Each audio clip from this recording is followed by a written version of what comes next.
Salary. We are talking about Han Solo/Indiana Jones. That is good to hear. I'm looking forward to teaching him the deadly method of the best assassin. Taewon Park smiled sincerely. His job here in America was better than in Hong Kong. At least people respect him here.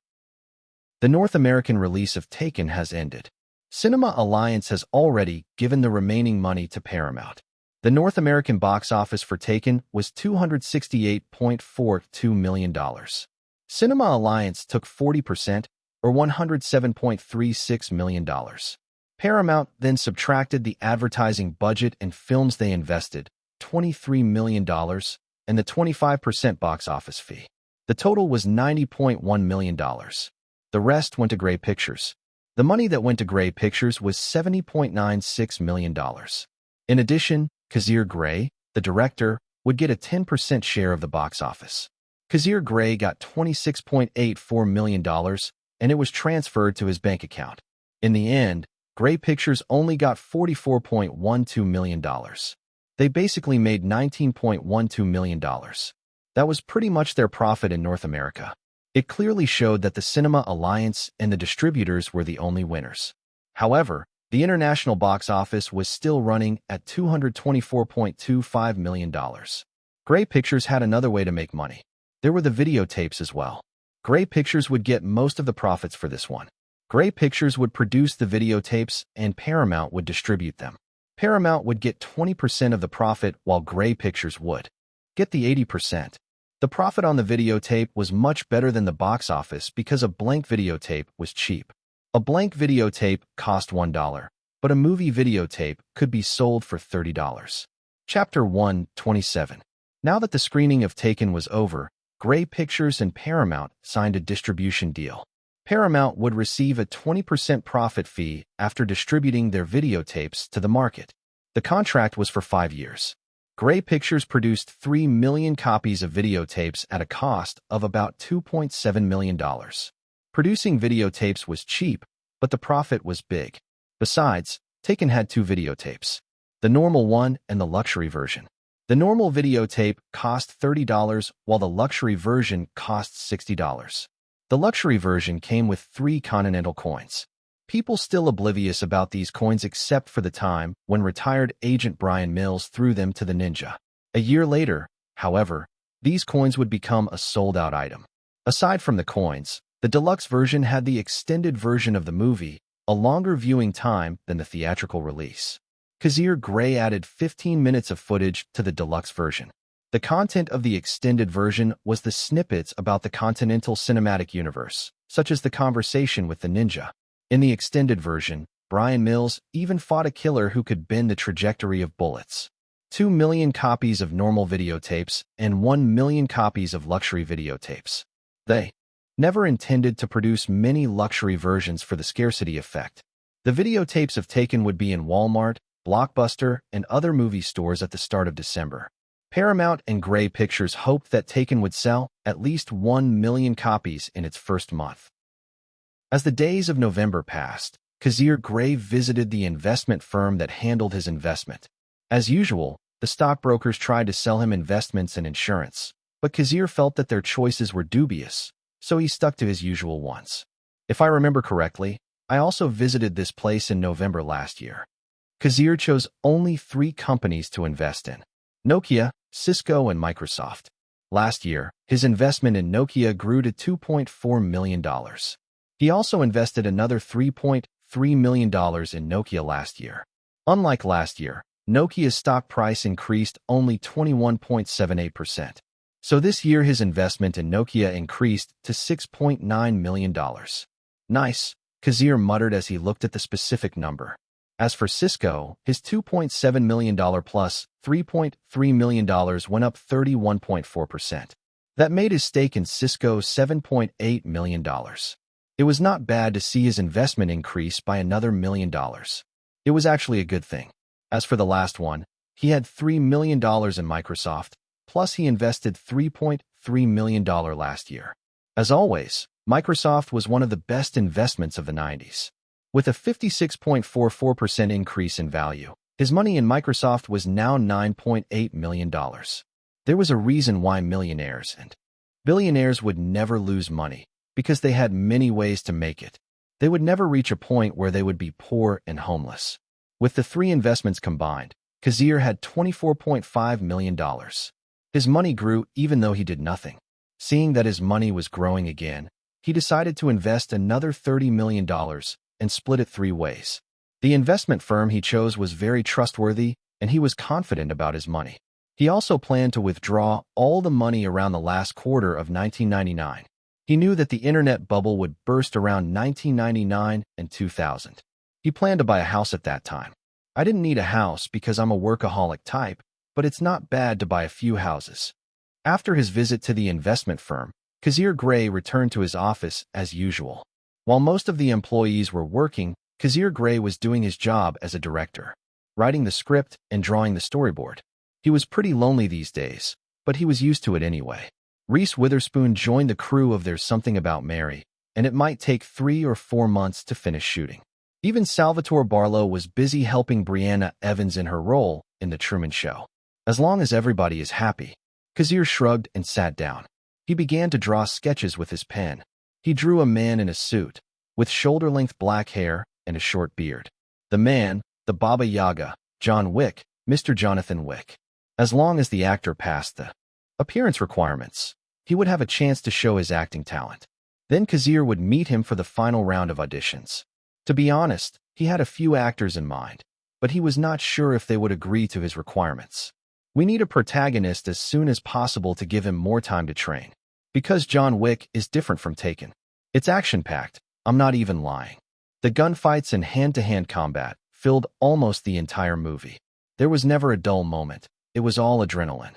Not only the protagonist, I also have to train the other actors. Because most people in the John Wick universe are assassins and killers. Hell, even a beggar is an assassin. With that in mind, he began writing his requirements for the other cast members. They would have to sign a training contract to make sure they would not make any mistakes during the shooting. Another week passed, and December arrived. The crew began to return one by one. On their agenda was the first round of auditions for the role of John Wick. Chapter 128. The first round of auditions had officially begun. The long line of men was almost 700 and more. These 700 men were actors who wanted to prove themselves. Most of them were freelancers who didn't have agents. And most of them were semi-amateurs who worked in small production crews. Some of them had experience in acting, in the theater, or on the screen. One thing was for sure, most of them went to the audition hoping to get cast. Taken was a successful blockbuster. The film has already crossed the $500 million mark. Kazir Grey became a billion-dollar director, as his 3 films together grossed more than $1 billion. Even though the odds were against them, these actors didn't lose hope. It would be more depressing if they didn't try. So, one by one, the men wrote down their information and handed over photocopies of their documents and 22 ID pictures. The casting director and other members of the production crew took a few minutes to look at each actor. Their requirements were simple. As long as they met the basic John Wick look, they would call them. Unfortunately for these 700 men, they had no information about the role, especially John Wick. They had no idea who he was, his age, his looks, his affiliations. But one thing was clear, John Wick was the protagonist because, well, the title of the movie was John Wick, obviously. Only selected actors had any idea who John Wick was. They were privileged enough to read that part of the script. Sir, can you please take off your shirt? You know the drill. The casting director maintained his stoic expression as he looked at the man, trying to hide his interest. They just gave each actor a few minutes to show off. Yes. The man, Viggo Mortensen, casually removed his shirt. He knew this was standard procedure. Auditions for action movies require this kind of request. Viggo Mortensen had been in Hollywood since the 1980s. He appeared in movies like Carlito's Way, Daylight, and G.I. Jane. His most notable role was in Lord of the Rings as Aragorn. Although this role would be around the 2000s, and his future was still unknown. Although Viggo Mortensen has been cast in several movies, he unfortunately didn't receive an invitation for John Wick. He didn't read the script, he was completely clueless. He just understood that this movie could be his way to stardom. Viggo Mortensen thought he and Liam Neeson were on the same level, but Taken just gave Liam Neeson the push he needed. Now the man was a certified first-tier actor. The casting director and other people nodded their heads. They started to write something on their papers and wrote down his name. He didn't have abs, but his body has a good figure. He can take a few months to train his body to get the right fit. At the current, Viggo Mortensen had long hair and a short beard. His age was 41 years old, which was within their requirements. Furthermore, his facial features also met the requirements. Viggo Mortensen passed the first round of the audition. He put on his shirt again and thanked the production team. He left the room. When he was a few meters away from the Grey pictures, he turned and looked at the building. Actually, he also auditioned for the role of Brian Mills. Unfortunately, Viggo Mortensen didn't get the part. He didn't even pass the first round of auditions. When he saw the movie, he regretted that he didn't work hard enough, especially when Taken was the highest-grossing movie of the year as of now. No one knew that Titanic, which was to be released on December 19th, would be this year's winner. Only Kazir Grey knew that his movie could only get second place this year because Titanic would drown the world. Although many people congratulated him, Kazir just smiled. Technically, Titanic was a 1997 movie because it was released on December 19th, 1997. Maybe this time the role of John Wick will be mine, Viggo Mortensen said to himself. He had been depressed lately because Taken had taken a toll on him. So he didn't cut his hair and forgot to trim his beard. So now he had long hair and a beard. He was actually scared about it because it might affect his audition. He didn't know that his exact appearance was the reason why he passed. The first round of auditions ended around 10 p.m. More men came to participate in the audition. As for the people who didn't make it to the audition room, it was unfortunate, but they should have gone to the audition earlier. Tomorrow, the crew's job was to set up audition for other casts. The demand for the protagonist was stronger, so they have different schedules for it. While Viggo Mortensen was watching a TV show, his phone rang. He didn't recognize the number, but he answered it anyway. Hello? Is this Viggo Mortensen? Ah, yes, this is Viggo Mortensen. He got up and left the apartment to get better reception. We want to tell you that you have passed the audition. We recommend that you start training your body from now on in case you get the role. Keep your hair long, around shoulder length, and maintain your beard. Why? Yes, thank you very much. Even though he went to many auditions, he was still happy that he passed. At least he felt that his hard work was worth it. The call ended quickly. The crew had more actors to contact. They would filter the actors until the worthy ones were left. Viggo Mortensen picture. Chapter 129. Sometimes I wonder if you're even human. How can you stay in your office for a week without leaving? Renner Hector and Harold Whitsand were both in Kazir's office. The office looked clean, but the sketches covered most of the table, said everything that could be said.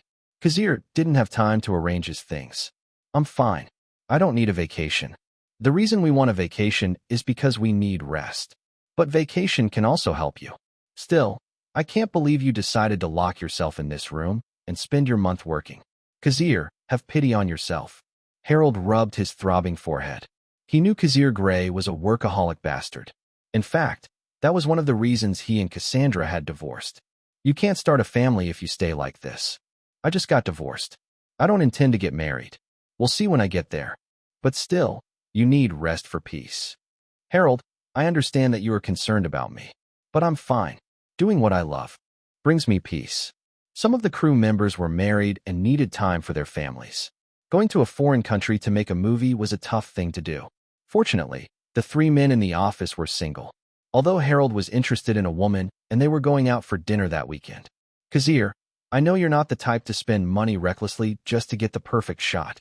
I hope you will shoot John Wick here in the country. I understand. I have already thought about it. That's why I need the crew to find the locations here in California, especially the building that will be the Continental Hotel. Unlike Taken, which was set in France, John Wick was set in the United States. For real reasons, the production crew flew to France to shoot Taken. And for the same reason, they would be shooting John Wick in the United States. Paramount had already given them a studio to rent to shoot some indoor scenes. They also found some houses. The only thing they had trouble with was the Continental Hotel. That hotel was iconic in the John Wick universe.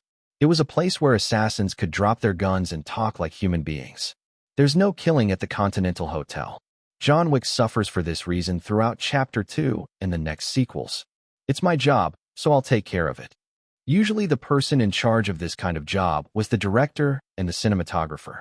These two positions were usually obsessed with the beauty of a picture/scene. So they would never choose a mediocre location unless they didn't have the budget. If there were important locations that they had to focus on, it would be John Wick's house, the Continental Hotel, and the road they would use for the car chase scene.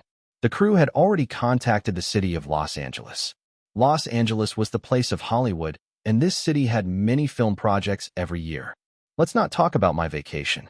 Instead, let's solve our problem regarding the investment. Our investment is still between $30 and $40 million. It all depends on the cast we are going to hire.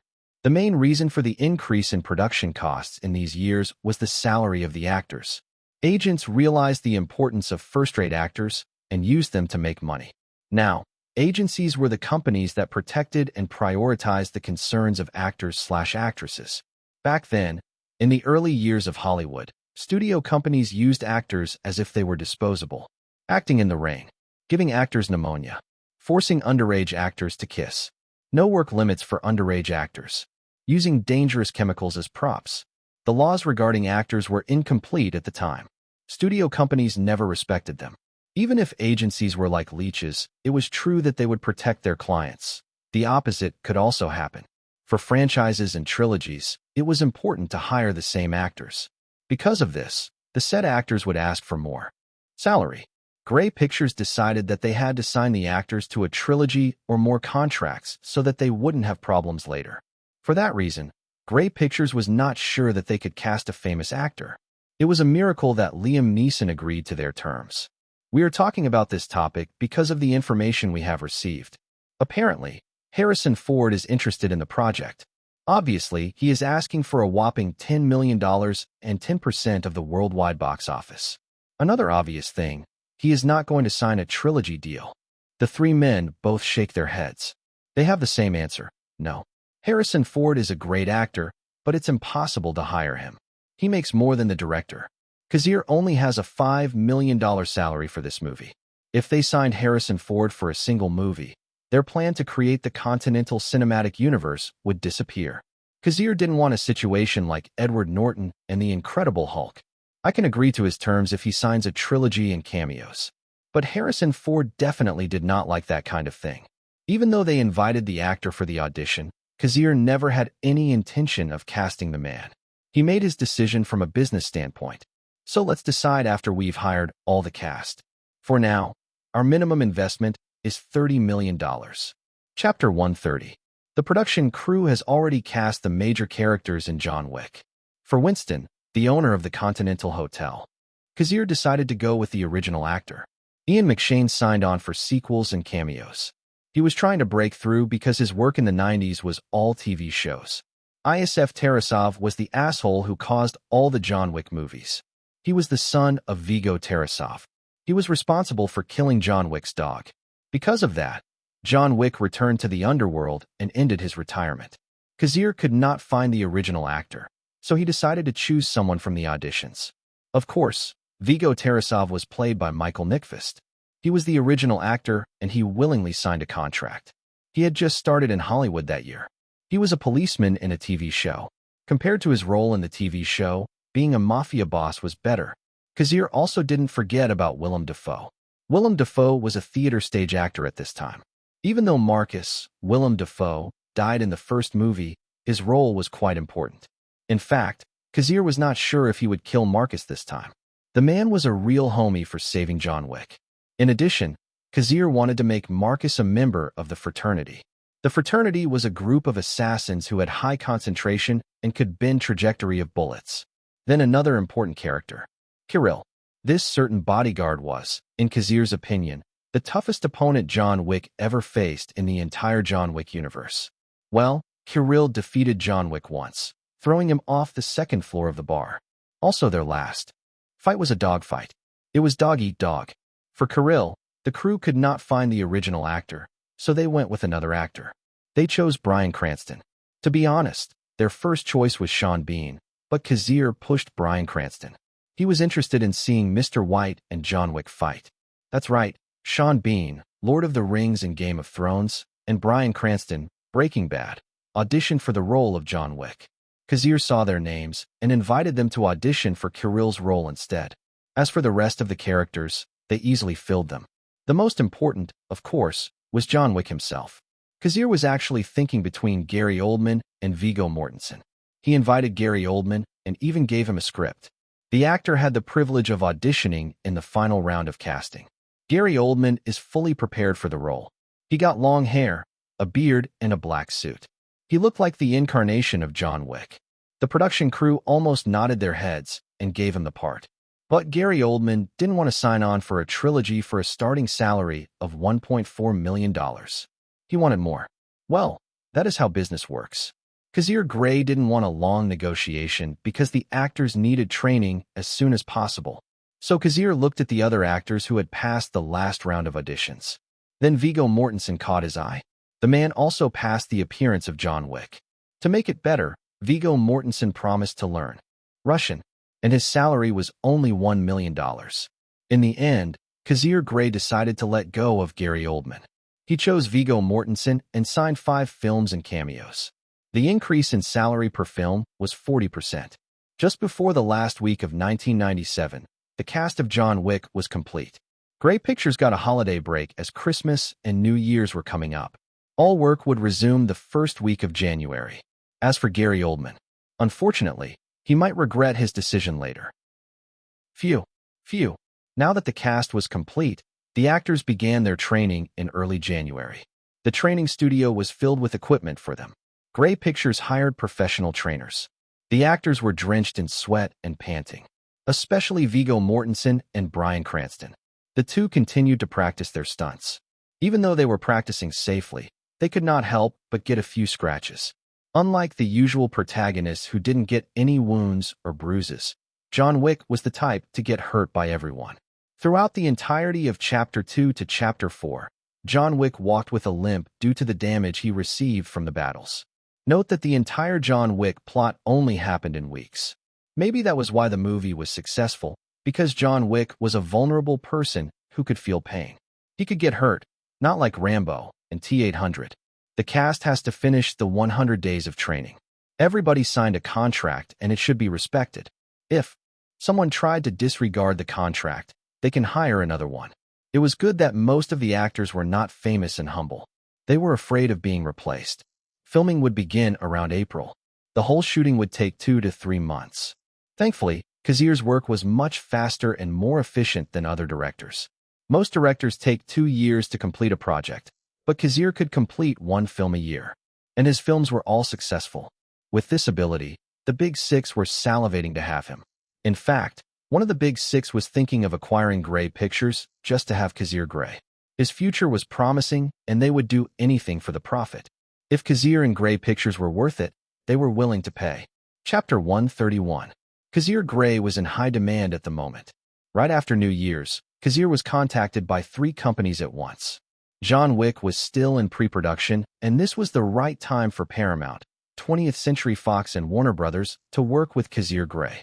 Both 20th Century Fox and Warner Brothers experienced Kazir's directing skills, and his films were successful. The script of The Hangover Part 2 was already done, and the screenplay was finished. If there were going to be changes, they were going to be minor changes. There was no need to audition because the cast had been in place since the first movie. The only major issue with The Hangover Part 2 at the moment was the lack of a director. 3 months before the official start of shooting, the project still has no director. Enrico Pucci even went to Grey Pictures just to find Kazir Grey. Enrico Pucci was in charge of the project, and he couldn't let it fall. He went to Kazir's office and kneeled down to beg. He really did it.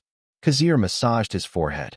The position of director was important, and he didn't want The Hangover Part 2 to turn to dust. Mel Brooks. Enrico Pucci sat up and looked at Kazir. Why don't you hire Mel Brooks instead? I'm sure he can do a better job than I can. I'll try. As a producer, Enrico Pucci knew who Mel Brooks was. In fact, Warner Brothers invited Mel Brooks to take the job, but he asked for a $5 million salary. Warner Brothers was still skeptical, so they kept quiet for the moment. Mel Brooks didn't have a movie in the last few years. His last movie was Robin Hood, Men in Tights, and it was released in 1993. His $5 million salary might be questionable. But Kazir Grey knew Mel Brooks' next projects like Get Smart and Spaceballs. At least the director understood humor. I actually want to recommend Todd Phillips. the original director of the Hangover trilogy, but he's still not a director. It will be stupid to recommend a person who's not even a director yet. After hearing Kazir's opinion, Enrico Pucci quietly left the company after causing a scene.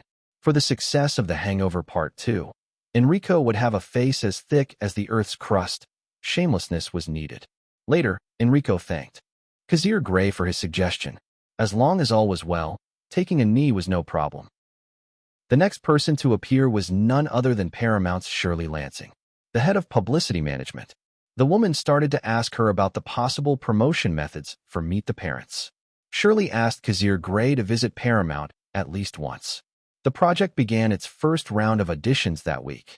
Although Kazir was only the screenwriter, his opinion and wisdom could not be ignored. Kazir was now the most sought-after director lately. With 3 years of successful films in a row, his opinions regarding the cast were relevant. Jim Carrey, Ben Stiller, and Adam Sandler are all interested in the project. Shirley Lansing added as she watched the man sketch. I'm sure Paramount didn't have a problem with the budget for the salary. Actually, we are suffering from Titanic. The movie needed constant investment, and our budget is very tight right now. Furthermore, the movie seems negative. We will probably lose a lot of money, but we can't back out now. We'll see about that next month, Kazir muttered. Anyway, are you still okay with Ben Stiller and Robert De Niro being the leads? I'm sure, but it all depends on your decision. I'm just the screenwriter. He only sold the script for $500,000. It was the terms they agreed to so that his 3 movies would be distributed at a lower fee. Frankly, Paramount took an L on this one. Perhaps they were gambling, believing that Kazir's magic was still strong. I'll get back to you. No, I'm going to take you out of your office and force you to attend the final round of auditions. Make sure you take a shower that day. As for the marketing plan, I want to hear your response later. Surely, I'm not your employee. You should ask your team. I know, but I won't lose anything by consulting with you. I'll buy you donuts if I like your suggestions. I don't like donuts. Donuts then, Dunkin' Donuts. I don't like them. All right, I'm going now. Remember what I said. Shirley Lansing left the office. I guess that's why she's the next CEO of Paramount. She's damn stubborn. Much worse than Enrico Pucci. He had never met anyone like Shirley Lansing. He was afraid to work with her. He felt like he would be sucked dry. The first month of the year was too much for him, as the 3 companies tried to contact him in different directions. On top of that, Sony Columbia and Walt Disney wanted to buy his scripts. Sir, someone wants to talk to you. Erica Mendez told him on the phone. His assistant was also busy after Christmas. Even though Kazir stayed in his office for the whole month, his job was never easy. Erica Mendez had to face so many people just to keep them from bothering him. But if she couldn't, she had no choice but to pass the baton to Kazir. Who is it? It's Nancy Utley from Fox Searchlight. Napoleon Dynamite it is. Kazir dropped his pen and prepared for another discussion. Seriously, they're pretty active these days. But at least they were the ones who came to see me, not the other way around. I guess people are starting to respect me. Scriptwriter and executive producer. His position for the 3 companies was quite cumbersome. But as long as it was related to movies and he was having fun, why not? Chapter 132. Yawn. I heard you were busy. I thought you weren't going to see me. Aaron Gray yawned because his flight to Los Angeles had left him jet-lagged. He had a business in Los Angeles and told his brother. When Kazir heard that his brother was in Los Angeles, he decided to meet him. He dropped his task of attending the training sessions for the cast. The 2 talked in a cafe. Isn't it obvious that I want to see my brother? Indeed. But I know you're not the type to call me to meet up just for that. Aaron smiled. Even though they didn't see each other regularly, he knew his younger brother's mentality. He preferred to do what he loved more than anything else. That's why. Kazir handed a letter to his brother. Aaron raised his eyebrows and decided to read it. The letter was already open, and Kazir had probably read it. Sigh. After reading the contents, Aaron sighed deeply and covered his eyes. What is she up to this time? She never contacted me after she left. That's why I'm trying to find out. Both brothers were confused. In fact, they were skeptical that the letter came from their mother at all. Their relationship with their mother ended after the divorce. Their mother was cold at them most of the time, even when she was married to their father. I heard from Dad that Mom was the one who named me. I'm still curious why. This is the first time I get a letter from her, Kazir said after taking a sip of cappuccino. I have not heard from her for a long time. I hear she's doing well after the divorce. She got alimony from Dad. For some reason, the judge agreed to give alimony and monthly child support to their mother, even though the two brothers stayed with their father. Perhaps there was a negotiation between their parents regarding that. One thing is for sure. She wants to meet you. Aaron added. But why me? Shouldn't she contact you instead? You have a more stable income than I do. Yes, but my cash and liquid assets are nothing compared to yours, Mr. Billionaire Director. You know that's not true. My income is not even 1/10 of that amount. I'm just kidding. Anyway, she wants something from you. I feel sorry for you. You know how mom roasts a person until she gets what she wants. You're going to help me, right, Aaron? Brother, you're an adult. I'm sure you can handle it. Besides, I'm kind of busy. Aaron yawned for the second time.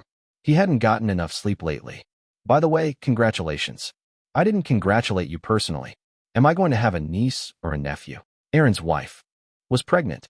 They married last year. Kazir attended the wedding but left the next day. Taken was still airing at the time, so Kazir was busy. It's still not confirmed. Aaron smiled slightly. He felt like his outlook on life was changing. What do you mean? My wife hopes she's carrying a daughter. We are still waiting for the gender test. So you're not going to have a gender reveal party? Huh?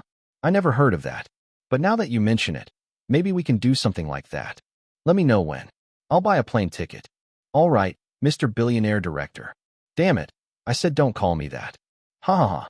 The two brothers began to talk about life and how they had grown up to face the world. Congratulations, Director. Director Grey, congratulations. Kazir, congratulations, man. During the pre-production of John Wick, Kazir began to hear congratulations from everyone. Kazir kept his expression and accepted their praise. To be honest, he wasn't expecting this outcome, but he was happy with the results he got this time. The international box office for Taken ended with a whopping $297 million. With $268 million from North America, the worldwide gross of Taken was $565 million. But with the complicated shares, cuts and taxes from many countries, Grey Pictures only got $65 million in the bank. In addition, Kazir Grey had a 10% share of the box office, so the $65 million was reduced to $36 million. Still, this amount was a good thing. It was pure profit. Another thing was the television copyrights. Grey Pictures owns all the copyrights to Taken, and they were free to rent or sell it to anyone. For the first 2 years, Fox TV bought the TV broadcast of Taken for $18 million.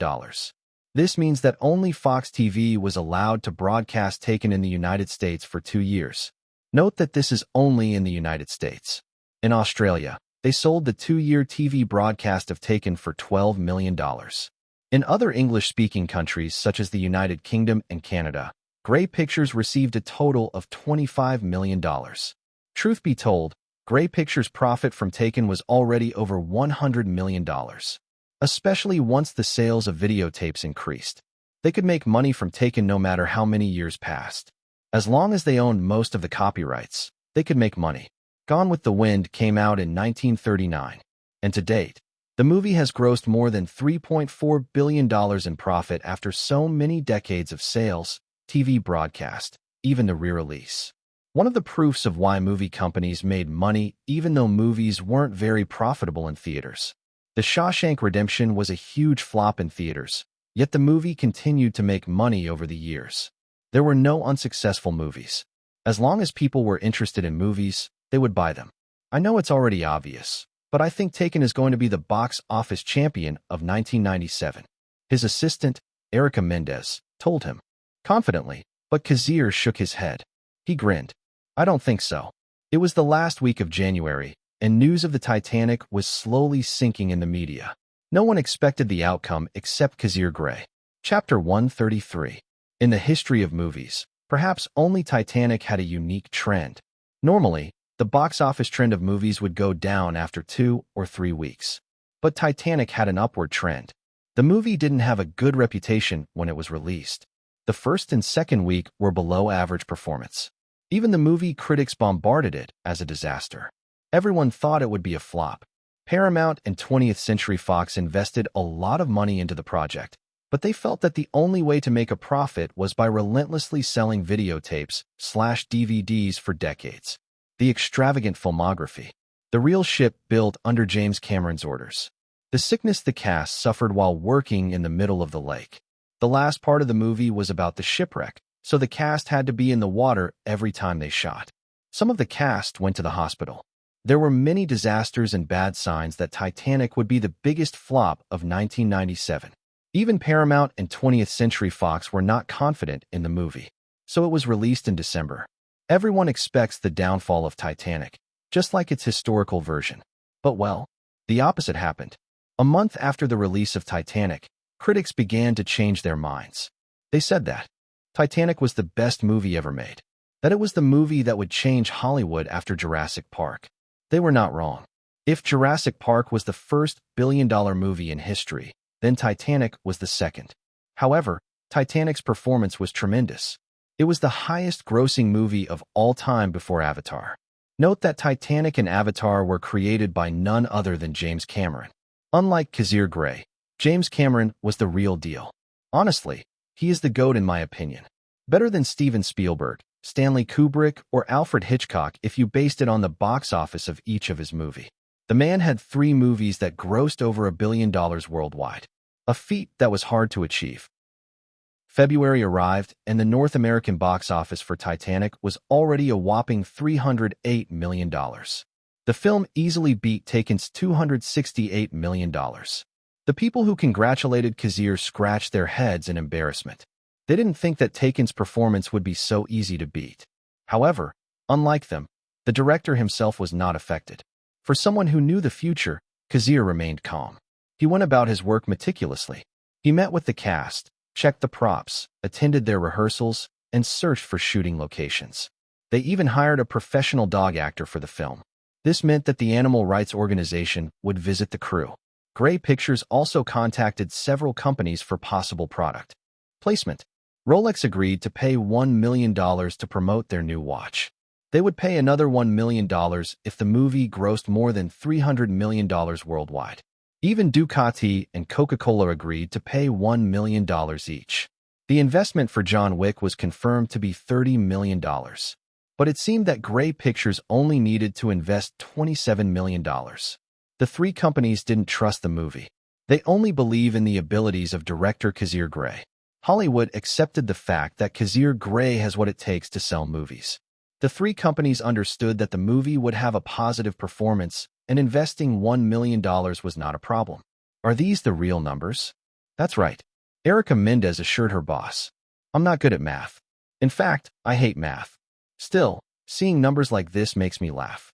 Kazir Grey grinned as he looked at the videotape sales. Even though Paramount took a 25% profit cut, the money going into their bank account was still impressive. They started selling the Taken's videotapes at the end of November last year. Now, after almost 4 months, the profit that went to Grey Pictures was nothing less than $98 million. This includes both the rentals and the sales of the videotapes. Tell management they will get a bonus this quarter. Sir, are you sure about that? You just gave them a bonus last December. Erica Mendez looked at Kazir Grey. She had an idea how much the company had spent last year. Don't worry. There's nothing wrong with rewarding people for their work. Besides, I know you like getting bonuses anyway. Of course. The assistant didn't deny it. Sometimes I wonder if I'm your secretary or your assistant. The woman sighed. What's the difference anyway? You're always in your office, so yes, I guess I'm both. Well, the salary is great, and I get to spend more time with the kids. Erica mumbled. She was also a bodyguard.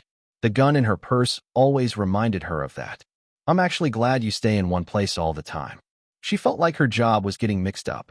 I'm sad to say it, but your expectations will be different once the filming starts. The crew will go to different places. I'm the director, so I have to travel with them.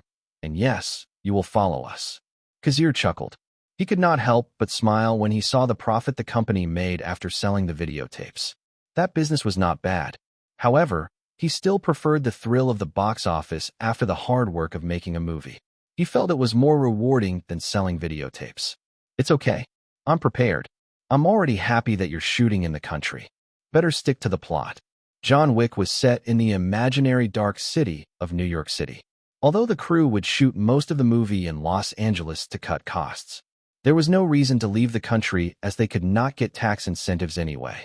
They were not part of 20th Century Fox, which has strong ties to Australia or any of the big six. But the decision to shoot in the country made most of the crew happy. At least they didn't have to travel far. Chapter 134. April began and Titanic had already passed the 1 billion mark. Many people around the world were shocked, but they accepted the news easily.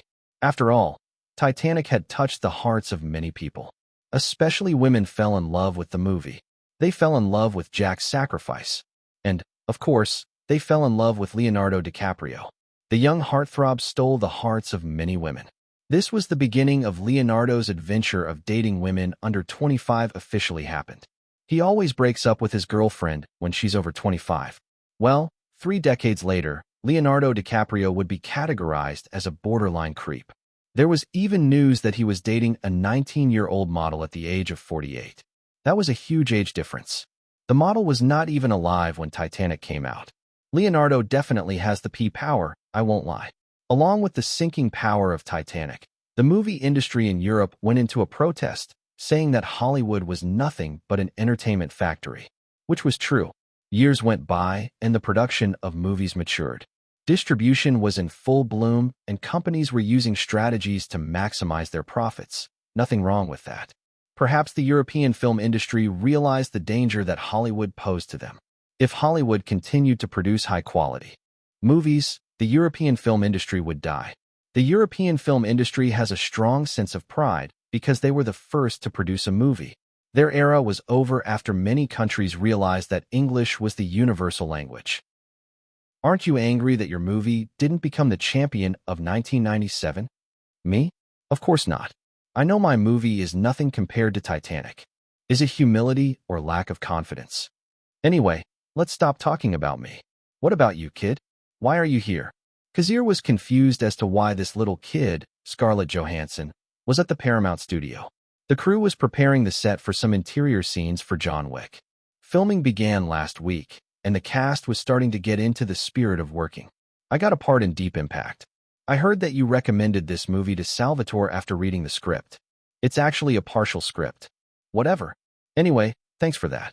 After Scarlett said her thanks, she looked around and saw some people she recognized. She waved to them and said hello. She even saw the stunt actor who was injured in a car chase scene last year. It seemed that Grey Pictures had rehired him. I'm going to leave now.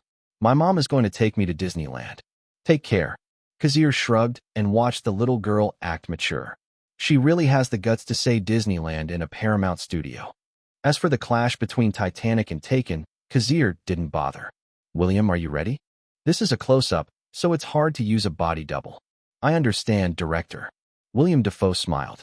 His smile was sincere, but Kazir could not help but remember a certain goblin.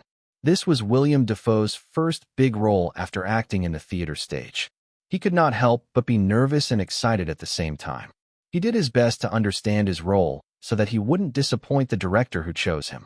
That's right, William Dafoe received an invitation from Grey Pictures to audition for the role of Marcus, the sniper who saved John Wick from death.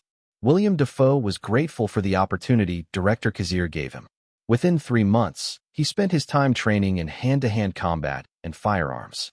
He was confident in himself, although there were some things he was skeptical about. Technically, it was impossible for bullets to bend their trajectory. But since William Dafoe was just a hired actor, he decided to keep those things to himself. Okay, let's start shooting. The room went quiet and the cameras started rolling. Fremont Smith announced the start of the shooting. In front of Kazir were 4 monitors to see different angles of the scene. Marcus, William Dafoe, entered the house with the 2 bad guys. To make sure he could move easily, he unbuttoned his tuxedo and took off his watch. Then he faced the 2 bad guys as if he was a tough motherfucker. With his experience, he easily beat the 2 people without any problem, breaking bones in the process. This is different from the original, but it's just an experiment. It depends on whether I will keep this shot in the final cut. I plan to adjust the scenes just in case. After he overpowered the 2 guys, another group of people appeared.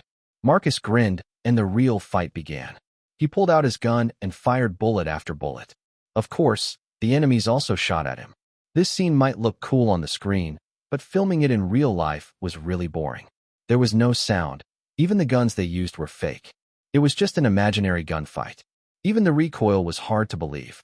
Anyway, the actors were deeply into their roles, so they were quite enthusiastic. But for outsiders like Erica Mendez, the scene was really boring. There are editors who will take care of this problem and make the scene better with sounds and gunshot effects. In fact, it was impossible for a single editor to handle these thousands of shots and edit everything. Rector, the editor of Taken, was only in charge of the scene transitions and combining the shots into a movie. Imaginary gunshots echoed in the actors' heads. Deeply into their roles, Marcus hid behind the wall. His shoulder was wounded, but nothing too serious. Then he swung his arm and pulled the trigger at the same time.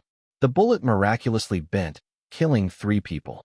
Unfortunately, as strong as Marcus was, he was outnumbered. He was cornered. As for the outcome, it depends on Kazir Grey's decision. Should he let Marcus live or not?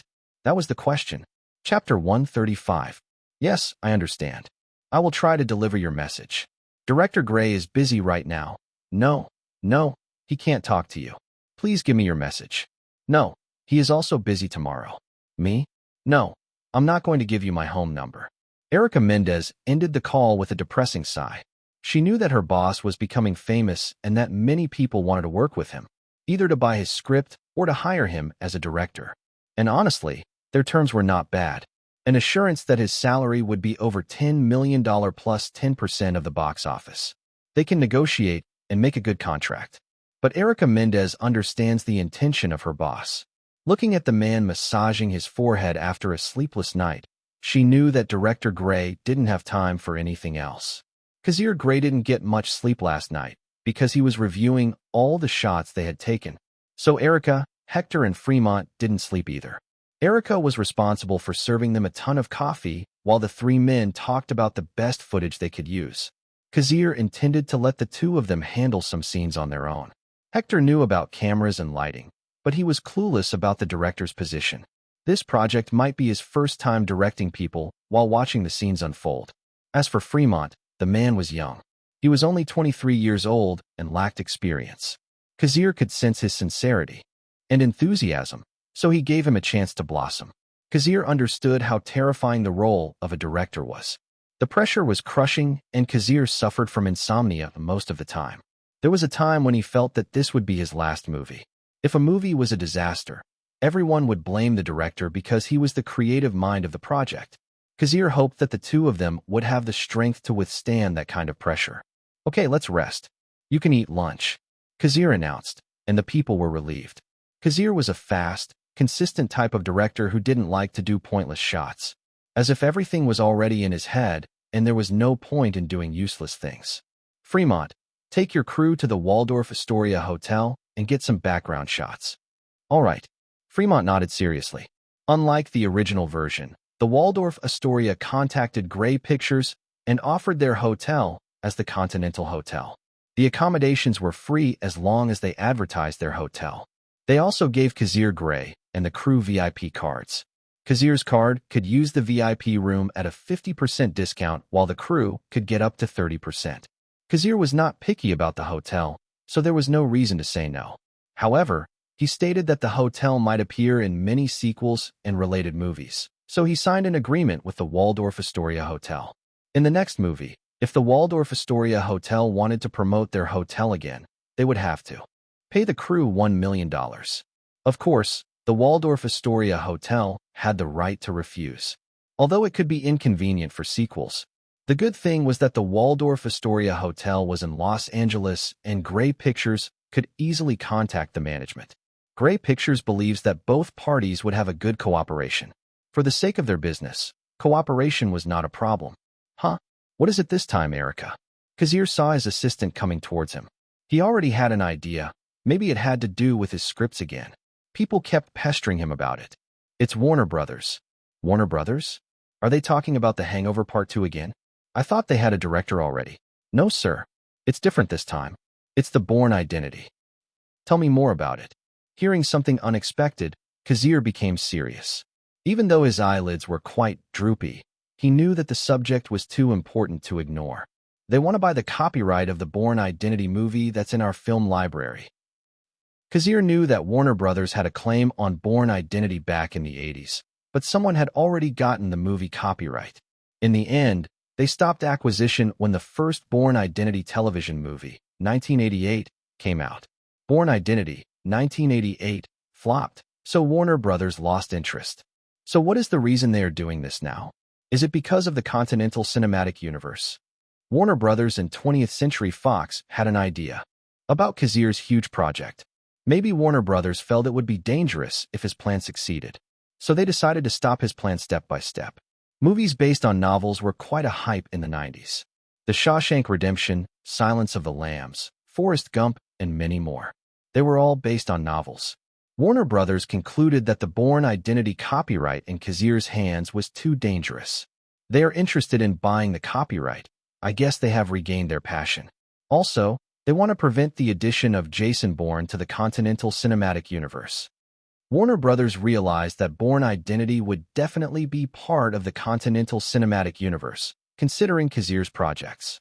We're not going to sell the copyright, Kazir said firmly. Even if Warner Brothers offered a serious amount of money, he wouldn't budge. He already had an idea where to put Jason Bourne in the CCU, Continental Cinematic Universe. I understand. Erica nodded. She knew her boss would refuse the offer. It was a good thing she ended the call sooner. The Jason Bourne franchise has made billions of dollars. I'm not crazy enough to sell something that big. Even though his relationship with Warner Brothers was good, he had to draw the line. Otherwise, it would be problematic later on. Chapter 136. Cut. That's it. We can take 10 minutes. The director announced, and Harrison Ford returned to his grumpy mood. Sir, this is your towel. His assistant understood and quickly handed him a hot towel. They were filming on an island, and it was cold at night. Thanks, Harrison muttered and took it. Then another crew member handed him a cup of coffee. Even though Harrison Ford was shooting 6 days, 7 nights, his mind was racing. He was thinking about John Wick, which was being filmed in another part of the world. He was still bitter about that. Harrison Ford expressed interest in the script. He didn't have a problem with wearing a wig to have long hair. It was already impossible for him to grow shoulder-length hair within 3 months. So using a wig was the best option. He also didn't have a problem taking training lessons. He was used to it since most of his movies were action movies. Anyway, Grey Pictures gave him the script, and he liked it. Although he wanted to change some things about John Wick, like the dialogue. John Wick has so little dialogue. The antagonist has so many lines compared to him. A quiet person. That was the best way to describe John Wick. Most of his lines were yeah. Harrison Ford didn't like that. Because Harrison Ford was a superstar, he obviously had the power to bypass the first and second rounds of the audition. When the third round was over, he was confident that he would get the part. Of course, the contract would have to be in his favor, such as salary, box office share, and sequels. After his agent contacted Grey Pictures, the result was not what he wanted. Grey Pictures didn't try to negotiate. They immediately decided to go with Viggo Mortensen. Viggo what? I don't even know the guy. He could not believe he was losing to an unknown actor. He, a superstar, a person known almost all over the world. Maybe it was his salary and his unwillingness to sign a trilogy, but Grey Pictures should try to negotiate. They didn't even hesitate and chose an unknown actor.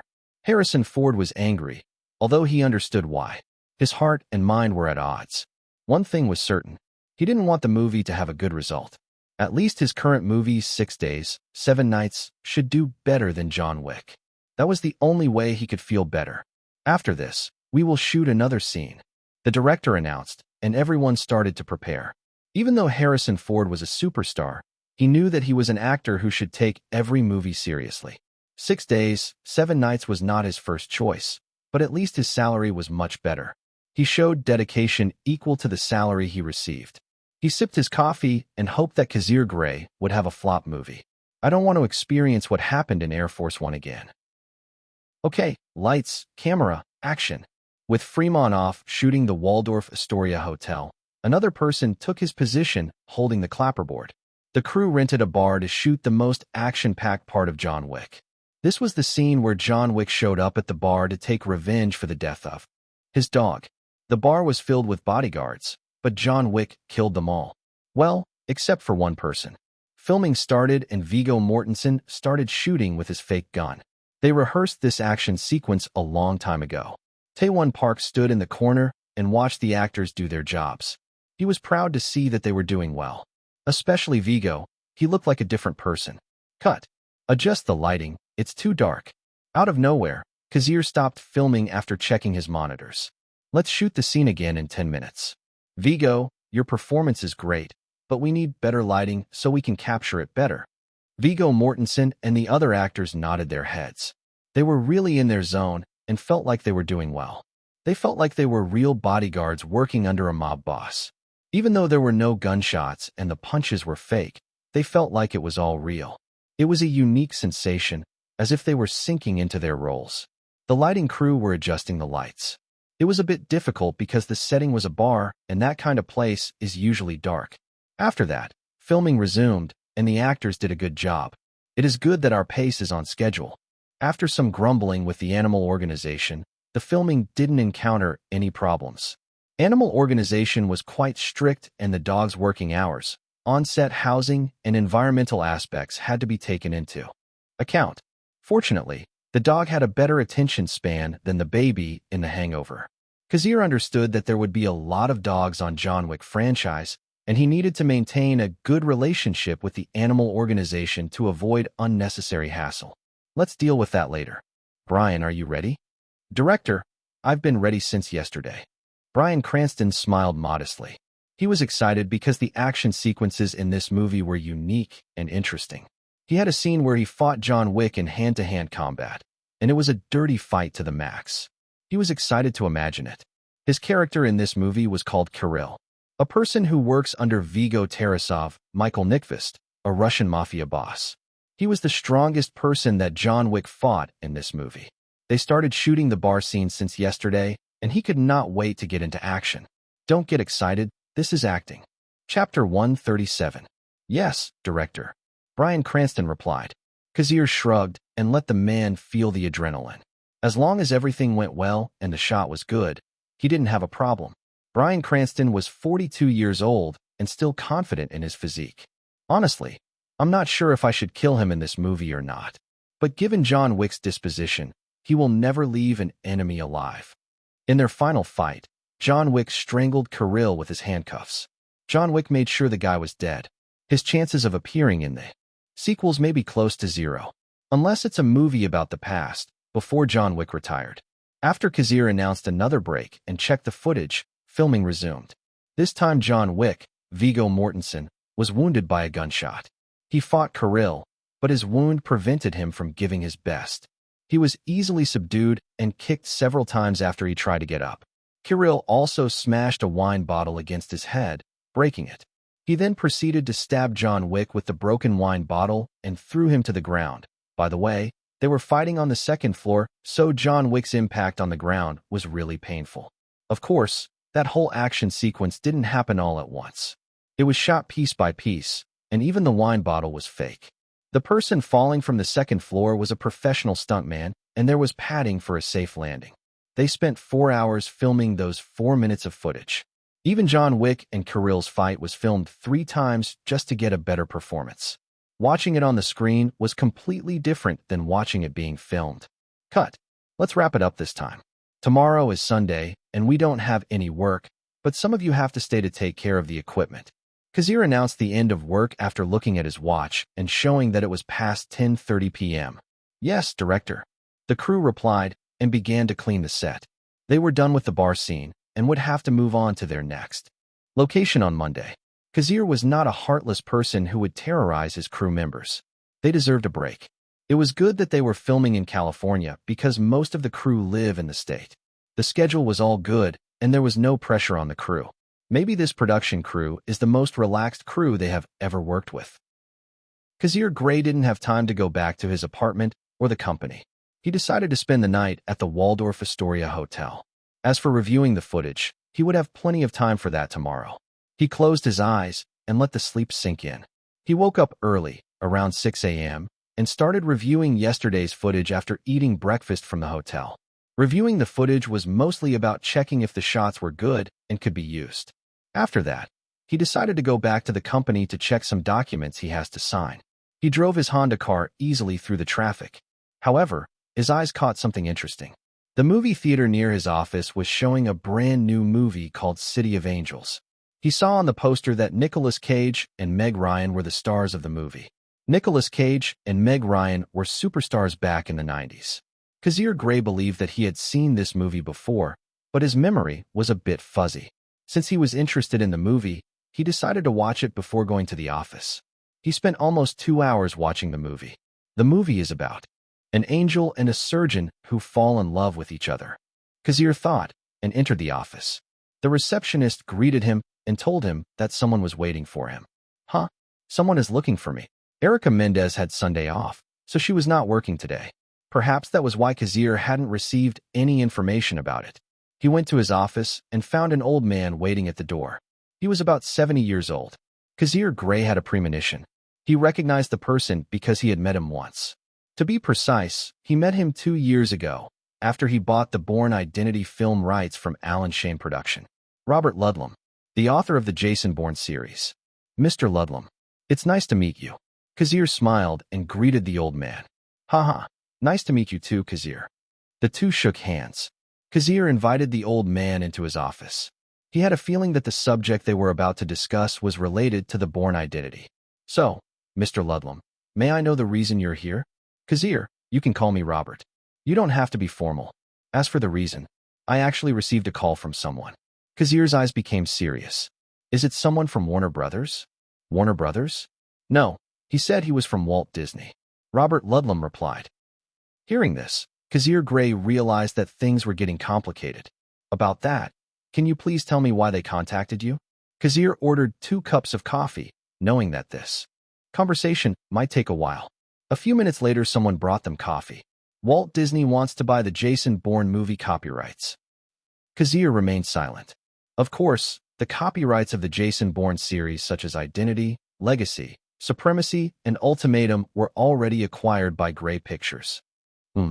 Kazir nodded. They wanted to buy it for a whopping $3 million. Kazir shrugged. He bought the copyrights of this series for $4.5 million. But that's not why I'm here. Kazir, I want you to remember the promise you made to me last time. Of course I will keep that promise. Kazir Grey successfully bought the copyrights for one reason. He promised that Robert Ludlum would see Jason Bourne in theaters before the new century began. Robert Ludlum didn't care if Jason Bourne became part of a cinematic universe. He didn't like the idea, but his dream of seeing his novels turned into movies was much stronger. So he let go of that prejudice and accepted Kazir's proposal. Chapter 138. Frankly, their terms are quite tempting. They agree to give me a 5% share of the worldwide box office and a 5% cut of the peripheral sales, such as videotapes and merchandise related to Jason Bourne. That's a good offer. No, it's already a great offer. I can't believe that Walt Disney is willing to bleed just to get the copyrights to Jason Bourne. Unless. But I don't want to work with them. I'm old and I have experience with this kind of thing. They just want me to bother you as much as possible. As for their promise, they will probably break it when everything is done. Kazir nodded and agreed with Robert Ludlum's opinion. Besides, the contract we signed is already a good one. As the creator of the Jason Bourne series, Robert Ludlum is entitled to a share of the profits. Robert Ludlum signed a 3% share of revenues for the global box office, videotape profits, and other peripherals. Although it was smaller than Walt Disney's, it was a signed legal contract.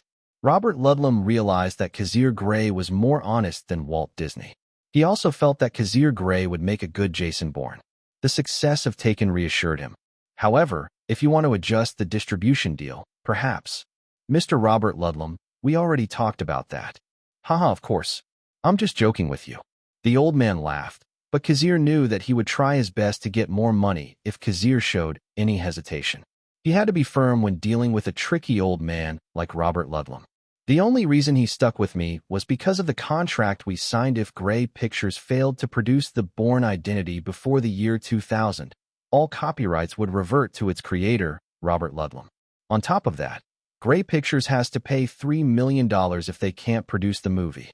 It was a dangerous deal for Grey Pictures, but it was the best way to convince Robert Ludlum at the time. I think we have to increase our production capacity. It was already in his head, and Robert Ludlum's appearance cemented it. Kazir, I'm old. I don't know how much longer I can live. Come on, Robert, don't be like that. You have to stay positive. All I want in this life is to see Jason Bourne on the big screen.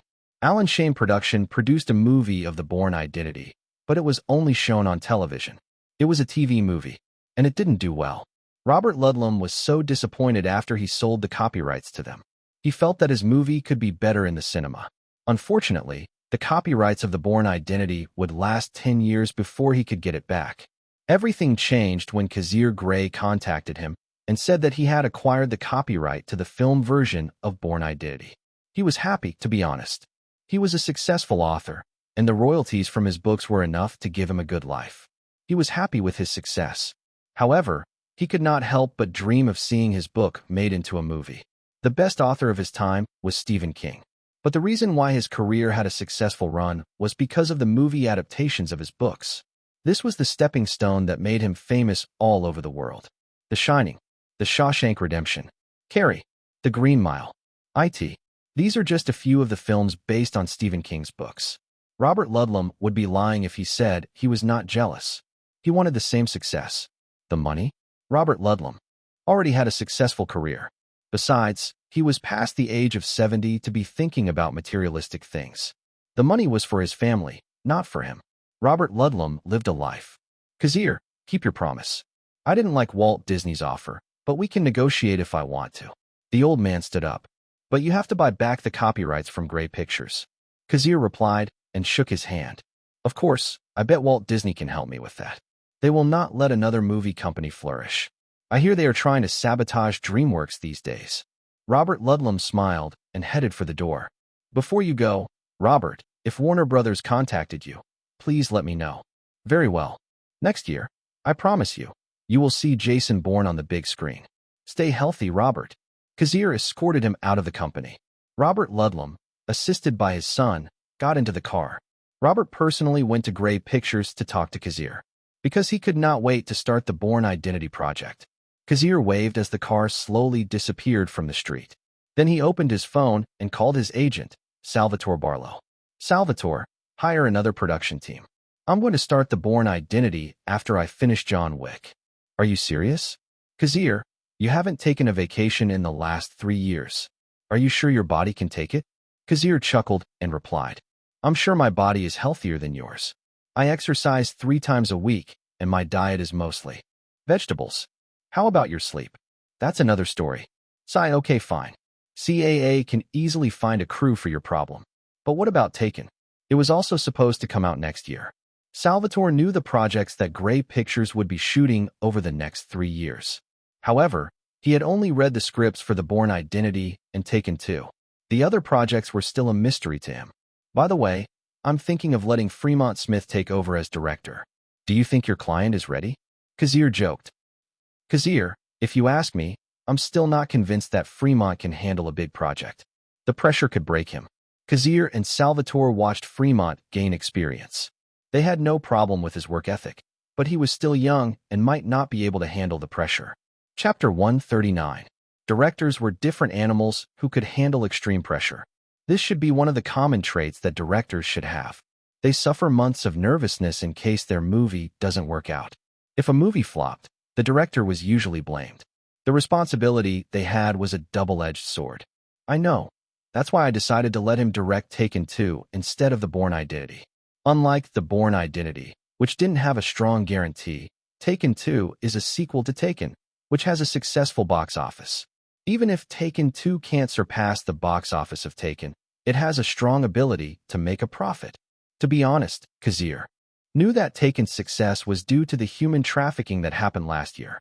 His expectation for Taken was only around $250 million at best. If Taken 2 surpassed the $250 million mark, Kazir would be satisfied. What about the budget? We can sign a contract with an insurance company. Besides, first-time directors are usually conscious of spending money. I think Fremont Smith can handle it. But, Salvatore, I know you're worried about the boy, but you have to let him spread his wings and give him a chance to fly. He is only 5 years younger than you. He is not a child. One of the reasons why Kazir hired Fremont was because he was looking for someone he could trust to take care of Continental Cinematic Universe alongside him. So far, Fremont was doing well. I understand. But what about Liam Neeson?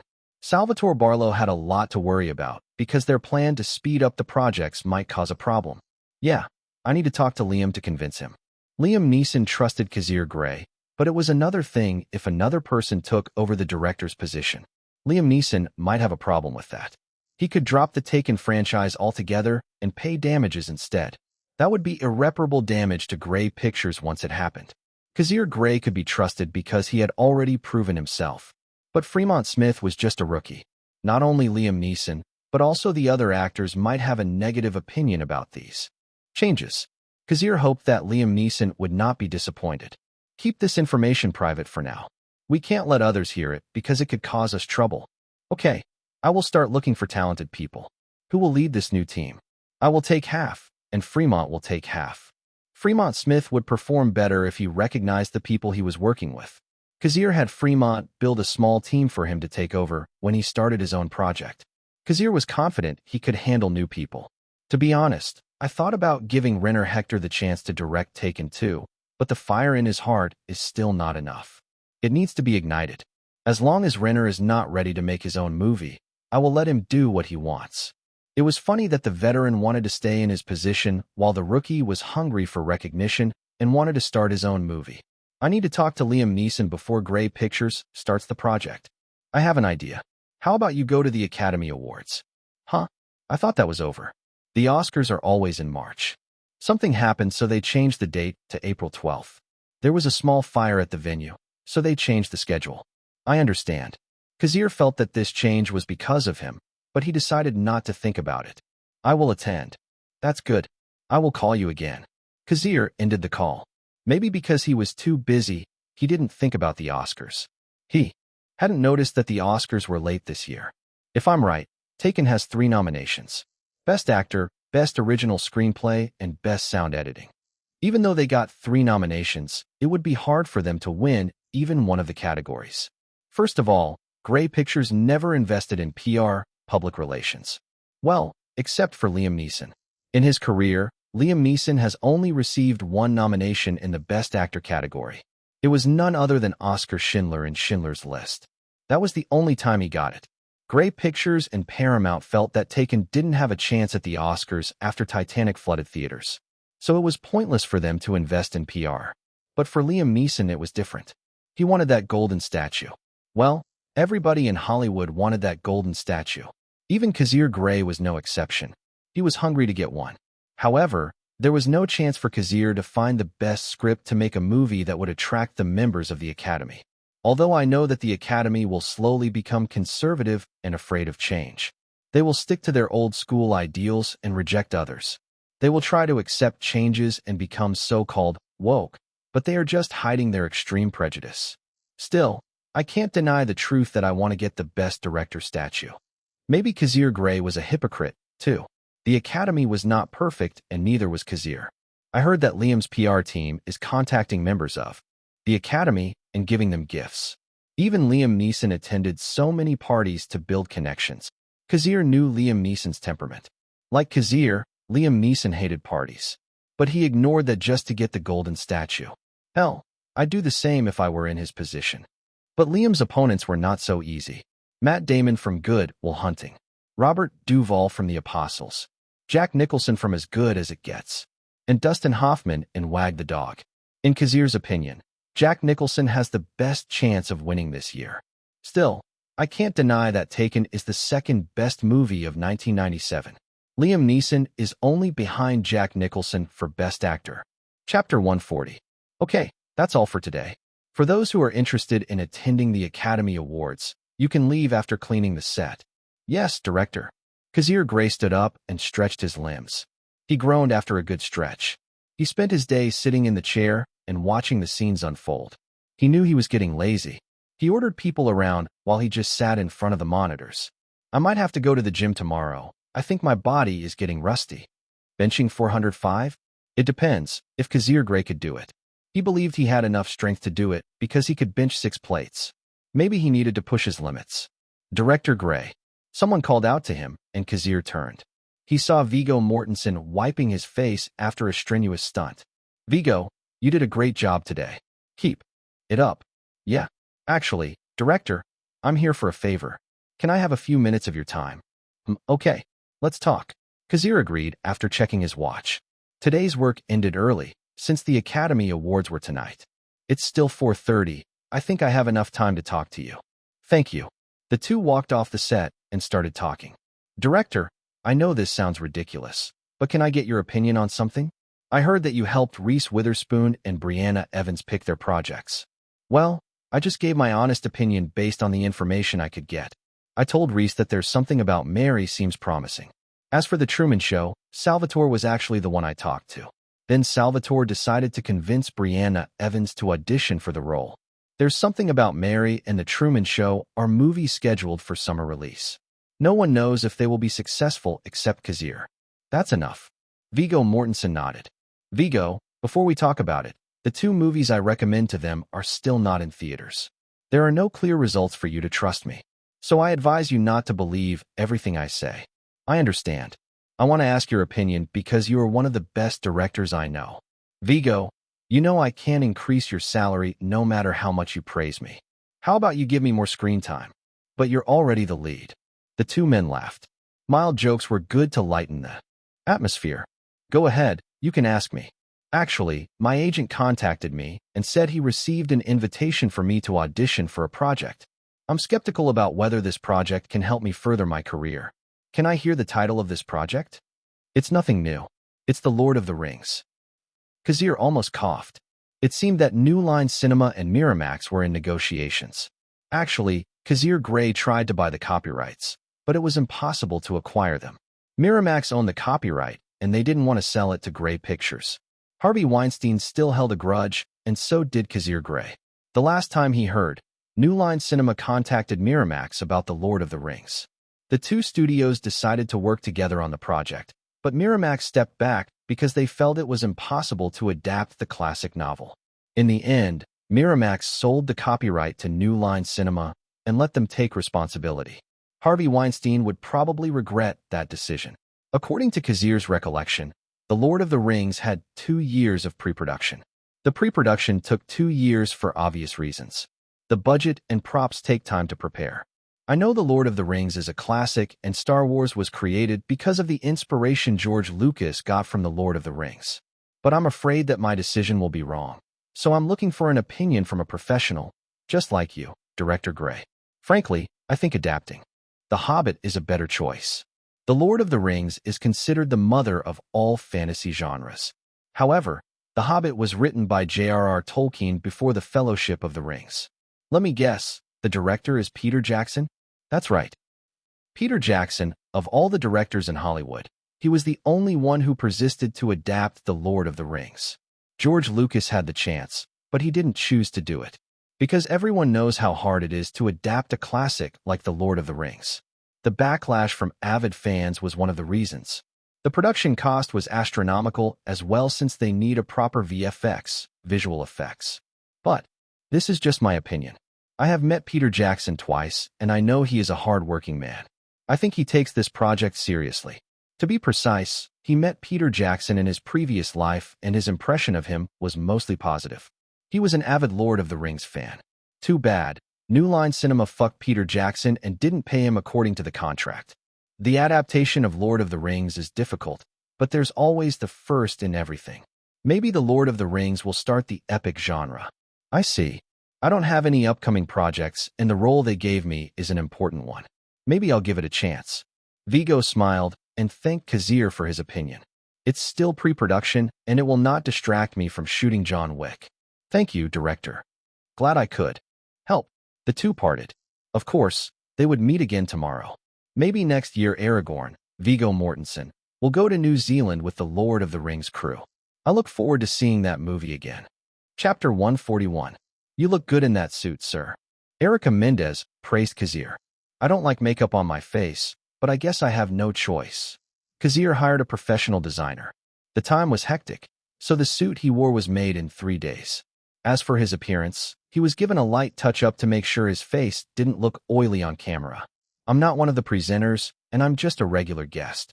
But the cameras in the room were everywhere, ready to capture their expressions. At least Kazir had to be prepared. There was no harm in that. Erica, you can go now. I'll take care of myself. Yes, sir. Kazir Grey was the type who preferred to be alone. As a mature old man who had gone back in time, he didn't like too much interaction. I am always alone in my past life, and I carried that trait with me even now. Some things were hard to change.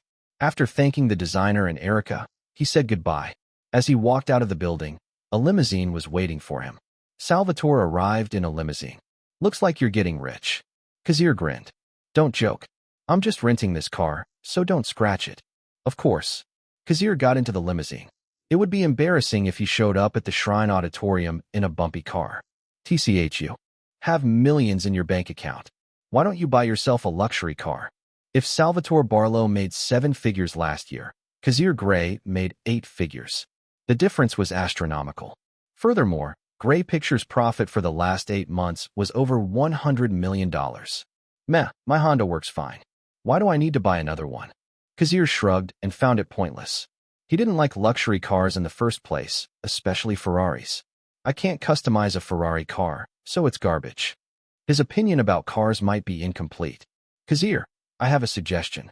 Try to contact the important members of the Academy. They can help you. I know. The members of the Academy are old men from the old era of Hollywood. Because of their age, they have made many connections. Another thing to note was that the higher-ups of the Academy of Motion Picture Arts and Science, MPS, are mostly Jews.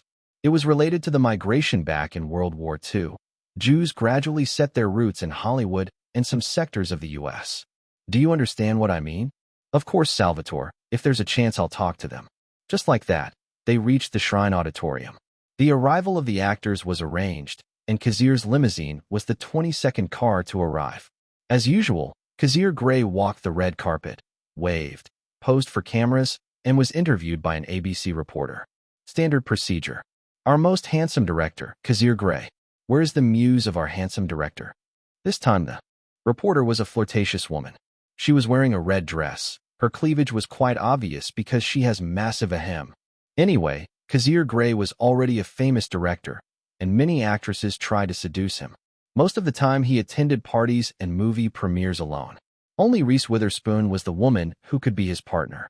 Well, many women tried to break this record. Hollywood was a place where beauties were everywhere. If Kazir Grey is a real man, the time will come when he will have a relationship with another woman. I'm single, so I think I'm allowed to go to the Oscars with myself. The reporter giggled and slipped her contact number into his pocket. Kazir kept his smile on, but he didn't like it at all. Are you confident that you will win Best Screenplay? And who do you think will win if you're not sure about yourself? I watched Good Will Hunting, and I like it. Uh-huh. So you think Matt Damon will get the award? Honestly, I want to win. He laughed. Taken was nominated for Best Screenplay, and since Kazir Grey was the screenwriter, the honor was his. He knew his biggest enemy was Matt Damon, who wrote Good Will Hunting. Besides, Matt Damon might become Jason Bourne, so I can't make any trouble. Everybody knows that Matt Damon is Jason Bourne. Even though Matt Damon was young, he was Kazir's first choice to play Jason Bourne. Anyway, it's just a screenplay. What I want is the Best Director statue. I think this is James Cameron's. Year. I saw Titanic and I cried a lot. Kazir Grey excused himself and entered the auditorium. The place was already half full, and the program would start once everyone was inside. Titanic received 14 nominations. They have a good chance to win more than half of the 14 nominations. One thing is for sure, James Cameron is going to win Best Director this year. It's a good thing I don't have a nomination, otherwise it would be useless against him. No one could stop the Titanic trend. Not even Kazir Grey. Kazir Grey looked around and found the Taken section. Liam Neeson and the rest of the Taken cast were waiting for him. He even found the little brat named Scarlett Johansson. You're late. I'm not free like you. I have so many things to do. Kazir replied to the little girl. Me too. I'm attending school. Humph. Chapter 142. Winning an Oscar increased the popularity of an actor or actress. It was a sign that the industry accepted them. A proof of their achievement in the movie industry. It was a great honor. Actors and actresses were crazy about this award because of what it meant. In addition, there was the salary increase. Actors/actresses who have won the Oscars have a significant salary increase in their careers. They have a better position in the film industry, the best position to choose roles, and film companies take them seriously. It was a status that few artists could achieve. Of course, The result was the same for directors. Kazir Grey was one of those people who dreamed of winning the Best Director award. In fact, he already had a formula in his head. Being from the future, he knew the best way to win the Oscars. The jury likes realistic movies. To be precise, they like movies that are based on real people or real events. They like to see human emotion. They despise movies with a hint of fantasy genre, and they don't like movies produced for profit. In fact, many actors/actresses chose roles based on real people because of this. Hell, it was better if the role was about a crazy or handicapped or fat person. Rami Malek won the Oscars after portraying Freddie Mercury in the movie Bohemian Rhapsody. Gary Oldman took on the role of Winston Churchill in Darkest Hour and won Best Actor. Eddie Redmayne as Stephen Hawking in 2014's The Theory of Relativity. The list goes on and on. This chapter may not be enough to list them all. Meryl Streep, Charlize Theron, Julia Roberts, and even Reese Witherspoon have used the same method to win Oscars. And there's nothing wrong with it. It's a sure-win strategy. So I laugh at the Academy's obvious bias. This is why he was a little sad about Liam Neeson. Taken was a good movie, and to have nominations was an achievement. Unfortunately, Liam Neeson's role was fictional. If there was one good thing about Taken, the movie spread awareness about the horror of sex trafficking. This noble idea earned them nominations. Fortunately, as good as it gets is fiction, and Jack Nicholson's character is not based on a real person. At least Liam Neeson has a good chance of winning. Maybe this was a good year for Liam Neeson to be nominated. Kazir sits down. His row consisted mainly of the crew of Taken. Liam Neeson was next to him, quite nervous under his smile. Don't worry, Liam. You have a good chance to win the Oscar. Thanks, Kazir. The two laughed to lighten the atmosphere. Perhaps Liam Neeson was the most nervous of their crew. Oh, I forgot about Baker Saylor. I'm sure he's nervous too. Baker Saylor was the sound editor of Taken. He was introduced by Salvatore Barlow. He was a hard-working man, and the sound editing was perfect. Taken received 3 nominations. Best Actor, Liam Neeson. Original Screenplay, Kazir Grey. Sound Editing, Baker Saylor.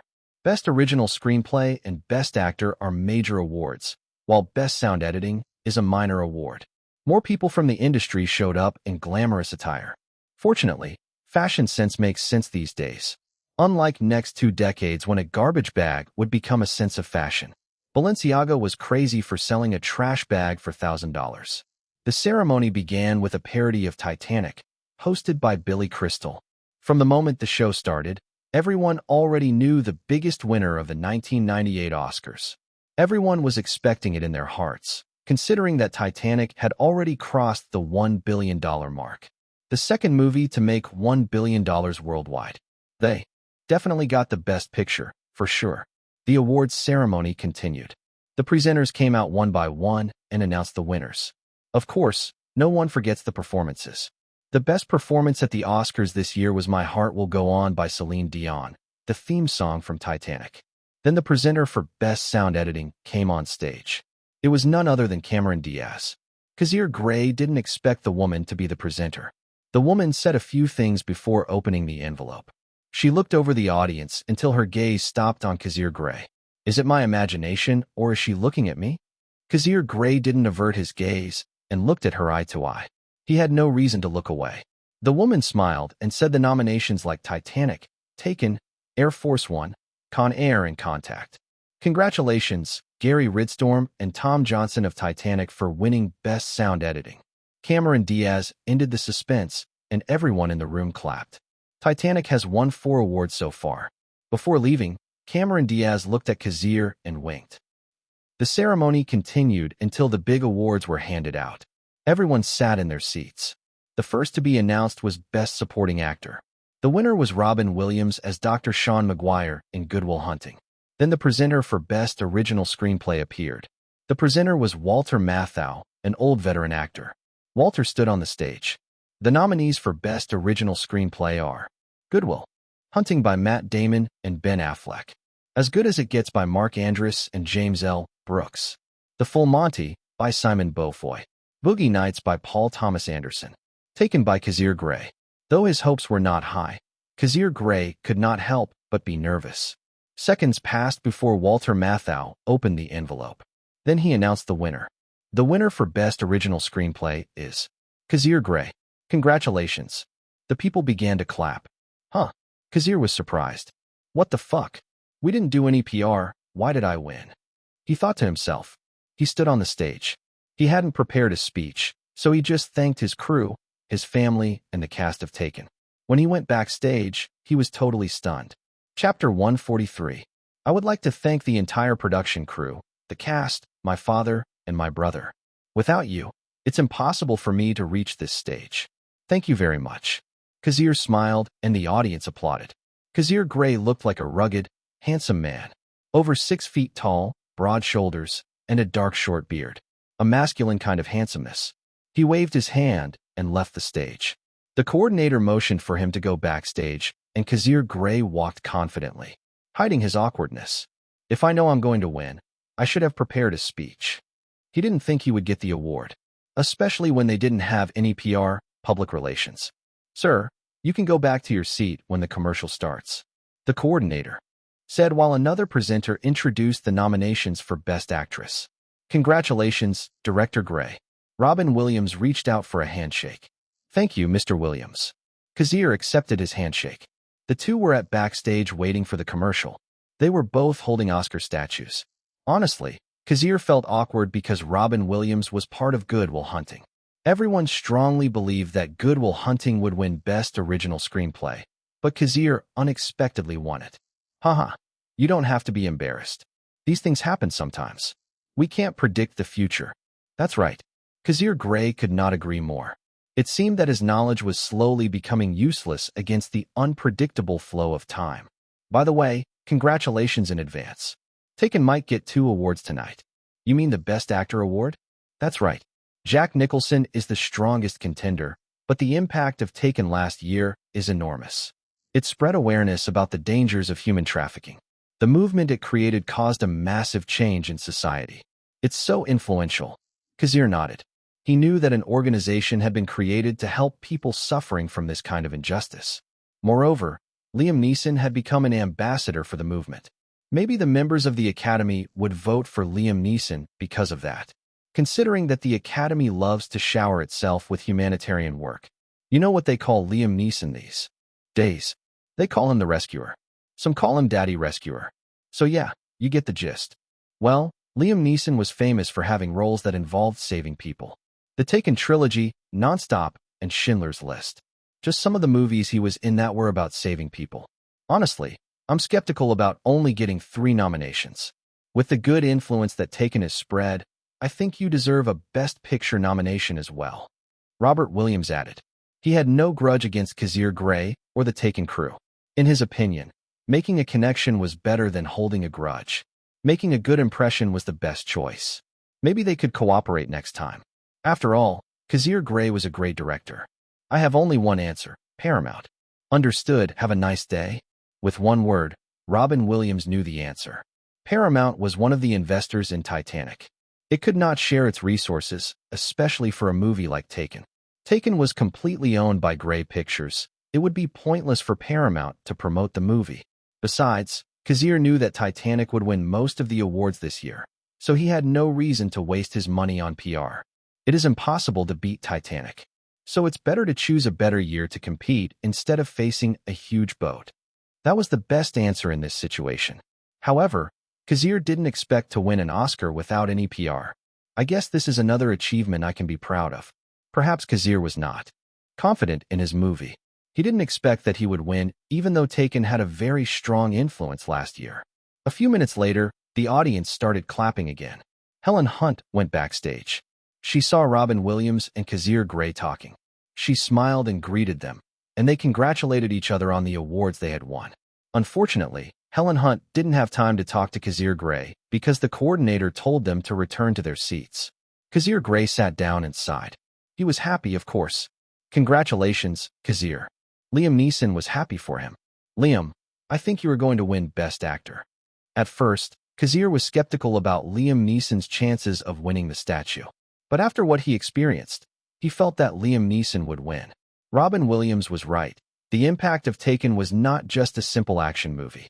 It opened a lot of people's eyes. And for that, the Academy deserves to give them an award.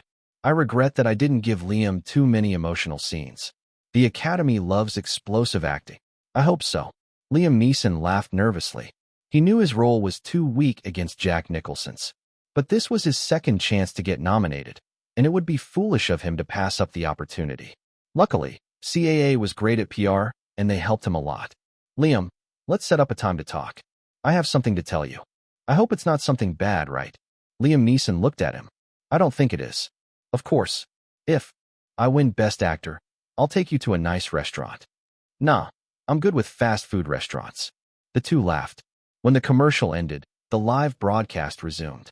This time, the Best Actor presenter, Frances McDormand, smiled into the camera. She announced the nominations. 5 cameras were directed at the nominated actors. Liam Neeson kept his smile on and showed a calm expression. However, he was sweating on his back.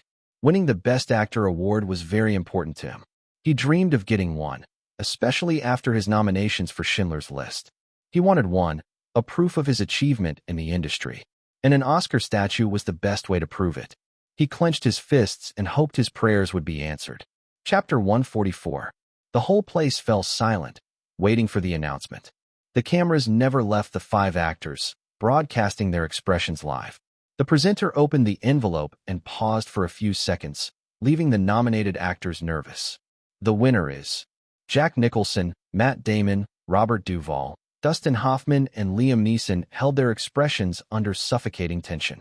Then the host said the name. Congratulations, Liam Neeson, for winning Best Actor. The expressions of the 4 actors were good. They didn't show clear disapproval, they just smiled in the right way. Although deep inside, they were devastated. As for Liam Neeson, the man stood up and straightened his tuxedo.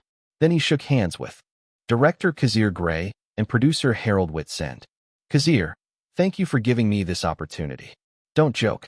We all know this is the fruit of your hard work. Kazir laughed. Damn. Sometimes I don't know how things are going to turn out. My prediction is way off. Kazir thought. Liam Neeson stood on stage. Liam's salary will probably go up. Harold Whitsend muttered and Kazir nodded. You're right. Keep it down if possible. We signed a contract. If there was one thing that worried Kazir, it was the change in the director's position. He's in a good mood, so he won't be mad if I tell him I'm not directing Taken 2, right? Only God knows the answer. One thing was clear, the crew was happy about the awards they received. Then it was time for the Best Director announcement. As everyone expected, director James Cameron won the award. The guy came on stage and jokingly shouted, I'm the king of the world, wah. People laughed and applauded. Everyone has probably seen the movie Titanic and knows that line. Jack, Leonardo DiCaprio, shouted that line as he stood at the edge of the ship. Of course, knowing James Cameron's skills, no one could deny that he was the king of the blockbuster. Since then, his only competition for the biggest box office was himself. My man kept outdoing himself. Then came the final award, and it was no shocker. Titanic won Best Picture with no suspense. Titanic got 11 awards, while Taken only got 2. Well, that was not bad. When the ceremony was over, Kazir was invited by the old members of the Academy. He had an idea when he saw a person he recognized. One of the old members approached him. Kazir Grey, I believe this is the first time we have met. I'm Frank Pearson. You can call me Frank. Nice to meet you, Frank. You look like a strict and uptight guy. We are happy to know that a person like you is becoming famous. Keep it up. You are one of us. Yes, Kazir said. Now he understood why he had won. Most of the old members of the Academy were Jews, and despite their age, they had a strong influence. Since Kazir was one of them, it was not a bad thing to give him an award. It was his award for spreading awareness in society. The two ended their conversation, leaving each other with impressions. Looks like I can win the Best Director award if I try hard. That was the only thing he realized when he talked to Frank Pearson, the current president of the Academy. Suddenly Kazir saw some people out of the corner of his eye. He turned around and saw 3 people staring at him. 3 people. Harvey Weinstein, Matt Damon, and Ben Affleck. Now that I think about it, Miramax is the distributor of Good Will Hunting. I heard they spent a lot of money on PR to win some awards. Unfortunately, Titanic was their biggest obstacle. But I guess they didn't like it when Taken won 2 awards. To be honest, Kazir felt good seeing Harvey's unfiltered resentment. He looked ugly with that expression. The fat in his face was quivering angrily. Still, Kazir didn't like that Matt Damon was staring at him, too. He could not read Matt Damon's feelings because the guy was just staring. Ben Affleck was doing the same. Kazir was hoping to invite Matt Damon to audition for the role of Jason Bourne. Do I have to find another actor, like I did with John Wick? Anyway, Kazir walked away because it was so awkward. He was the director in the first place. He would pick whoever he wanted. If Matt Damon had a grudge, so be it. With this unexpected victory, the crew decided to throw a party. Liam Neeson's team prepared a party for the crew. Even though Liam's chances of winning were slim, they should prepare a party just in case. Kazir, choosing your script is the best decision I have ever made in my life. Liam Neeson hiccuped after downing a bottle of alcohol. Well, he had every reason to celebrate and get drunk. That's good to hear. Now promise me that you will not leave Taken 2, no matter what happens. Of course. Why would I leave the crew? It's the movie that gave me my Oscar statue. Haha. Kazir was satisfied with that. He drank another glass of vodka and sighed at its smooth heaviness. He knew he was getting tipsy. He got up and went to the balcony to get some fresh air. He thought he was hallucinating when he saw a woman sitting next to a statue. You are. He narrowed his eyes. Maybe he drank too much.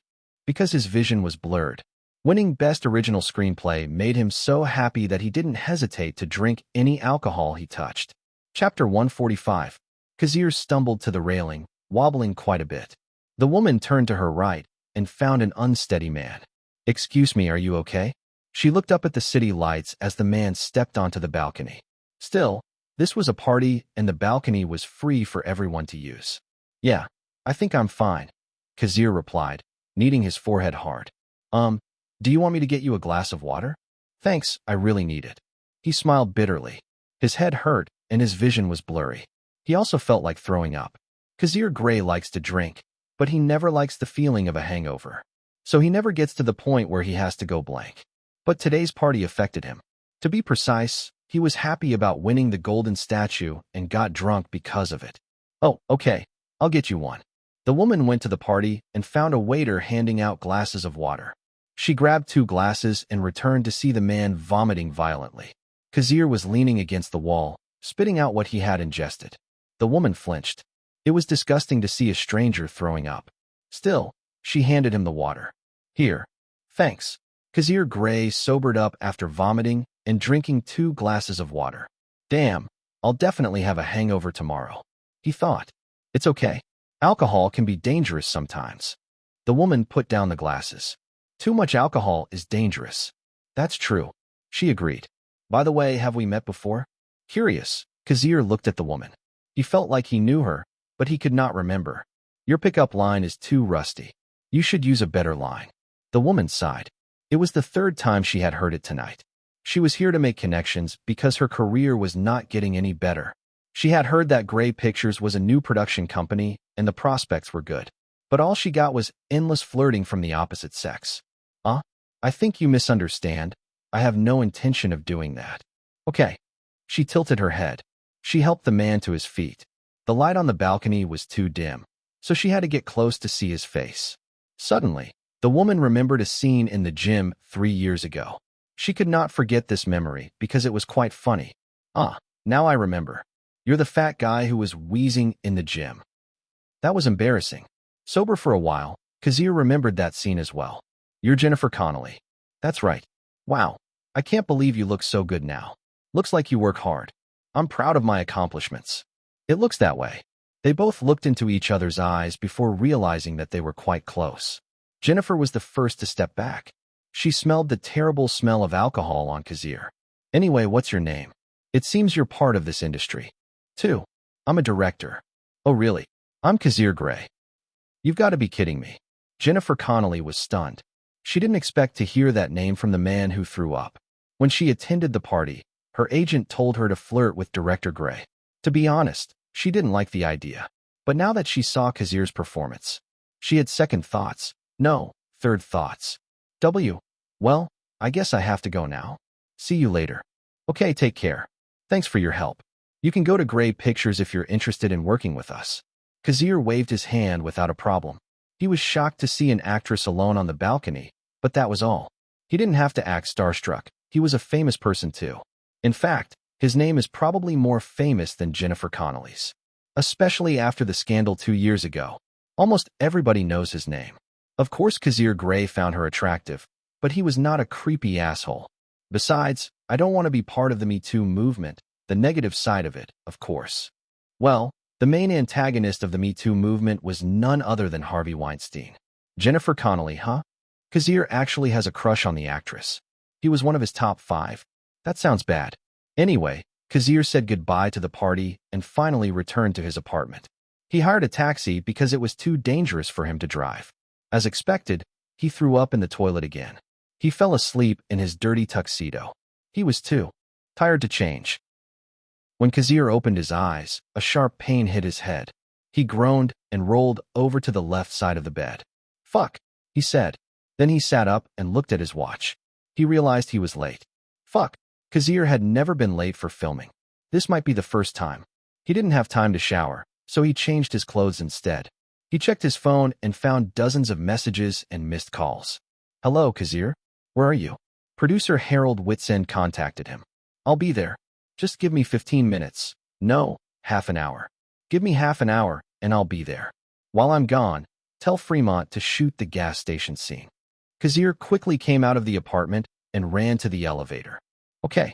By the way, congratulations on the Oscar." "Thanks," he said and ended the call. Kazir Grey smiled. He was happy to have won Best Original Screenplay. Unfortunately, the throbbing pain hit him again and his smile disappeared. Fuck. Painkiller might not be bad. Chapter 146. When Kazir arrived at the set, he saw that the filming was already underway. He nodded. It was good that there was someone who could help him with such things. "I thought you would arrive within half an hour?" "It's already been over an hour." Harold sighed and handed him a Starbucks coffee. Kazir looked at it before taking a sip. He needs something to fight his hangover. Traffic. 2 cars collided and caused traffic. Kazir was not lying. He took a different route because of it. Anyway, look at Fremont. The two were a few feet away from the filming. Harold and Kazir looked at Fremont, who was watching the monitors intently. "If you think he can do it, why not let him direct a small-budget movie first?" Did Salvatore say something to you?" "Huh? What are you talking about?" "I guess not." Kazir shrugged. Only 2 people knew, Salvatore and him. Kazir was waiting for the right moment to tell the crew. Maybe 1/4 of the crew would work for Fremont next year to film Taken 2. Salvatore is already putting together a new production team for Fremont. "Anyway, I know you are training Fremont to be a director. Everybody knows it. Salvatore asked for a favor, and I can't say no. Besides, it will be good for Grey Pictures." "I guess so. So what do you think?" "He can do it, but it won't be easy. It's not easy for everyone. Making a movie is never easy." "Indeed." "Cut. Let's reshoot this scene. Vigo, keep a serious expression this time." "All right." The gas station scene was where Isef Tarasov and John Wick met. The makeup team checked the 2 actors and gave them touch-ups to avoid sweating. It would look bad on camera if their faces were oily and shiny. The crew started to move after being quiet. They saw Kazir Grey standing a few meters away from them. They greeted their boss and congratulated him on the award he had won last night. Kazir was grateful. He hadn't expected to win, but he accepted it with all his heart. "Director." Then Fremont Smith stood up and greeted him. "This is the footage we shot today. You can watch it while the actors rest." "All right, I'll check it later. For now, keep doing what you're doing." "Huh." Kazir tapped him on the shoulder. "You are the director today. You know the schedule, so it will not be a problem. Just think of this as your training." "Oh, okay, boss." "Boss? Am I in Mafia or something?" Fremont smiled and nodded.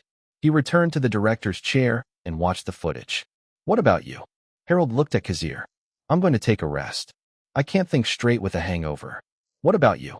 "You drank last night, too." "Not as much as you." Harold chuckled. He knew Kazir was drunk dead last night. A very rare moment to see his friend not sober. "How do you like your job? Do you enjoy being a producer?" "I still like doing props, but it's not bad. It's actually quite good. I realized that commanding people is not so bad." "You sadist." Haha. Harold didn't deny it. "So are you okay with supervising 2 projects in 1 year?" "It depends. If the 2 projects are filmed at the same time, it might be difficult. I prefer both to be set in the US rather than abroad." "Wait a minute." Harold paused and stared at Kazir, who was casually sipping coffee. "Kazir, don't you dare." Kazir didn't answer. Instead, he walked away and went to the trailer reserved for him. Damn it, Harold cursed. He already had an idea of the impending doom he would face. Well, the pay's not that bad. Last year his salary was 7 figures. He might as well take on another project to make more money. He was currently dating a woman and was thinking about their future. House, engagement ring, wedding, children, and so many things. He had a lot to think about. He scratched his head. Now that Kazir had passed the baton to Fremont, the man started shooting again. John Wick stopped at the gas station. His jolly dog looked out the window. The dog was professionally trained and could perform well when not under stress.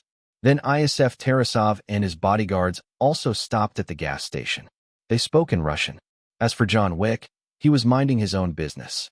Unfortunately, ISF Tarasov saw John Wick's car while lighting a cigarette. He was interested in the car. Nice ride. Mustang, he said as he looked at the car. Mustang Boss 429. John replied. Another term for Mustang Mach 1. Oh, nice car.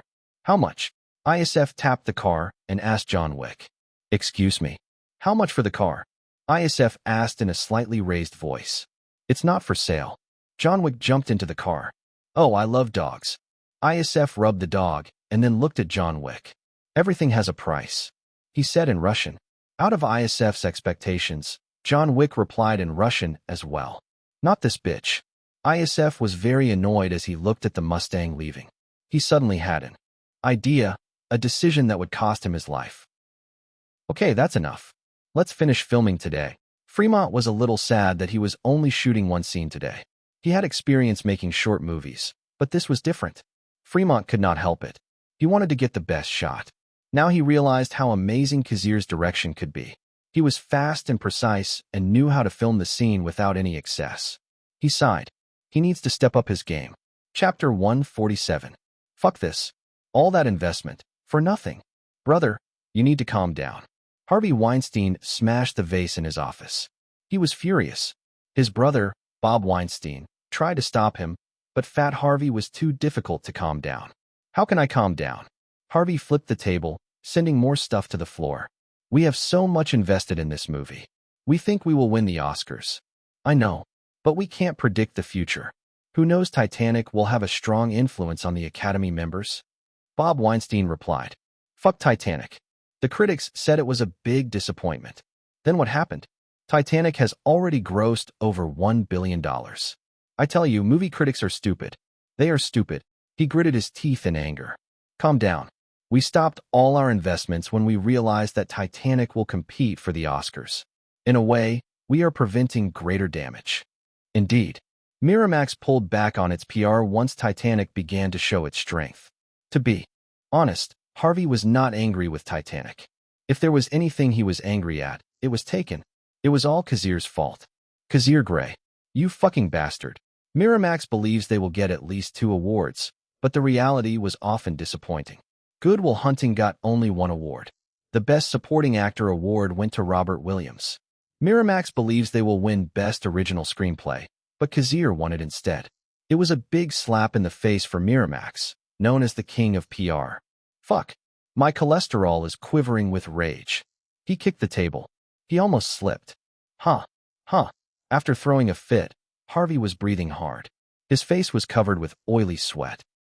Contact some actresses. I want to have some fun. Okay. Tell them I will cast them in our next project. He sat down. Kazir Grey, this is not the end. Matt, are you okay? Ben Affleck asked his friend, who was depressed after what had happened the night before. The two were the screenwriters of Good Will Hunting. But Matt Damon had invested so much in the project more than him. He was deeply affected by the outcome. I'm sad. What about you? Matt Damon looked at Ben Affleck. Same as you.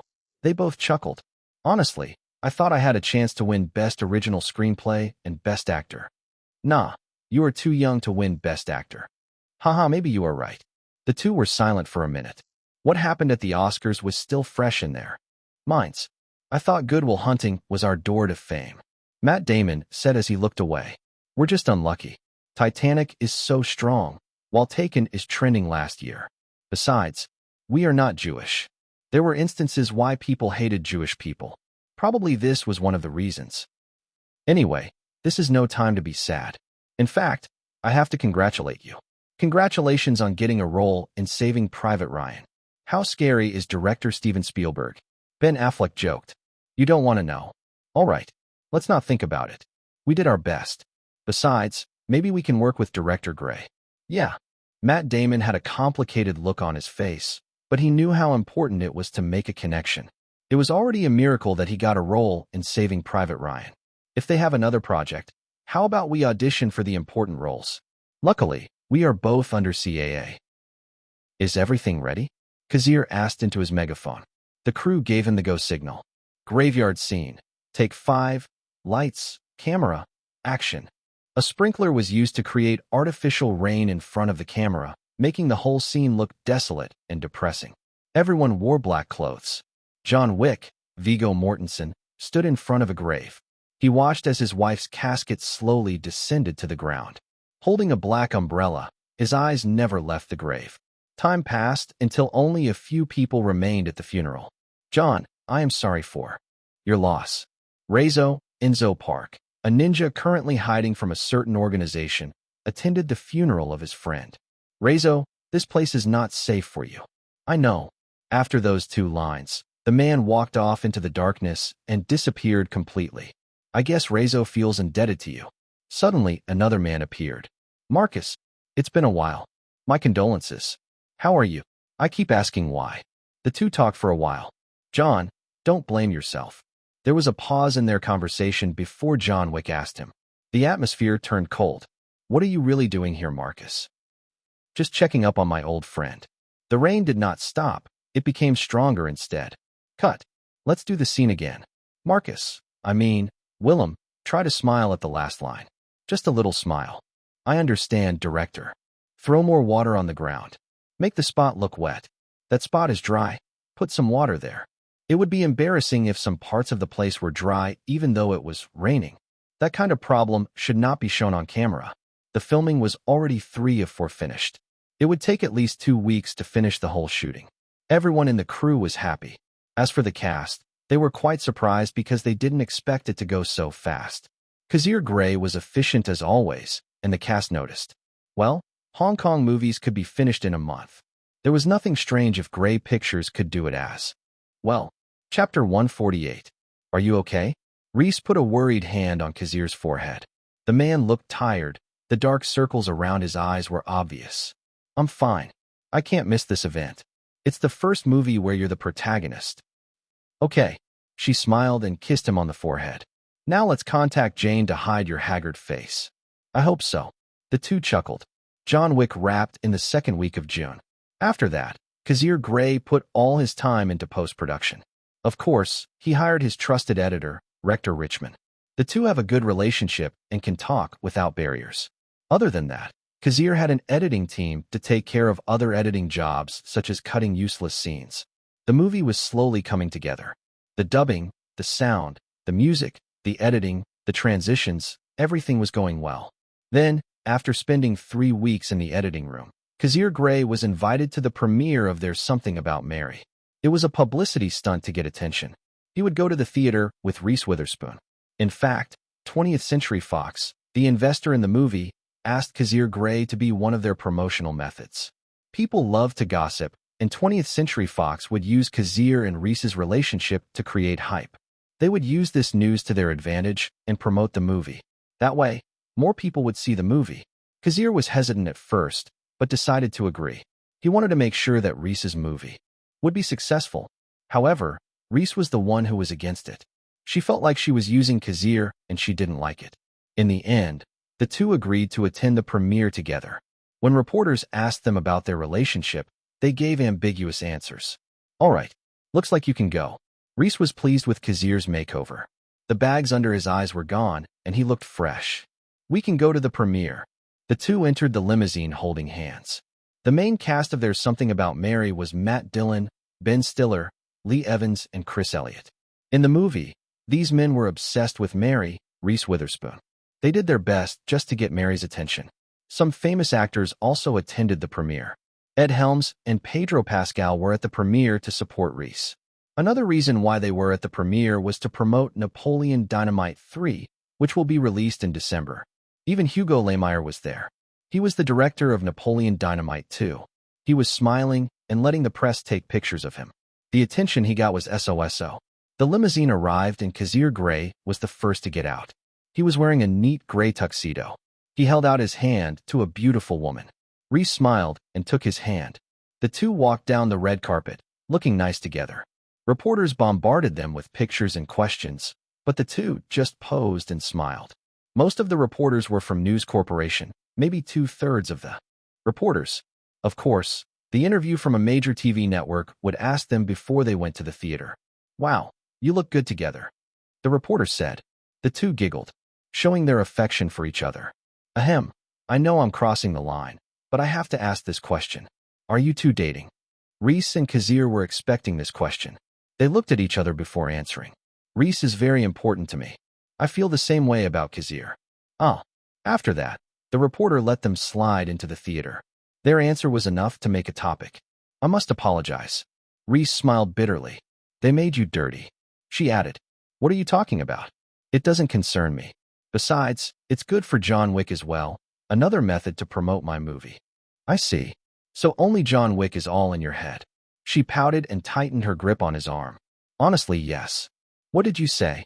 "Haha, of course I'm joking." Humph. The two found their seats, which were in the front row with the cast. Before the movie started, the higher-ups of 20th Century Fox greeted them. Kazir Grey met Tom Rothman again. As always, they talked about scripts and whether Kazir was interested in working with 20th Century Fox. The two of them had a good relationship, so there was no need to play hard to get. In the end, Kazir didn't promise anything.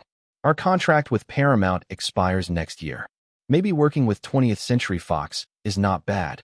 Let's think about it when we get there." The premiere of There's Something About Mary did well. It grossed $4 million on the first day. That was a good result back in the 90s. Only abnormal movies like Taken could get $17 million on the first day. After that, the first weekend got a result of $17 million. Unfortunately, The Mask of Zorro was released in the same week, so There's Something About Mary didn't get the box office champion for that week. The next weekdays also had a good result. From July 20th to 25th, the movie earned another $23 million. All in all, the movie grossed $40 million. The budget of There's Something About Mary was only $23 million. It was obvious that the box office already exceeded the investment, which was a good thing. It seemed that Reese Witherspoon's career would be better after this. From a second-rate actress to a first-rate actress who could easily get a $1 million contract. However, while others were celebrating the movie's success, one person was gritting her teeth in regret. Chapter 149. TCH. I made a big mistake this time. Cameron Diaz bit her nail in frustration. She could not sleep properly these days. Regret was haunting her. The third week of There's Something About Mary ended, and the result was $60.05 million. The movie was a success, and Reese Witherspoon was becoming more famous by the day. The cast of There's Something About Mary was promoting the movie in North America, and it was clear that they were doing well. "Damn it," she screamed, smashing the nearest object to her, a painting that cost at least $50,000. She breathed hard. She tried her best to accept the reality that she didn't get the role, but it was still painful to think about it. "I should have accepted a $1.5 million salary. No, I'll take it even if it's $1 million. It was a once-in-a-lifetime opportunity to advance her career, and she lost it. No, this is not over." Cameron Diaz looked at the newspaper on the table. The headline was about Kazir and Reese's relationship. Some speculated that the two were hiding the truth, but they were actually dating. To be honest, Cameron Diaz was attracted to Kazir. The guy was her type, and now she has all the more reason to seduce him. Let's see how he can last. What is the best way to break someone's heart? By destroying the trust/love they have been building for so many years. Director, is it true that you're the one who recommended the script to Reese Witherspoon? How can I put it? I just heard that there was a project that 20th Century Fox was cooking up, so I asked Reese to try an audition. I'm clueless about everything. Because the movie was selling well, some reporters interested in their relationship knocked on the door of Grey Pictures. The entrance to the company was blocked by dozens of reporters who wanted to know about Director Grey. Kazir Grey stayed in the editing room for 3 days before leaving the company. He was stunned to see so many people waiting for him. In the end, He decided to play with them for a few minutes. I am not lying anyway. Director Grey, is it true that you and Reese Witherspoon are dating? Kazir glanced at the reporter asking him the question. He recognized the man. I think he's from News Corporation. As expected, 20th Century Fox is stubborn. He just smiled and got into the car. He had entertained the reporters/paparazzi enough. They tried to block Kazir, but the man was quite strong. Phew, this is getting out of hand. Sir, it's because you're famous. You are one of the people in Hollywood who has a normal life and people are interested in you. Erica Mendez said to him during the ride. The life of a celebrity was dangerous. He didn't want to shower himself with fake compliments and become a narcissist. There are so many narcissists in Hollywood. People who live in lies. People who think they are gods and goddesses to be worshipped. Fortunately, Kazir Grey knew the reality and he would never succumb. Drugs, sex, vice, pedophilia, abortion, even rape. Hollywood has it all. Take me to Paramount. Today was his meeting with Brad Grey. He gave Hector a day off after 3 days in that darkroom. They both need a break to relax their minds. When it comes to editing, the two of them put their heads together to come up with transitions and cuts that are perfectly in sync with the theme of the movie. So yes, rest is important. It will take 15 minutes. All right. They arrived at Paramount's headquarters within the expected time. Kazir turned around and noticed that some people were following his car.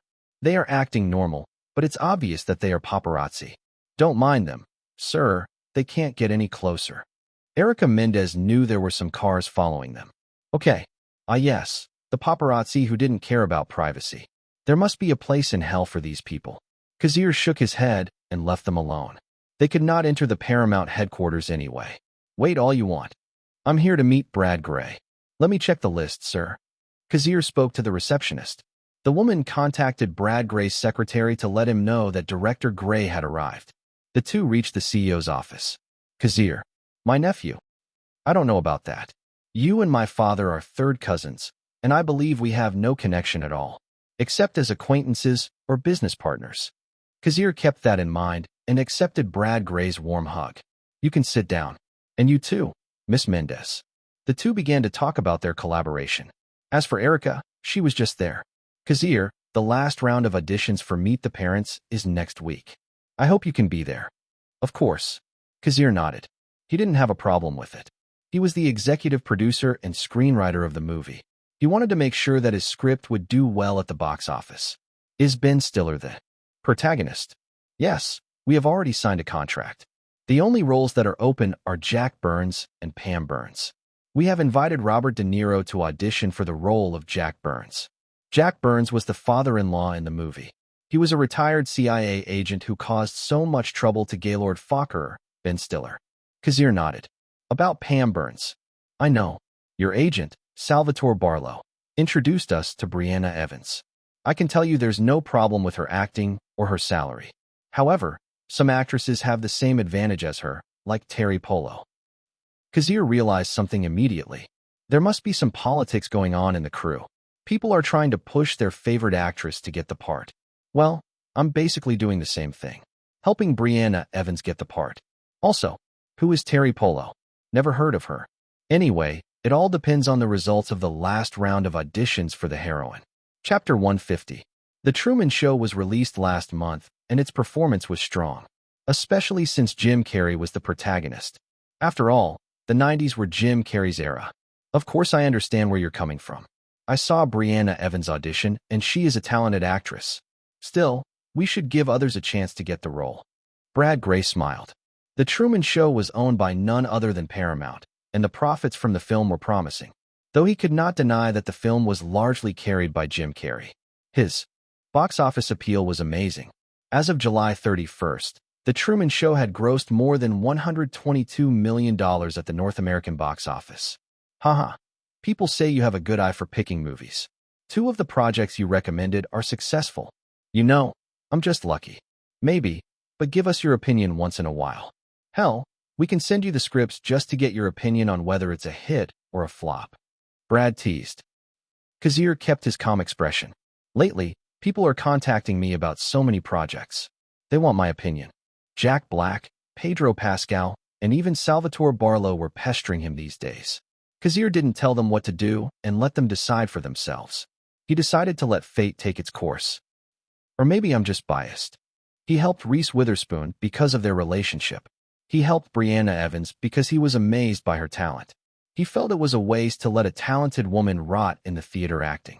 As for Viggo Mortensen, he just gave him a push to accept the role that was meant for him. Kazir Grey liked the Lord of the Rings franchise, and he recognized only one person as Aragorn, and that was Viggo Mortensen. As for the other actors, he knew that most of them would have a successful career and there was no point in helping them. They would become superstars sooner or later. That explains a lot, because you are also a good director. You can tell if the movie will be good or bad. Now that I remember, can you read this for a few minutes? Brad Grey pulled a script from under the table and handed it to Kazir. This is a movie we are going to release in 1999 or early 2000. It's already been approved by the higher-ups. It's our major project for next year. Gary Marshall is the director of the film. He is the one who introduced us to the project. Kazir opened the script and narrowed his eyes when he read the title. Runaway Bride. That's right. Brad Grey nodded. Damn, they really mean it. Of course Kazir recognized the movie. And of course he knew who Gary Marshall was. Gary Marshall is the director of Pretty Woman, starring Julia Roberts and Richard Gere. To make it more interesting, Runaway Bride also starred Julia Roberts and Richard Gere. This is the second time the three veteran performers have worked together, and the result is expected. Runaway Bride is one of the top 10 box office hits of 1999. The fact that CEO Brad Grey had Kazir read the script was truly amazing. He could not believe that he had reached the point where he could read heavily invested screenplays like Runaway Bride. It looks promising. If Brianna Evans can't pass the audition for Meet the Parents, how about you give her this role instead? Honestly, he wanted Reese Witherspoon to take the role, but she was too young for the part. She would definitely be rejected. Haha. Kazir, you are being greedy. I know. There was no need to hide it. How about this? I will let Brianna Evans go straight into the final round of auditions. That's good. Now that Kazir had given the script a good review, Brad Grey felt the movie had a good chance at the box office. He even wants Brianna Evans to star in it. If I'm not mistaken, the production cost of Runaway Bride was $70 million because of the salaries of Richard Gere and Julia Roberts. Both of them were superstars who had many fans all over the world. It was understandable that their salaries were huge. Anyway, let's look at it from a different perspective. Brianna can keep up with her talent. The last time he saw the woman, she was bubbly and lovable. Almost different from what he saw during the filming of Taken. She can change into different roles, like a chameleon. Now, let's talk about the real purpose of this meeting. The mood turned serious. Paramount doesn't have a schedule for September. John Wick will be released that month. I understand. Kazir nodded. September was not a good schedule compared to summer season, Halloween, and Christmas. Still, Paramount was not stupid enough to put important resources into a movie that was not theirs. Especially when the profit they could get was only 25% of the box office. September is already good. I don't have a problem with it. That's good to hear. Don't worry, we'll do what's in the contract. We will invest $3 million in the first promotion. We will adjust the promotion budget based on the performance of John Wick. They both knew that John Wick was different from Taken. Taken was a miracle that rode the trend and made buckets of money. But John Wick was a pure popcorn action movie. Hell, the movie was rated R, which was not good for business.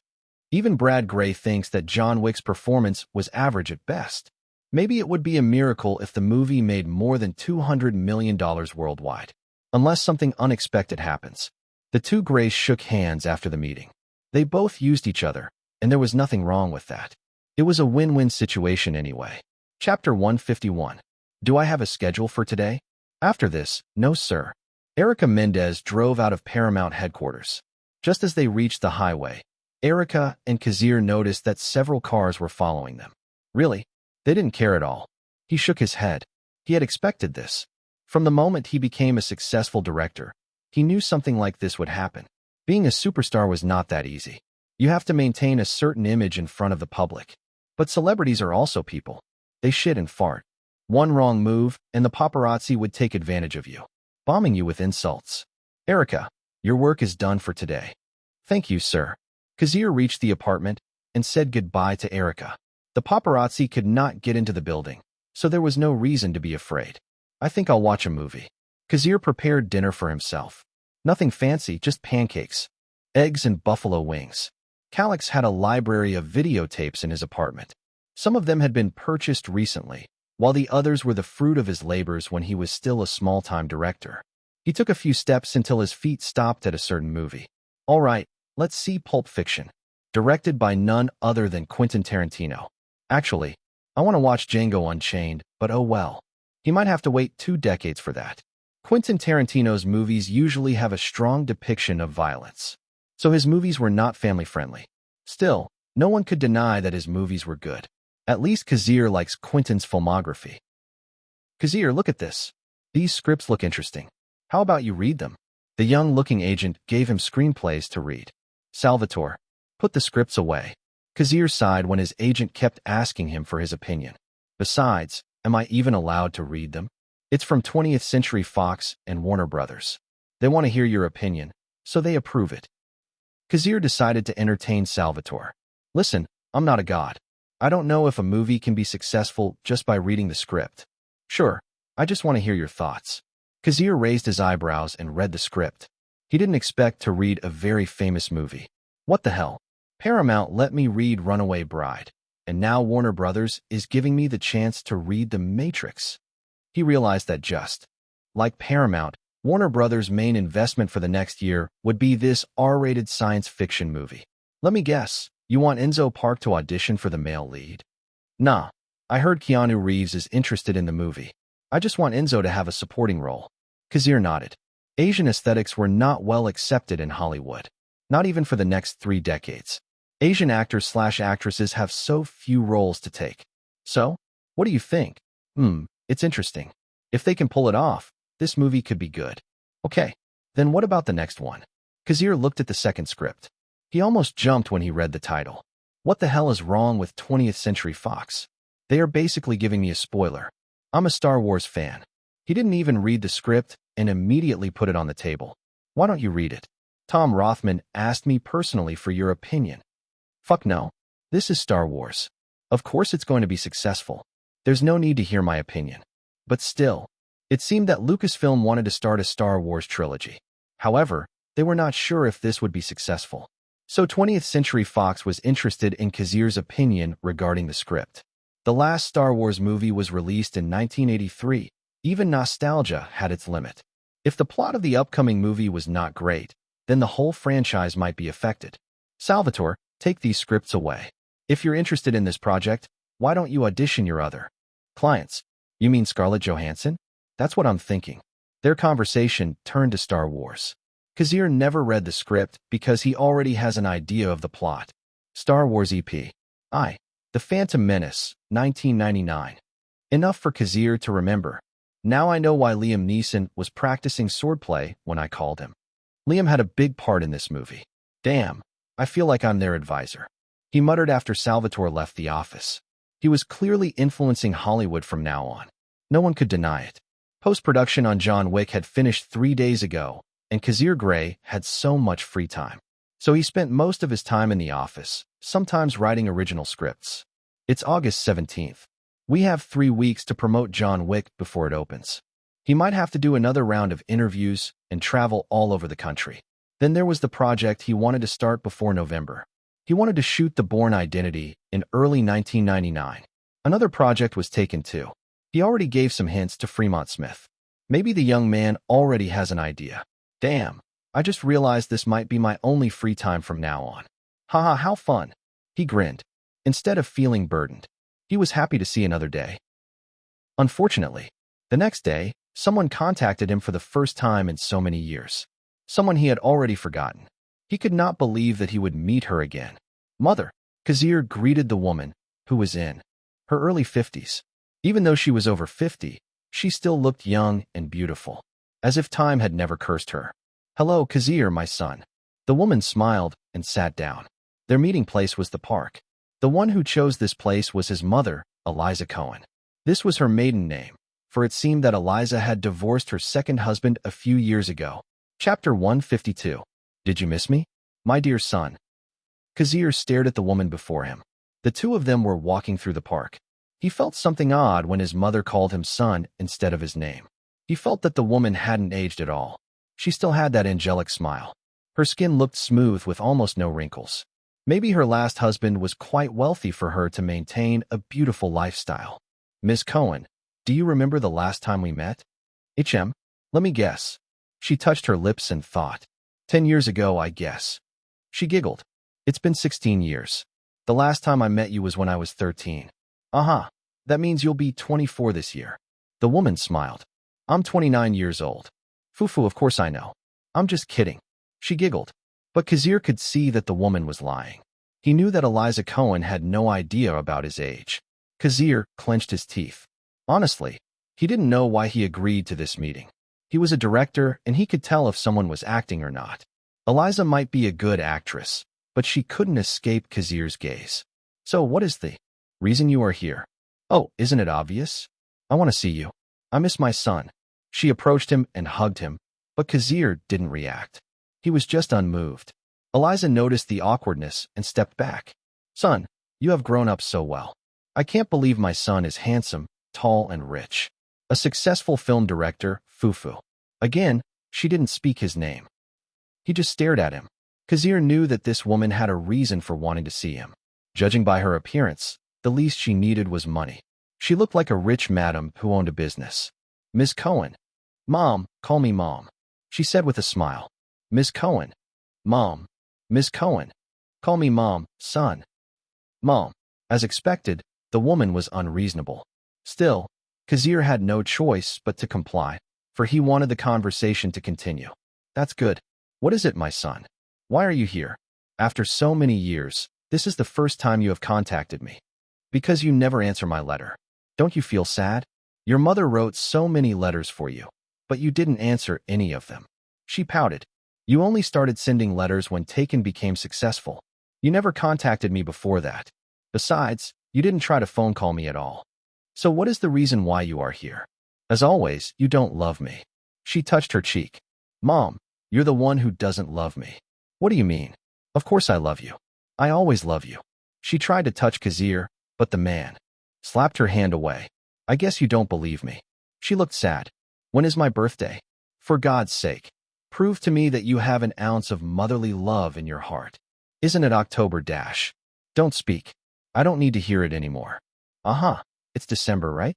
Hee hee, it's already 29 years, so I guess my memory is a bit confused. Kazir didn't bother to answer. My birthday is September 9th, 1968. But I guess that's too much for you to remember. This is the last time I will ask you.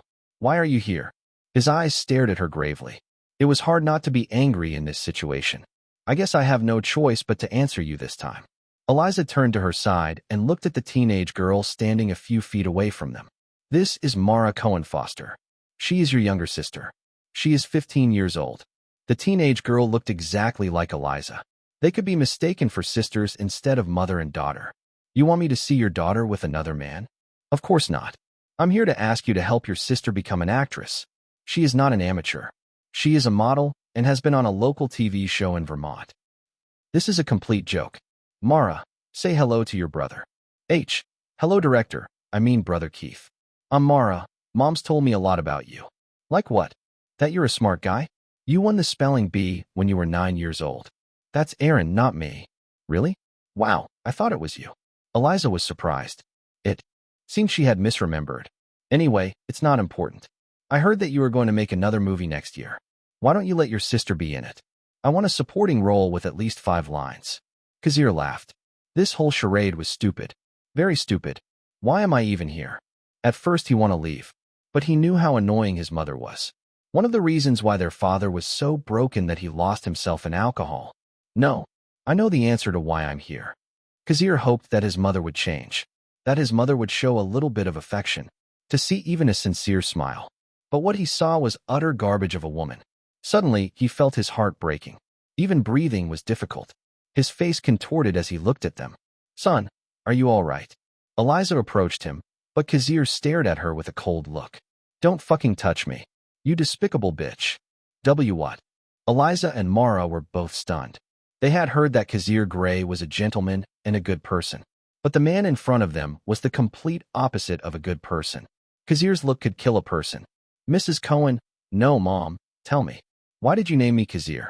He searched for the meaning of his name, and it means another name for God/abundance. This was the last time Kazir wanted to hear Eliza's answer. Suddenly, the woman turned serious. She recalled the suffering she faced back when she was pregnant. The lonely times. Her love slowly turned into hatred. She remembered why she named his second son Kazir. Because I hate God. Finally, Kazir saw honesty in his mother's eyes. He laughed and turned around. He was tired. He didn't want to talk to his mother ever again. He walked away with a great disappointment in his heart. Chapter 153. Woohoo! Let's party. Haha. Yeah. The night came and the bars opened for business.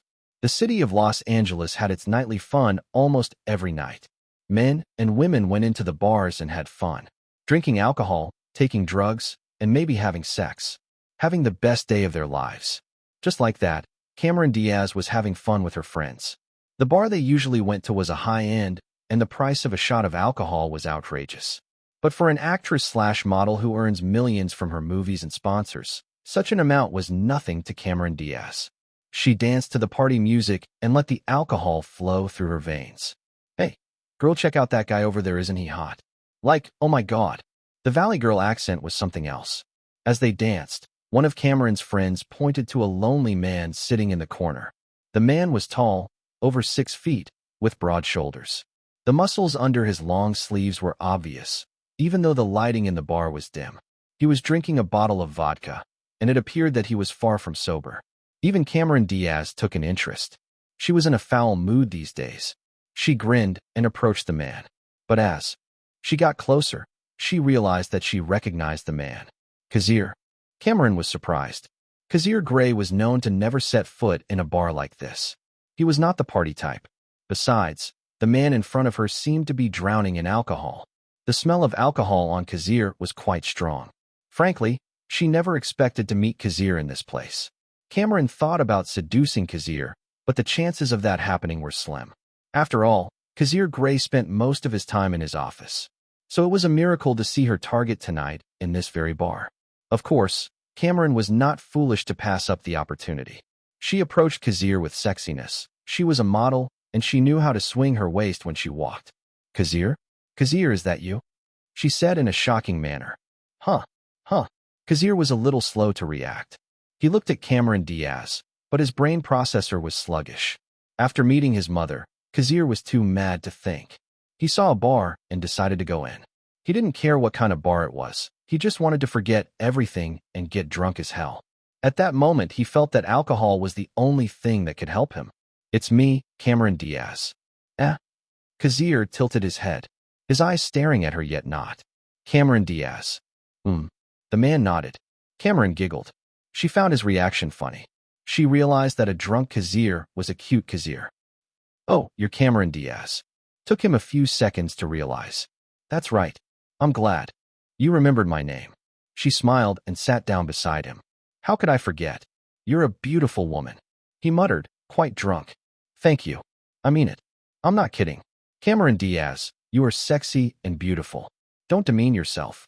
I think you should take care of yourself and keep being healthy. Stay away from harm. Cameron Diaz was speechless. The man was quite honest. No, he was adorable. Her opinion of Kazir was that he was a big director who loved to work. A workaholic who didn't care about the looks of women. She saw him at some formal parties and she witnessed how many times actresses tried to flirt with him. But Kazir was an immovable object. He didn't respond to any of their advances and maintained a gentlemanly demeanor. Perhaps Cameron was attracted to this type of man. I thought he was gay because I never saw him flirt with a woman. Except for that bitch. Cameron Diaz held a grudge against Reese Witherspoon for stealing her role. They never had a real meeting in person, but her opinion of Reese Witherspoon would never change. Oh well. She looked at Kazir. The man drank another swig of vodka like it was nothing. Bartender, give me another one. He yelled. Kazir, how many bottles have you had? Cameron narrowed her eyes. Wait. Let me count. With his fingers, Kazir began to count. 4, 5, 6, I think 7 bottles of vodka. 7 bottles? How is that possible? She was stunned. Was it even possible for one? person to consume 7 bottles of vodka in one night? Was the alcohol content not that high? Sir, I think my friend is already drunk. Please don't give him any more. She stopped the bartender, and he nodded. He, too, was afraid to give Kazir another bottle. The prices of alcohol in their bar were expensive, and he was happy at first because Kazir spent so much money in one night. But the bartender got scared because Kazir wouldn't stop drinking. Kazir, you have to stop. Get up. I'll take you to your apartment. I want to seduce him, but I think I have to do it next time. I can't take advantage of a drunk man. He can't even talk straight. Maybe she wanted to make a real move, not something like this. Ugh. Okay. Kazir stood up and tried to walk, but he wobbled. Here, let me help you. Cameron helped him. Thanks. She led him out of the bar. I think I'm going to throw up. Hearing his words, Cameron led him to the alley. They found a dumpster and Kazir began to vomit. A few minutes later, Kazir was slightly sober after throwing up most of what he had consumed. Thanks, Cameron. Call me Cam. I already called a cab for you. HM. Cameron sighed when she saw that Kazir was all right now. The taxi arrived, and Kazir got into the car. Cameron thought everything was over. She could go back to the bar. Take me to Paramount headquarters. Huh.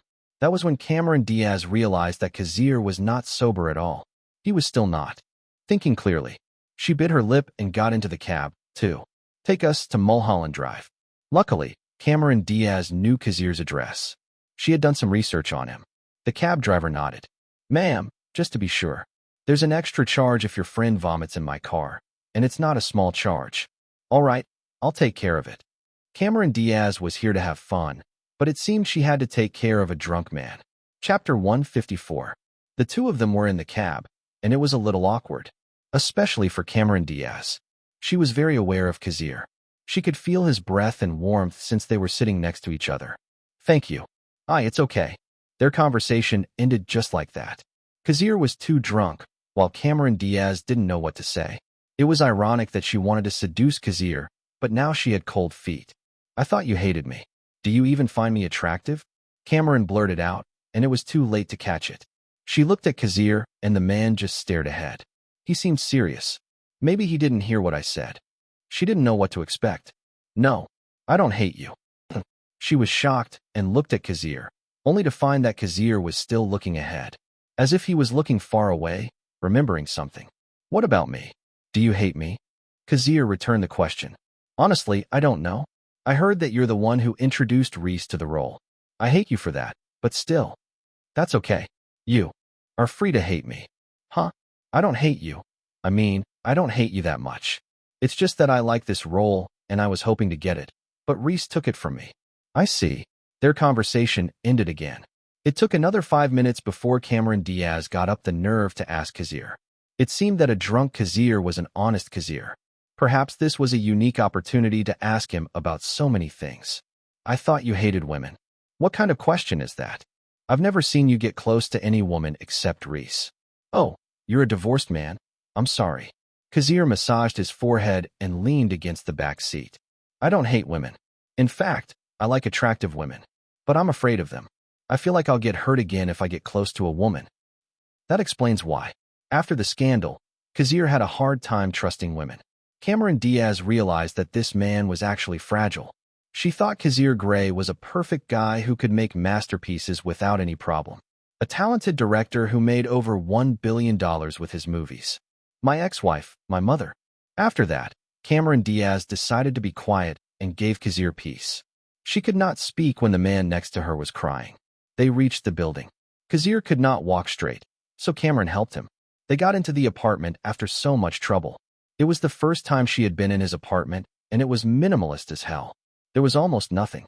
The only thing that caught her attention was the TV and VHS in the living room. The place looked lively. Not. Kazir lay down on the bed, but he was still awake. Are you going to leave now? He asked. Yes, Cameron replied. She started to close the door. Don't go. Huh? What do you mean? She turned around to see Kazir undressing. What dash? She thought she had seen everything already, but one look at Kazir's body stunned her.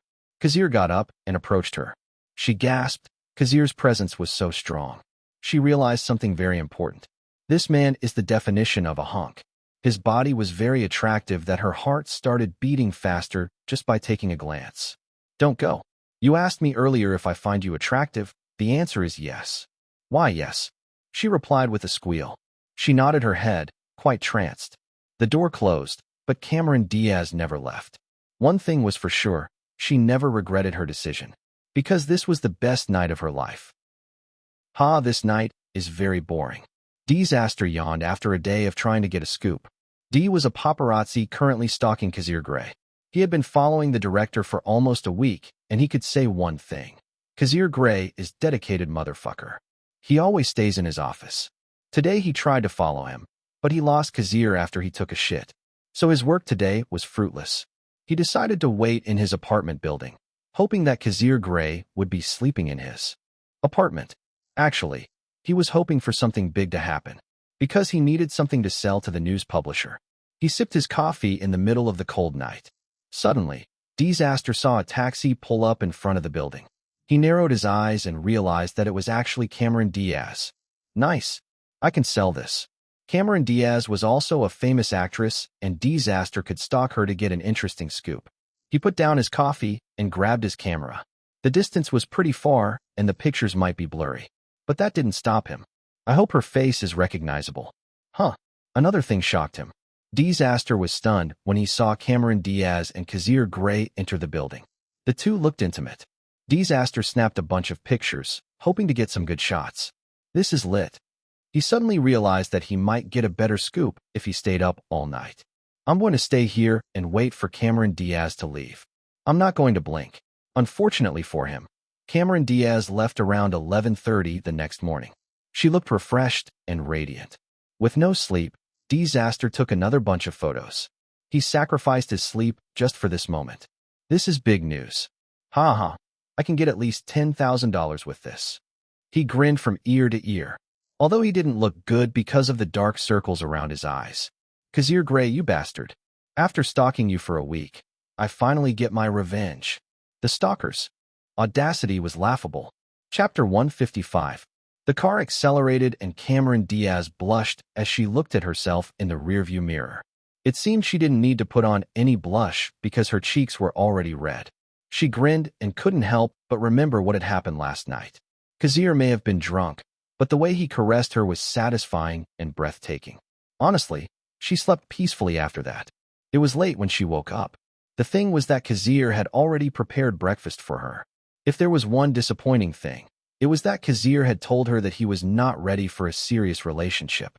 Well, there was nothing to be done, but she would definitely visit him from time to time. She wanted to stay, but she had a movie shoot today. The filming of Charlie's Angels started 2 weeks ago, and she had 3 scenes today.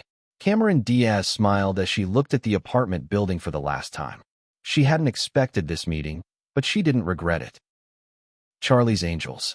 Kazir Grey lifted his cup and sipped at his homebrewed coffee. He remembered what had happened a few years ago. I tried to buy the copyrights, but Columbia Pictures wouldn't agree. Sony Columbia was struggling to maintain its status among the Big Six. They need a strong franchise to keep the company going. Charlie's Angels was a TV show that Sony Columbia owned, and it was a big hit in the 70s. It would be crazy to sell the copyrights. And even if Sony Columbia wanted to sell the copyrights of Charlie's Angels, Grey Pictures didn't have enough money at the time. The sure way to profit from movies was to make adaptations, novels, comics, TV series, and so on. The fans on these platforms were already formed, so there was no problem getting the audience. These fans were willing to buy tickets just to see their favorite novels or comics made into movies. Charlie's Angels had this factor, so Grey Pictures did not get the copyrights. Well, not everything would go according to his plan. He was only a director, a person. What happened yesterday was also terrible. He was just a person who was affected by his mother's hurtful words. If there was one thing he liked, it was having fun with Cameron Diaz. I didn't mean it, but I guess I'm still a guy. In fact, Kazir Grey is just a simple man. He feels pain, happiness, sadness, and joy. The world does not revolve around me. He sighed. As a man, he knew that he would make so many mistakes, no matter how much he tried to avoid them. Such was the life of a man. All he could do was face the obstacles and overcome them.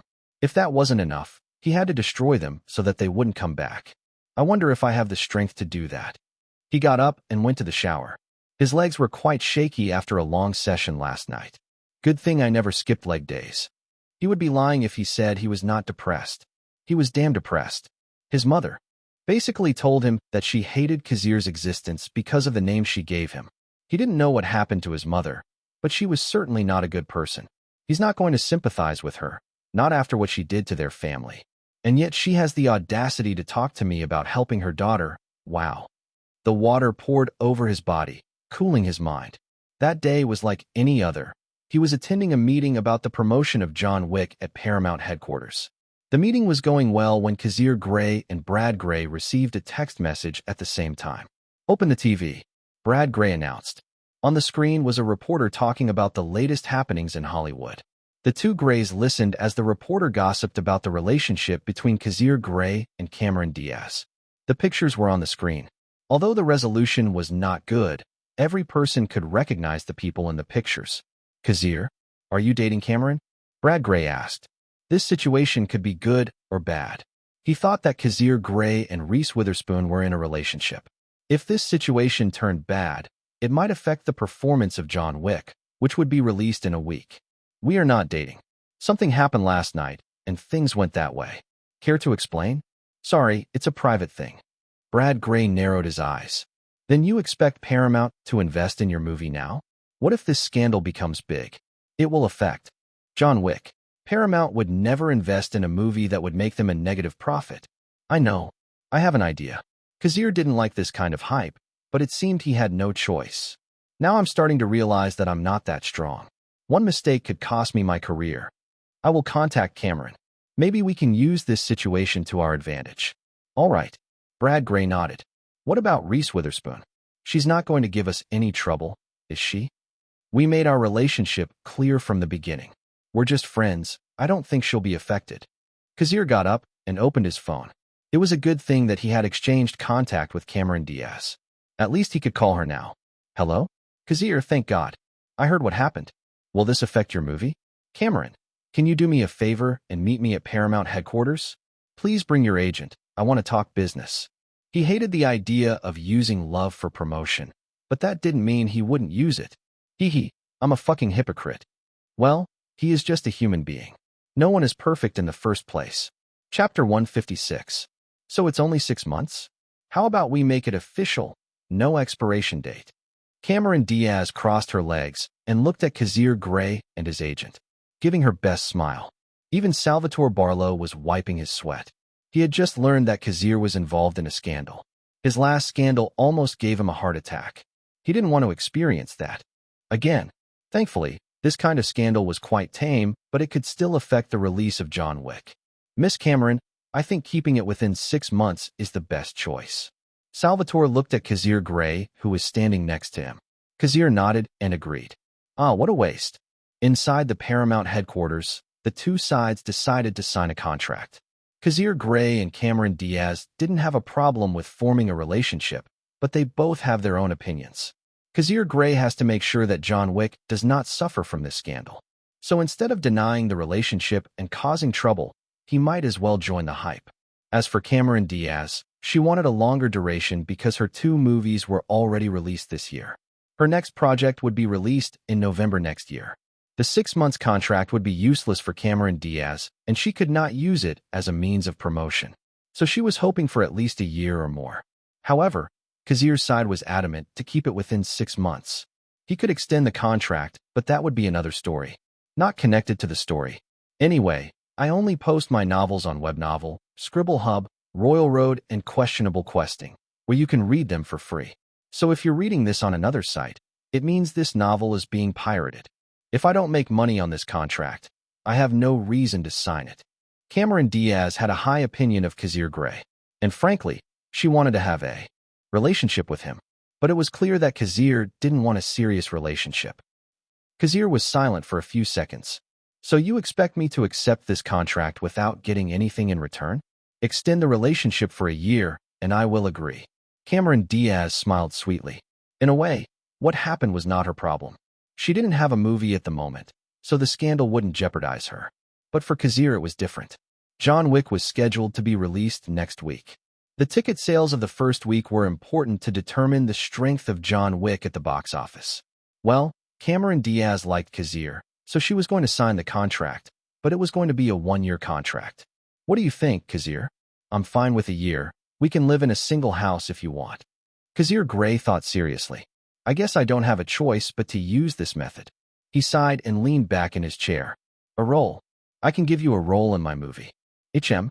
And what kind of role? For the record, I won't accept a small role. It should be an important role. I have the script here. Kazir Grey handed her a hard copy of the script. The Bourne Identity? I think I heard that title somewhere. Is it a novel? Cameron asked him. That's right. I bought the movie adaptation of The Bourne Identity. But I thought you preferred to film original screenplays. I never said that. He could not recall an interview where he said that. Perhaps people just thought of it naturally. Well, all your movies are based on original screenplays. So I thought you didn't like adaptations. She began to skim the script. Her agent looked at the script and was skeptical. It's based on a novel, so it has a good chance of being a box office hit. What's my role? You will be Marie Kreutz. HM, I see I have many scenes and lines. I'm interested. Cameron Diaz didn't have any movies coming out before November 1999. She knew that Kazir Grey had a fast shooting schedule. It wouldn't be a problem if she took 2 to 3 months to join the shoot of The Bourne Identity. Charlie's Angels would be released in 2000, and it was not urgent. So far, she was just training for the role.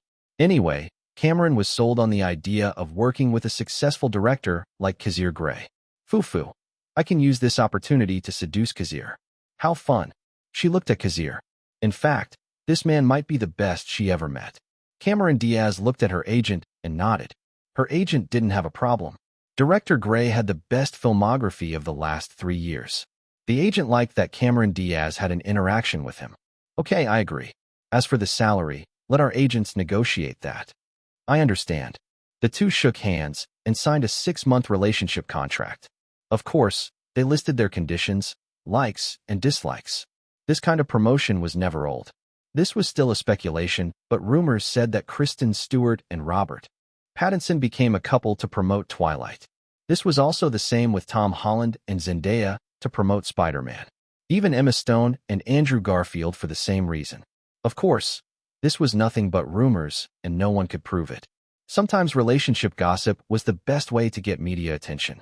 Since Kazir and Cameron agreed to work together, Paramount found the best way to promote John Wick. A Viacom-owned newspaper announced that Cameron Diaz and Kazir Grey were actually dating. The other media followed and reported the news, especially CBS, which was owned by Viacom. Director Grey, can you please tell us about your relationship with Cameron Diaz? A Viacom reporter blocked Kazir's path. A camera followed Kazir as he walked out the exit. Note that this was staged. If you're talking about my relationship with Cam, that's right, we're dating. But we don't like to show it to the public. When did you start dating? That's private information. Kazir reached the exit. Director Grey, one more question, please. I'm sorry, I don't have time for this. A car pulled up in front of Kazir. He opened the door and got in. Hi, honey. Kazir nodded. The reporter was stunned when he saw Cameron Diaz in the driver's seat. Kazir and Cameron kissed before they left the scene. It was all recorded. That night, Kazir Grey and Cameron Diaz were all over the news. Of course, John Wick was also being promoted. When people heard about Kazir Grey or Cameron Diaz, they always heard about the movie John Wick. Chapter 157. The promotion for John Wick continued until premiere night. She's still not answering. Kazir muttered. He tried calling Reese, but no one answered. Reese is out of town shooting Napoleon Dynamite 3. She also signed an endorsement for a shampoo product.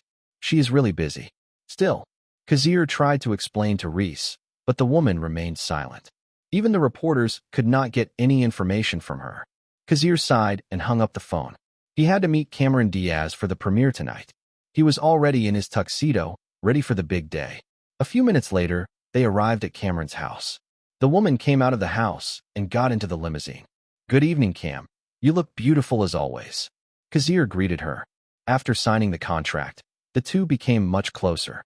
Although they both understood that this was just business, maybe they enjoyed their show, for they were truly intimate. I miss you, baby. Cameron leaned in and kissed him. They shared a passionate kiss that lasted for dozens of seconds.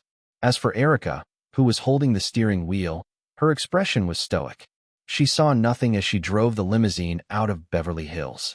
It's amazing that your assistant can drive a limo. Cameron was quite impressed, looking at the assistant who looked rough. Erica can even fly a helicopter. Kazir shrugged. Really? You're not kidding, are you? Don't worry, Miss Cameron. I can even fly a jet. Erica replied. She was proud of her achievement in the military.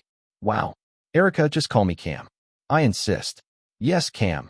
Cameron Diaz smiled and rested her head on Kazir's shoulder, cuddling. So when are we going to live together? Not in the contract. Geez, you bad guy. She pinched his shoulder, and Kazir chuckled. Cameron had actually tried to put in the contract that they were going to live together, but Kazir had denied it. Actors are professional liars. It was amazing that Kazir could keep up with Cameron's acting. Anyway, when are you going to buy a house in Beverly Hills? You are richer than me. I think you can afford a nice house. Most of the money will be invested in our next projects. I don't know if I'm going to buy a house this year. He replied. Do you expect me to believe that? Kazir, your annual salary as a director is at least 5 times higher than mine. Your bank account is definitely full. Kazir just smiled and didn't answer. It was private information, and he kept his mouth shut. Kazir Grey wanted to buy a house when the market bottomed out. The right time to buy a house would be around the year 2000. That was the year the dot-com bubble burst and many industries were affected. One of them was real estate. The house could wait, especially if he lived in his office anyway. It was already a fact that his office was his home. Even the employees of Grey Pictures felt uncomfortable because their boss literally lived in the company 24/7. The month of September was a dismal time for Hollywood. The Big Six usually released their weak movies during this month. So John Wick didn't have any strong competition, except for one. I heard that Rush Hour is coming out next week. Starring Jackie Chan and Chris Tucker, a movie distributed by New Line Cinema. Rush Hour was the September 1998 winner. Even Kazir was not confident that he could compete with Rush Hour. Because, to be honest, his movie didn't have any selling point except for the action stunts. But the thing was, Rush Hour had great action stunts, too. Jackie Chan was known to do his own stunts. Even John Wick's connection to Taken was not heavily emphasized. Maybe the only selling point was Kazir. So his relationship with Cameron Diaz was the main method of promotion. Paramount didn't care much about the movie, and the resources they gave it weren't great either. They only care about director Kazir Grey, not John Wick. Viggo Mortensen and the cast showed up one by one. Reporters were obviously taking pictures of them. The cast did their best to act normal and pose in front of the flashing cameras. The interviews would happen, and the important cast would be asked some questions related to the movie. Usually the interviewer would ask, "How is it working with director Grey? What do you think about the movie? And what is your role in the movie?" Nothing fancy or controversial. After all, this premiere was overrun with Viacom reporters. Unless Viacom was interested in making things spicy. Just like that, Kazir Grey and Cameron Diaz arrived on the red carpet. They smiled and stood close to each other as if they were deeply in love. Director Grey, please look into the camera. Miss Cameron, please hug Director Grey. The reporters demanded a series of poses. Cameron was in a good mood, so she did her best. We meet again, Director Grey. Yes, I remember you. You're a Bellabomb. You're the one I interviewed last time. Indeed. The woman nodded happily. She was the reporter who interviewed Kazir when Taken came out. Of course, she worked for CBS. Director Grey, how does it feel to be the best up-and-coming director of this era? I feel good. Although I don't think I'm the best. I think Quentin Tarantino and my friend David Fincher are the best emerging directors of the 90s. Kazir was not lying at all. I see you have Miss Cameron Diaz with you. Would you like to explain your relationship with her? This time it was Cameron who answered. Hi, I'm Cameron Diaz. I'm his girlfriend, she said, hugging his arm. Looks like you two are doing well. You guys are so cute. Anyway, what about your relationship with Reese Witherspoon? Kazir looked at the reporter, keeping his smile amiable. I fucking knew it. Maybe Paramount was trying to spice up the evening. Or maybe the reporter was asking the question on her own volition. Either way, Kazir was thrust into the spotlight. Life was like a novel indeed. Novel, huh?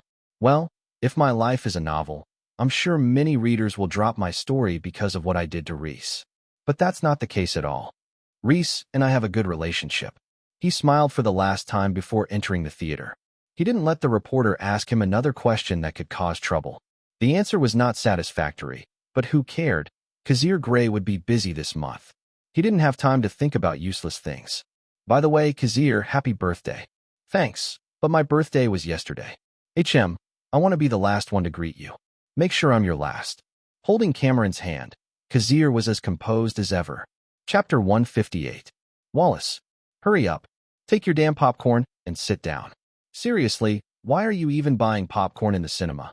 Popcorn in this place sells like $3. Calm down, okay? Billy and Wallace went to the bathroom because it would be terrible if they left right at the climax of the movie. The two understood that this was an action movie and it would definitely be an adrenaline-pumping experience. They didn't want to miss a thing. Billy and Wallace saw Napoleon Dynamite 4 years ago and thought it was funny. Since then, they have become fans of director Kazir Grey. They saw The Hangover, which was funnier than Napoleon Dynamite. Then they saw Taken, which was a movie for guys like them. They had already graduated from college and were working on their respective careers. Watching movies was the only time they could hang out now that they were busy adults. Whenever Kazir Grey produced a movie, they would watch it. It became a tradition for both of them. It was a good thing that Kazir Grey had a movie every year. The opening night for John Wick was not as crowded as they expected. Maybe the September schedule and the R rating were some of the factors why the reception was mediocre. Still, that didn't stop some avid fans from going to see the movie. The movie started. Wallace and Billy watched the screen as they munched on popcorn that Wallace bought. The logos of Grey Pictures and Paramount Pictures appeared one after the other. The first 5 minutes of the movie was about John Wick, Viggo Mortensen, and how he lost his wife. His friends came to the funeral. John Wick was sad about the death of his wife, but a dog gave him hope to live. The dog was his wife's last gift to him. The audience didn't have a strong attachment to John Wick's wife, and they believe it was just a plot device. However, they find the dog adorable. The dog is very cute. At least one person in every theater would say it while watching the cute dog get close to John Wick. As for Billy and Wallace, their focus was on something else. They were watching Taken and remembering something important. Hey, that Rezo. He showed up in Taken, right? Yeah, I think so. Rezo, Enzo Park, appeared at the funeral and spoke to John Wick for a few seconds before disappearing back into the darkness. His conversation with John Wick was brief and a little confusing. To begin with, the audience had no information about the protagonist, John Wick. Marcus also attended the funeral and offered his condolences to John Wick. After that, the story slowly progressed, but the audience was still clueless about John Wick's identity. Where's the action? In the first place, the reason why they wanted to watch this movie was because of action sequences. Shoo, the movie's just starting. We are not even 10 minutes into the movie. The action scenes they were talking about were about to happen. John Wick and his dog went to a gas station. There they met Viggo Tarasov's asshole son, ISF Tarasov. When John Wick refused to sell his car, a 1969 Ford Mustang Mach 1, and responded in Russian, ISF decided to break into his house, attack John Wick, and steal his car. ISF was the son of a Russian mafia boss, so he thought he owned the world. ISF succeeded and stole the car. He and his friends beat up John Wick and killed his dog. That was the last thing they should have done. The audience felt sad when they realized the dog had died. After this incident, the audience began to understand that John Wick was not so simple. He was the Baba Yaga, the one sent to kill the boogeyman. So John Wick is actually a professional killer. Wallace, who was stuffing popcorn in his mouth, realized that fact. He was still unsure how this movie would unfold. Fortis Fortuna, a duvat. A tattoo on John Wick's back. In Latin, it means fortune favors the bold. With his black tuxedo, John Wick entered the world of assassins once again to seek revenge. He returned to the Continental Hotel, met Winston, talked to Viggo Tarasov on the phone, and began his vendetta of killing people. Although the movie was still in progress, Billy and Wallace saw another cameo by Kazir Grey. This time, Kazir Grey was talking to a black man with an afro. The two were at the Continental Hotel. A small cameo, but cameo nonetheless. Kazir showed up again. The sound of their conversation was faint and the audience could not hear them. It looked like they were talking about some serious stuff because their expressions were quite serious. It was as if Kazir was giving Fremont a chance to prove himself. At the Continental Hotel, they used gold coins as currency. just like what Brian Mills did to get information from Rezo. Just like what the audience expected, the movie was full of action, fights, and gun battles. Cool. This is so freaking cool. But unlike the over-the-top action movies that use heavy and big guns and simple action stunts, the action sequences in John Wick were realistic and blood-boiling, as if the audience was watching a real battle. The technicalities, the professionalism of being assassins. That's what I like. Action. Movies these days don't even have a magazine reload scene. No gun has endless bullets. Of course you have to reload. Wallace roared, stuffing a handful of popcorn into his mouth for the nth time. John Wick was taking on a mafia organization, and he was at a disadvantage. He was thrown from the second floor of the bar, shot in the abdomen, and nearly suffocated after being caught. Fortunately, Marcus saved him with his sniper rifle. Marcus was a true friend. He wouldn't betray John Wick for $2 million in exchange. After receiving help from Marcus, John Wick killed his way until he found ISF Tarasov and got his revenge. After that, John Wick found another dog and decided to adopt him. The end. Woohoo! Nice. Even though the plot of the movie was generic and the audience already had an idea of how the movie would end, they were still entertained. The audience started standing to leave the theater. A few seconds after the credits rolled, the screen lit up again for the post-credits scene. The standing audience stopped at their feet and watched the final scene. At the prominent Continental Hotel, Marcus and John decided to have a conversation. This time Marcus met John Wick and talked about the high table. Apparently, the fraternity was getting out of hand and Marcus felt like a massive change would happen. Chapter 159. After seeing John Wick, audiences who saw Taken last year realized that the two movies were connected. The appearance of Rezo, the gold coins as currency, and the high table. These three appeared in both movies, and the audience felt that director Grey was cooking up something big. Some of them were excited, while others felt that this plan might fail before it happened. They were talking about movies that cost millions to make. It was not that easy to complete something like Cinematic Universe without failing at least one. After all, most of the audience believed in standalone movies with no connection to other movies. This broad concept was difficult to realize because the movie companies preferred safe movies with an obvious profit. What Kazir Grey and Grey Pictures did was a gamble. No one knew if this so-called Continental Cinematic Universe would be successful. Even the Big Six were afraid to venture into this uncharted territory. Some tried, but only the MCU and DCU came out on top. The next 3 decades would be all about superhero movies. One thing was for sure, audiences were eager to see director Grey's next film. Maybe it would be related to Taken and John Wick. The midnight results were within the expectations of Grey Pictures and Paramount. They did their best and promoted the movie in various ways. Heck, Kazir Grey even used his love relationship to promote the movie, something he didn't like to do. Maybe it was lucky that they didn't have any competition this week. Most of the movies this month were not promising either. September 10th, 1998. John Wick grossed $4.60 million. Paramount and Grey Pictures had agreed that the movie looked promising for the month of September. Maybe Kazir was starting to get a reputation. The next day, some tabloids and newspapers were talking about the connection between Taken and John Wick. Significantly, the two movies are set in the same universe. Also, one of the characters in Taken showed up in John Wick. Even Kazir and Fremont's cameo was used to promote the movie. On September 11th, 1998, with 3,500 theaters. The total gross of John Wick was $12.84 million. The weekend usually had a good reception for theaters. Many people would see movies on the weekend. Saturday, September 12th, 1998. The movie overall grossed $22.52 million. Sunday, John Wick's box office was $30.03 million and easily won the box office champion of the week. Just like the usual forecast, the performance from Monday to Thursday was dismal. John Wick only rose to $41.08 million. Meaning, in that 5 days, the movie only made around $11 million. What do you think, Ovitz? Well, John Wick crossed the $100 million mark in North America. Michael Eisner dropped the newspaper and looked at his right-hand man. The two old Michaels watched every move Grey Pictures made. It would be a lie to say they were not interested.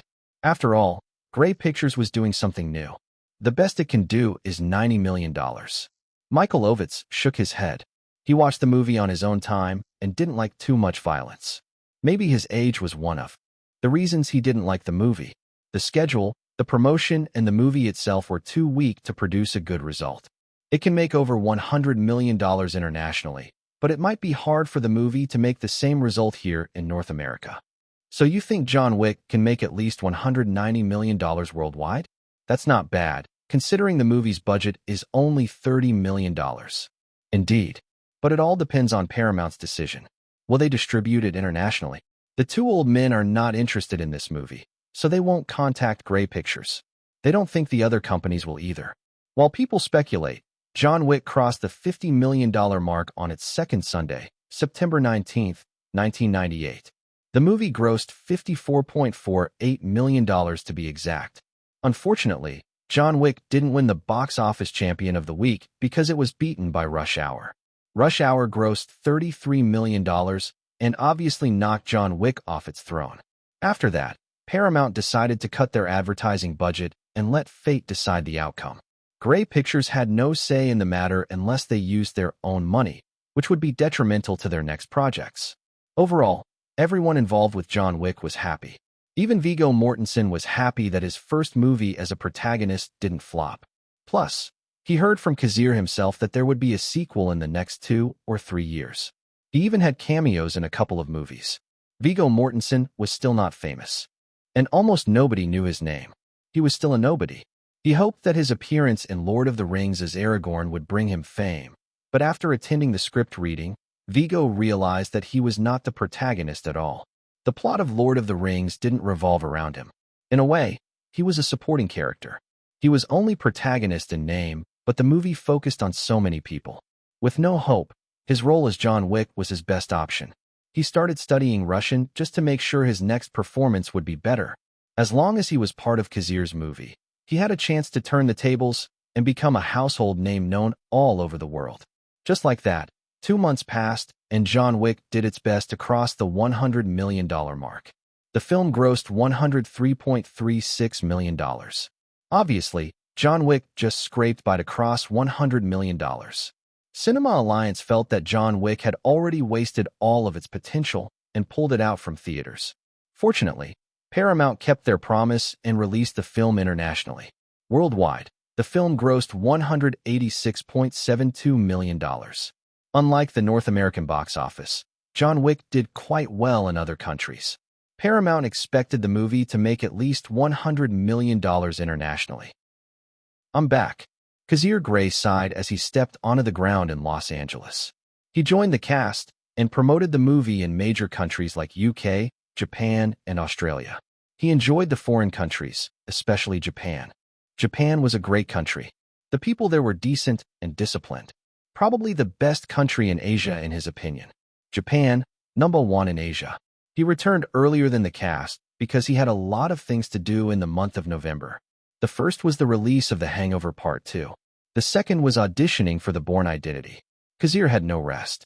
Luckily, the new crew that Salvatore hired were all enthusiastic, so he didn't have a problem working them to the max.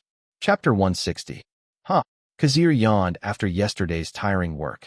With the remaining money from the company, Kazir started the Bourne Identity project. Their initial plan for the movie was $50 million, but they could adjust it depending on the situation. Kazir wanted authentic scenes, so they had to fly to Italy, where Jason Bourne was first found. This increased the budget. In his opinion, the movie could reach a budget of $60 million if they try to hire Matt Damon. Matt was already a famous actor, and his salary was between $3 and $7 million. Depending on the negotiation, Kazir Grey was willing to hire Matt Damon just to make sure that the movie would be successful. After all, Matt Damon was the original Jason Bourne. Did you sleep well? The woman lying next to Kazir whispered as she rubbed his chest. Cameron Diaz smiled and kissed him on the cheek. Good morning, Cam. Good morning, Kazir. She giggled and stood up. She invited Kazir to her place for some fun, and she was not disappointed. Last night was very amazing. I have to go to training for Charlie's Angels. Thankfully, the training is not that harsh, or else my sore hips might collapse. She said, glaring playfully at Kazir. Let's go together. They chuckled. Both of them were busy. Still, they had to maintain their relationship for the sake of promotion. Even if John Wick was over, they have another project that they might promote together. Producer Harold Whitsend was already contacting Paramount and Cinema Alliance to get the share of the pie. 40% for Cinema Alliance and 25% for Paramount. In the end, Grey Pictures only received $36.08 million. The production cost of John Wick was $30 million. That means their profit was only $6 million. The only good news was that the international box office was doing well. Maybe they could make about $20 million. Then there were the videotapes. I remembered that John Wick was doing very well in the DVD and online movie rental market. The couple went into the bathroom together and stayed there for about an hour. They were both refreshed when they came out of the bathroom. Grey Pictures planned to release 2 movies next year. They were The Bourne Identity and Taken 2. The crew planned to shoot The Bourne Identity around January and then release it on the summer season. As for Taken 2, they would release it on the September or November schedule. Our agenda for today is Liam Neeson. At the long table, the important people of Grey Pictures were talking. I've already spoken to Liam's agent, but they haven't responded. Salvatore Barlow told his story. Their current problem was Liam Neeson's opinion about these changes. It would be devastating if Liam Neeson canceled Taken 2. That would affect the Continental Cinematic Universe. I may be overstepping my bounds, but can I express my opinion? Harold Whitsend joined the conversation. Harold, you are the producer. You have every right to speak. Then, why don't we move Taken 2 to the year 2000? It will be hard for us to convince Liam Neeson that fast. We need time to convince him and his agent. When Harold said this, everyone looked at Kazir Grey. He was the one who had pushed the plan to release 2 movies in 1 year. We can't do that. Otherwise our schedule will be slow. Anyway, I only publish my novels on WebNovel, Scribble Hub, Royal Road, and Questionable Questing, where you can read them for free. So if you're reading this on another site, it means this novel is being pirated. How about making John Wick Chapter 2 first? That's impossible. The plot should stay the same. Taken 2 has to be released before John Wick Chapter 2. Kazir shook his head. The room was silent for a while. Fremont listened to their conversation. He wanted to say something, but was afraid to open his mouth. Suddenly Kazir told them something. I met Liam Neeson last week. He feels indebted to us after winning the Best Actor award. He said he could agree to our terms, but he had to meet the new director first. This time everyone in the room looked at Fremont Smith. Fremont, you have to convince Liam Neeson. It's part of your job to make this movie a success. I understand. Fremont nodded strongly, although he was nervous. This was his first project, and it was a big movie for sure. He couldn't help but be nervous. Still, he wanted to take a chance. As for the salary negotiation, I think everyone here understands that Liam Neeson's team will do their best to get more money from us. Keep it within the expected budget. All right, that's my job as a producer. It seemed that Harold Whitsend had already adjusted to his life as a producer. The second round of auditions for The Bourne Identity had already been completed, and the crew was just filtering for the final audition. So far, one role had already been filled by Cameron Diaz as Marie Kreutz. When the meeting was over, Harold and Salvatore stood up to talk to Kazir about the situation with Matt Damon.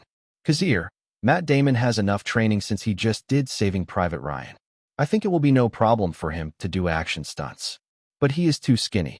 Do you expect a man like him to bulk up in 2 to 3 months? Salvatore expressed his thoughts. Guys, we both know there's a way to get ripped fast. Actors in Hollywood might try to hide it, but people were not stupid. Anabolic steroids. Yes, many action stars use these drugs to enhance their physiques. Fake natties. Those hunk actors who had great physiques definitely used medicine to maintain their appearance. It was a well-known secret in Hollywood. I agree with Salvatore. I think Matt Damon's friend, Ben Affleck, is better suited for the role of Jason Bourne. At least that guy looks tougher. It will be fine. We contacted Matt Damon even before John Wick came out, which was 4 months ago. I think he's trying his best to put on weight within that time. The last time we saw him was 4 months ago. Maybe he will look better when he attends the final audition. Seeing that Kazir was adamant about his decision, Harold and Salvatore decided to trust him. They hoped that the young, skinny Matt Damon would have more muscles. As for his salary, keep it under $5 million, and make sure he signs sequels and cameos. All right. Chapter 161. November was a busy month for Kazir Grey. He had a lot on his plate. The Bourne Identity project was ongoing, and even Taken 2 was in the works. Fremont Smith was busy convincing Liam Neeson and his team. He created storyboards to entice Liam. He promised that his image would be better for the second movie. Luckily, Liam Neeson had a good relationship with the crew, and he talked to Fremont Smith a few times when the first Taken was in filming. Still, the actor was skeptical about Fremont's ability to handle the project. He would be lying if he said he was not angry with Kazir for leaving Taken 2 to shoot the Bourne Identity instead. In the end, the two sides came to an agreement. Fremont Smith would shoot some action scenes. If he could make a decent short movie, then Liam and his agent would think about it. After that, there would be the tug of war over salary. Harold Whitsand had to take the position and make sure that the contract they signed last time would be honored. They could give Liam Neeson a bonus, but that would depend on the performance of Taken 2. While Fremont and Harold were losing their hair over Taken 2, Kazir Grey attended the premiere of The Hangover Part 2 at the TCL Chinese Theater. Wearing a tuxedo, he waved to the fans who whistled and shouted his name. Apparently, he was pretty famous. Since he was only a guest, he didn't have to steal the limelight and immediately entered the theater. There he found the cast of The Hangover Part 2. Even Terry Semel, the CEO of Warner Brothers, was talking to people. Kazir looked around until he saw someone he was looking for. Reese Witherspoon was wearing a dress and looking stunning as always. Kazir Grey hadn't seen Reese in almost half a year after her role in There's Something About Mary. Reese Witherspoon was talking to someone when she spotted Kazir a few feet away. The woman smiled nonchalantly and waved her hand in greeting. Kazir sighed with relief when he realized that Reese was okay. He approached the woman and tried to tell her his story. Reese. Kazir. It's nice to meet you. I know you want to talk to me. How about we talk after the movie? Reese kept her sweet smile. That would be great. Kazir agreed. The two looked at each other, and the awkwardness remained. In the end, they didn't know what to say. Kazir's seat was a bit away from Reese's, so the two went their separate ways. As usual, a successful director like him would be greeted by many actors. He was used to it anyway, but that didn't mean he liked it. The Hangover Part 2 began. Kazir wrote the original version, but he knew that Warner Brothers would try to polish the script, either by adding some scenes or changing some scenes. Fortunately, the overall plot of the movie was close to the original. Judging by the reaction of the audience, the movie was entertaining. The theater was filled with laughter. Even Kazir could not help but laugh. The fact that Mike Tyson reprised his role as himself in the movie made it even better. After the screening, the cast associated with the movie stayed to be interviewed by reporters and fans. Reese Witherspoon invited Kazir to dinner, and they went to a high-end restaurant with heavy security. No paparazzi could follow them. The two sat down. Even though they were talking, you could feel the awkwardness between them. Suddenly, Reese stopped and looked at Kazir, who was cutting a medium-rare steak. Kazir, I don't think we should see each other for a while. Kazir clearly heard what she said. He carefully put down the utensils and stared at the woman. Why? Reese smiled and continued. I know your relationship with Cameron Diaz is fake, and it's just to promote John Wick. Still, it would be bad if the media caught us together while you're having a relationship with Cameron Diaz. Your reputation will be tarnished. Is it because of me? No, of course not. Reese Witherspoon decided not to tell him all her feelings. She couldn't accept that Kazir had chosen Cameron Diaz over her. They know each other better than Cameron Diaz does. If there was one thing she didn't like, it was that Kazir was helping Cameron Diaz and increasing her fame. She remembered that 20th Century Fox tried to ask Kazir if he would be interested in having a relationship with Reese Witherspoon to promote the movie There's Something About Mary. Well, Kazir didn't agree. Of course, Reese Witherspoon was on Kazir's side at the time. She didn't want a fake relationship, and she didn't like that 20th Century Fox was using Kazir Grey to promote their movie. Still, she could not help being angry. She was a person with feelings. Is this what you want? Yes. She nodded. Her decision was clear. Kazir looked at his plate and agreed. He knew that he was the reason for this situation. He had no excuse. It would be disrespectful to Reese. Okay, I respect your decision. The two continued their late dinner, but neither of them said a word. The first week of The Hangover Part 2 was terrifying. By Sunday, so many movie companies had contacted Grey Pictures to buy any script that Kazir Grey registered in the Writers Guild. And why is that? Simple, The Hangover Part 2 grossed a whopping $117.56 million. The movie was only in theaters for 4 days, and it already broke the $100 million mark. Even Universal Pictures, who had secret bad blood with Kazir Grey, dropped all pretense and contacted Kazir personally. Chapter 162. You are. Hello, Director Grey. I'm Camille Green from Universal Pictures. The woman wearing thick glasses sat down. The office had a good atmosphere, seems clean and tidy, although it was clear that Kazir Grey used the office as his own room. This rumor was basically a fact at this point. There was another room where he could sleep. A complete set of TV, VHS, and sound system in the corner. It seems that the rumor is true. Director Grey lives in his own office. I don't know how a normal person can do that. Workplace and house are two different things. As a career woman, Camille Green took her job seriously, but she never liked to sleep in the office.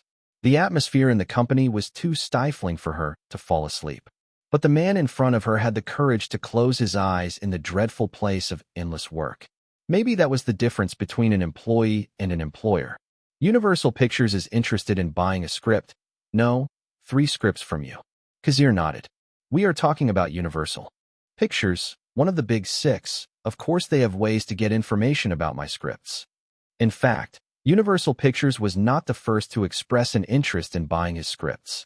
But Kazir Grey decided to play the long game. He had the upper hand anyway.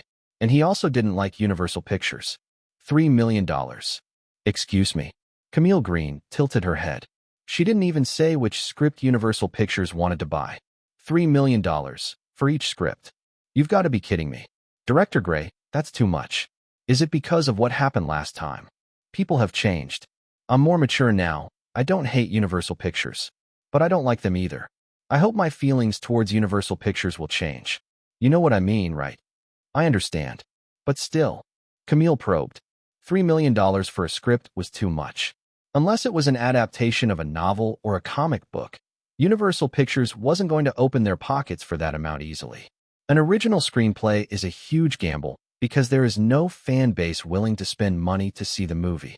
Lately, Hollywood has been focusing more on buying the rights to adapt novels and comic books, as this type of genre has a safe profit model. Miss Camille, I think you heard that Walt Disney tried to buy Meet the Parents for $3 million.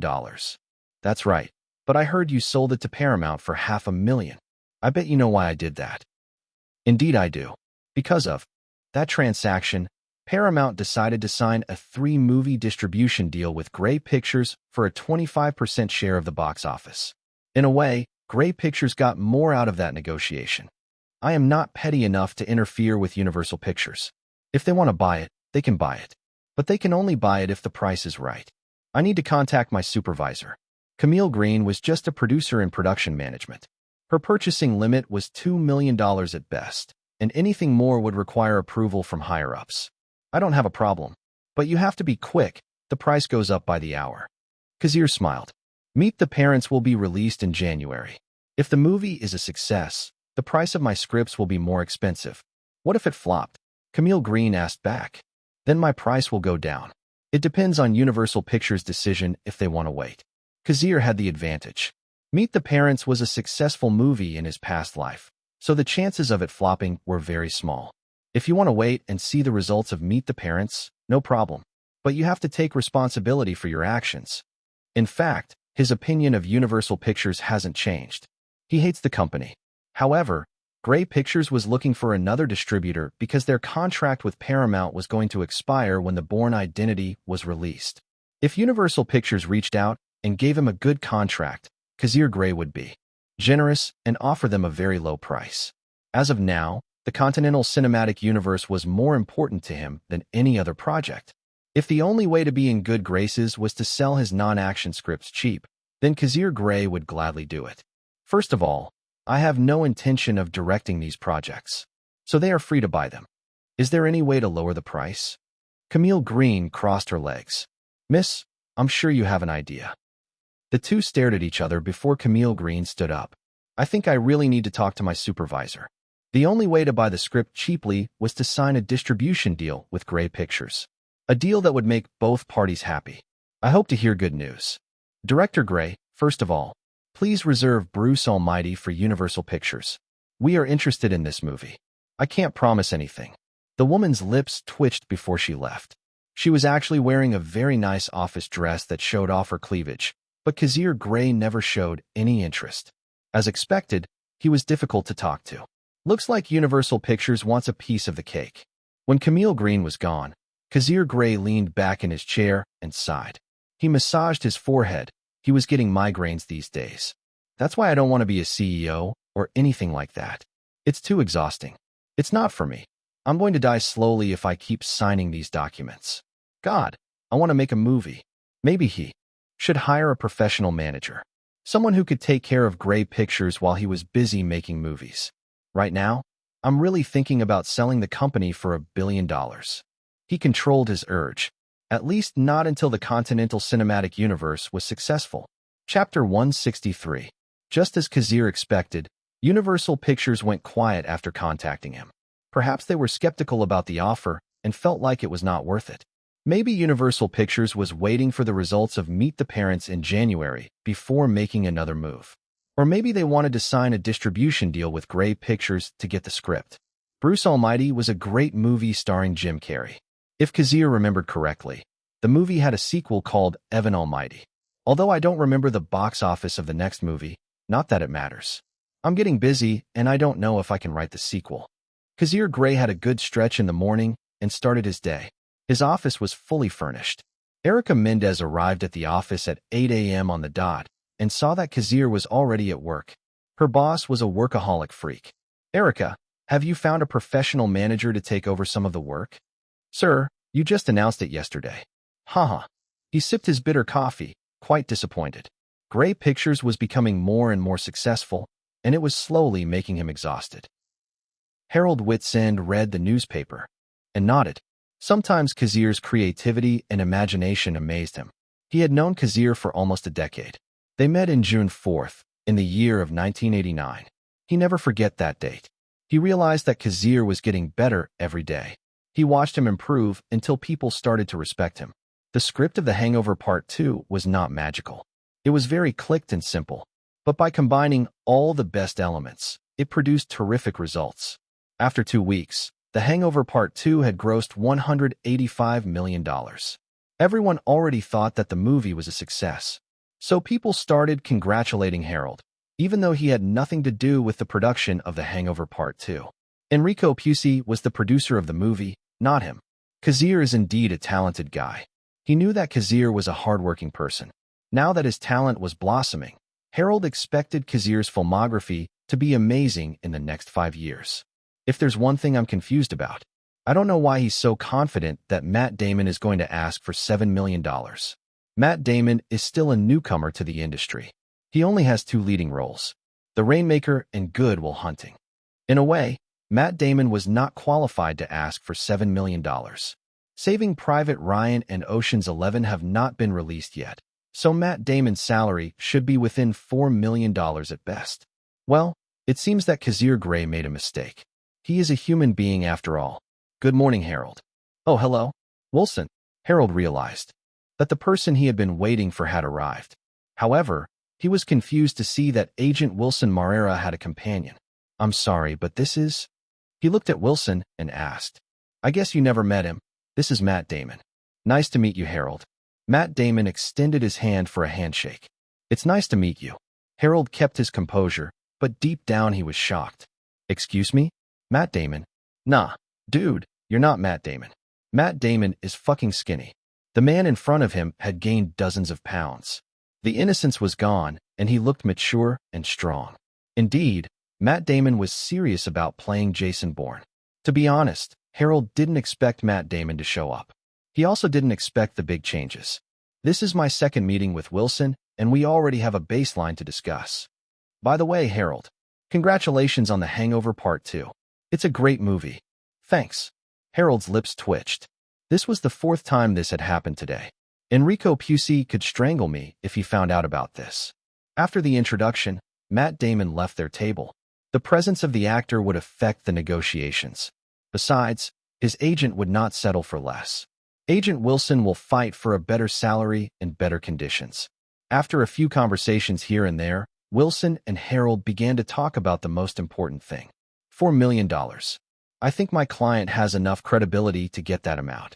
Agent Wilson dropped the first figure, but Harold Whitson smiled instead.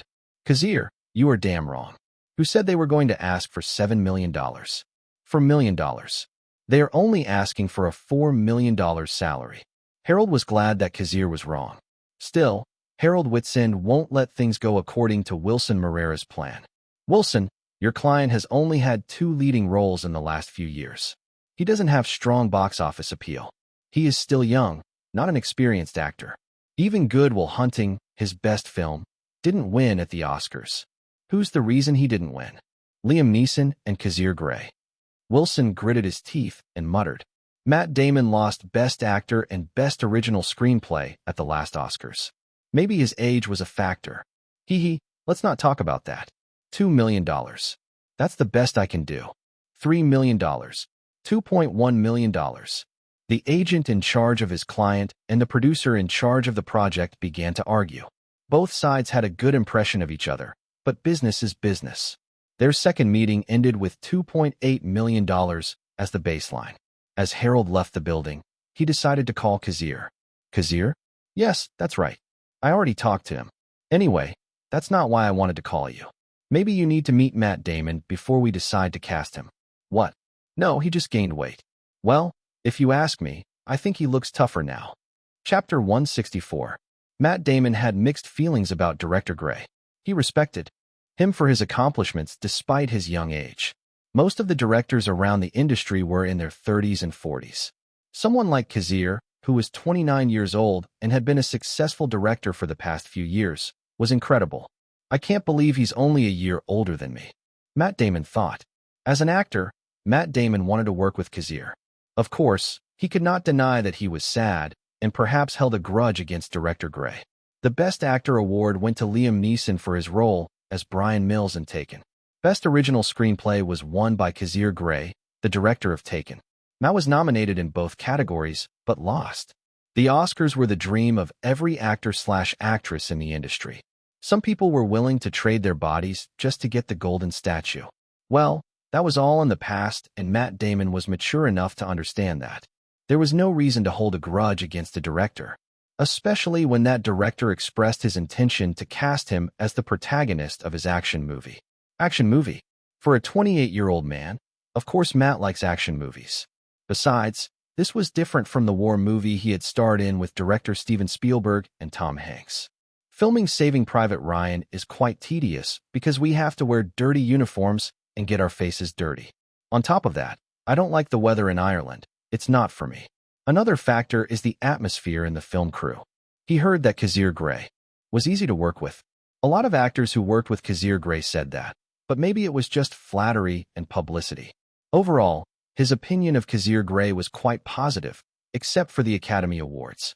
For this reason, Matt Damon agreed to meet Kazir Grey personally. This meeting was not serious, and Kazir won't influence the negotiations between his agent and the producer. Kazir just wanted to meet Matt Damon.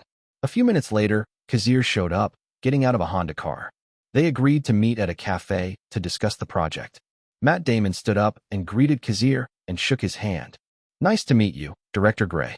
Ah, congratulations. John Wick passed $200 million at the box office. Thank you. Kazir grinned. The worldwide box office has already passed $200 million. To be exact, it was $213 million. The movie was still playing in some countries. Maybe Paramount would pay the money next month. Grey Pictures has already contacted a videotape manufacturer to produce 10 million copies of John Wick for the first batch. Luckily, they have enough money. The money Taken brought in was pretty good and enough for Grey Pictures to relax for at least 2 years. The budget for The Bourne Identity and Taken 2 was no problem for Grey Pictures.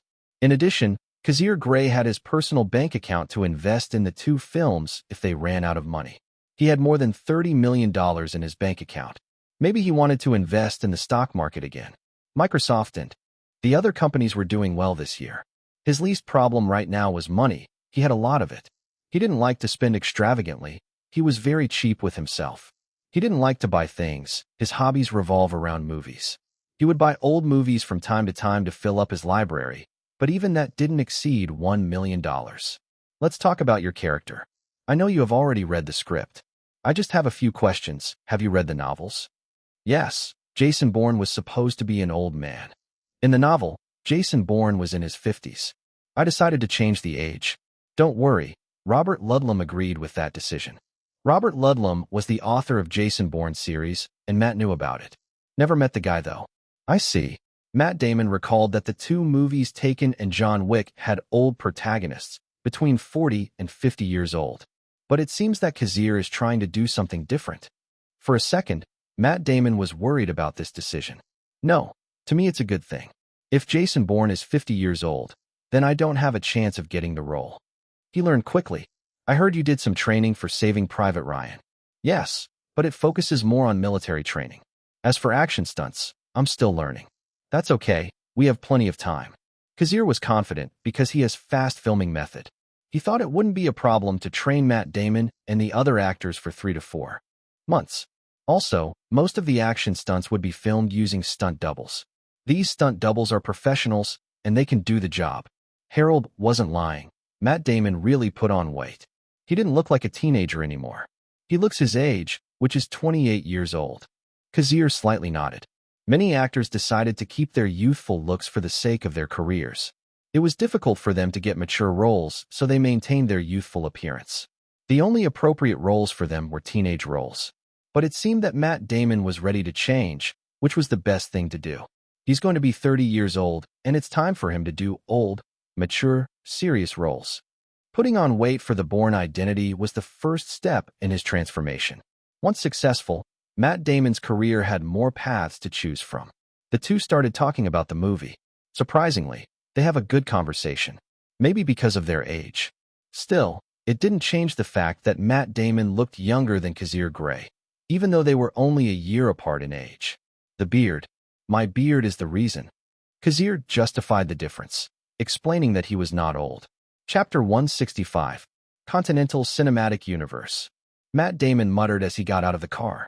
His conversation with Kazir Grey had been interesting, and the director had been quite open about his idea. It would be a lie to say that Matt Damon was not interested.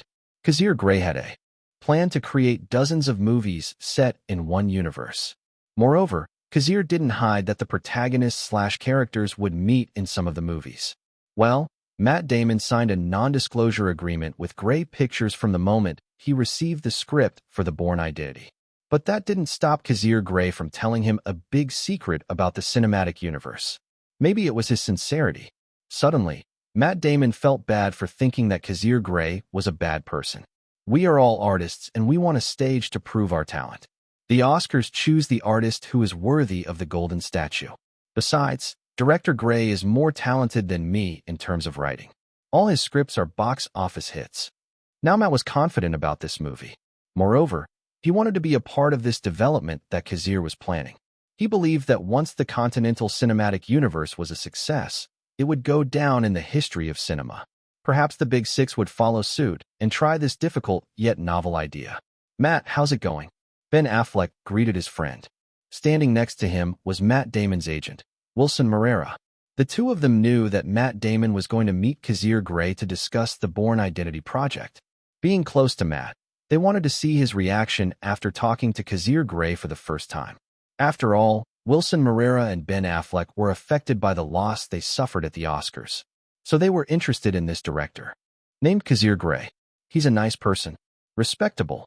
Ben Affleck and Agent Wilson didn't expect Matt Damon to change his mind about the director after just one meeting. Is that so? Are you interested in working with him? Agent Wilson saw the underlying intent. That's right. Wilson, I want the role. Please do your best. Don't worry. I will never put you at a disadvantage. We will get a better deal from them. No. Matt Damon shook his head. What I mean is, I want to be part of the cinematic universe that Director Grey is creating. Sign a contract with lots of sequels. Well, Matt Damon is a great actor, but he is best known as Jason Bourne. In fact, some people call him Jason Bourne instead of his real name. What? Agent Wilson was stunned. Signing such a contract would be detrimental to Matt Damon. You won't have a chance to negotiate the salary if that happens. Of course, leave the salary negotiation for later and don't put it in the contract. It's enough that we can sign a contract with many sequels of them. No, at least a trilogy. He believed that Kazir Grey wasn't planning to make a trilogy for Jason Bourne, but more than that. At least 4 movies. Kazir Grey would make at least 4 Jason Bourne movies. He felt that Kazir Grey wanted to use this character a lot to create the world building of the Continental Cinematic Universe.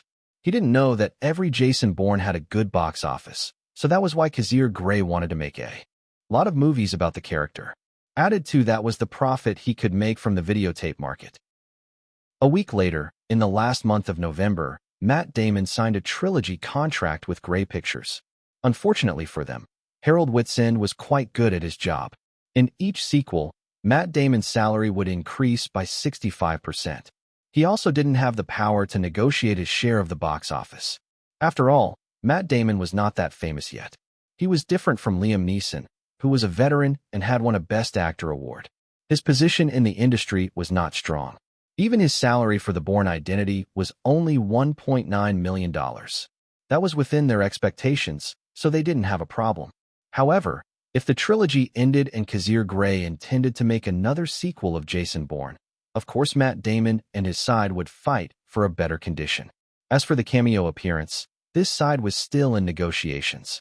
For the first time, Kazir Grey realized how eloquent Harold Whitsand was. The fact that he had reduced the salary from $7 million to $1.9 million was amazing. He didn't know that the starting salary Agent Wilson had negotiated was only $4 million. Less than he expected. Well, more good news for Grey Pictures and the Bourne Identity project. Now 2 amazing actors were part of the movie. One was Cameron Diaz and the other was Matt Damon. While the problem with the protagonist was over, Kazir's hectic life intensified. The success of The Hangover Part 2 affected him very much.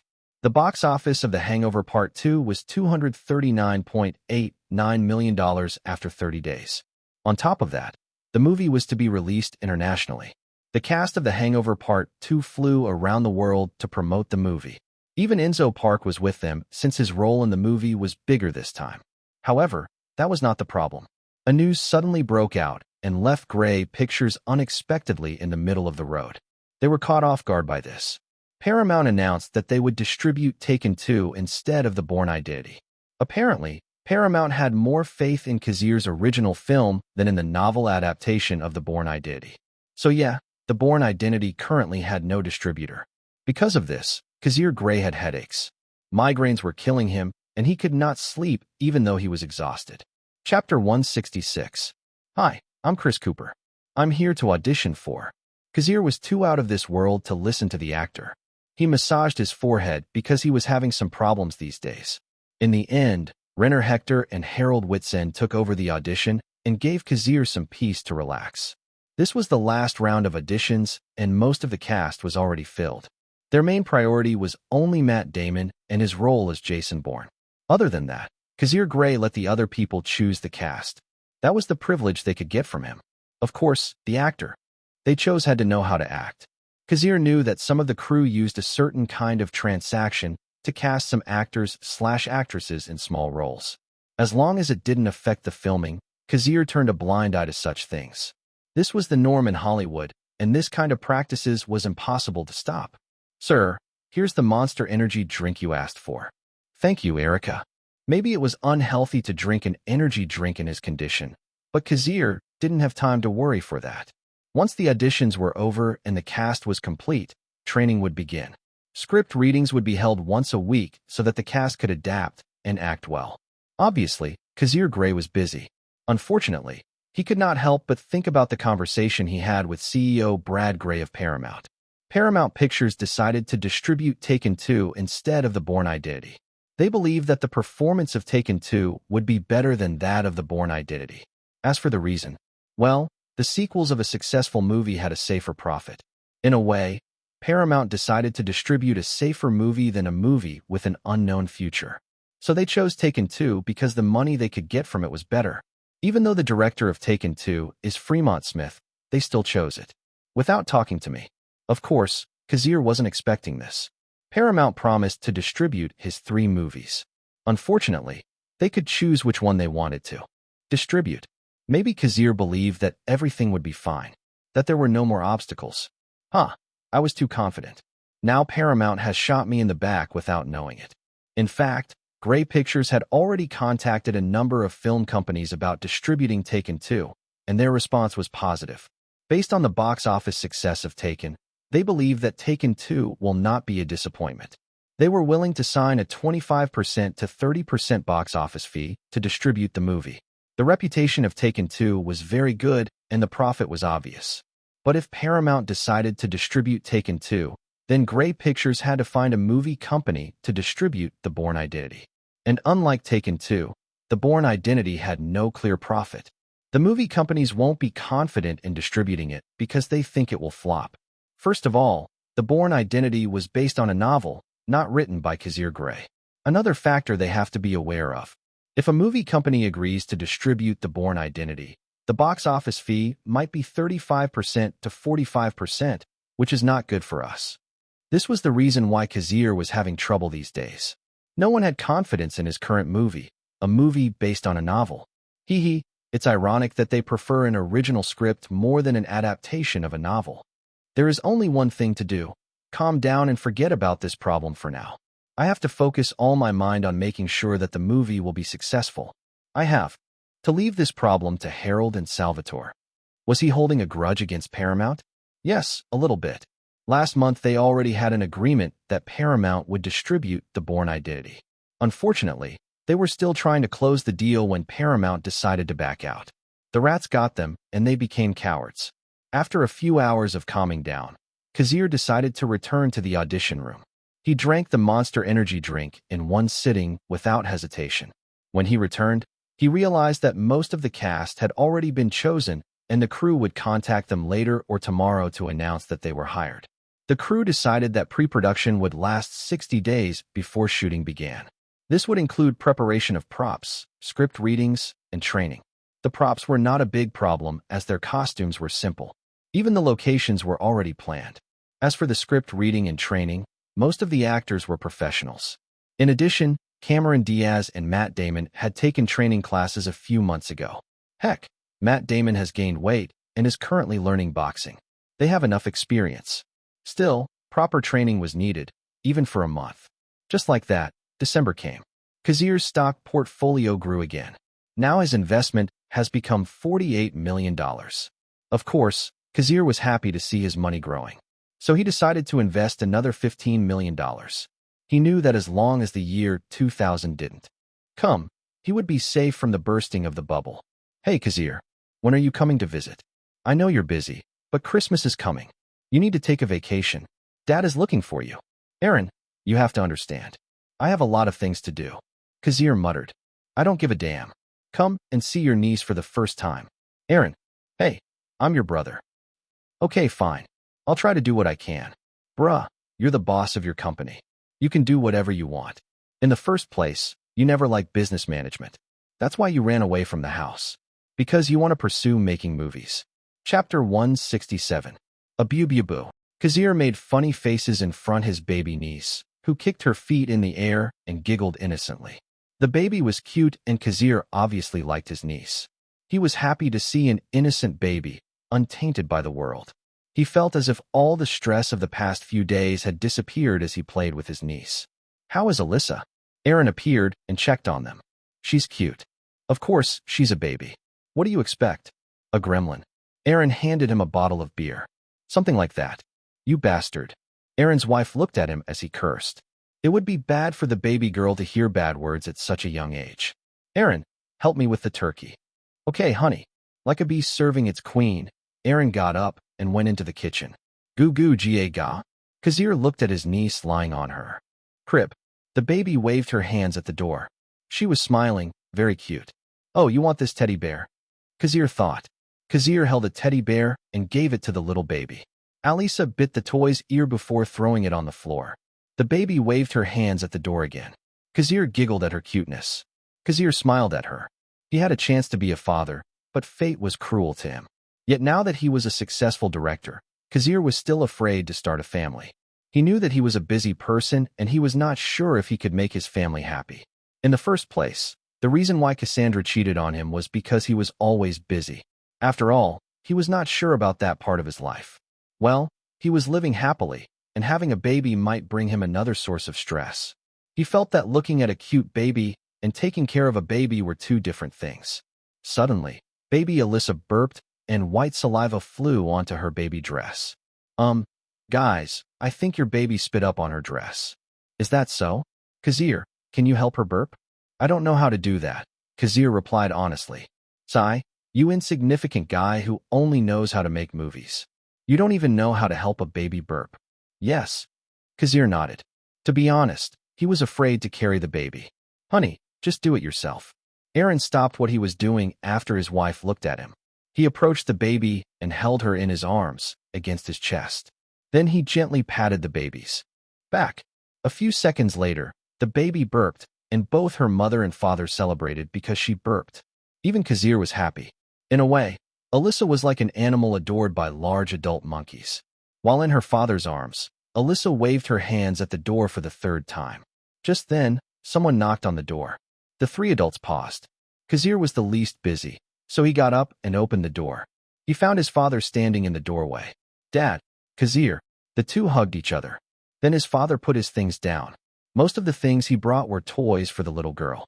He obviously loves his granddaughter very much. This Christmas was simple but healthy. Kazir spent the whole week in New York. He was interested in buying some real estate there, but decided to wait until the dot-com bubble burst. He was not a heartless man, and the employees of Grey Pictures had a holiday just like him. The company was working at a minimum state to keep it going since most of the employees were on vacation. On New Year's Eve, Kazir decided to talk about his meeting with his mother. I see. So your mother really showed up. Their father grew quiet and sighed. Perhaps he blamed himself for what had happened to his family. Dad, it's not your fault. Aaron tried to make things better, but Kazir's father, Victor Grey, shook his head. No, it's my fault too. I was busy at the time. Your mother was very depressed when she was pregnant with Kazir. When she was about to give birth, I was at a business meeting overseas, and when I returned, it was already too late. Maybe that was the beginning of the breakdown of our relationship. He could not help smiling bitterly. In truth, he wanted to keep his family, but Eliza Cohen thought it was over. I'm just trying to give you a better future. His two sons grew quiet. They were under the influence of alcohol and very emotional. I don't blame you for hating your mother, but just remember that she is the one who gave birth to you. You should be grateful, just like I'm grateful to have you as my children. The fireworks began to explode in the sky, signaling the arrival of the new year. The three Greys watched the fireworks in the sky, hoping that this year would be a prosperous year for everyone. Just like that, 1999 arrived. Kazir returned to Los Angeles to continue the project. The crew had to fly to France to shoot the first part of the film. In fact, Renner Hector and his team were already there, scouting the locations they were going to use. Some of them collected some background shots and sent them to Kazir for him to choose from. Before leaving for France, Kazir had one more thing to do: watch the premiere of Meet the Parents. The movie will be released in the third week of January. Not only Paramount, but also other movie companies were interested in this movie. Disney tried to buy this particular film, and everyone knew it. The outcome of this film would determine Kazir's future as a screenwriter. Chapter 168. Kazir entered the theater after walking down the red carpet. He took a deep breath and recalled what happened. He noticed that people started screaming when they saw him. Especially women. They were screaming his name with fever, like they met their first love. In addition, the female reporter who was interviewing him was giving him a flirtatious look, a clean signal. The reporter this time was not Abella Baum, who had interviewed him last time. Maybe that was the reason. I'm kind of glad you shaved your beard. Kazir looked to his side and saw Cameron Diaz pouting. I just feel like shaving it. I know, but it makes other bitches go crazy for you. I didn't like the way that reporter looked at you. She whispered the last sentence. She felt indignant. Cam, did you say something? Nothing. She rolled her eyes and gripped his arm. Since they were in a relationship, they had to show people that they were close. Of course, Kazir wanted to see the movie because it was based on his script. He was interested in the outcome, especially when there was a massive change in the cast. Despite their original plan, Paramount decided to cast Brianna Evans as the female lead of the movie. Salvatore was so pleased that he even invited Kazir out for an expensive bottle of wine. With Kazir as the screenwriter, Salvatore Barlow was confident that the movie would be a success. This meant that Brianna's salary would increase after the release of Meet the Parents. Definitely good news for Salvatore. Kazir was greeted by important people from Paramount. I can't believe you look really young. Brad Grey laughed and shook Kazir's hand. He was surprised to see that Kazir had shaved his beard. Besides, he looks good. With his looks, he could be a model or an actor. Brad, I'm 29 years old. Of course I'm young. Haha, I thought you were in your 40s. I'm sorry, you look more mature with a beard. He nodded and left the couple. He had more people to greet at this premiere. Even the higher-ups from Viacom were there, and Brad Grey had to suck up to them. Maybe the reason the Viacom executives were here was because they believed the profitability of this movie would be impressive. Well, no one could tell. Anyway, Kazir saw Brianna Evans and talked to her for a few minutes. The woman was different from the first time he met her. The woman was alive and vibrant. It was like she was a different person. Kazir admitted that Brianna was a talented actress, but he felt that the way she did things was dangerous. Should I talk to Salvatore about hiring a psychiatrist? He joked. He didn't feel anything bad about the woman anyway. After the critics and the rest of the audience sat down, the movie started. Meet the Parents is a comedy in which a man named Gaylord Greg Fokker, Ben Stiller, plans to propose to his girlfriend Pam Burns, Brianna Evans. However, things go hilariously wrong. When he meets her overprotective and intimidating father, Jack Burns, Robert De Niro, Greg attempts to impress Jack and gain his approval, leading to a series of hilarious and embarrassing situations, misunderstandings, and mishaps that put their relationship to the test. Paramount did the right thing by hiring Ben Stiller and Robert De Niro.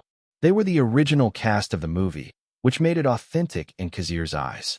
As for how much they paid to cast them, Kazir Grey has no idea. The budget for Meet the Parents is $55 million, so I don't think they went overboard. Still, $55 million is a mid-range movie budget. Still, their investment was nothing compared to James Cameron's Titanic, which cost more than $200 million. By comparison, Meet the Parents was very mild.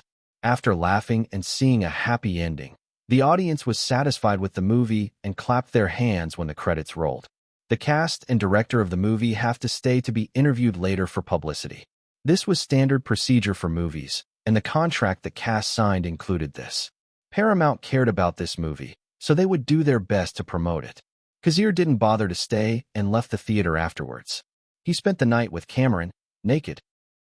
3 days after the premiere of Meet the Parents, the box office of the movie was already $28.62 million. Based on that, they concluded that Meet the Parents wouldn't do badly. No, it would be a great run. Unfortunately, the movie didn't win this week's box office champion because of The Sixth Sense. Even though it was released last week, the movie made more than $38 million this week. Still, the result was within expectations, and everyone believed that Meet the Parents would generate a good amount of money for Paramount in the long run. To make things even better, the second week of Meet the Parents also had a good result. The total box office was $58.82 million. This means that Meet the Parents has already exceeded its budget of $55 million. If it were not for The Sixth Sense, which earned more than $107 million, the presence of Meet the Parents would be greater. Perhaps Meet the Parents was overshadowed by The Sixth Sense. Kazir expected this outcome because The Sixth Sense was the second highest grossing film of 1999, second only to Star Wars, Episode I, The Phantom Menace. But the result of Meet the Parents was enough for the movie studios to believe that Kazir Grey had outstanding creativity and that his scripts could make hundreds of millions. Chapter 169. Kazir spent all his time in his office early in the morning. He had a hot cup of coffee with him. The training for the Bourne Identity was still going on, so Kazir was not very busy. He had some time to himself. But early in the morning, his assistant Erica Mendez greeted him with a set of work. "Sir, Enrico Pucci from Warner Brothers wants to see you." "Okay, make an appointment for him," Kazir replied. This was nothing new. Some people would contact him about his scripts. He was expecting it. "Sir, about that. Enrico Pucci is waiting for you downstairs in the lobby." "Okay, give me 5 minutes. I'll meet him." Kazir nodded and stood up. He looked in the mirror and confirmed that his appearance was fine. In fact, he looked young and handsome now that he had shaved his beard. He even saw a few women on the street giving him flirtatious looks. "Sir, about that. Shirley Lansing from Paramount is also waiting for you in the lobby. She's sitting a few feet away from Enrico Pusey, and I don't think they like each other. Okay, I'm going to meet her now. Sir, about that. Erica, tell me everything. All right. Nancy Utley from 20th Century Fox also wants to meet you. She is also in the lobby. Even Camille Green is in the lobby. She is wearing, a very nice dress. It seems that Universal Pictures is interested in working with Grey Pictures. Another thing is that Colin Dacobs from Walt Disney is with them. The lobby almost melts with their presence. Of course, the last sentence was metaphorical, since it would be impossible for people to melt a concrete wall with their presence. Still, Kazir noticed the possible atmosphere in the lobby. He suddenly felt that it would be bad if he showed up. Unfortunately, he had to do his job. He sighed and decided to mediate the war. He imagined each of the producers holding a blade, attacking and parrying each other. The lobby wasn't that big, only 10 meters wide, and it couldn't hold the producers. As Kazir went down, he saw the producers glaring at each other. He even saw Enrico Pusey holding a fucking vase. Enrico? Why are you holding a vase? What are you doing? Kazir Grey frowned. The vase cost $300, and for a cheapskate like him, that was already expensive. Me? I'm just interested in the vase. It looks good. What do you think of me, a maniac? Of course, I won't use it to attack these bastards. That would be barbaric. Phew, that's good to hear. I have my own fists to use. I will smash their faces with my bare hands. Looking at the situation, it seemed that something had happened while Erica was away. Kazir looked at Erica, and his assistant shook her head. She had no idea what was going on. Okay, calm down. Let's talk about this. Like civilized people. Civilized? Kazir, they are ready to pounce on you just to get your scripts. I think being civilized is not an option. Look at that bitch producer. She's wearing an office blazer, but she's obviously accentuating her cleavage by unbuttoning her blazer. Camille Green just giggled. There was nothing wrong with her dress code. She firmly believed. Seeing the situation, Kazir sighed. He thought his expectations were exaggerated, but this was much worse than he expected. Let's all sit down first. Enrico, drop the vase. It cost $450 with the flowers. That's okay, I can pay.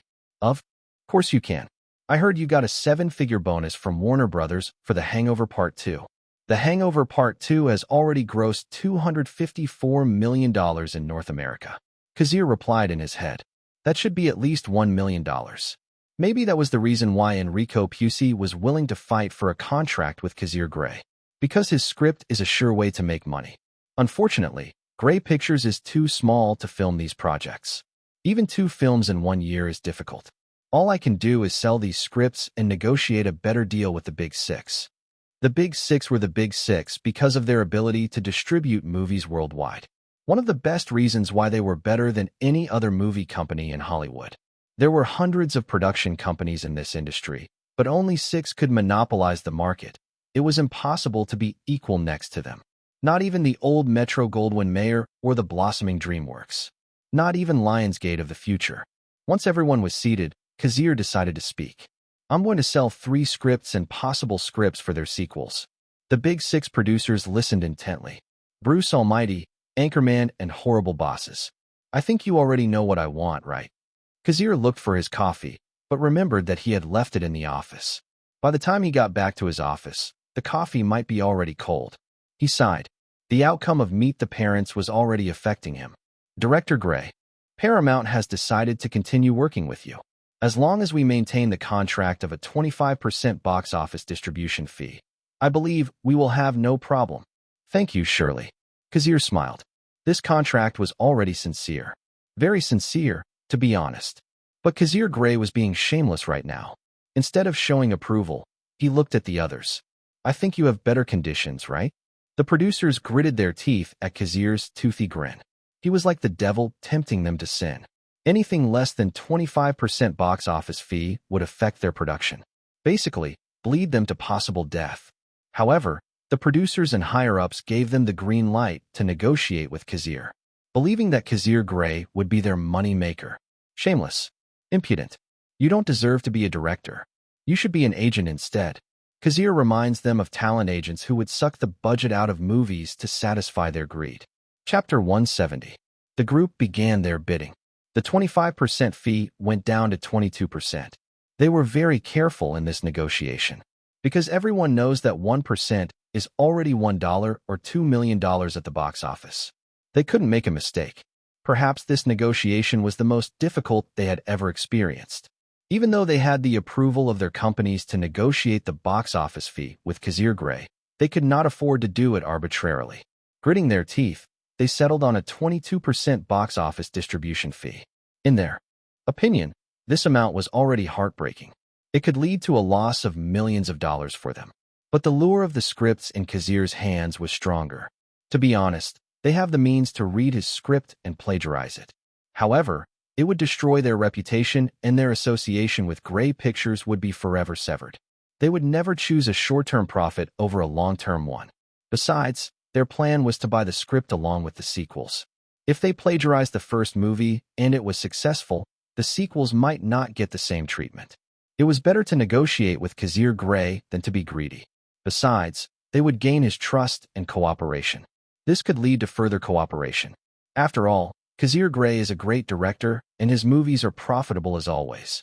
Even John Wick made money in the videotape market. In fact, Grey Pictures started producing DVD discs of Taken and John Wick. The profit from the DVDs got bigger and bigger as the year went on. Last month alone, the profit from DVD discs was $12 million. No joke, the influence of DVD players and DVD discs was getting stronger. The DVD player was introduced in the US in 1997, and more families were buying them. Imagine if these movies went to the big six. It means more money in the bank. Well, even the movies he wrote were already profitable. The big six were not petty and gave him some leeway, hoping to cooperate next time. After hearing all their offers, Kazir decided to end the meeting. He said he would decide after 3 days. He had to think about it seriously, and the producers understood his reasoning. After making promises, the producers left the building one by one. They do not intend to leave together. Appearing in public with a producer from another company would bring trouble. Kazir took a deep breath and sighed. He leaned back in his chair and relaxed. It was very early in the morning, but he was already being harassed by 5 movie companies. 5 producers. Now that I think about it, no one from Sony Columbia was there. Maybe they are too late to react. Or maybe they are waiting for the right moment to contact Grey Pictures. His first negotiations with Sony Columbia were unsuccessful. At the time, he was hoping that Sony Columbia would distribute Taken, but the negotiations didn't go anywhere. In the end, Grey Pictures worked with Paramount instead. Sony Columbia wanted 35% of the box office as a distribution fee at that time, and that was too much for Grey Pictures. Sony Columbia doesn't have a strong presence in Hollywood and is always being outbid by the other giants. What they need is a big movie that can produce sequels. Whenever he heard of Sony Columbia, all Kazir could think of was Spider-Man.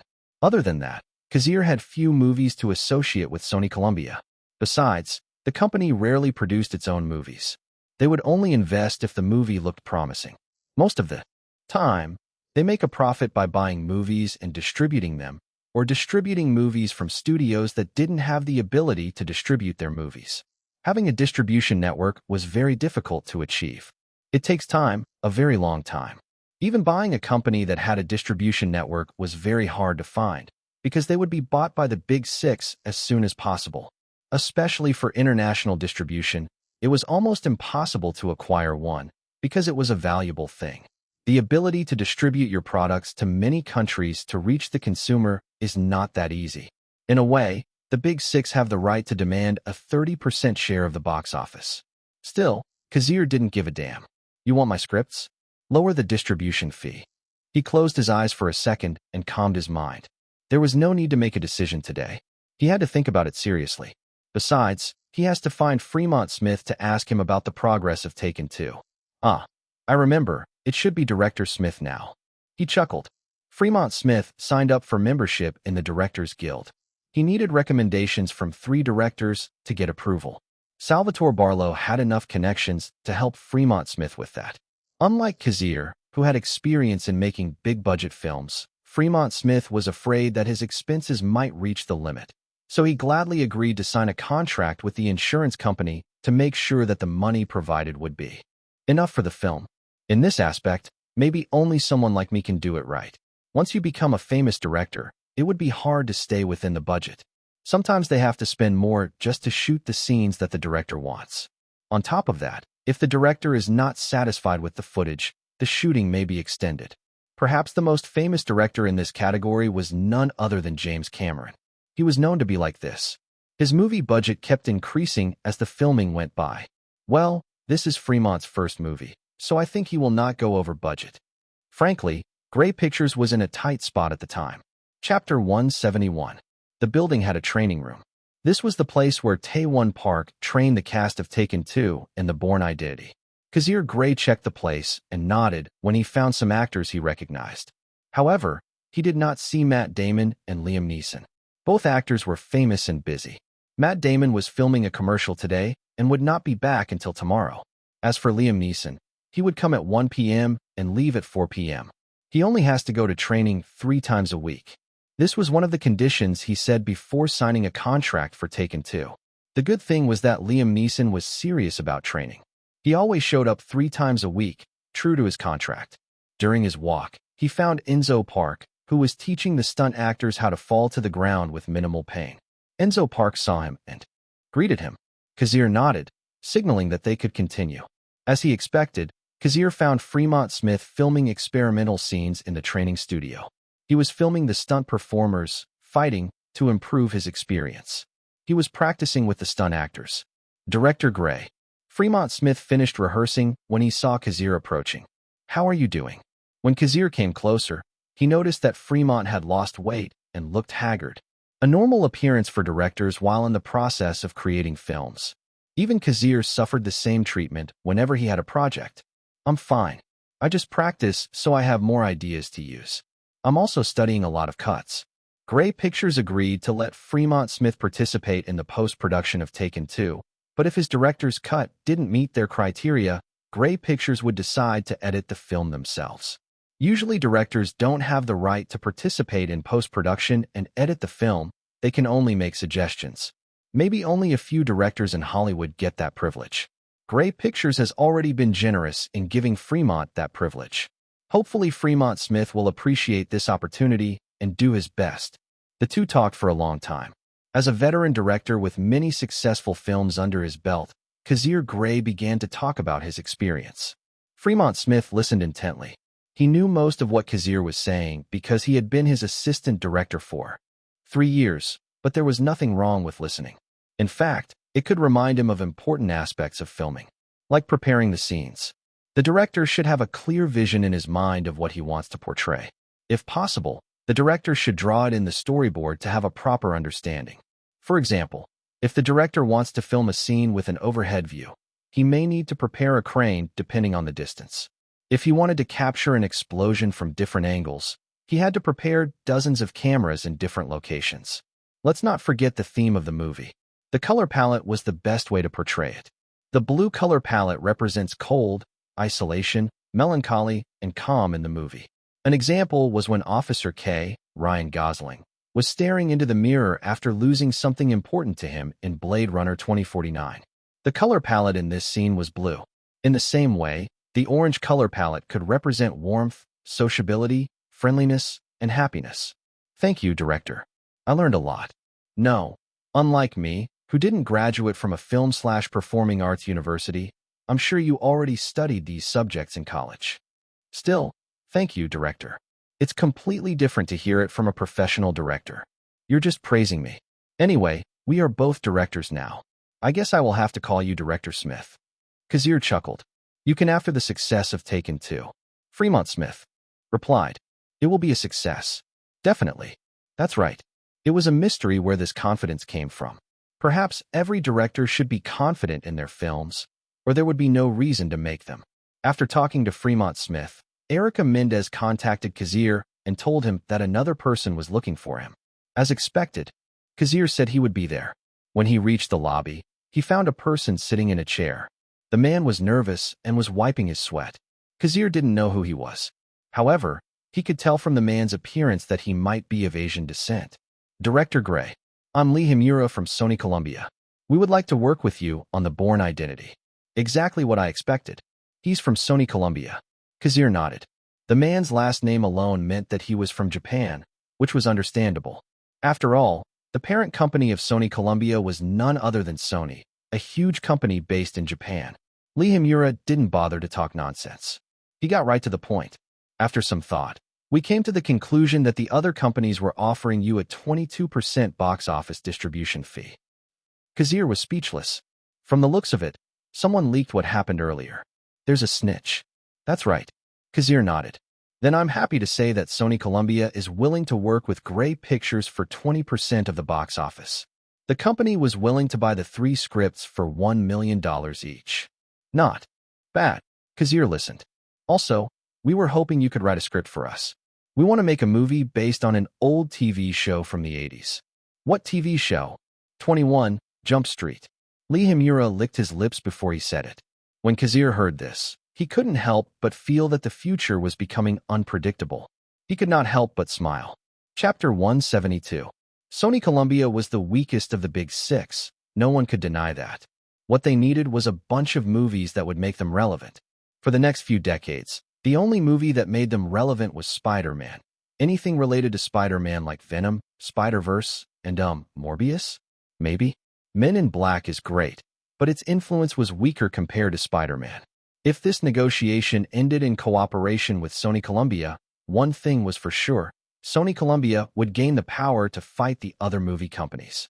In the first place, the reason for the company's weakness was the lack of good movies in their library. They were different from Warner Brothers that could film Batman every decade. They didn't have the strength in animation that Walt Disney had. In short, my decision can change the balance of power in this industry.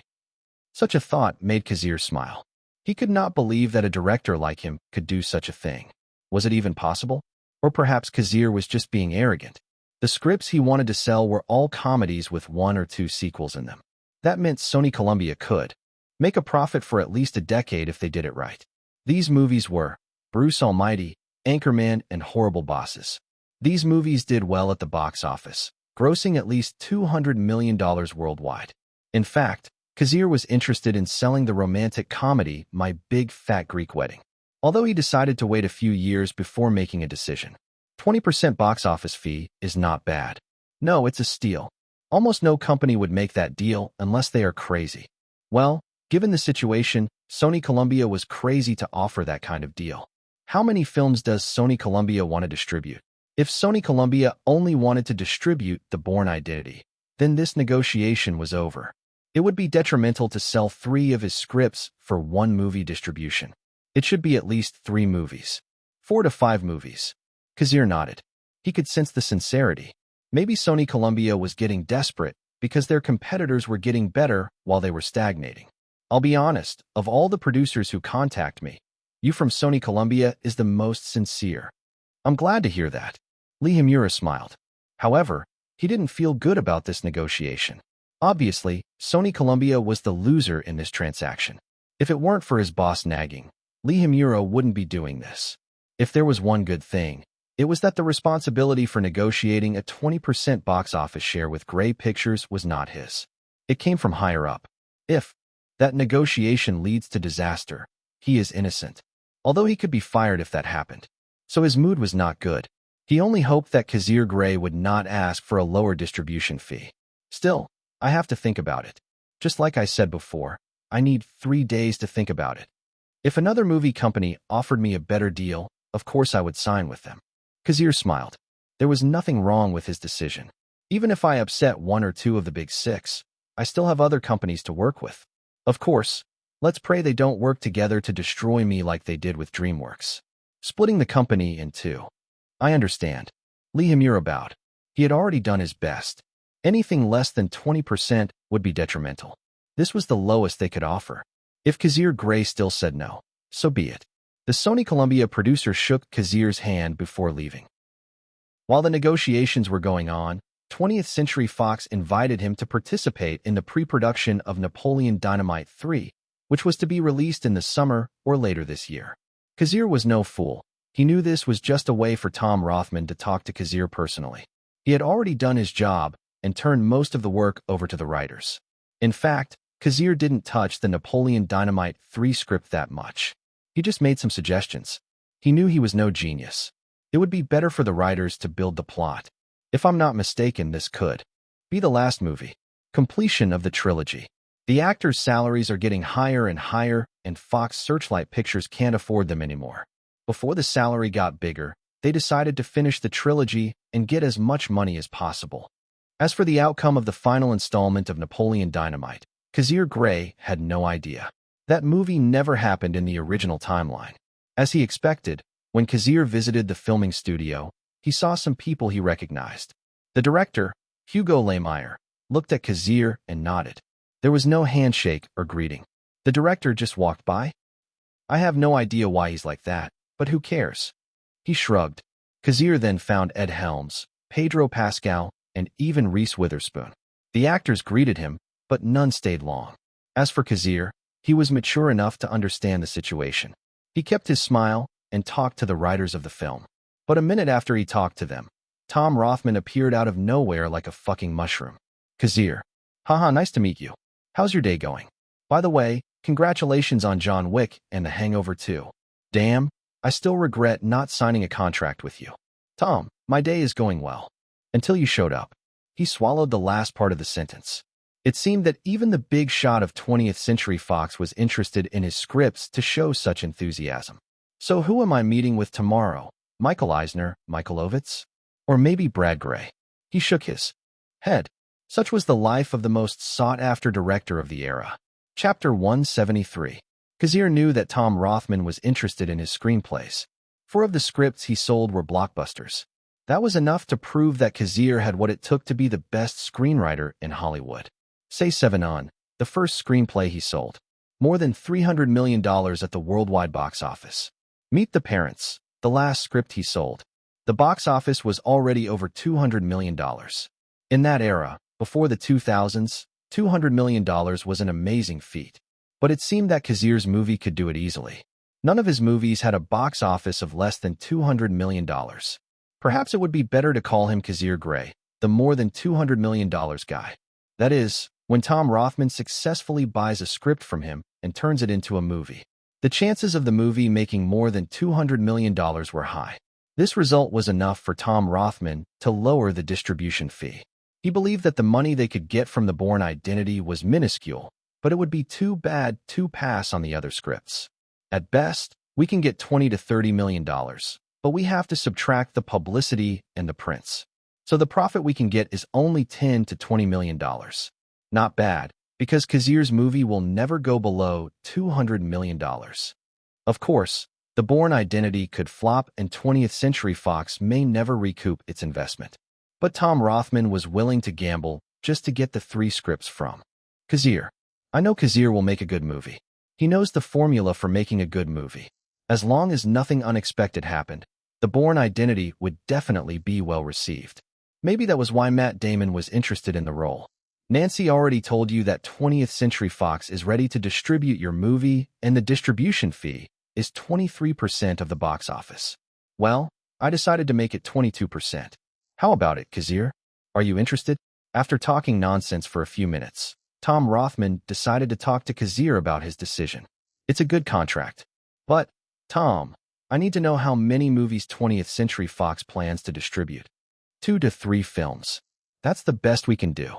Anything more would be too much for 20th Century Fox. I understand. Kazir nodded. He could sense Tom Rothman's sincerity. Unfortunately, his sincerity was not enough to convince him. Tom, there are still 2 days before I can make a decision. I hope you understand. I need to give this some serious thought. Okay, I just hope you choose 20th Century Fox. Kazir, we have a good working relationship, and the first company to distribute your movie is none other than 20th Century Fox. Yes, and I'm grateful for that. After visiting the studio and talking to Tom Rothman, Kazir Grey returned to Grey Pictures. Tomorrow they have a script reading to familiarize themselves with their roles. We've met for the second time, Director Grey. Sony Columbia CEO Frank Price shook hands with Kazir. After 3 days of negotiations, Kazir chose the best option. Many film companies contacted him, hoping to work with him. Unfortunately, only Sony Columbia satisfied him. For 20% of the box office, Sony Columbia would distribute his 4 films. In return, Sony Columbia paid Kazir $3.5 million to buy his 3 screenplays. Of course, If Kazir was interested in writing the sequels to these films, Sony Columbia would pay him more than $1 million per sequel. In addition, Kazir Grey agreed to write a screenplay for 21 Jump Street. But the best he could do would be next year. He was going to be busy this year. He could feel it. Sony Columbia didn't have a problem with that because they couldn't release that many movies at once. In fact, the higher-ups would decide which script to adapt first.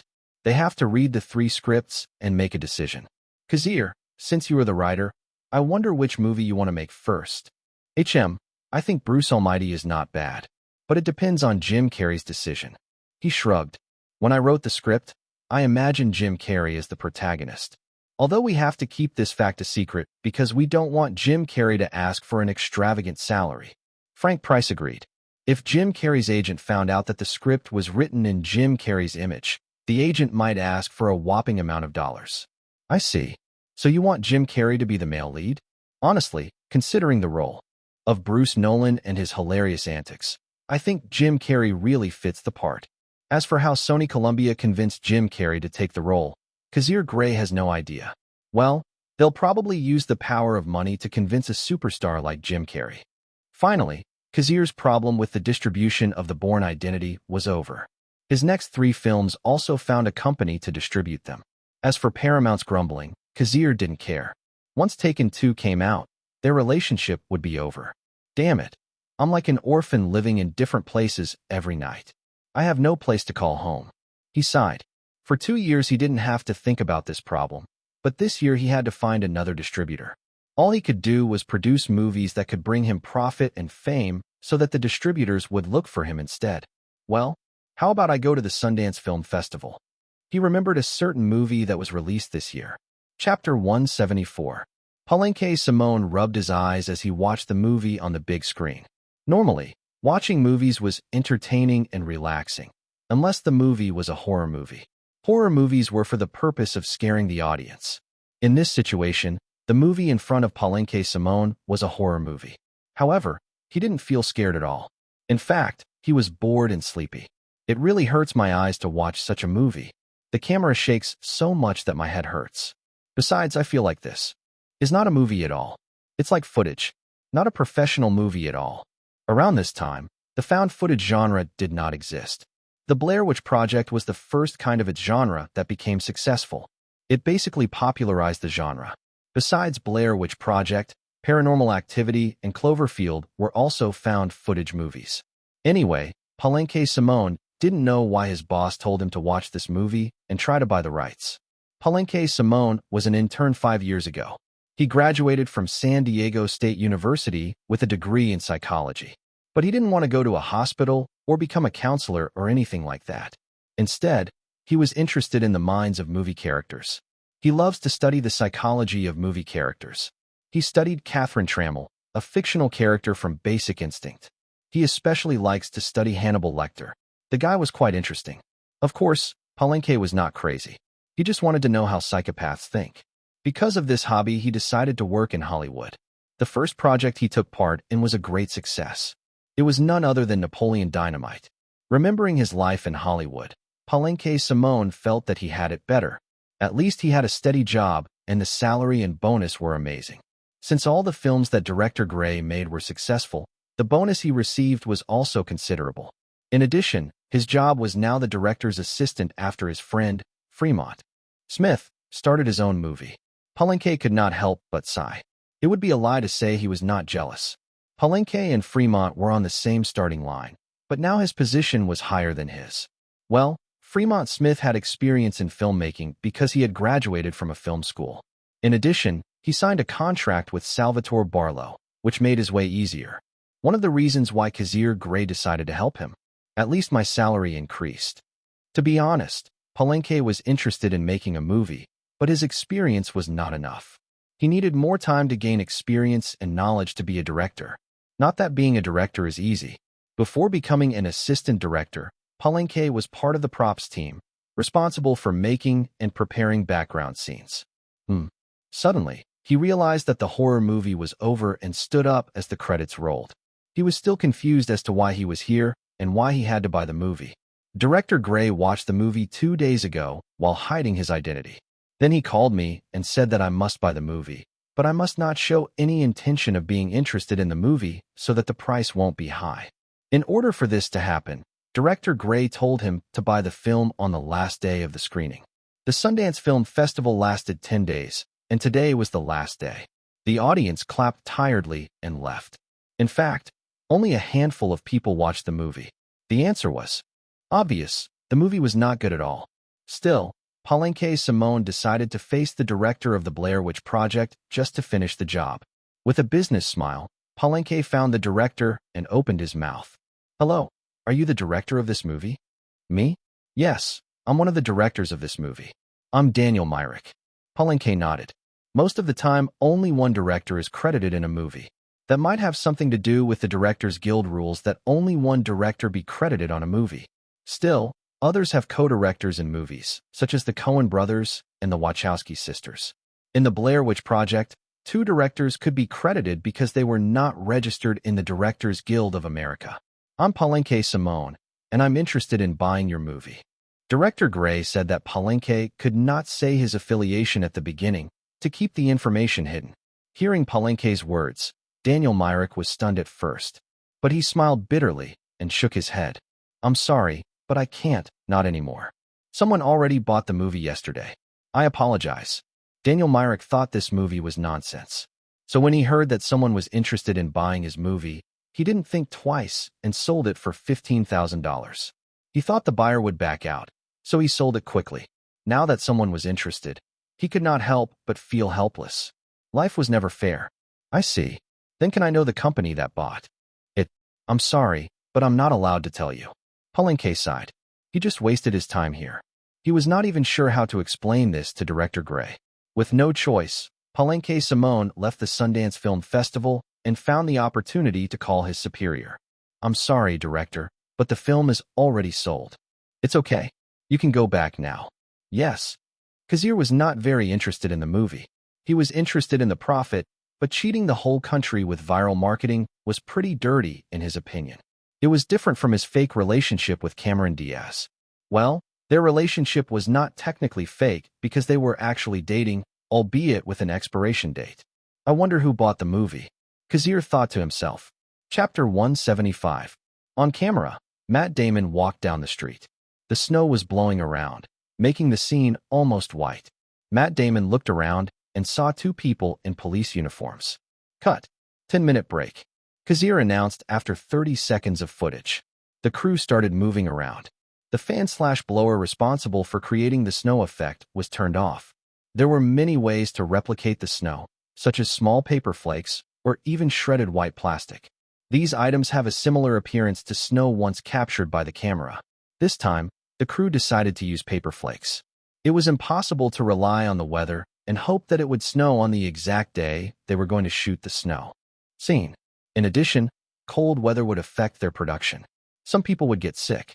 The fan/blower shot snow, paper flakes, over a distance to make it realistic. If there was one bad thing about using these materials, it was that they were slippery. So Matt Damon had to watch his steps so that he won't slip. To minimize expenses, they decided to shoot this scene in Los Angeles. Originally, the crew wanted to go to Switzerland for authentic scenes, but Kazir decided against it. Frankly, he never likes to move. Even promoting his films around the globe was the last thing he wanted to do as a director. Of course, being interviewed was the second least, and attending a party was the third least. The original Bourne Identity was shot in France, Italy, the Czech Republic, and Mykonos. Going to France and Italy is enough. As for the other countries, Kazir and his crew would try to make it as authentic as possible. Traveling to many countries would only make them tired. Maybe some of the crew members liked to travel the world, but Kazir Grey was not on that list. "Director, how's my acting?" Matt Damon asked the director. Matt Damon was a professional actor and was even nominated for the Best Actor award. For this role, Matt Damon even interviewed people who suffered from amnesia. On this basis, he built up his character as Jason Bourne. Of course, he still needed the director's approval. "It's good." Kazir nodded and decided to let him watch the clip. Most of the time, the directors didn't want to show the monitors to the actors. Some actors would become aware of their appearance and facial expressions if they watched their acting on the monitor, especially if they made a mistake. In Matt Damon's situation, Kazir decided to show him his acting in order to praise him and show him that he had to maintain the role of a clueless/depressed man suffering from amnesia in the hope of finding his true identity. Director, do you mind if we reshoot? I feel like I can relate to Jason Bourne more now. Seeing Matt Damon's reaction, Kazir shook his head and agreed. As expected, some actors will pester their directors just to get a perfect shot. Maybe Matt Damon is the type of actor who uses his understanding to get into a role. Fine, but Matt, you have to understand. This movie is an action movie. There's no need for too much drama. You don't have to be too expressive unless you have to be. Don't push yourself too hard. Hell, as long as you can act cool, I don't have a problem. Adrien Brody in The Pianist got super depressed and even broke up with his girlfriend. Shia LaBeouf in Fury. Just to experience the real suffering that the soldiers went through, the guy literally didn't shower for a month. What a fucking commitment. Of course, let's not forget Heath Ledger in his role as the Joker in The Dark Knight. Kazir didn't want Matt Damon to go through the same thing, because this movie wasn't serious at all. This movie was meant for men's entertainment, nothing else. So Kazir didn't need an Oscar performance. I understand. Matt Damon nodded. He took a deep breath. Just like that, they decided to reshoot the scene, even though it was only a 30-second scene. But this time Matt Damon almost slipped. Luckily, he didn't fall, otherwise it would have been bad. The scene had to be res hot. They shot it 3 times just to get a better scene. In those 30 seconds, Matt Damon showed his helplessness perfectly as he walked out into the street. As the scene progressed, Jason Bourne, Matt Damon, felt the police officers staring at him. Realizing that they were following him, Jason Bourne decided to go to the U.S. Embassy to present one of his dozens of passports. Jason Bourne had so many passports with different identities and nationalities. He had no idea why he had a lot of passports. The police could not enter the embassy without permission, so Jason Bourne had time to rest and think about his situation. Unfortunately for him, even the people inside the embassy were looking for him. Jason Bourne began to evade his pursuers and exited the building. Cut, Kazir announced, frowning as he looked at the monitor. He saw a signage written in English. That sign. It was supposed to be in Swiss German. To be honest, Kazir was not sure what language it was, but he knew they were speaking German. For authenticity, Kazir made sure that even the signs on the street were written in a foreign language. I am sorry, director. Efren Reyes, the prop master, apologized and immediately signaled his crew. He had become head of the props team after Harold Whitson became producer. Do we have someone who speaks Swiss German? Yes, we hired one. Good. Ask him for the details. Kazir sighed. They have to spend more time preparing the props, affecting their schedule. Chapter 176. Are you okay? Cameron Diaz asked Kazir worriedly when she noticed that Kazir had a stuffy nose. It's not that bad. I'll sleep early tonight. He stayed up all night yesterday and was affected by the cold. Fortunately, he only had a stuffy nose and his general health was fine. He had been working hard lately because he had important positions within the company and the production crew. Salvatore Barlow and Erica Mendez were still looking for a professional manager who would meet Kazir's requirements. Cameron Diaz nodded and squeezed his arm. I think your friends are looking for you. You can have fun with them. I'll just stay here, Kazir said to her. He glanced at the group of models attending this particular party. Before she was an actress, Cameron Diaz was a model. Well, take care of yourself. Cameron kissed him on the cheek and approached her friends. Our contract ends after this movie. I don't know why she keeps doing this. Kazir shook his head and forgot about it. He couldn't afford to be controlled by his emotions. It was April 3rd, 1999. Paramount was throwing a party tonight to celebrate the success of The Truman Show. Kazir was invited to the party because of his recent association with the company. Even though Grey Pictures had signed a distribution deal with Sony Columbia, Paramount was mature enough to understand that. Besides, they might work together again, and Kazir Grey was known as a director who didn't make flops. Next week, the crew would go to Italy to shoot the corresponding scenes. Kazir decided to give himself some time to have fun, although going to a party was not fun in his opinion. However, because he decided to take some time off, the crew took some time off as well. Today, filming ended early. The box office of The Truman Show was $264 million. This gives Jim Carrey another achievement in the industry. Of course, the plot of The Truman Show was amazing. Even Kazir praised the movie. The mood at the party was very good, especially when another movie that Paramount invested a lot and did well recently. Meet the Parents grossed $160 million in North America this April. On top of that, the international box office was $75 million. That brings the total to over $235 million.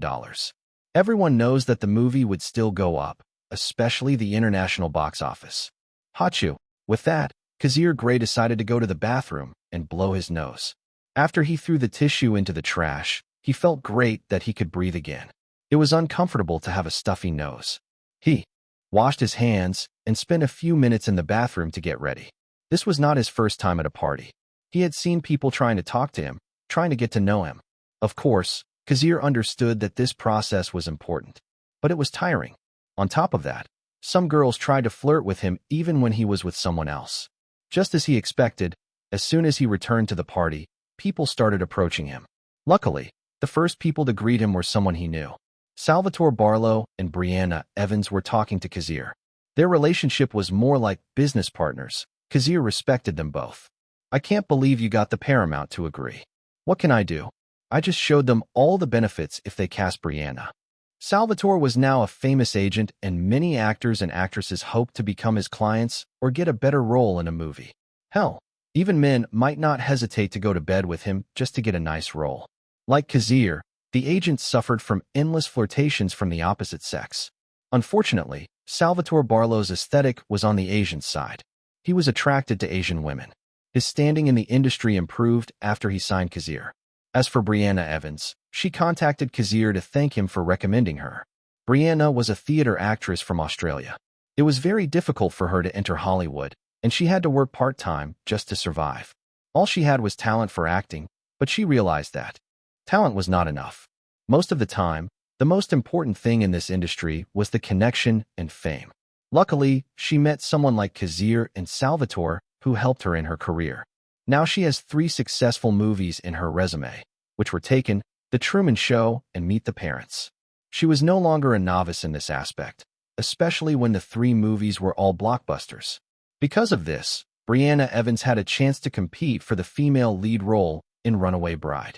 Brianna's talent was highly regarded by Paramount after working with her. Also, Paramount was hesitant to hire Julia Roberts because of her huge salary. Even though the director wanted to cast Julia Roberts, he couldn't fight Paramount too much. So spoiler alert, Brianna Evans became the female lead in Runaway Bride, which was in the process of pre-production. Kazir nodded and congratulated her. He didn't know what the future might hold for Brianna, but he was ready for it. After all, he was the first variable to change the future. Just like Brianna, another famous actor appeared and talked to Kazir. Kazir Grey didn't expect this actor to approach him on his own. He didn't expect Jim Carrey, the protagonist of this party, to talk to him. Hello, Director Grey. Congratulations, you're not only a talented director, but also a talented writer. Thank you. Chapter 177. Kazir was a little confused by the situation. He was the kind of director who didn't like to socialize much. He would only attend a party if it was related to him or if he was invited by his friends.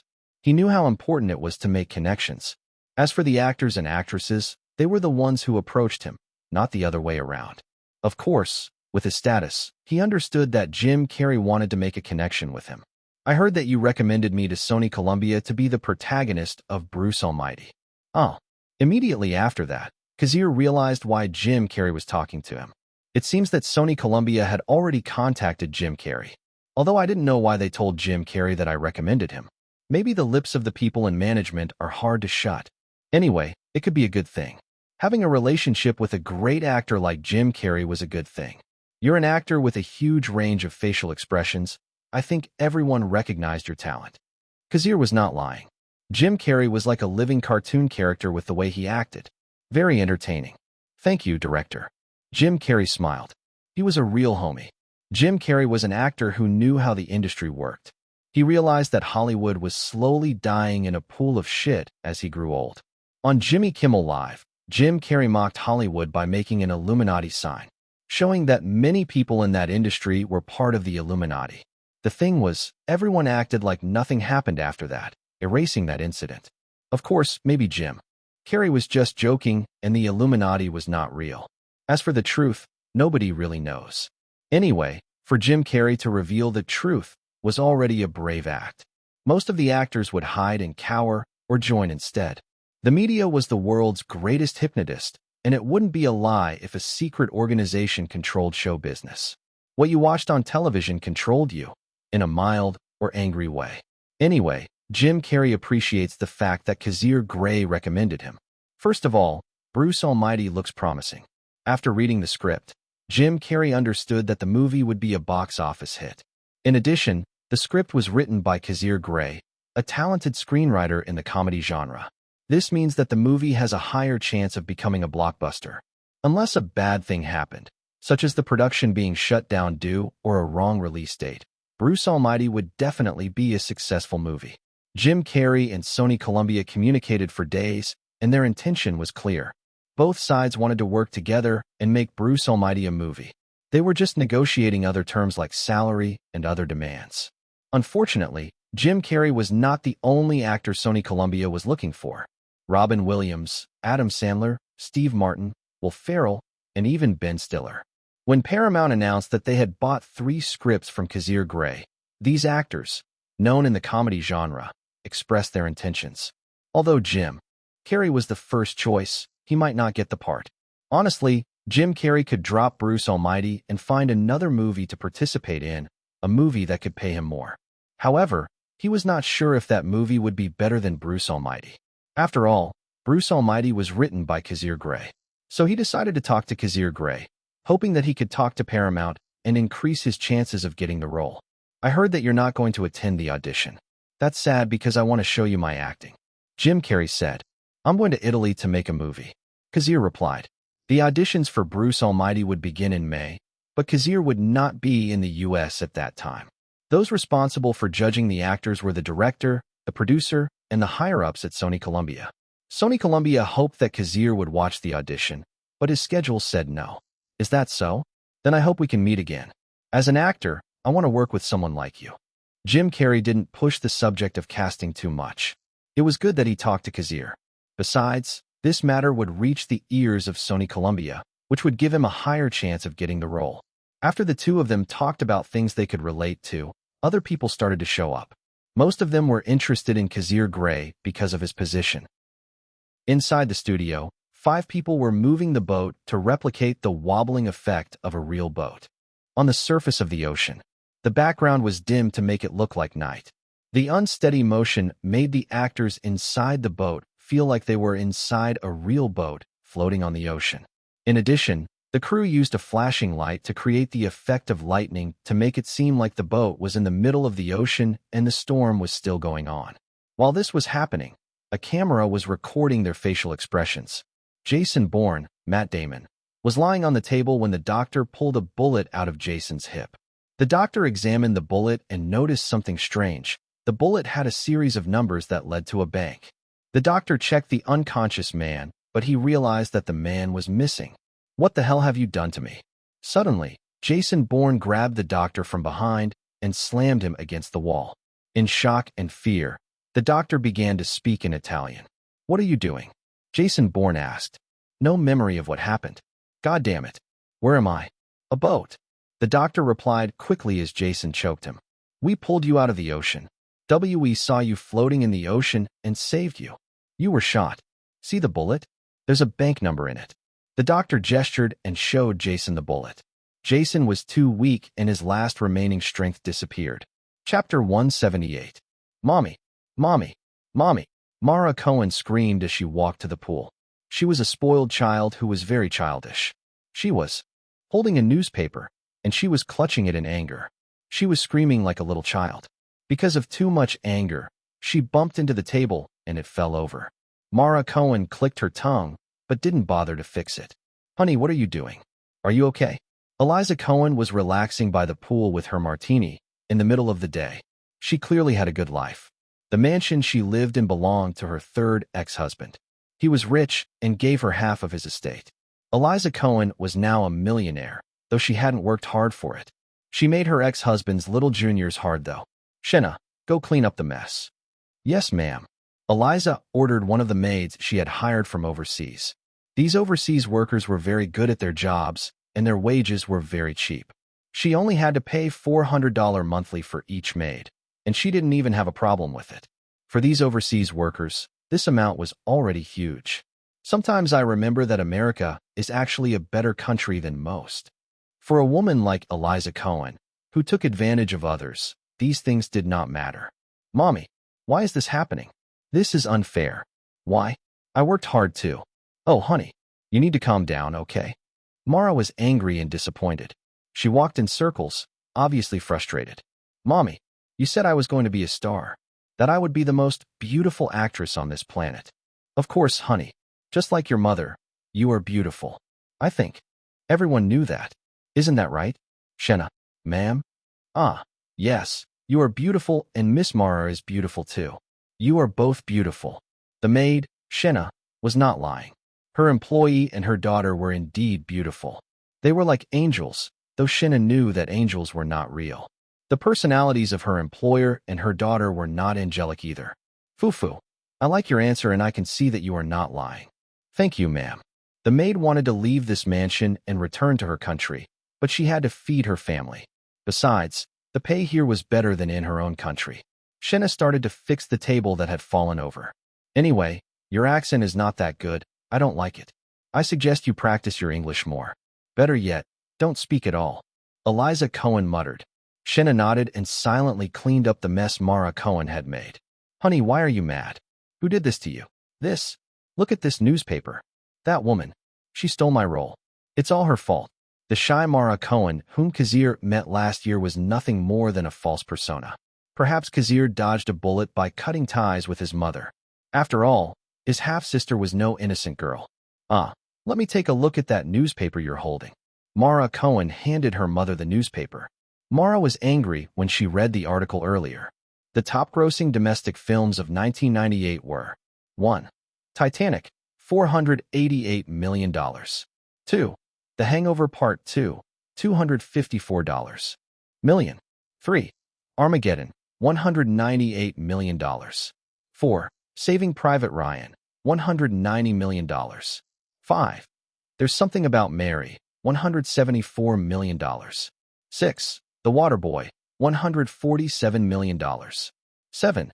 Dr. Dolittle, $144 million. 8. Deep Impact, $140 million. 9. Godzilla, $136 million. 10. Rush Hour, $136 million. These 10 movies were the highest-grossing movies of last year. Titanic was very impressive. The movie already surpassed $1 billion, and everyone knew why the movie was number one this year. As for The Hangover Part 2, this movie was distributed by Warner Brothers. Eliza Cohen pursed her lips about this movie. After all, the screenwriter of this movie was her son, Kazir Grey. In fact, everyone believes that the success of The Hangover Part 2 was due to the creativity that Kazir Grey had. Eliza Cohen was proud of this. She believed that her son inherited all his good qualities from her. Mom, Deep Impact is one of the top 10 highest-grossing films of the year. The worldwide gross of Deep Impact was $349 million. It was an obvious success, but Mara Cohen was not happy about it. Mara Cohen had actually auditioned for a role in the movie. The part she was trying to get was Sarah Hochner. She was Leo Biederman's girlfriend. Leo Biederman was the teenager who discovered that a comet was going to hit the Earth. Even though Sarah Hochner didn't have many scenes, it was still an impressive role. Unfortunately, someone stole it from her. It was none other than Scarlett Johansson. Because of this, Mara Cohen hoped that Deep Impact would flop and everyone in the cast would be heartbroken. Actually, Mara Cohen auditioned for the role, but she never made it past the second round. She was immediately rejected because she didn't have any sense of acting ability. Mara Cohen was indeed beautiful, but she was stiff in front of the camera. Her facial expressions were forced and dull. The best she could get were vase roles. A background role, appearing only in the background to make the scene beautiful.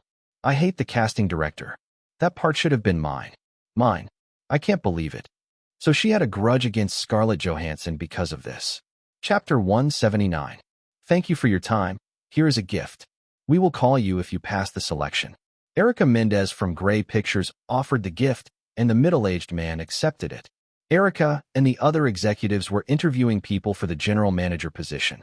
Grey Pictures was a recently formed company, and there were only few employees who had experience running a business. Most of the employees were related to filmmaking, but none of them were experienced enough to take on the position of general manager. Therefore, Grey Pictures decided to look for people who were qualified to take the position. Normally, Kazir Grey was supposed to attend this interview to make a decision. However, Director Grey was in Italy filming The Bourne Identity. He was unable to return to the U.S. to participate in the interview process.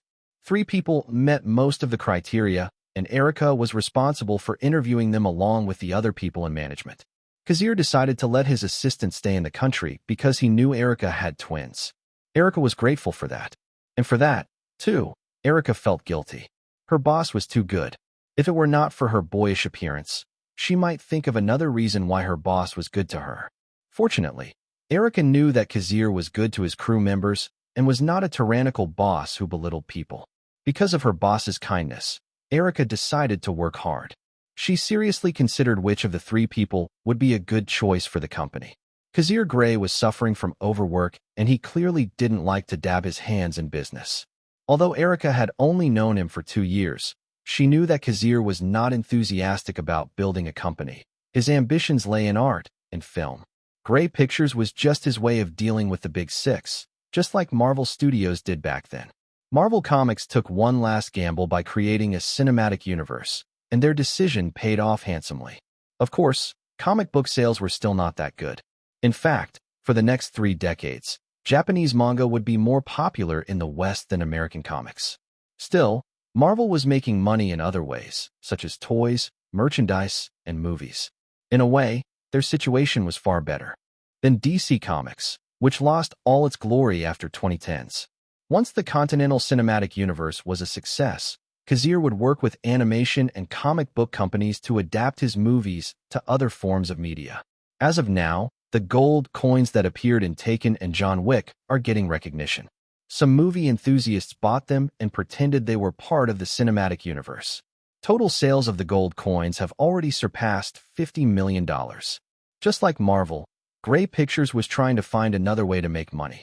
One of the reasons Grey Pictures needs a general manager is that Kazir could never manage all that while directing a movie.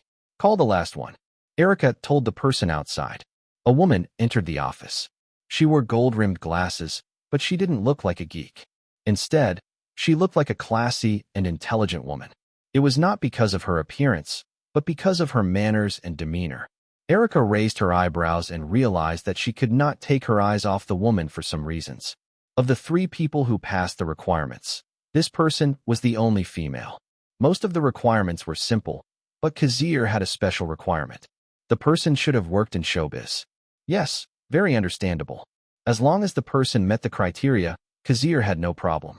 But because of the intense screening, only 3 people passed. These 3 people managed important management related to showbiz. The first guy was the ex-CEO of a cable network. The second guy was a TV producer. His resume stated that he had created 4 TV shows. As for the last person, your name is Stella Willow, is that right? That's right. I'm Stella Willow. I worked at NBC for 5 years before I quit. Erica Mendez scanned the woman's resume. She already knew the woman's background, but she decided to read it again. It says here that you are the head manager of production management. Why did you leave your job? NBC is one of the best television networks in the United States. It's not that simple. The competition, the gossip, and even the discrimination against women disgusted me. Erica nodded. Erica Mendez could not help but agree. She was a female soldier, and the look she received from the male soldiers did not sit well with her. It was a good thing that Erica was a strong woman, so the soldiers around her quickly respected her. She knew there were instances where women were harassed in their jobs. I decided to quit when my boss tried to lure me with sex for a promotion. I reached my position through hard work. I don't need to use my body to get it. This boss is a bastard, and I knew he would give me a hard life after I refused him, so I decided to quit immediately. Is that so? Stella Willow didn't mention the exact reason why she quit her job in her resume, and that was the first time Erica had heard it. Even the other people in the room were listening to her story. What happened to the boss? He died in a car accident. His body was crushed by a truck, and he died horribly. Apparently his brake didn't work. Stella grinned. The room was silent for a second. Fufu, of course I'm kidding. He was fired for sexually harassing one of his employees. She laughed. Then another person laughed awkwardly until everyone laughed. Chapter 180. A flight attendant gently pushed the cart into the first-class section of the plane. This section of the plane had many small rooms that were occupied by people who could afford first-class tickets. The room was tiny, and at best only one person could use it. Still, in that situation in a plane, to have that kind of privacy was a luxury. In fact, only a few airlines had first-class sections with such private rooms. "Here's your meal, ma'am." The flight attendant knocked on the door and informed the woman in one of the rooms. "Thank you." Stella Willow opened the room and thanked her. Actually, this was her dinner. It was still 9 p.m. when she arrived at JFK International Airport to get to the plane. In a sense, the food she ordered was her dinner. However, the scenery outside showed that it was already morning. The sun was shining. She looked out the window, and all she could see was blue.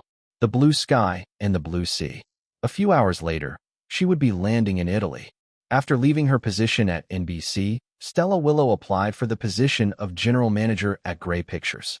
She heard that this production studio had made Taken and John Wick. She had seen those movies and could say that she was a fan. More specifically, she was a fan of director Grey. As a production manager, Stella Willow realized that Kazir's filmography didn't have any similarities at all, except for the fact that they were made by one person. His filmmaking style was different in each film, almost as if he had a reference and just copied it. All of his films didn't have the strong artistic style that most directors have. His films were made for the purpose of entertainment. It was amazing that Kazir Grey could control and limit his artistic sense in filming. Directors always have an artistic sense/style in them. It is their signature. David Fincher loves to use gray and brown tones in his movies, which reflects the dullness/heaviness theme in his movies. Director Tim Burton, his movies were always Gothic style. Whenever someone thought of Gothic-style movies, Tim Burton was always on the list. As for Quentin Tarantino, a famous director known for his portrayal of extreme violence in his movies, and he loves filming actresses' feet for some reasons. After watching all of Kazir's movies, Stella Willow realized that Kazir Grey evolved when he created Napoleon Dynamite. His previous movies before Napoleon Dynamite are small-budget horror movies, and they are all slasher movies with blood splattering everywhere. His first 3 horror movies had similarities, but he changed his style. When Napoleon Dynamite came out, how could a director who made bloody horror movies make a wholesome comedy? Where did the inspiration come from? As for Say Seven On, which Kazir wrote and sold to New Line Cinema, she didn't feel anything strange about it. After all, Say Seven On was also a bloody movie. But his writing has definitely improved since Say Seven On. When she decided to work for Grey Pictures, Stella Willow began researching Kazir. Then she realized that Kazir's life had changed after his divorce. He is probably an interesting guy. Slicing the medium-rare steak with a knife, Stella Willow recalled how she was hired. The management of Grey Pictures chose her because she was the most qualified for the position. The 2 people before her had experience in show business, but their accomplishments were nothing compared to hers. As a production manager, she was responsible for so many TV shows on NBC. The performance of NBC was better because of her leadership. At the age of 36, she was a career woman who proved herself to the world. With my savings, I didn't have to think about working anymore, and I even bought an RV to travel around the country. But I realized that my passion for my work is very strong, and I want to work. At the very least, I want to prove to the people at NBC that I can do better. When she heard that Grey Pictures was looking for a general manager, she used her connections to apply. First, she was interested in the production studio because Kazir Grey was planning something big.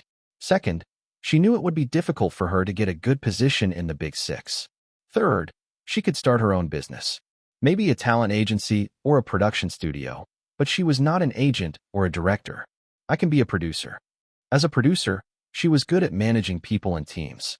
Kazir Grey plans to create one big project that will tie all of his action films together. Obviously, his current project, The Bourne Identity, is part of that huge plan. She was interested to see the result. No, she wanted to see the success of this project. So joining Grey Pictures was a good thing for her. Before she was officially hired, first she had to meet Kazir Grey. They talked on the phone, but a face-to-face meeting was important. So the company bought her a first-class ticket to Italy. After eating her breakfast/dinner, Stella Willow realized that the plane was about to land. The flight attendant smiled and said goodbye to her. Once at the airport, Stella Willow found her contact who would take her to the set of The Bourne Identity. Miss Willow, a young man in his early 20s, greeted her. The man held a card with her name on it. That's right. What's your name? My name is Palenque Simone. I'm Director Gray's assistant. Stella Willow nodded as she heard his name. After watching Taken, she became aware the same people might kidnap her after she left the airport. She knew Palenque Simone would be her contact. That put her mind at ease. Chapter 181. Stella Willow was pleased that Palenque Simone had a car for them to use. She didn't want to use a taxi. Maybe her perception of traveling changed after watching Taken. What happened 2 years ago made citizens understand the dangers of traveling abroad. The news about kidnapping and sex trafficking was quite strong 2 years ago. Almost every form of media joined in. It made people in North America aware of their surroundings. It spread awareness, which was a good thing. In fact, before Stella Willow got into the car, she looked at the license plate. Then she sent the plate number to her boyfriend, just to be sure. Maybe she was being paranoid, but it was better than being kidnapped, right? Palenque Simone noticed that the woman had a solemn expression on her face, so he decided to talk to her to improve the atmosphere. He knew that this woman was going to be the general manager of Grey Pictures. In a way, her position was higher than his, so the woman was his boss. I want to make a movie, and a connection with people is a good thing. Palenque Simone and Stella Willow were talking. Stella looked like a knowledgeable woman, and her answers were informative and proud, almost as if Palenque was talking to a genius. Maybe that was why Stella was hired. A few minutes later, they reached their destination. In a wide alley, Stella got out of the car and looked around. She secretly sighed as she confirmed that this was the filming location. She could see the tents used by the film crew, the trailers that the actors used to relax and change their makeup and appearance. A few meters away from them, Stella saw a number of cameras pointed in a certain direction. She also saw Kazir Grey sitting in his chair, staring at the 7 monitors. Each monitor showed different angles, but they were all pointed at the car with 2 people having a conversation. As a veteran of the industry, Stella Willow was used to this sort of thing. Shooting a scene is always quiet. No one on the crew talks unless they are far from the set. The silence is deafening, very different from what people imagine. In this situation, only the actors can speak. Stella Willow silently approached the set to get a better view. She adjusted her gold-rimmed glasses. She saw 2 people acting in front of the cameras. Cameron Diaz and Matt Damon had a scene together. After Jason Bourne, Matt Damon, arrived at the bank indicated by the bullet, he realized that his name was indeed Jason Bourne. But his happiness quickly faded when he realized that he had so many identities and passports that he could not be sure which identity was real or fake. Or maybe all those identities were fake. Nevertheless, Jason Bourne decided to use his Jason Bourne identity. He wanted to go to the United States to find out more about himself, but he found that the police were looking for him. Moreover, even the people in the U.S. Embassy were looking for him. On top of that, a certain secret organization was also looking for him. Jason Bourne felt as if the world was against him. After escaping from his pursuers, Jason Bourne found Marie Kreutz, Cameron Diaz, and tried to convince her to help him get out of the place. Marie Kreutz was reluctant at first, but Jason Bourne gave her $10,000 to convince her to use her car to get out of town. In the end, the woman could not say no. The 2 traveled together. Cut, Kazir announced, and the shooting paused. The weather was a bit chilly. Matt and Cameron's assistants quickly came over and gave them warm towels. Then the actors didn't have much interaction and went to their respective trailers. They were obviously strangers. This was normal in the industry. On The Fresh Prince of Bel-Air, Will Smith and Janet Hubert, the original Aunt Viv, didn't like each other despite their interactions on camera. At the end of Season 3, Janet Hubert disappeared, and another actress took over her role. After all, actors and actresses were people. They could like or hate another person. That was nothing new. Ryan Gosling and Rachel McAdams in The Notebook. They didn't have a good relationship during the making of the movie. In fact, they hated each other. But the thing was, during the release of The Notebook, they became a couple. Maybe this was a promotional method to hype the movie. It was a good move because The Notebook was a success. There were many cases of actors having secret fights on the set. Luckily, It seemed that Matt Damon and Cameron Diaz were just strangers, and there was no obvious beef. Maybe Cameron Diaz is aware that her boyfriend is the one directing the movie, Stella Willow thought. When the shooting stopped, Assistant Director Palenque Simone informed Director Grey that the general manager they had hired had arrived. Kazir Grey nodded and looked at Stella Willow. He rose from his seat and greeted the woman. "Miss Stella Willow, we spoke on the phone." "Indeed. You are my boss, so I should hear your thoughts first." "Very well. Before we talk business, would you like some coffee?" "I prefer tea." The woman shook her head. "Then I must disturb the crew." Kazir motioned for one of the crew to bring Stella a cup of tea. "We have Lipton tea. I hope that's okay with you." "No problem. Then let's get down to business." 20th Century Fox, Warner Brothers, and Paramount are trying to come to an agreement right now. Kazir became serious. The two found a table they could use. "Sometimes allies become enemies," Stella muttered after nudging her glasses. Kazir nodded, agreeing with her. Chapter 182. After signing a distribution deal with Sony Columbia, the two sides had an understanding. Grey Pictures expressed their thoughts that The Bourne Identity would be released in late July or early August. Sony Columbia didn't have a problem with that schedule and agreed. As long as they didn't have a movie coming out on that schedule, they would distribute The Bourne Identity within that time frame. With Kazir's fast shooting style, the movie would be finished before the beginning of June, maybe June 4th. There would be no problem with the shooting schedule. In fact, by the second week of May, they had already shot more than 2/3 of the movie. As for Taken 2, Grey Pictures was planning to release it in September or November. It depends on Fremont Smith's ability how fast he can shoot the movie. Of course, his crew members were also responsible for the speed of the production. Unfortunately, unlike Kazir's efficient crew, Fremont's crew was recently formed and they didn't have strong cooperation. They were still getting to know each other's strengths and weaknesses. With the two films that Grey Pictures would release, the company was expanding and the Big Six were alarmed. Warner Brothers, 20th Century Fox, and Paramount were three film companies that Kazir Grey worked with. Their relationship was good, at least from a business standpoint. The three major studios made money on his projects, and Kazir Grey made money as well. They got along quite well, but that didn't change the fact that they were also rivals. Knowing that Grey Pictures was getting better and better, the three film companies couldn't help but block its way.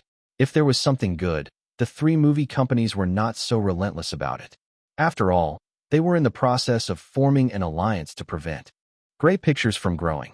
Maybe it was a good thing for Grey Pictures to have no distribution channels. Because as soon as they announced their intention to acquire a distribution channel, not only the three movie companies would make a fuss, all of the Big Six would join forces to wipe out Grey Pictures. They would attack it from different directions until the company collapsed. I hear rumors that Star Wars will be released in late July or early August. Not only that, but Matrix, which Warner Brothers has invested in, will be released in September or November. Kazir Grey told Stella Willow.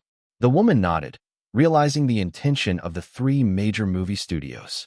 She knew that if Star Wars Episode 1, The Phantom Menace, was released on the same day as The Bourne Identity, the latter would immediately lose the box office. Not only that, but theatrical distribution would be against them. After all, there were only over 11,000 theaters in North America, and Star Wars Episode 1 might have the advantage. Star Wars is a huge IP, and it's impossible to beat. At least not yet. Now that many Star Wars fans have been waiting for the movie for a decade. The last Star Wars movie was Return of the Jedi, which was released in 1983. If Star Wars Episode 1 and The Bourne Identity had a fight, the outcome would be obvious. The Bourne Identity would be knocked out. However, I'm confused as to why Kazir is nervous about this so-called Matrix. I heard that this movie is rated R. Taken 2 can easily beat that movie if they are released at the same time.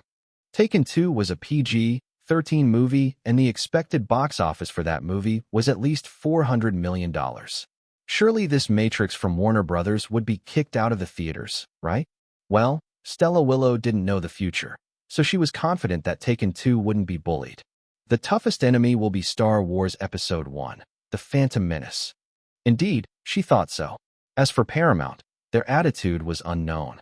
They showed no intention of joining the alliance, but they weren't against it either. Taken 2 would be distributed by them, and they didn't want the movie to suffer. Of course, if things changed, Paramount would use their own means to sabotage Taken 2.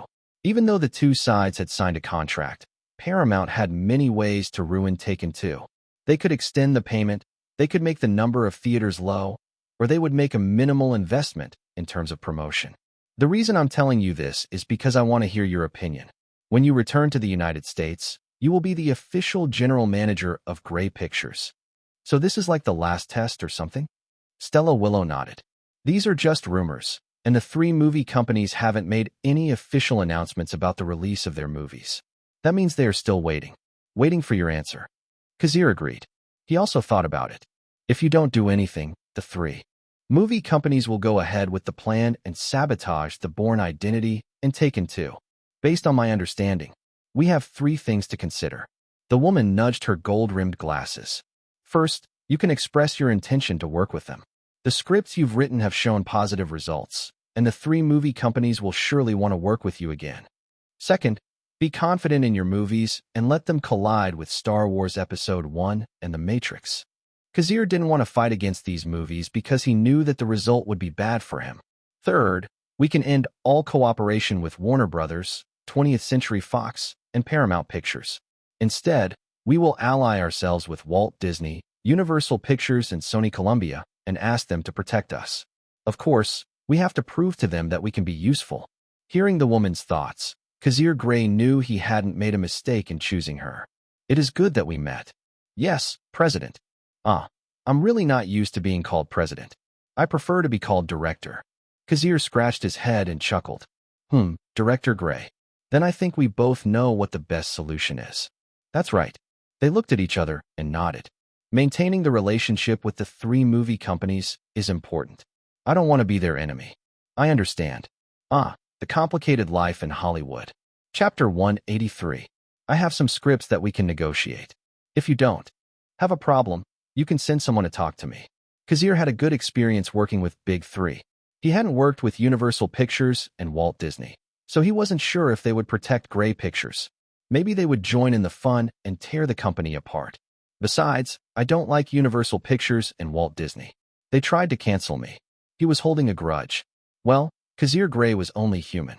As for Sony Columbia, he was on their side for the time being. They won't do anything bad. If they are not convinced, remind them of the danger of DreamWorks. I'm sure they'll think about it. It's quite possible. Stella agreed with his decision. Compared to Grey Pictures, DreamWorks was more dangerous. It had the trio of Steven Spielberg, Jeffrey Katzenberg, and David Geffen. They are good at what they do. Together with the connections they had made in their careers, they had successfully acquired a distribution channel in North America. Now they were free to release their films in North America without having to deal with the Big Six. Unfortunately, their international distribution was still in its infancy, and it could take at least 5 to 10 years to get a full international distribution that spans the globe. With this information, Stella and Kazir knew that the Big Six would focus more on DreamWorks. Last year, 1998, Saving Private Ryan was a massive worldwide success. Its impact was just beginning. In fact, last March's Academy Awards were dominated by Saving Private Ryan. The film won 11 awards. And even Steven Spielberg got his second Oscar statues for Best Director.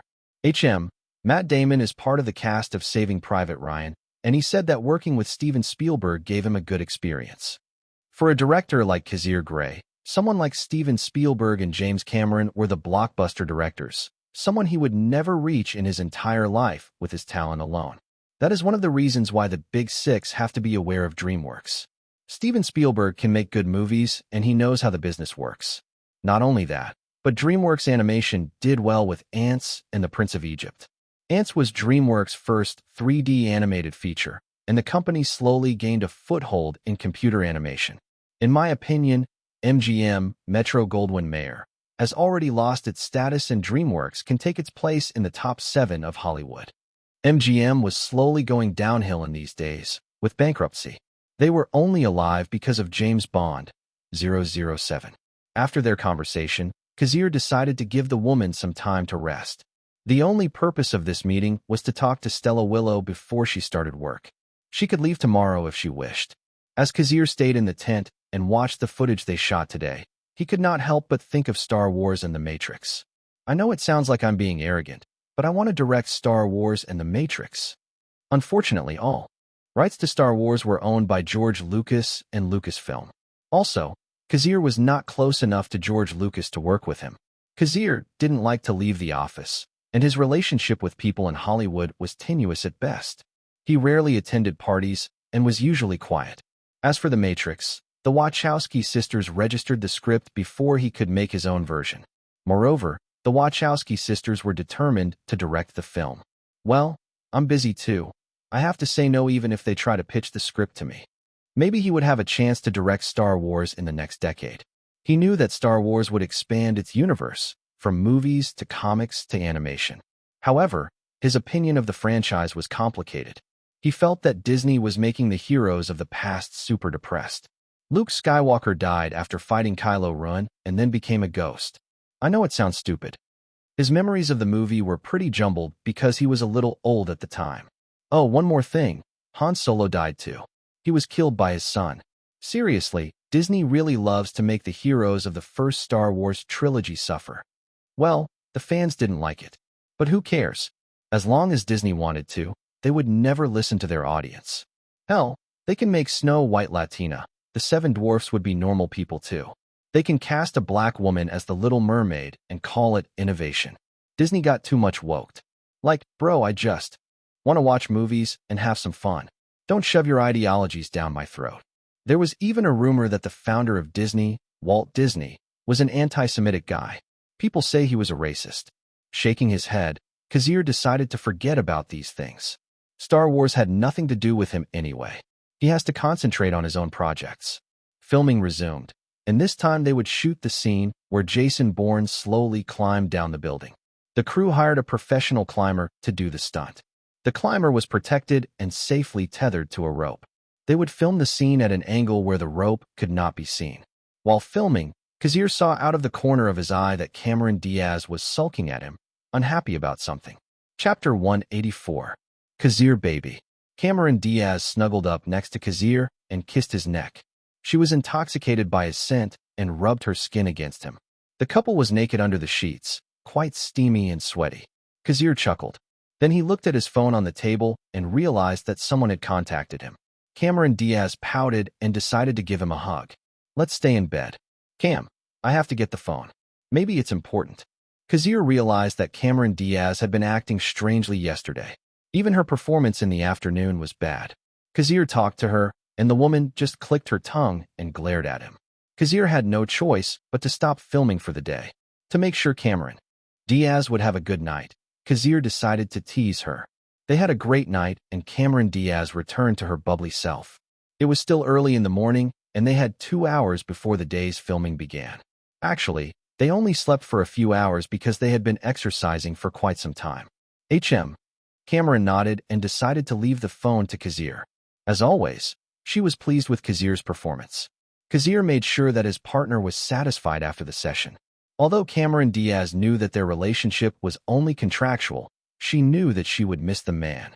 So while they were still an official couple, she decided to have some fun with Kazir. However, she found that when it came to work, Kazir Grey was very professional. He didn't let his emotions get in the way of filming. In fact, when the kissing scene with Matt Damon happened, almost everyone on the crew felt uncomfortable. Even Cameron Diaz and Matt Damon were not sure what to do. Only Kazir Grey was serious about it. He didn't care if his current girlfriend was kissing another guy. He was not immature. This was a job, and they got paid for it. Kazir's passion for filmmaking was strong. He didn't care what others thought. In the end, Cameron Diaz and Matt Damon decided to do the kissing scene in one take. Kazir was so pleased with their performance that he didn't ask for a reshoot. Everyone on the crew understood that Kazir would ask for another kissing scene if the first shot didn't satisfy him. As for Cameron Diaz, she felt that Kazir Grey was not serious about her at all. Maybe she was right. From Kazir's point of view, they were not a real couple. As long as Cameron Diaz didn't sabotage the Bourne identity, the man would let her be. Frankly, Cameron Diaz was hurt by this. Her pride as a woman was hurt. Fortunately, Kazir gave her a great experience that same night, so she easily forgot about it. Yesterday, however, a beautiful, elegant woman appeared and spoke to Kazir. The woman seemed to be smart, and she talked to Kazir about business. Although Cameron Diaz knew that the woman was just doing her job, She could not help but be jealous. She knew she was becoming childish as well. Affected by this, her performance yesterday went down. Again, after this incident, Kazir focused his attention on her. Cameron Diaz realized a way to get the man's attention. Unfortunately, he will easily realize my intention if I try to cause trouble. She sighed in defeat. Kazir Grey picked up the phone and realized that Salvatore Barlow was calling him. Salvatore? Yes, I'm in the hotel room. I see. Thanks, I'll call you later. Kazir grinned and hung up the phone. Why did your agent call you? Cameron Diaz was curious. If it's not important, you don't have to tell me. She added. It's okay. It's about a movie I tried to acquire. Unfortunately, someone bought the movie before I could get it. Cameron Diaz raised her eyebrows. She was interested in the movie that had caught Kazir's attention. Hee hee, it's actually not a good movie. Kazir felt the woman's gaze and explained further. It's shaky footage about college students who went into a forest and disappeared. Sounds interesting. Cameron lied. No, it's actually quite boring. I didn't like it at all. My eyes almost went blind. Kazir said his opinion. If it wasn't for the amazing publicity, I might not be interested in the movie. The Blair Witch Project was a huge success because of its viral publicity. It was the first successful found footage movie, paving the way for Paranormal Activity and Cloverfield at the box office. Kazir was amazed by the hype surrounding the film. It was unique. So when he remembered that the Blair Witch Project was coming out this year, he decided to try his luck and make the most of it. Salvatore said that the Blair Witch Project has been acquired by Miramax. However, it seems that they are going to contact another distributor to distribute the film. Miramax had worldwide distribution, but they didn't dare distribute the Blair Witch Project. The answer was obvious. They are afraid of the backlash. He chuckled. Suddenly he thought of something funny. We still have 2 hours. How about we have some fun? Foo-foo, Kazir. Cameron Diaz giggled as Kazir pounced on her. She didn't care about the glasses woman anymore. All she wanted to do was have some fun with Kazir. Hey. Month after Stella Willow returned to the United States, the crew of The Bourne Identity finished filming and everyone was happy about it. For the actors, the quicker the shooting was finished, the better. They were paid by the project, not by the day or the hour. Now that filming was over, they could focus on other things. Their salary was already paid, although they still had to go to the studio to dub their lines. Just like that, the month of June came and the summer schedule was full as always.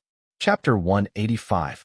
With Stella Willow's persistence, she convinced 20th Century Fox and Warner Brothers to drop their bad blood with Grey Pictures and focus their attention on DreamWorks instead. It was amazing how the woman convinced the two movie companies. She used a variety of means, luring them with scripts, promising cooperation, and telling them that DreamWorks was getting better these days. The woman was very good at her job. Even Kazir Grey could never do what she did. As a result, Star Wars Episode I, The Phantom Menace was released in May.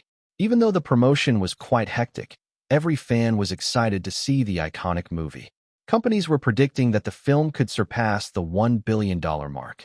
With each passing year, Hollywood slowly understood that movies could indeed make $1 billion at the box office, furthering the hatred of the European film industry. The European film industry was the first of its kind, but it failed in globalization. Gradually, Hollywood movies influenced more and more countries until the European film industry could only release its movies in its own territory. Of course, some European films made it to the United States, but they didn't have a strong reception. Also, most European directors have this fetish about sex in their movies. Their movies would be rated R and the tickets sold would be affected as well.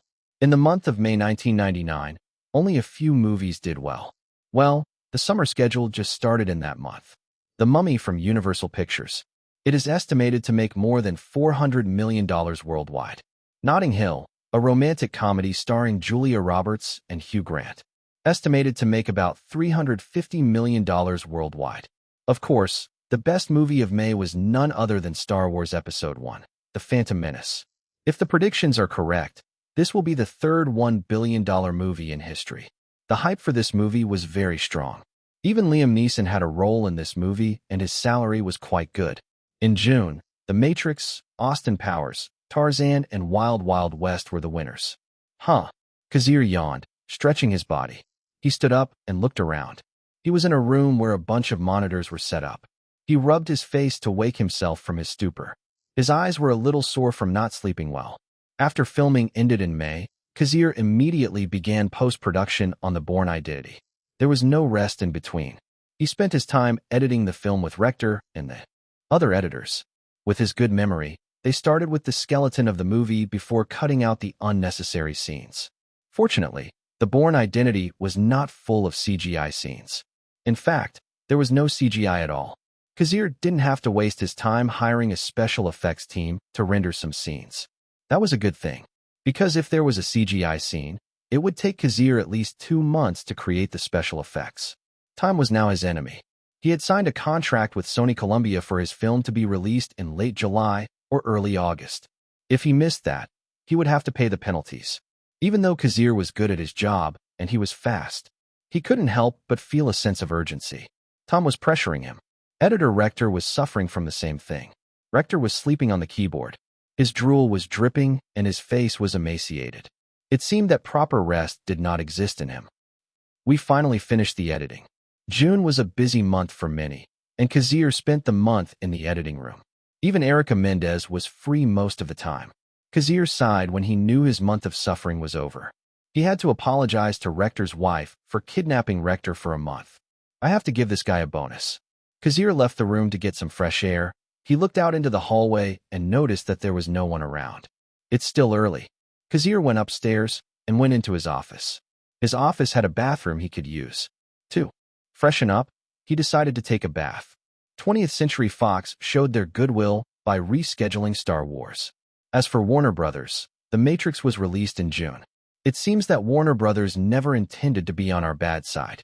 It's understandable because I'm still in the process of writing The Hangover Part 3. Even though his position was only screenwriter, no one belittled Kazir. He was good at his job, and everyone accepted his credibility.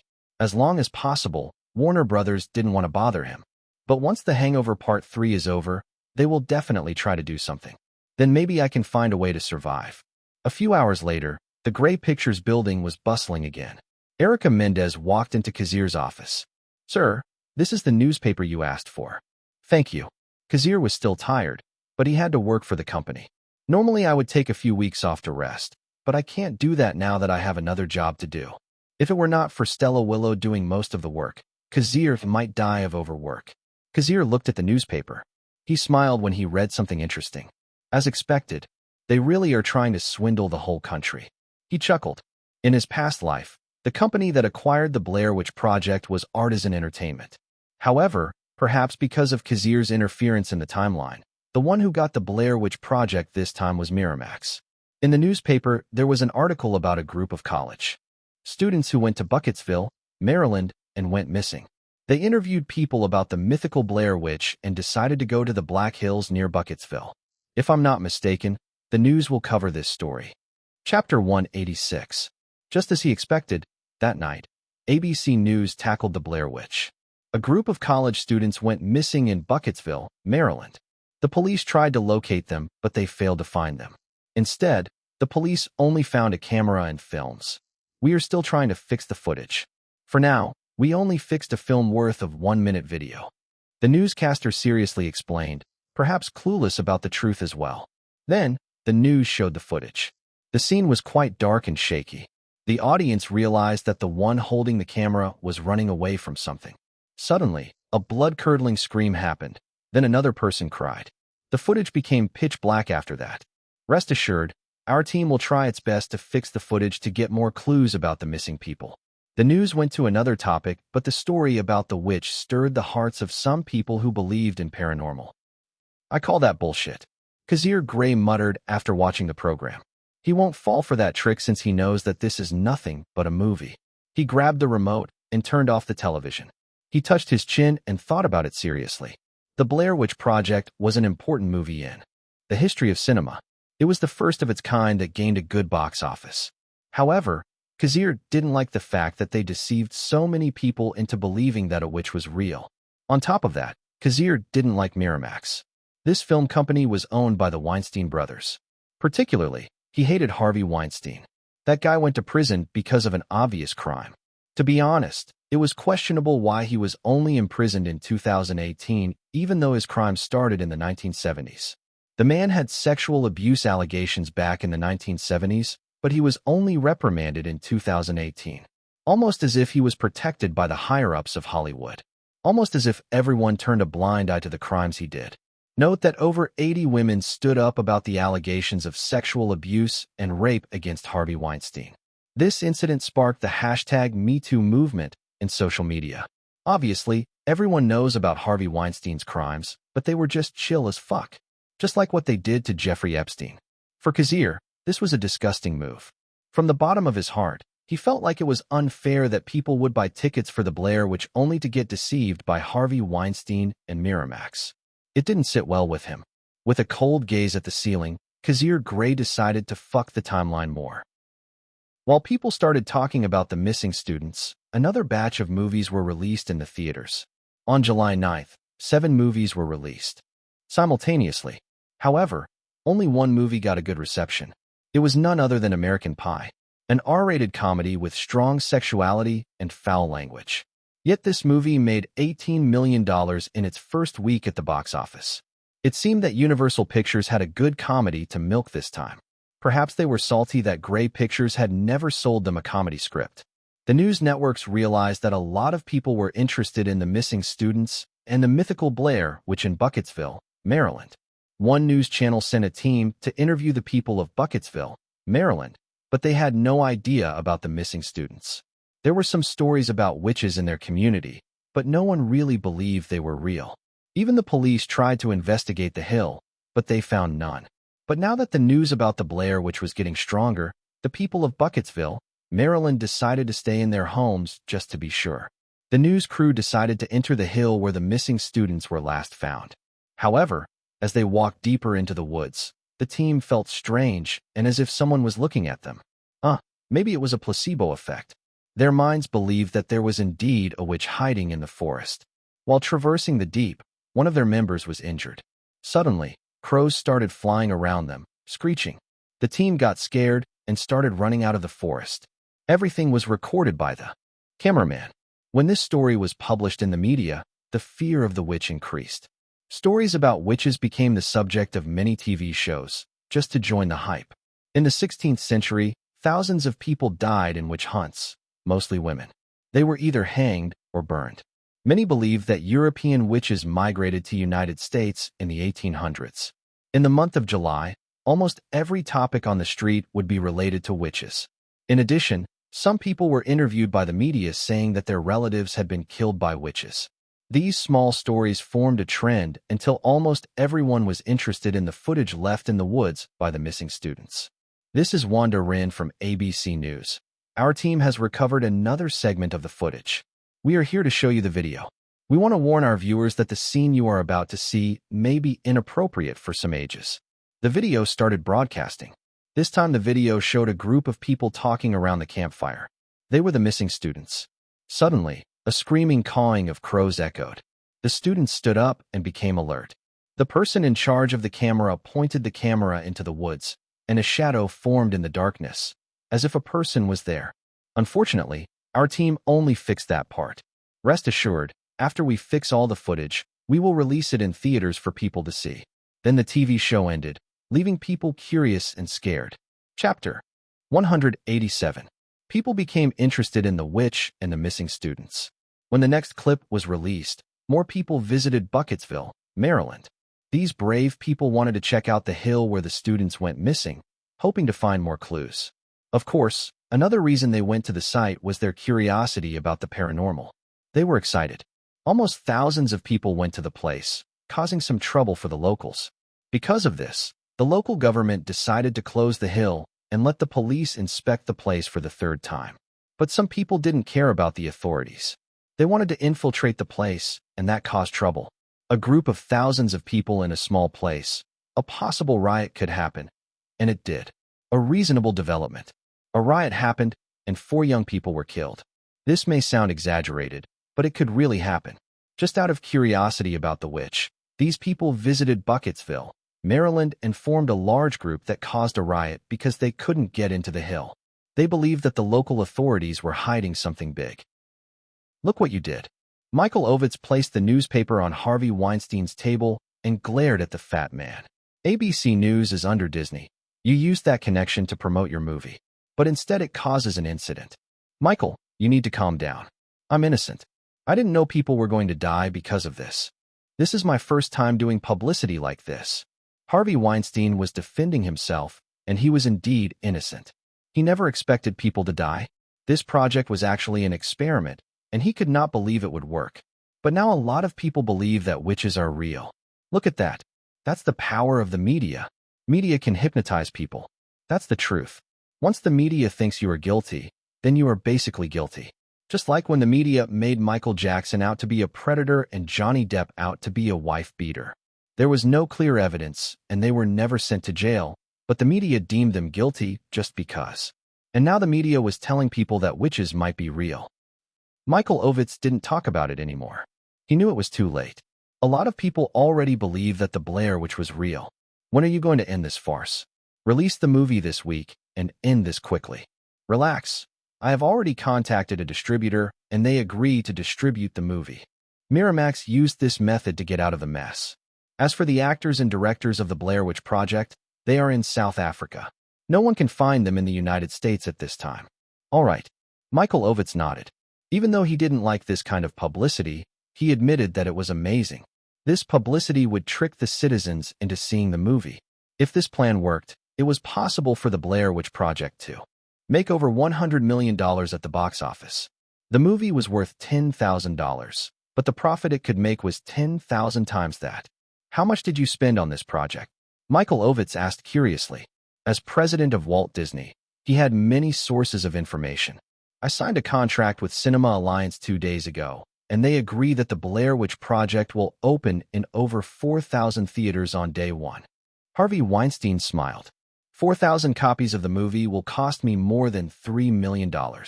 Along with some advertising to help the media focus on the Blair Witch, I spent more than $10 million. Harvey Weinstein laughed as he thought about the money he would make this time. Unlike the Big Six, Miramax used the glory of the Oscars to turn a profit. They would pick movies that could win the Oscars and back them. Once the movie won the Oscars, people would be more interested in buying its videotapes and DVDs. Recently, DVD sales were getting better and Miramax was adapting and selling DVD copies of their movies as well. Make sure that Miramax and Walt Disney are not affected by this project. I don't want people rioting in front of the headquarters. Don't worry, I know what to do. Sir. Suddenly, someone entered Harvey Weinstein's office. It was Harvey Weinstein's sexy secretary. The fat guy frowned because the secretary didn't knock. But he sensed something was wrong, so he waited for her to explain. Fox News and CNN have found the truth about the Blair Witch Project. What the fuck did you say? You bitch, get out of the way, or I will rape you. Considering that this fat guy allegedly sexually assaulted more than 80 women and was convicted for it, there was a good chance that he might do it. Michael Ovitz frowned as he listened to Harvey's vulgarity. Michael Ovitz was a shameless person and used that talent to build CAA, but Harvey Weinstein was on another level. Why, yes, sir. The secretary stepped out of the way and let the fat man leave the office. His office didn't have a TV, so he had to go down to the reception desk. He didn't have time to wait for the elevator to open, so he decided to take the stairs. When he reached the reception area, he noticed that the TV was tuned to Fox News. His face was sweating pale. Oh, you mean the Blair Witch Project? Yeah, I saw that movie at the Sundance Film Festival in January. I'm telling you, it's boring as fuck. Oh, I can't swear on national TV. Hee hee, sorry about that. Anyway, when I realized that the story of the witch from Bucketsville, Maryland had similarities to the movie I watched, I decided to look into it. And then I realized I was right. Everybody listen. That video you saw on ABC News is fake. They are just deceiving you. I saw it with my own eyes, and it was disappointing. I think somebody is manipulating the media and causing this. They fucking kill 4 people because of their greed. Chapter 188. Several people testified that they had seen the movie. Me? Oh yeah, I saw the movie about the witch or something. I even had a picture of the movie with my friend. High-definition camera?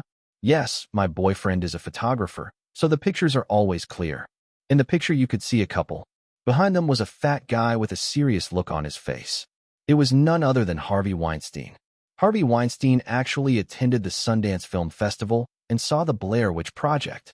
Harvey, did you just let someone take a picture of you? and the couple even showed the evidence to the media.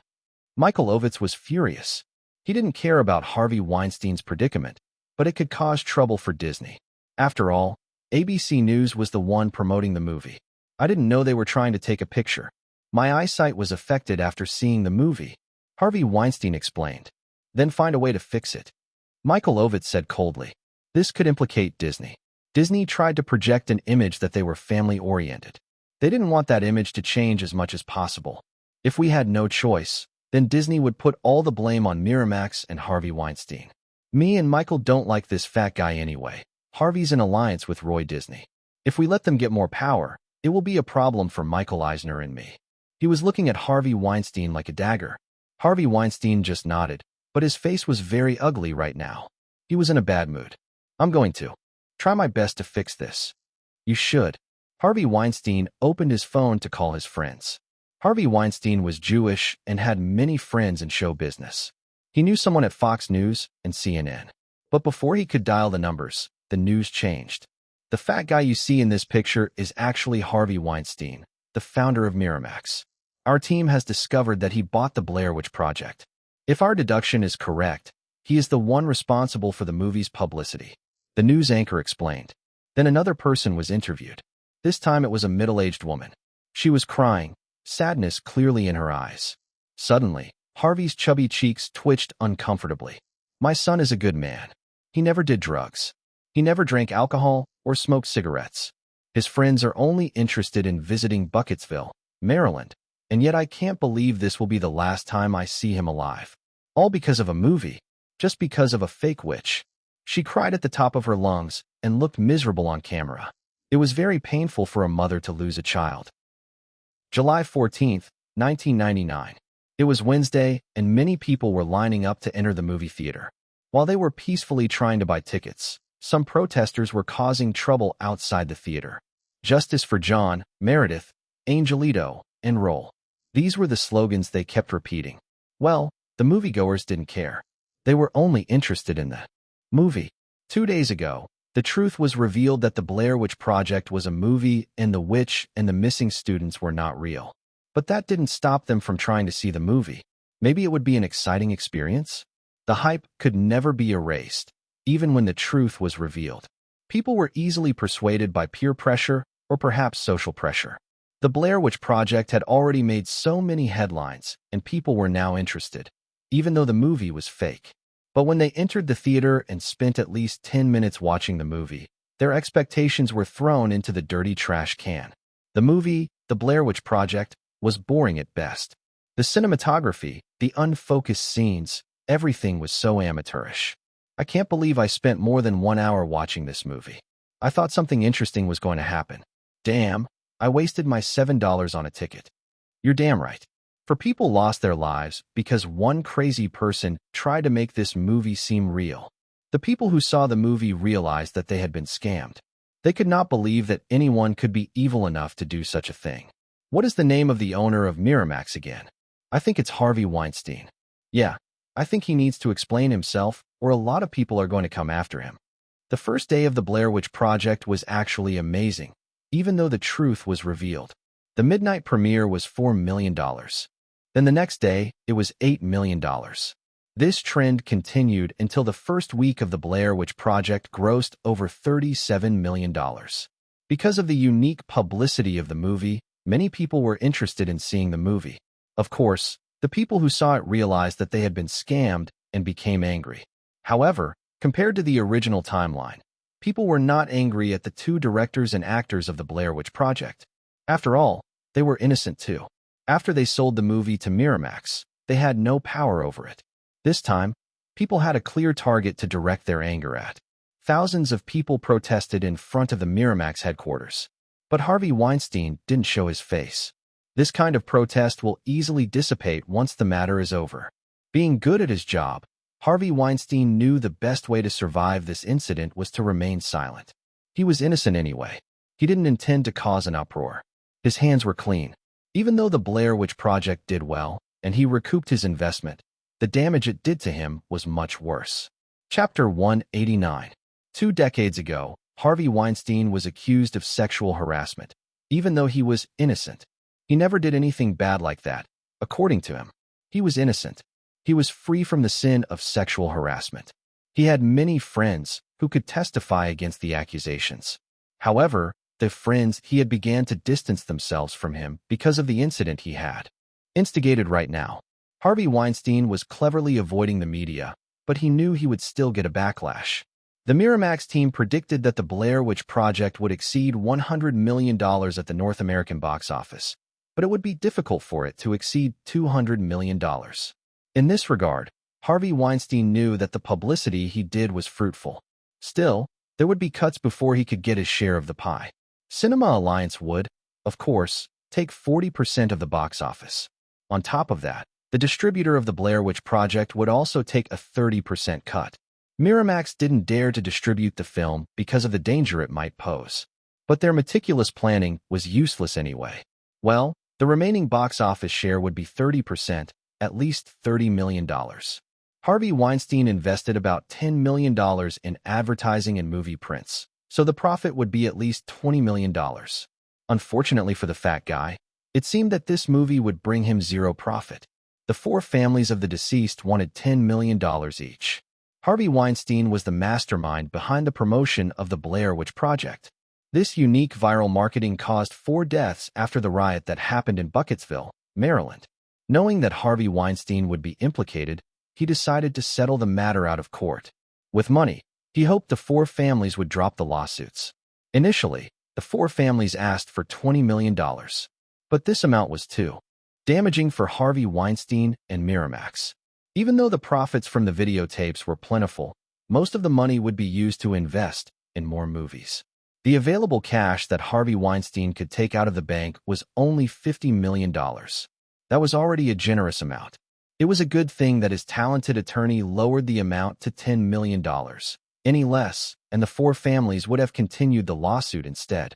Harvey Weinstein gritted his teeth and accepted the deal.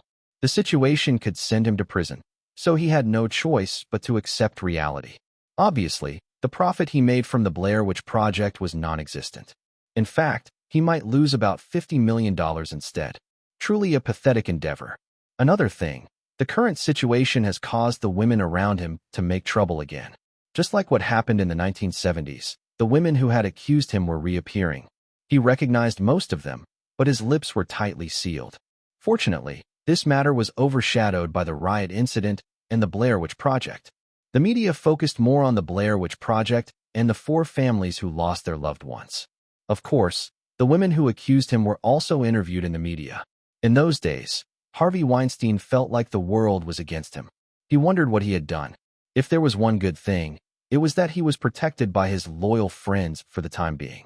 More specifically, his position in the industry protected him. Fuck the Blair Witch Project. Suddenly, Harvey Weinstein could not help but curse the film, blaming it for his own misdeeds. This movie had brought him nothing but backlash. Now he had to lay low until the media forgot about it. Coincidence was all Kazir Grey could say. Actually, he had no intention of exaggerating the situation. He just wanted to tell the truth about the Blair Witch Project. That is why Kazir decided to contact the people who had seen the movie to testify. That was his real intention. He then found a couple who took a picture while watching the movie as evidence. Kazir Grey didn't expect Harvey Weinstein to be caught on camera. He had no idea that the fat guy actually watched the movie personally. Kazir wanted to use the picture as a way to make trouble for Harvey Weinstein. Use it to show that Harvey Weinstein was actually the mastermind. Kazir had a grudge against the fat guy, and it was the right time to get back at him. However, Kazir didn't expect a riot to break out and 4 people to be killed. Kazir's attitude changed after that. He felt that this was no longer about him. This was not about him taking revenge. People need to know the truth about the Blair Witch. Even though it might get him into trouble, Kazir Grey decided to do the right thing. He used his connections and contacted 20th Century Fox and Warner Brothers. These 2 giants had a close relationship with him and would likely cooperate. The rest was history. I am sure that Harvey Weinstein has his own way of tracking down the leak. He will definitely know that I'm the one responsible for his problem. Let's leave it at that. He fucked around, so he found out. He was a little disheartened that Harvey didn't go to jail this time. He didn't kill the 4 people directly, and he never incited violence. He just started a massive prank. As for the sexual harassment allegations, they were overshadowed. Well, the feminist movement was still rising. As far as the hashtag #MeToo movement is concerned, it got a lot of recognition because of the internet, which was still in its infancy at the time. Another fact was the people who protected Harvey Weinstein. A lot of people in the industry knew what he did, they just kept quiet about it and act like nothing happened. However, Kazir knew that Harvey Weinstein would go to jail in the future, and he would make sure that certain future was preserved. Chapter 190. 2 weeks after its release, The Blair Witch Project had grossed more than $84 million. Even though the hype was over, some people liked the uniqueness of the found footage movie and decided to see it again. In this aspect, everyone in Hollywood realized the power of viral marketing. However, after studying this method, they learned that it is very hard to replicate this kind of performance. Maybe only The Blair Witch Project could do it. If not for the fact that Harvey Weinstein was caught in a bind, this movie might have been classified as a successful film. Too bad for Miramax. They didn't make a profit even though the movie was a success. The out-of-court settlement happened quickly because Harvey Weinstein wanted to end the scandal as soon as possible. He didn't want to stay in the spotlight. In the end, the settlement was $11 million each. It was the best the lawyer could do. It was a miracle that Harvey Weinstein didn't go to jail this time. Maybe his influence was not that simple. Anyway, this was a big loss for Harvey Weinstein and Miramax. They have learned their lesson and will never try this marketing method again. The news related to the Blair Witch Project slowly faded away as the matter was already over. John F. Kennedy Jr., his wife and relatives were killed in a plane crash. This terrible news alleviated the matter of the Blair Witch Project, and people gradually forgot about it. There were still some people protesting in front of Miramax, but the media had already forgotten about them. Maybe next month these people would get tired of protesting as well. Moviegoers started to see other movies after the truth about the Blair Witch Project came out.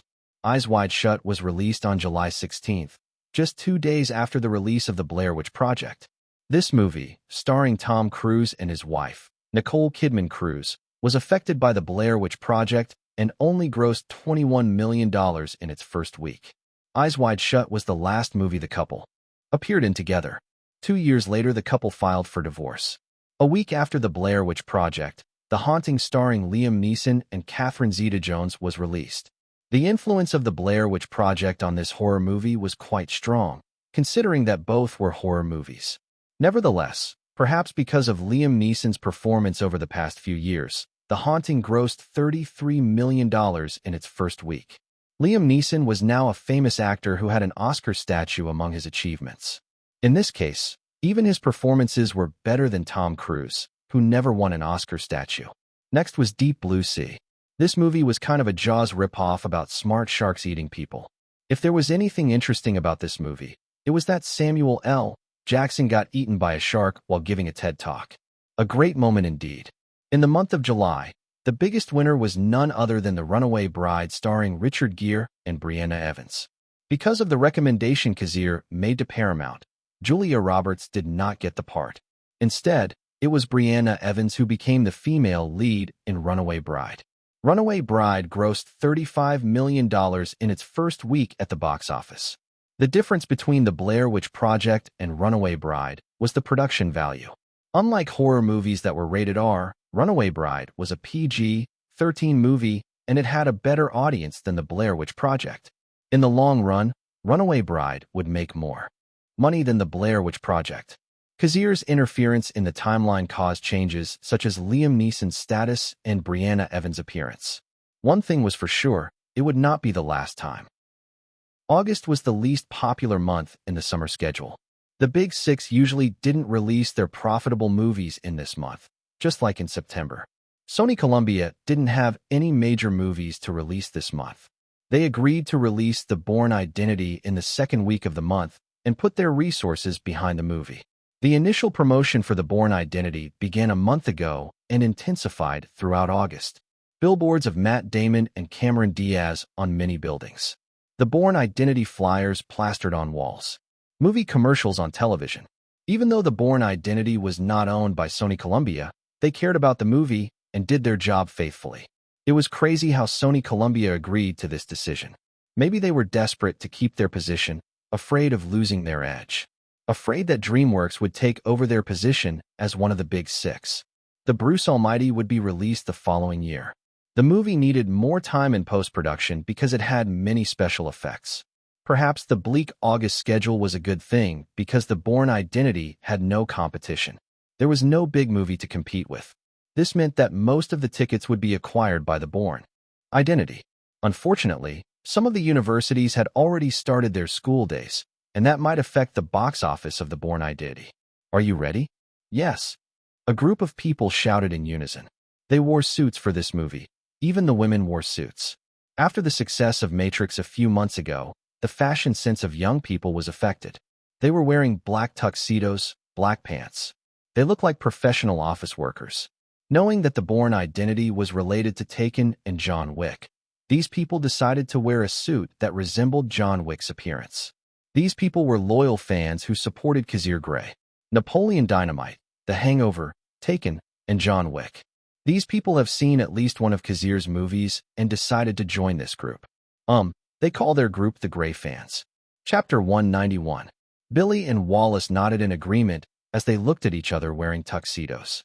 After watching John Wick, the two decided to form a group that would be loyal to Kazir Grey's movies. Their intention was simple. They just wanted to find people to talk to about Kazir's movies. They visited IMDb and Yahoo and realized that they were not the only people who were in love with Kazir's filmography. Especially on IMDb, they found so many avid fans who supported the movies. Then these people slowly formed, and some of them created a website for them to talk about Kazir's movies. Since the Bourne Identity, Kazir's upcoming movie, was about to be released, the group decided to meet and watch the movie together. Many of them were excited.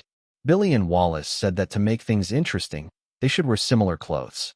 They chose a suit that looked like John Wick. Having a black suit was not that new, but having a group of people wearing the same outfit was definitely eye-catching. Some of them were literally cosplaying John Wick, with shoulder-length hair and a beard. From a distance, they resembled John Wick quite a bit.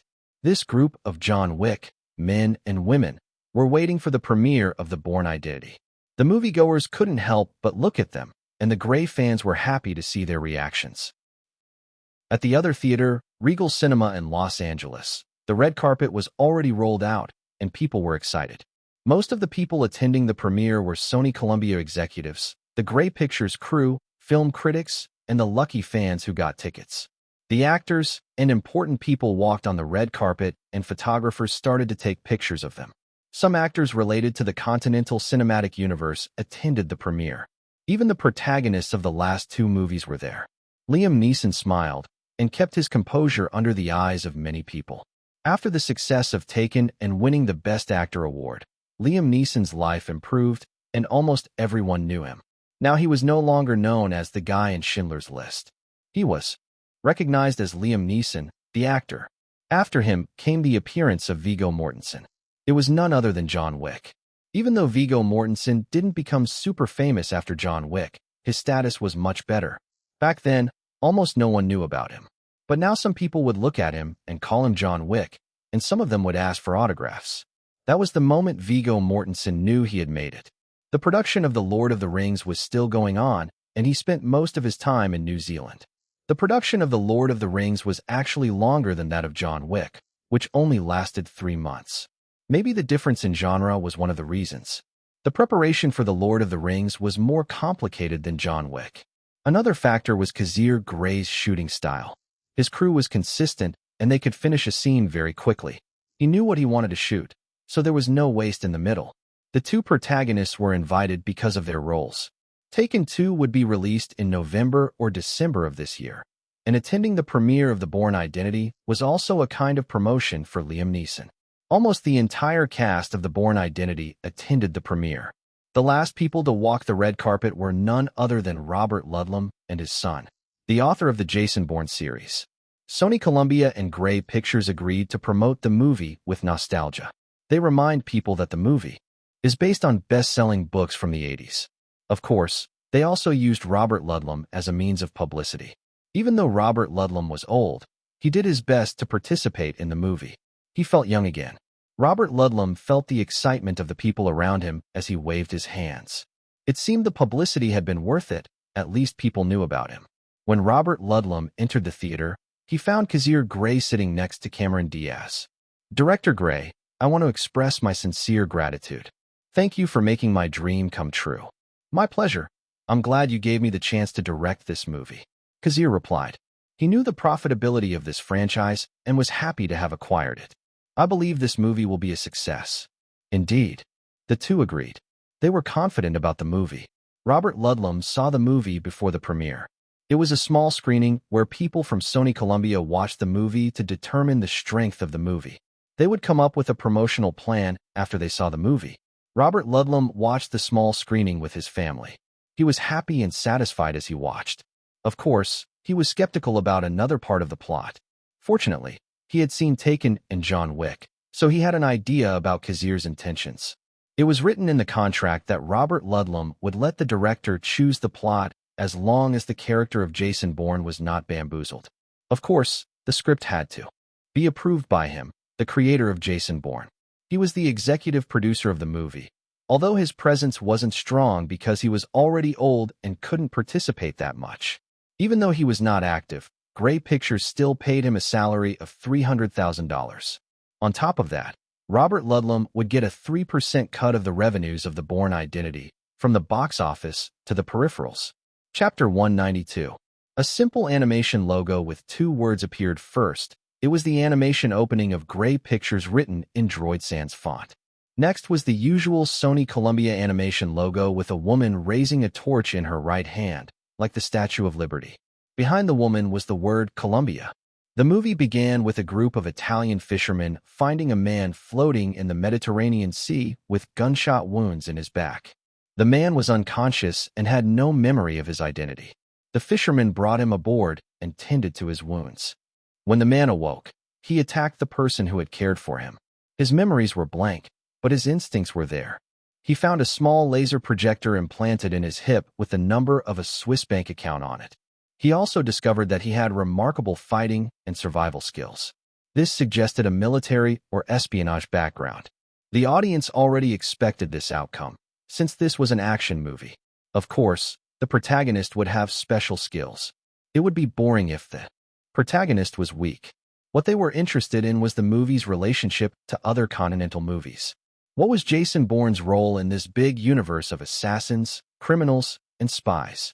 The protagonist traveled to Zurich, Switzerland, and went to a Swiss bank to get a safe deposit box, which was coordinated in the laser projector. When he opened the box, he was thrilled to see his name. There was a passport named after him. Jason, my name is Jason Bourne. He smiled slightly. However, his happiness immediately faded as he continued to check the safe deposit box. There was a large amount of cash in various currencies. He also found dozens of passports with different names, but the pictures on the passports were his. His face became solemn when he found a gun in the safe deposit box. Because he was surprised, he decided to leave the gun in the locker while he took all the money and passports. While Jason Bourne, Matt Damon, was having an identity crisis, CIA headquarters was trying to locate him. The mission failed, and they lost contact with Jason Bourne. The CIA was afraid that Jason Bourne would betray the United States and reveal important information. When the CIA confirmed that Jason Bourne was alive and in hiding, they deemed him dangerous to keep alive. What they didn't know was that Jason Bourne had lost his memories after failing to complete the mission. The CIA contacted the members of Treadstone. Treadstone, or rather Operation Treadstone, was a top-secret Black Ops program, recruiting talented soldiers in the military and turning them into superhuman assassins who would do the will of the CIA. The United States had an act of Congress that prohibited the United States from participating in any assassinations. Operation Treadstone was secretly funded in response to this. However, the CIA didn't know that there was a mole in their organization. Some of the soldiers they recruited were working for the fraternity and the High Table. The fraternity was part of the High Table, like the Continental Hotel and the Bowery, but lately this particular organization was trying to do something. When the CIA contacted the Treadstone assassins, someone intercepted the message. In a dark room, a wounded man moaned in pain.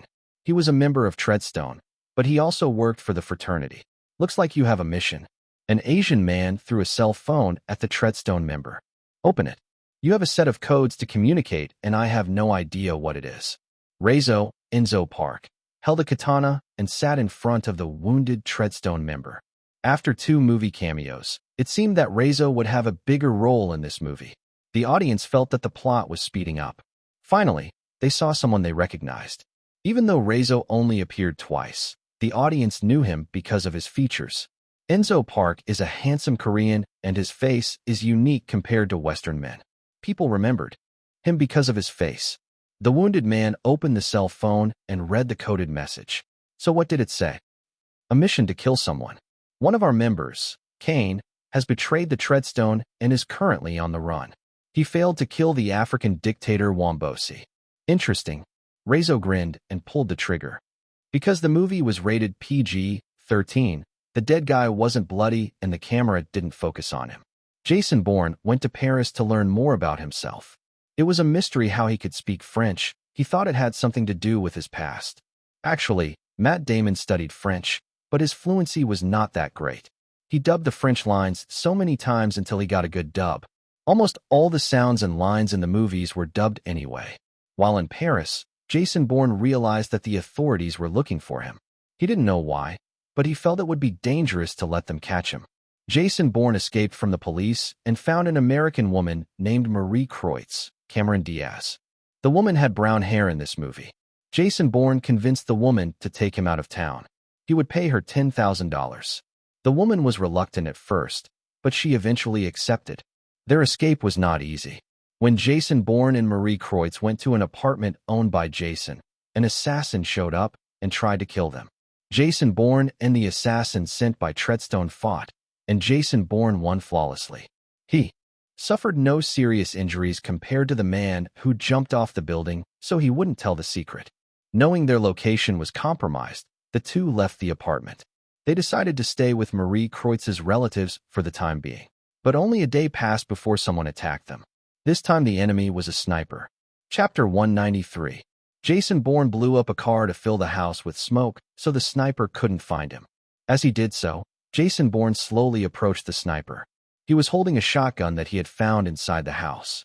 The tension grew, and the audience watched the confrontation. The sniper was very good at his job and kept Jason Bourne at bay, almost killing him. Jason moved in and successfully shot the sniper. "Tell me who you are." Jason took the moment to ask the bleeding sniper. He was very curious to know his identity. Treadstone. That was the last thing the sniper said before he died. Jason Bourne was disappointed that he got nothing from the man. Suddenly, the phone in the sniper's pocket rings. Jason answered the call and spoke to Conklin, the leader of Treadstone, but even he was clueless about the high table and the fraternity. Acting like he knew what he was doing, Jason Bourne hid the fact that he had lost his memory and convinced Conklin to meet him. After dealing with the sniper, Jason returned to Marie Kreutz and convinced her to leave. He promised to meet her when everything was over. Knowing that Jason Bourne would be prepared for the meeting, Conklin assembled a team to meet him. While waiting for Jason Bourne to show up, some people walked down the street. One of them was director Kazir Grey, holding a cup of coffee as he said he hadn't slept much these days. The audience laughed. A very small comedy in this serious action movie. The protagonist didn't let things go according to plan. He waited for the right time, the moment when Conklin was unguarded. That time came, and Jason Bourne began to interrogate Conklin. Conklin told him everything he knew. Jason Bourne realized his code name was Kane and his mission was to kill Wombosi, the African dictator.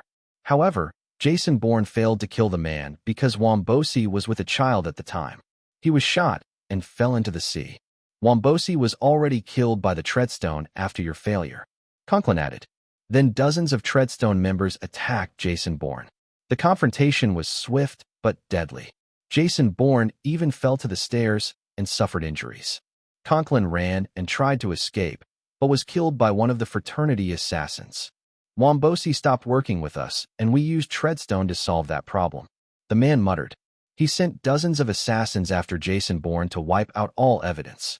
The final battle took place, and Jason Bourne exchanged fire with the enemy. Suddenly, a man from the shadows appeared and helped him. He used his katana to deflect the bullets. Bending the trajectory of bullets was normal in this universe, and it seemed that deflecting bullets was also the norm. The two worked together to defeat the dozens of assassins.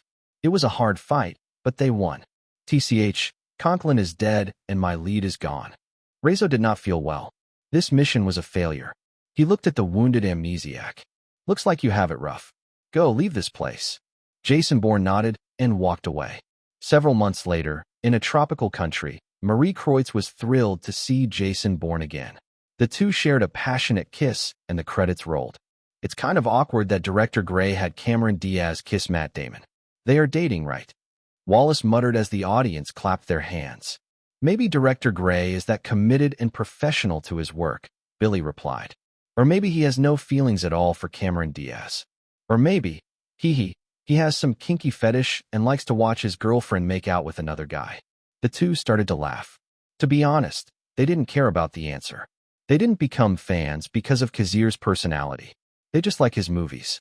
Some actors act like they are saints, but they were actually devils in disguise. Ellen DeGeneres was famous as a comedian and host, but in real life, she was a mean person. Still, her show got recognition because it was good. Jennifer Lawrence admitted in an interview that she could be rude to her fans. But, hey, her movies were good. The Hunger Games series was a success. Anyway, unlike the last time, most of the audience didn't leave and waited for the post-credit scene. It was already a fact that Kazir's movies would have post-credit scenes. Damn it, these credits are very long. Why do they even show these names? They are useless to us. The credits were not for the audience. It was for the production companies. Those credits were for expanding the resume of the crew. These credits were advertisements for the crew members, so they could get jobs. Although its real purpose was to show appreciation for the people who worked to make the movie, simple as that. Even if the credits were over 10 minutes long, the filmmakers would still add them at the end of the movie and show over 100 names because it was the right thing to do. These hundreds of people deserve credit even if they were not actors or actresses. Fortunately, after 2 minutes of waiting, the post-credit scene began. Nice. This is what I've been waiting for. The audience became quiet again and watched the short scene. On the screen, dozens of people were standing in front of the graves. An Arab man was sprinkling dust on the graves. He was the man who appeared in the post-credit scene in Taken, the one who said, "The high table will never forget." The Arabic man turned and faced the black man in the suit, Morgan Freeman. When the audience recognized Morgan Freeman, they started screaming. "I assume you understand why I called you." "Of course," the black man grinned. "I will serve. I will be of service." The movie ended right there, and the suspenseful music began again. People clapped one last time before leaving the theater. Billy and Wallace came out of the theater and found a store selling movie merchandise. They saw gold coins and decided to buy them for the third time. At the Regal Cinema, Kazir Grey and the rest of the cast of The Bourne Identity bowed their heads and thanked the audience. After that, there was an hour-long interview about the making of The Bourne Identity. Chapter 194. Excuse me. You're Cameron Diaz, right? Can I get your autograph? I like your movies. A young woman, perhaps in her college years, approached Cameron Diaz with pen and paper. Oh, sure, honey. Cameron Diaz lowered her sunglasses, smiled sweetly, and agreed to give the young woman an autograph. Cameron Diaz decided to take some time to enjoy herself. She went shopping, wearing sunglasses to protect her identity. She had just finished cuddling with Kazir. She was actually hoping that Kazir would join her shopping, but the man was busy as usual. Cameron Diaz had 2 reasons for wearing sunglasses. The first was to prevent people from recognizing her. The second was to hide her tired eyes. She didn't get enough sleep last night. She did her morning makeup, but it was better to be safe than sorry. She didn't want a tabloid gossiping about her haggard face. I saw your movie, The Bourne Identity, and it's amazing. Thank you. Cameron Diaz gave her her autograph and walked away. She didn't want to stay in the same place, or she might attract more people. She decided to go to a famous clothing store to buy a pair of sexy bikinis. Her demeanor was very poised, and she exuded confidence in her every move. 3 days had already passed since the release of The Bourne Identity. In the month of August, The Bourne Identity may have been the only successful movie released. Friday, August 13th, 1999. The first day of The Bourne Identity grossed $13.73 million. On Saturday, it made another $14.73 million. On Sunday, it grossed $10.68 million. The first 3 days of The Bourne Identity grossed $39.15 million. It was an obvious success. Few movies this year have done as well as The Bourne Identity. Very few had grossed more than $30 million in their first 3 days. Based on that, most people in Hollywood believe that The Bourne Identity would maintain its performance. Since there were no major releases this week other than The Bourne Identity, The Bourne Identity naturally took the top spot in the weekly box office. The clerk saw Cameron Diaz's demeanor and immediately understood that this woman was a big shot. At least she seemed to be able to buy expensive things without hesitation. Probably a woman who could make 7 figures every year. "Hello, ma'am. How can I help you? Where is your lingerie department? Let me show you, ma'am," the saleswoman said with respect. She had a quota to meet. Cameron Diaz began to pick out the best pair to get Kazir's attention. She smiled as she imagined Kazir's reaction once she showed off her outfit. While looking for some sexy lingerie, another woman came out of the dressing room. "Miss, I'll take this dress." Reese Witherspoon smiled at the saleswoman. Her fame was growing, and more people recognized her. Still, she wanted to go shopping at least once in a while. "Thank you, ma'am. Are you going to wear it now?" "Yes, I'll wear it." She handed the credit card to the saleswoman before cutting off the price tag. Reese Witherspoon looked around, and her face turned solemn when she saw Cameron Diaz. "Looks like you're shopping, too." Cameron Diaz smiled at Reese Witherspoon. The two women didn't like each other. Reese Witherspoon took over Cameron Diaz's role in There's Something About Mary. That's why Cameron Diaz didn't like Reese Witherspoon. As for Reese Witherspoon, she didn't like Cameron Diaz because she was dating Kazir Grey. Maybe she was jealous. That's right. Reese Witherspoon kept her smile and walked away. There was no reason to stay in this store since she had already paid. "Wait a minute. Which one do you think Kazir will like between these 2 bikinis?" Before Reese could leave, Cameron Diaz stopped her. Cameron Diaz was showing off 2 pairs of bikinis, and they were all sexy and provocative. Reese bit her lip and walked away without answering. "Foo-foo, I think I'll buy these 2 then." Cameron Diaz was thrilled to see that Reese Witherspoon was affected. As expected, she liked winning. It was fun to watch Reese Witherspoon's reaction when she showed her the 2 bikinis. The whole month of August was dominated by The Bourne Identity. There were some movies that had good performances, but they were nothing compared to The Bourne Identity. "Well, that movie is really cool, no matter how many times I watched it. I can't believe how Jason Bourne came out of nowhere like a ninja." "Yeah, I agree with you." Billy and Wallace came out of the theater. This was the 3rd time they had seen The Bourne Identity that month. They watched it every weekend to refresh their memories. Even though almost 3 weeks had passed, the attendance rate for The Bourne Identity per theater was still astounding. In their theater alone, nearly 70% of the seats were filled. "Excuse me, sir. Could we take some of your time to answer our questionnaire? We are from CinemaScore." Billy and Wallace agreed, already knowing what answer to write. A+. They gave The Bourne Identity an A+. After compiling the questionnaires from various theaters, the CinemaScore gave The Bourne Identity an A-. This was a high score, only 1 step below A+. With this rating, Hollywood understood that the audience loved The Bourne Identity. After all, this rating was tabulated based on their answers in the questionnaires. Not only that, even the rating of The Bourne Identity on IMDb was 9.3. The fans rated it high. Of course, this rating would change in the long run. Maybe The Bourne Identity would stabilize at an IMDb rating of 8.1. Chapter 195. The first week of The Bourne Identity grossed $39.15 million. Using this trend, the next week would also be a positive result. Even though The Bourne Identity was released, the promotion didn't stop. There were many advertisements all over the place. Radio stations and TV channels were promoting the movie. People heard the title of the movie everywhere. The word of mouth about the movie was also strong. People liked The Bourne Identity and recommended it to their friends. Even Kazir Grey and Cameron Diaz were seen dating and acting lovey-dovey. The media used this method as another form of promotion. The movie had the same ingredients as Taken and John Wick. Because of this, people were already used to the unique style of the movie. The movie was realistic, but it had a touch of non-realism. Since these ingredients had been shown in the previous movies, people were already used to them and accepted them easily. Together with people's positive opinion, more moviegoers decided to see The Bourne Identity. There were no good movies in August anyway.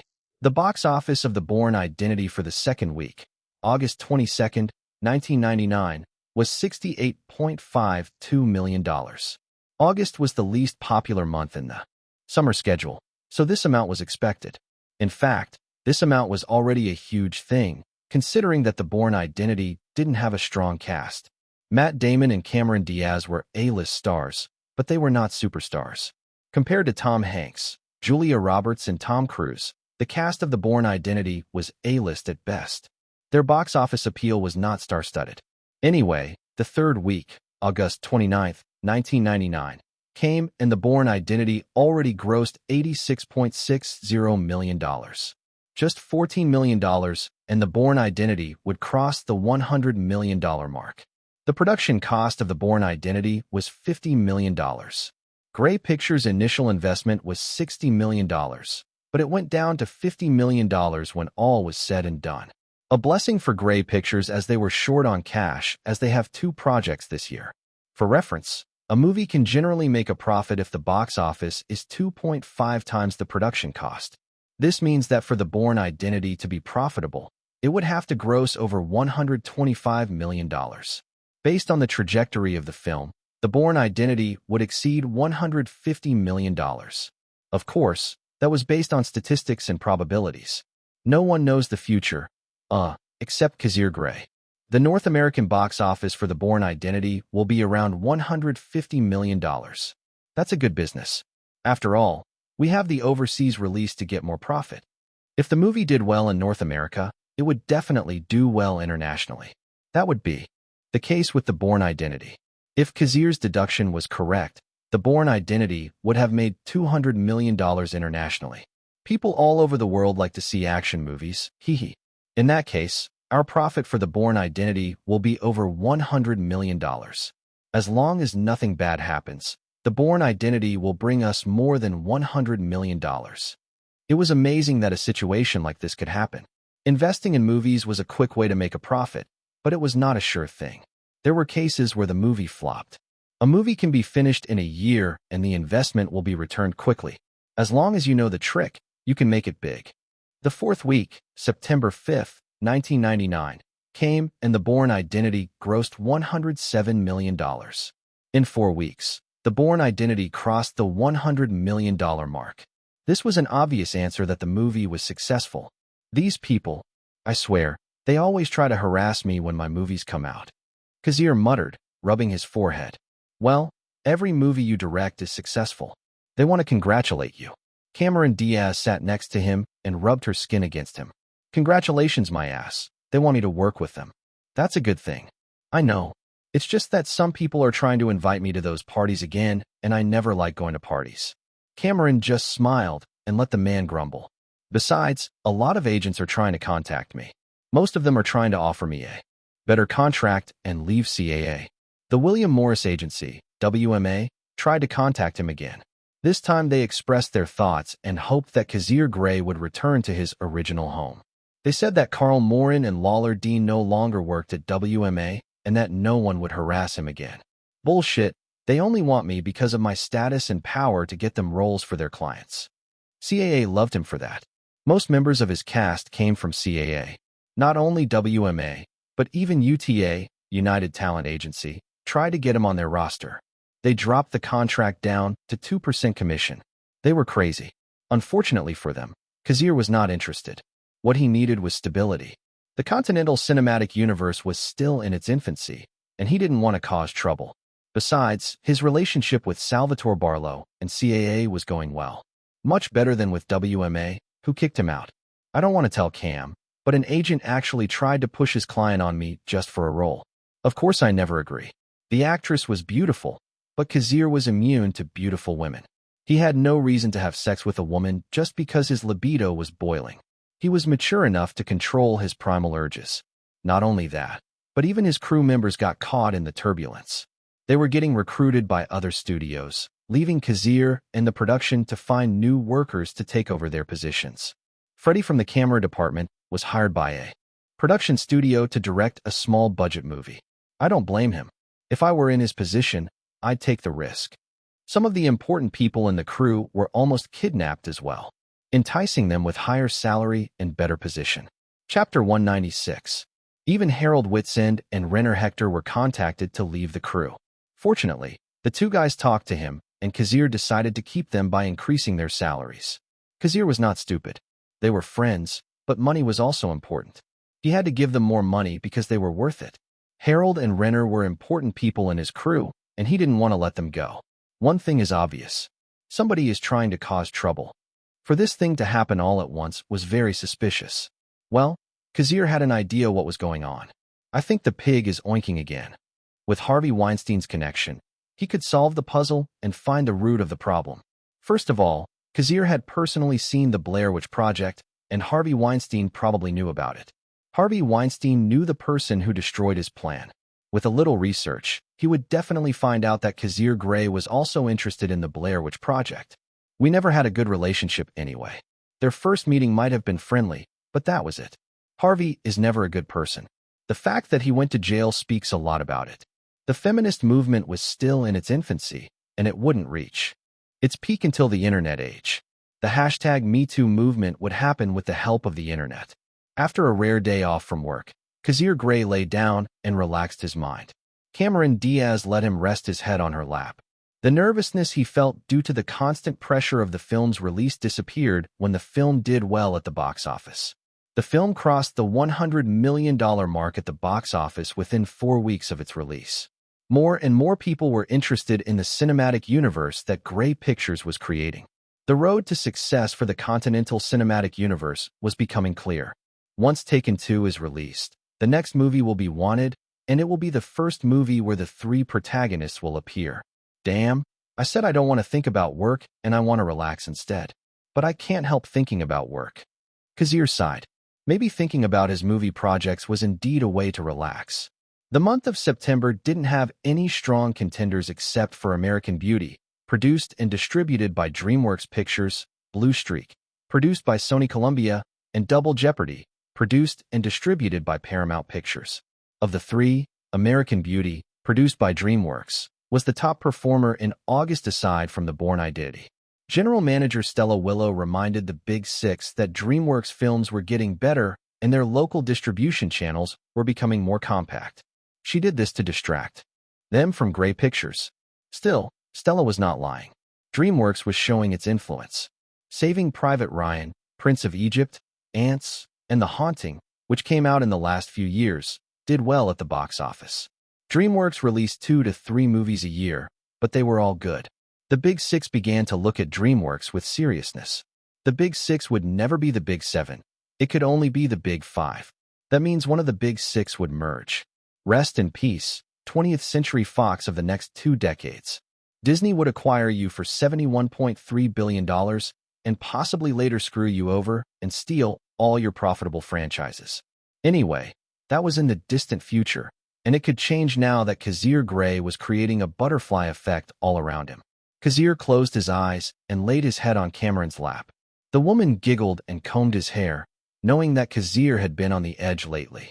Every director had a heavy responsibility to make sure the movie would be a success.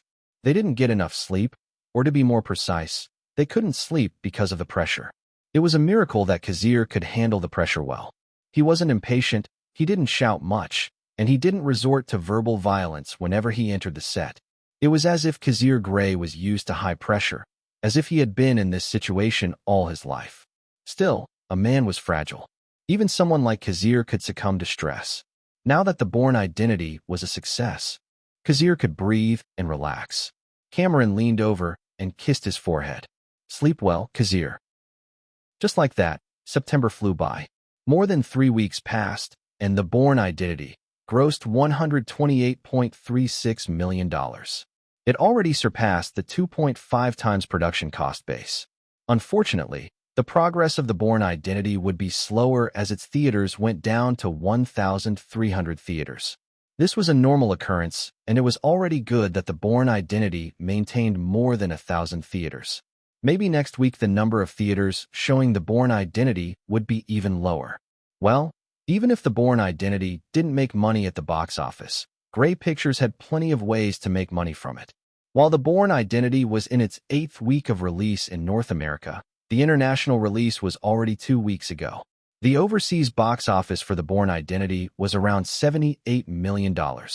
The impact of Taken and John Wick overseas affected The Bourne Identity and gave it a better performance than Grey Pictures expected. It may only be 4 weeks before The Bourne Identity grosses over $100 million overseas. October 15th arrived. Kazir Grey and Cameron Diaz attended a movie premiere. Kazir was actually the one who wanted to see this movie, and Cameron joined him because they wanted to promote The Bourne Identity, which was still in theaters. I'm excited to see this movie. By the way, we don't talk about the title of the movie. Kazir, babe, I have no idea what you're talking about, Cameron muttered, smiling into the camera. Kazir Grey and Cameron Diaz were about to see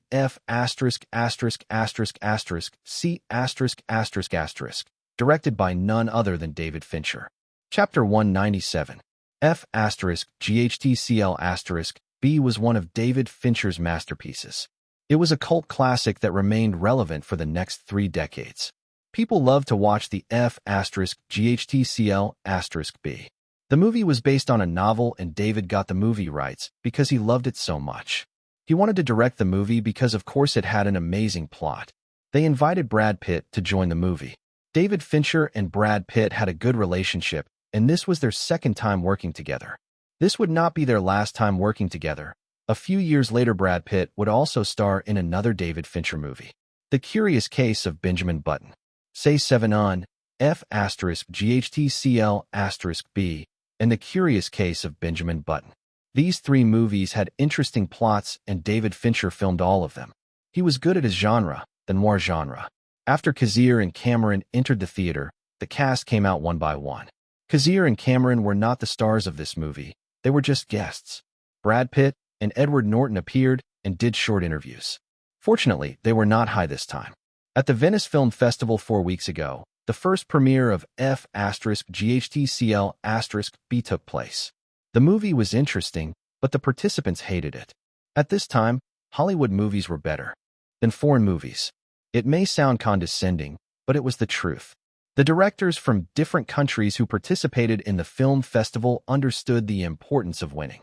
First of all, the Venice Film Festival was in Europe, and European directors never liked Hollywood. The critics and the directors hated the film. This hatred was directed at the crew of GHTCL*B, and Brad Pitt and Edward Norton clearly felt it. The Venice Film Festival lasted 10 days, so to cope with the situation, Brad Pitt and Edward Norton decided to smoke weed. Yes, they were high while the GHTCL*B had a premiere at the Venice Film Festival. Of course, GHTCL*B never won the Venice Film Festival. But the funny thing was that Eyes Wide Shut, directed by Stanley Kubrick, won the Film Critica Bastone Bianco Award. It seemed that Hollywood movies were still doing well at European film festivals. So yes, Brad Pitt and Edward Norton were not high this time. At least it didn't seem that way. The film's premiere in the United States was peaceful. Kazir Grey talked to David Fincher and congratulated him even before the film was released. David was happy that Kazir was confident in his movie. It eased his nervousness a bit. Unlike David Fincher, Kazir Grey knew the outcome of the movie. Although GHTCL*B didn't do well at the box office because of its theme and plot, it did very well on videotape sales. Obviously, GHTCL*B was the kind of movie people prefer to watch at home, not in a movie theater. Shawshank Redemption was in that category. Kazir, I'm glad to see you again. Brad Pitt was the one who approached Kazir this time. You too, Brad. Kazir Grey shook Brad Pitt's hand. The two were acquaintances, and they had had some interactions in the set of Say 7 on. Brad Pitt didn't expect Kazir Grey to become a successful director after Say 7 on. He thought Kazir would be a screenwriter at best. He thought Napoleon Dynamite would be a fluke and his next movies would flop. But his expectations were not fulfilled. Instead of falling, Kazir Grey kept rising. The Hangover, Taken, John Wick, and The Bourne Identity. These 4 movies did well at the box office. Taken had an impact on society and won Liam Neeson his Best Actor award. For an actor like Brad Pitt, of course he wanted to get an Oscar statue. That was true for everybody who was part of this industry. They wanted to be recognized by the Academy of Motion Pictures Arts and Science. Frankly, Brad Pitt was jealous. Not just him, A lot of actors have been jealous of Liam Neeson's success lately. Heck, Liam Neeson got a huge salary in Star Wars this year. The effect of the Oscar. Knowing that Kazir Grey had strong skills, Brad Pitt decided to deepen their friendship. Even Morgan Freeman got a role in Kazir's so-called cinematic universe. Brad Pitt and Morgan Freeman starred in Say 7 On. Your movies are very good, Kazir. I saw The Bourne Identity, and it gave me an adrenaline rush. Haha, thanks, Brad. See you around. Brad Pitt didn't have to be so obvious. One thing was clear. He could audition for Kazir's next movie. Maybe he could get the role. Why not? After talking to many people, Kazir returned to his seat. He looked around and saw Cameron Diaz talking to her friends. She also returned as the theater filled with people. The movie started and the audience focused on the big screen. This is very interesting, Kazir muttered as he looked at the newspaper. He realized that his existence was indeed changing the future. Now he wondered how many changes he would live to see. The front page of the newspaper was about the big movie released this week, which was F***GHTCL**B. The movie was distributed by 20th Century Fox, and the newspaper Kazir was reading was owned by News Corporation. The headline read, Fight Club grosses $31 million after 1 week in theaters. Kazir was skeptical because according to what he remembered, F***GHTCL**B would only make $101 million at the worldwide box office. This meant that the first week of F***GHTCL**B should be lower, definitely not $31 million. But the reality was in front of him. The box office of F***GHTCL**B increased in this timeline. Based on its first week, Fight Club could gross over $100 million in North America alone. If that happens, then the overseas box office will also be around $100 million. Chapter 198. If everything went well with F***GHTCL**B, the movie would gross $200 million at the worldwide box office. That was a huge deal. Haha, it looks like 20th Century Fox and David Fincher reconciled this time. He still remembered how 20th Century Fox banned David Fincher after the tragedy of Alien 3. Anyway, David Fincher was his friend, and Kazir Grey was happy to see his friend succeed. Sigh, maybe he will invite me to drink again. Drinking with David Fincher was a bad idea. Kazir decided to open the next page of the newspaper and read the contents. There was an explanation why F***GHTCL**B was doing well even in October. The one who wrote the article was a movie critic. Kazir raised his eyebrows when he saw his name. The film critic said that the aesthetic of the filmmaking was changing. After the release of Kazir Grey's films and the Wachowskis' Matrix, people became interested in watching action films with serious stunt choreography, especially Kazir Grey's hand-to-hand combat. The action movies created by Kazir Grey emphasized making the fight scenes as grounded and realistic as possible. Although Kazir's movies had a bit of the supernatural, such as bending bullets and ninjas, people preferred to watch that rather than a topless man raining bullets with a heavy machine gun without reloading. Because of this, the performance of F***GHTCL**B was affected and brought a better box office. So this critic is saying that I'm the reason why Fight Club is thriving. Is that right? Kazir tilted his head and wondered. He knew that he was changing the future, and it seemed that he was indirectly changing the future of F***GHTCL**B, too, because of his movies. Anyway, David Fincher was his friend, and he was happy that his movie was successful. Another 2 weeks passed, and Kazir was busy again. October passed, and November was there to greet them with a bunch of horror movies. F***GHTCL**B grossed over $72 million and is already considered a box office hit. As for The Bourne Identity, it grossed $147 million after 3 months in theaters.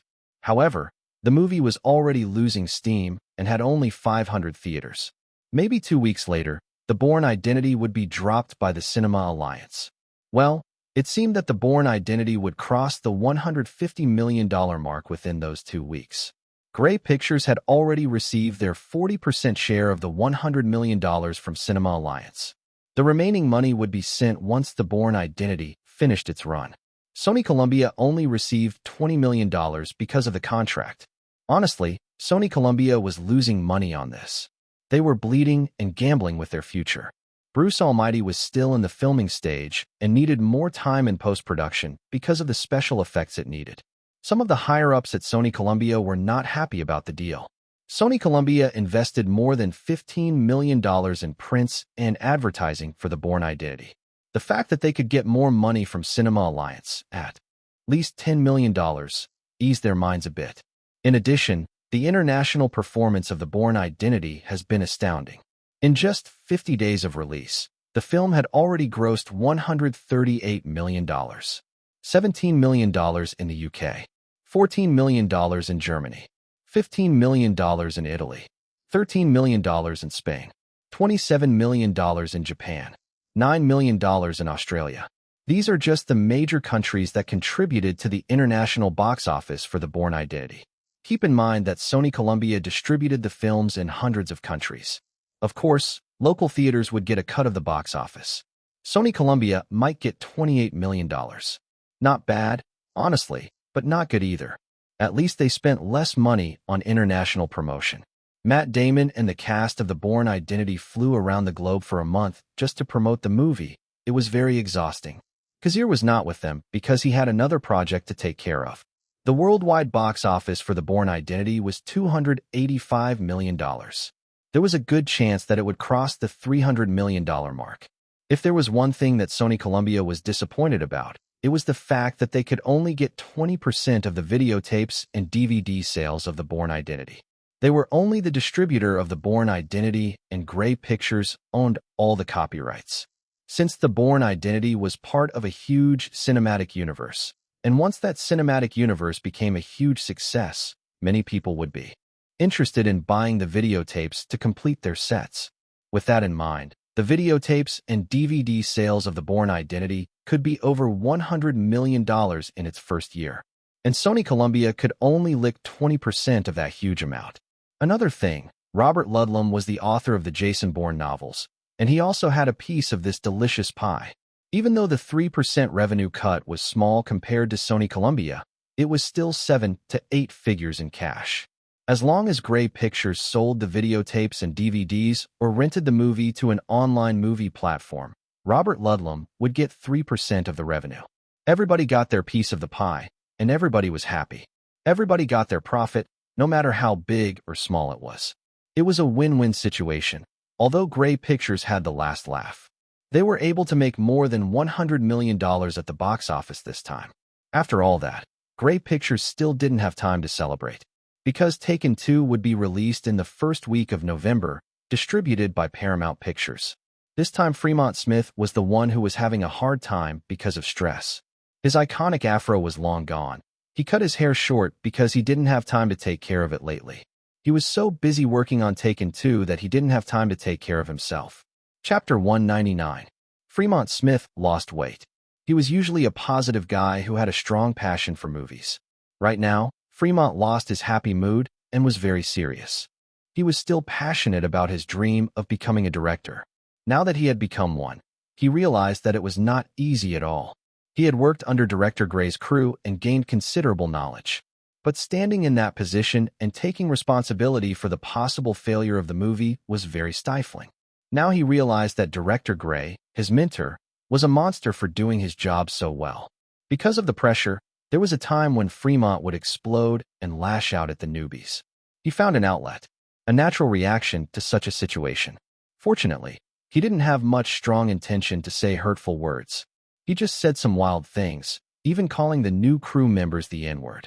Fremont was amazed that Kazir never got to the point of acting crazy on the set. Fremont felt that his behavior was not enough. Actually, a lot of directors in Hollywood were arrogant and had a shitty attitude. That was their way of adapting. As the director of a movie, he should be assertive and never show any weakness. Otherwise, the crew and cast won't take him seriously. As for lashing out at the crew and cast, so many directors have done that, almost endlessly if you list them. The beef between actors and directors were never-ending. The small screening of Taken 2 was held in the private theater of Paramount Pictures. Fremont saw many people from Paramount, most of them related to production and publicity management. Even the higher-ups attended the little screening. Brad Grey and the others were watching Taken 2. Kazir Grey was sitting next to the CEO, taking the movie seriously. So far, Everything was going well. Perhaps working with Kazir Grey for a few years had an effect on Fremont Smith's filmography. He used a fast-cutting style so often. Fast cutting is an editing technique that refers to several consecutive shots of short duration, about 3 seconds or less. Taken 2 used the editing style a lot and made the tension build up. Fremont was nervous because the current movie they were watching was edited by him and his editor team. If this version was liked by Grey Pictures and Paramount Pictures, then this version would be the official film. If not, then Grey Pictures would hire new editors and make another version based on their image. Fremont Smith cared so much about this project because it would affect his future. If the movie was successful with his version, then he would have more influence on his next movie. He would have more freedom to explore. He could fight for editing rights, something few directors could do. Frankly, Fremont Smith was grateful that director Grey gave him the chance to direct a big project. Remember, Taken was the second highest-grossing movie 2 years ago, and it had a huge impact on society. Of course, Fremont didn't want the movie to flop. With his hands clenched tightly, the movie ended and the conversation in the small theater continued. The higher-ups at Paramount nodded and began to talk about their plan, how to do the promotion and what to do with it. Trailers, advertising, anything that could help Taken 2 make more money. Fremont looked around, a little confused and nervous. He didn't know if their reaction was good or bad. Suddenly, both Brad Grey and Kazir Grey stood up and shook hands. Kazir looked at Fremont and motioned for him to speak to them. "Brad, this is Fremont. He is the director of Taken 2. Nice to meet you." Brad Grey shook his hand before he left. People like Brad Grey were always busy. Director Grey, the result. Should we edit the movie?" Fremont muttered weakly, very nervous. Kazir chuckled and patted him on the shoulder. "Fremont, can't you see that everyone around you has started taking notes? Even the critics are thinking about the articles they will write based on the movie. Don't worry, I haven't seen a single person who had a negative reaction to the movie. You did a good job. We don't need to edit the movie. So you are responsible for making the trailer. Congratulations." "Why, yes. Director." Fremont Smith smiled sincerely. God knows how many sleepless nights he spent just to edit the movie. Unlike Kazir, who had references to follow, Fremont relied on his knowledge and experience to make a proper cut. "Fremont, we are both directors now. Just call me Kazir. You are my mentor in this industry, and I have learned so much from you." "Well, calling me director is better than teacher or mentor. On second thought, I think it should be better to call me director." Kazir was not used to being called teacher or mentor. First of all, he knew that he was not a good director. Even though this would be the last time Paramount would distribute their film since their contract ended, the company put a lot of importance on Taken 2. After seeing Taken 2, they believed that the box office would not be bad. "Congratulations again," Kazir said. He decided to keep Fremont's cut because it was close to his expectations. Fremont's version was close to the original Taken 2, which Kazir Grey watched in the past. After the extensive promotion that Paramount and the cast of Taken 2 did, the first week of November arrived, and Taken 2 would set sail at the box office. In that month, the toughest opponents that Taken 2 would face would be Toy Story 2 and 007. The World Is Not Enough. As for horror movies, there were a lot of them, and moviegoers were divided on which horror movie to see. The highest-grossing horror movie in November was Sleepy Hollow, starring Johnny Depp and Christina Ricci, and directed by none other than Tim Burton. Chapter 200. November 4th, 1999. The Paramount Theater is an Art Deco concert hall located at 2025 Broadway in downtown Oakland. When it was built in 1931, it was the largest multi-purpose theater on the West Coast with 3,476 seats. It was used for many purposes, including Broadway shows and movie premieres. Today, the Paramount Theater would be used for the premiere of Taken 2. The cameras flashes all over the red carpet. People would scream when an actor arrived. Matt Damon attended the premiere of this movie and was very interested in the performance of the movie. The Bourne Identity had already finished its North American run, and the final box office was $162 million. As for the overseas box office, some countries have already finished the screening while others are still in progress. As of now, the overseas box office was around $197 million. Combining the North American and international box office, The Bourne Identity has grossed more than $359 million. Grey Pictures already got some of the money from the international box office, and they were quite generous. Grey Pictures gave Matt Damon a bonus of $1.6 million after the settlement. This was Matt Damon's best movie, and this was his biggest bonus. Even Miramax was too tight to give him $1 million for Good Will Hunting. Matt Damon stepped onto the red carpet and welcomed by deafening screams. It seemed that the effect of the Bourne identity on many people was obvious. He was not super famous then, but now he realizes that his appearance is recognized by many people, even though they usually call him Jason Bourne instead of his real name. Well, that was a common occurrence in the industry. Matt Damon was actually with Ben Affleck, but the guy didn't use the red carpet to enter the theater. Ben Affleck used the back entrance to enter the theater. Ben Affleck expressed his jealousy that Matt Damon got a big role and his movie was successful.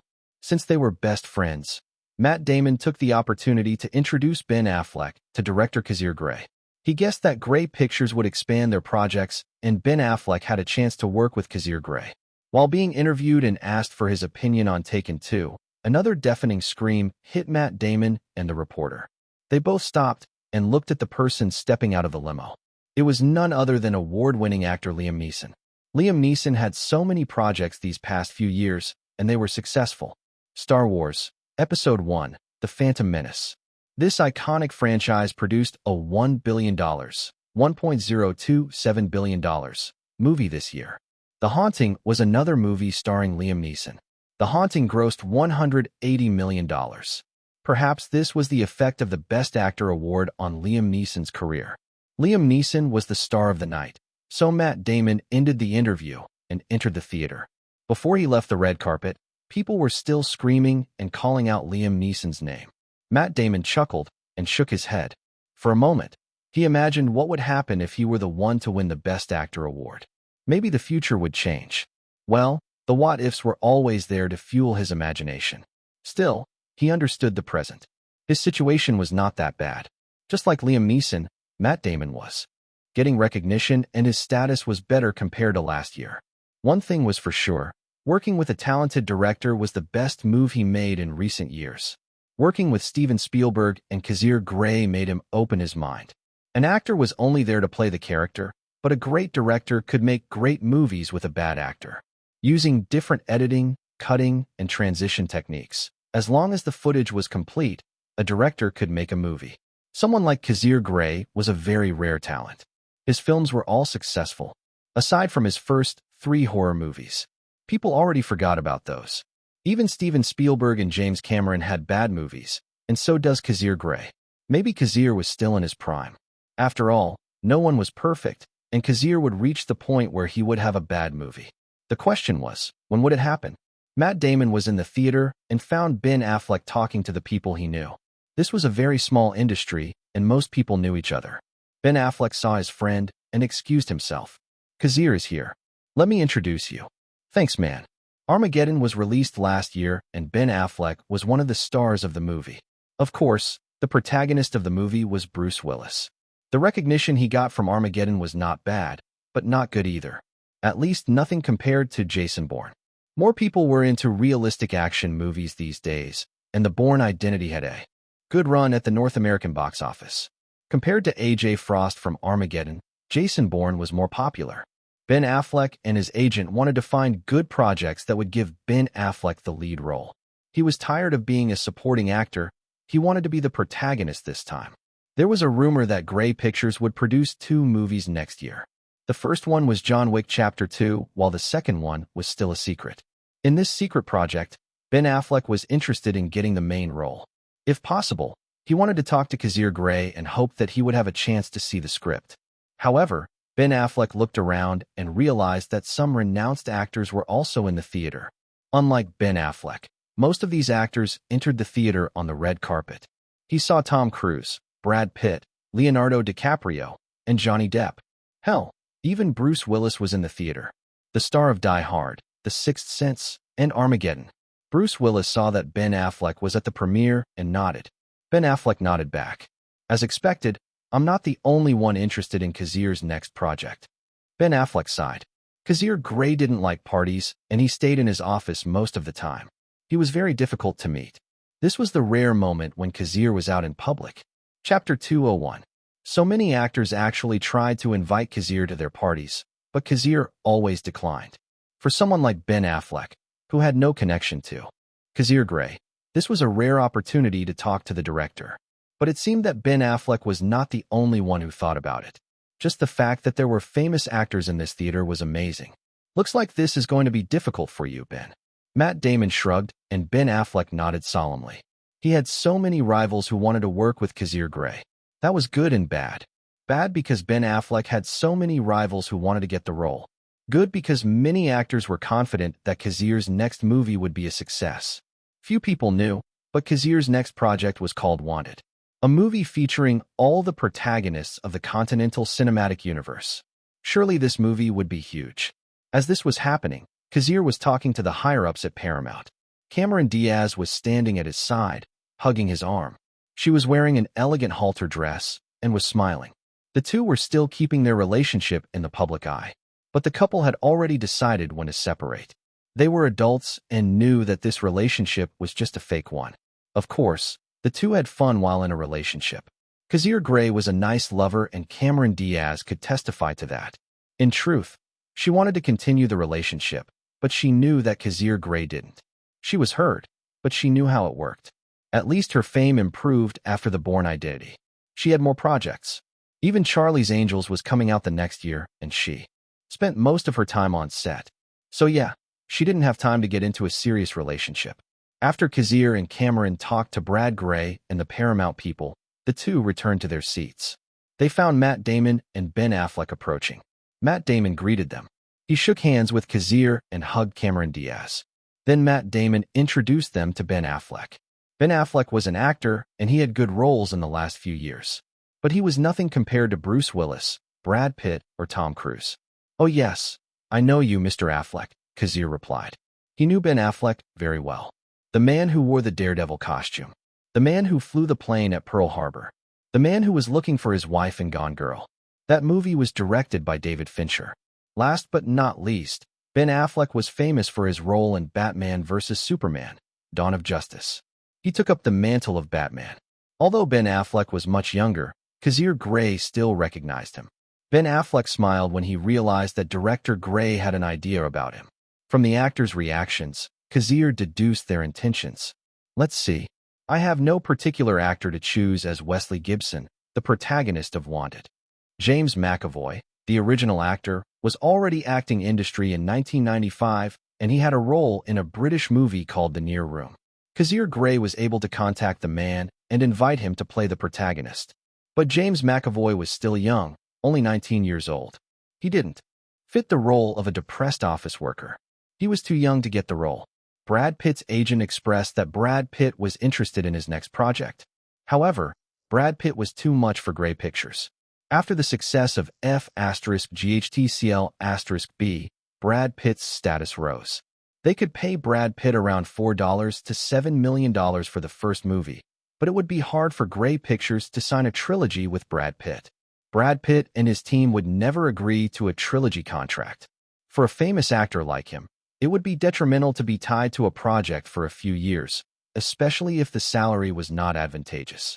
In this case, Grey Pictures had to choose actors who were known but not famous. Someone who wouldn't cause them any trouble. Someone they could sign for a trilogy. Someone they could cast and not have a problem with the salary they were offering. Ben Affleck fits this category. At least the salary won't be a problem once they cast him. As for his acting ability, Ben Affleck could do it. The guy didn't have explosive acting, but he had enough experience to take on the role. Of course, Ben Affleck had to pass the third round of auditions first. The crew had to make sure that Ben Affleck was right for the role. Grey Pictures won't put all their eggs in one basket. They have other actors to choose from, like Christian Bale. This Sigma actor was trying to break into Hollywood with a crazy role in American Psycho. Another actor was the handsome Orlando Bloom. Ewan McGregor could also be invited. The upcoming young version of Obi-Wan Kenobi. Grey Pictures had a lot of actors to choose from.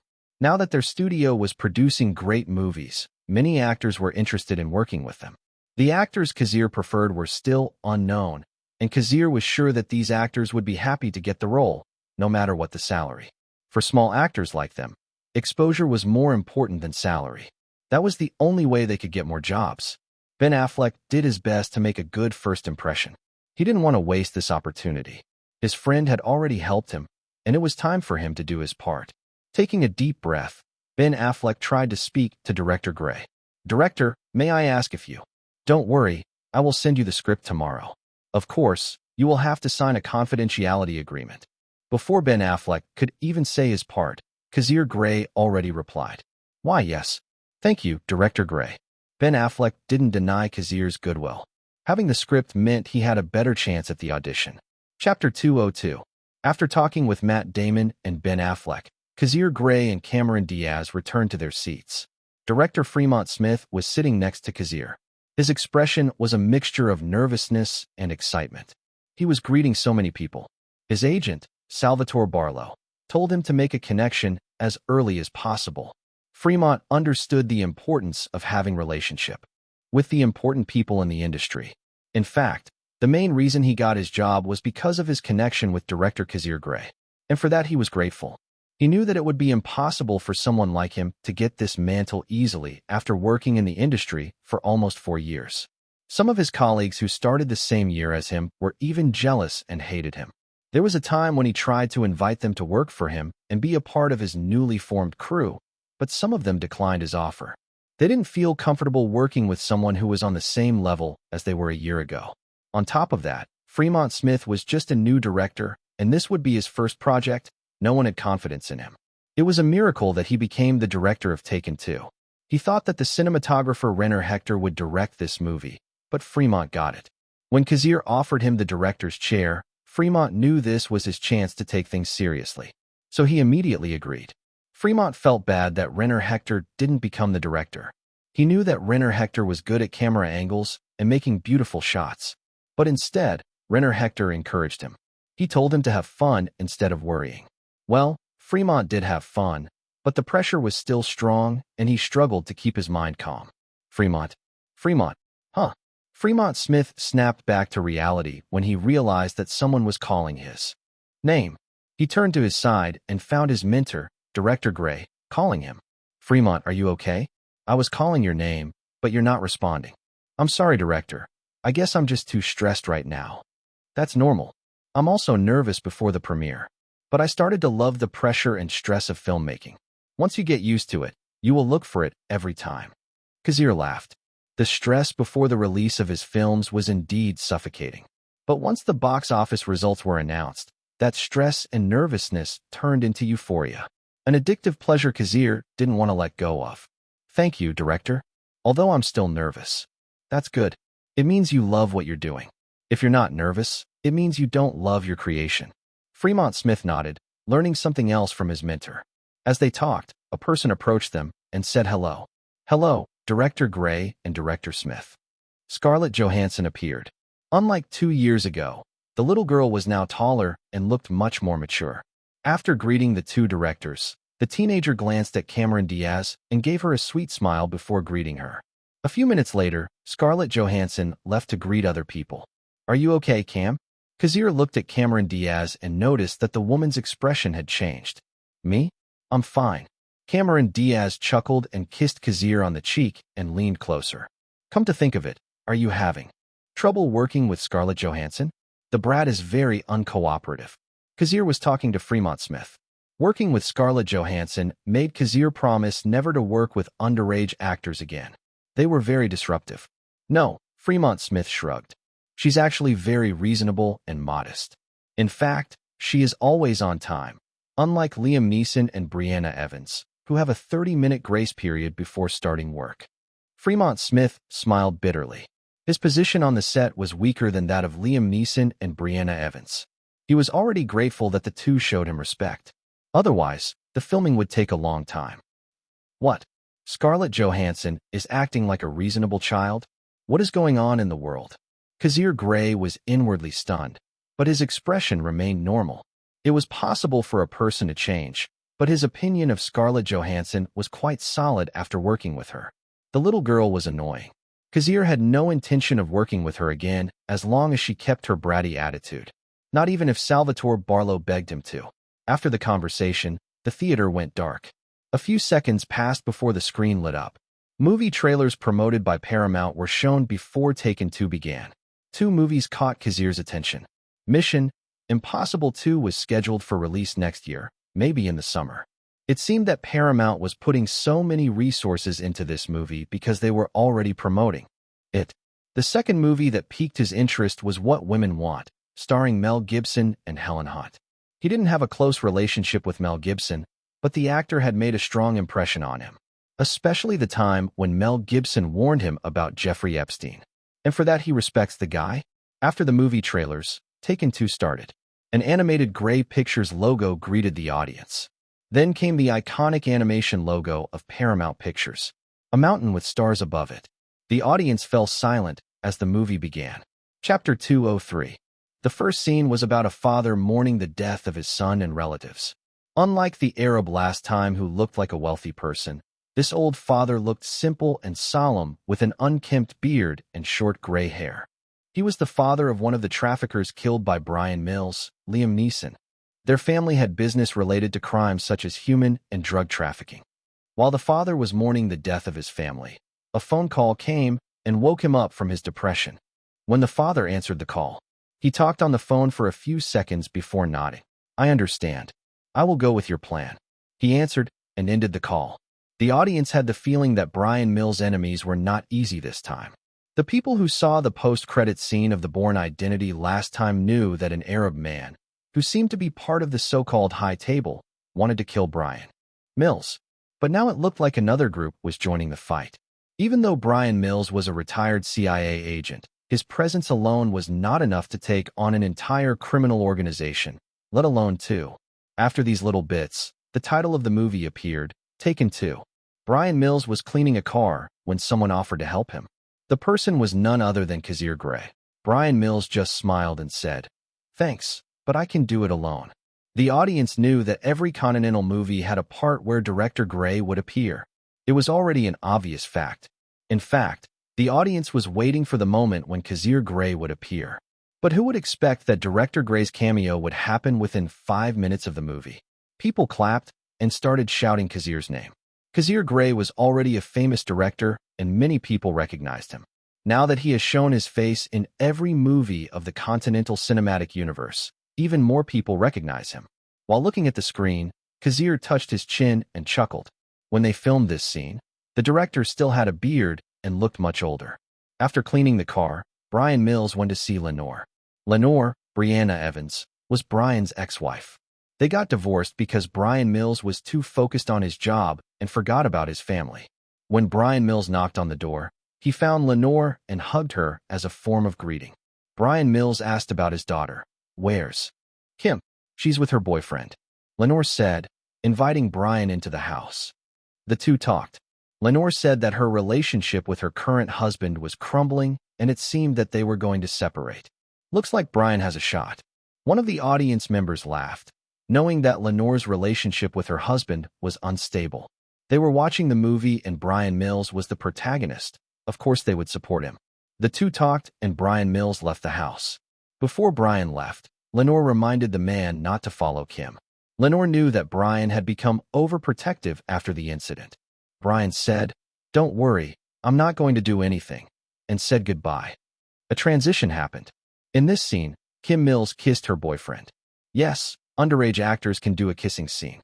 Although there were a lot of restrictions most of the time, the film crew needed parental permission. The crew could use a body double for the kissing scene if the parents didn't approve. They could also erase the kiss in the script.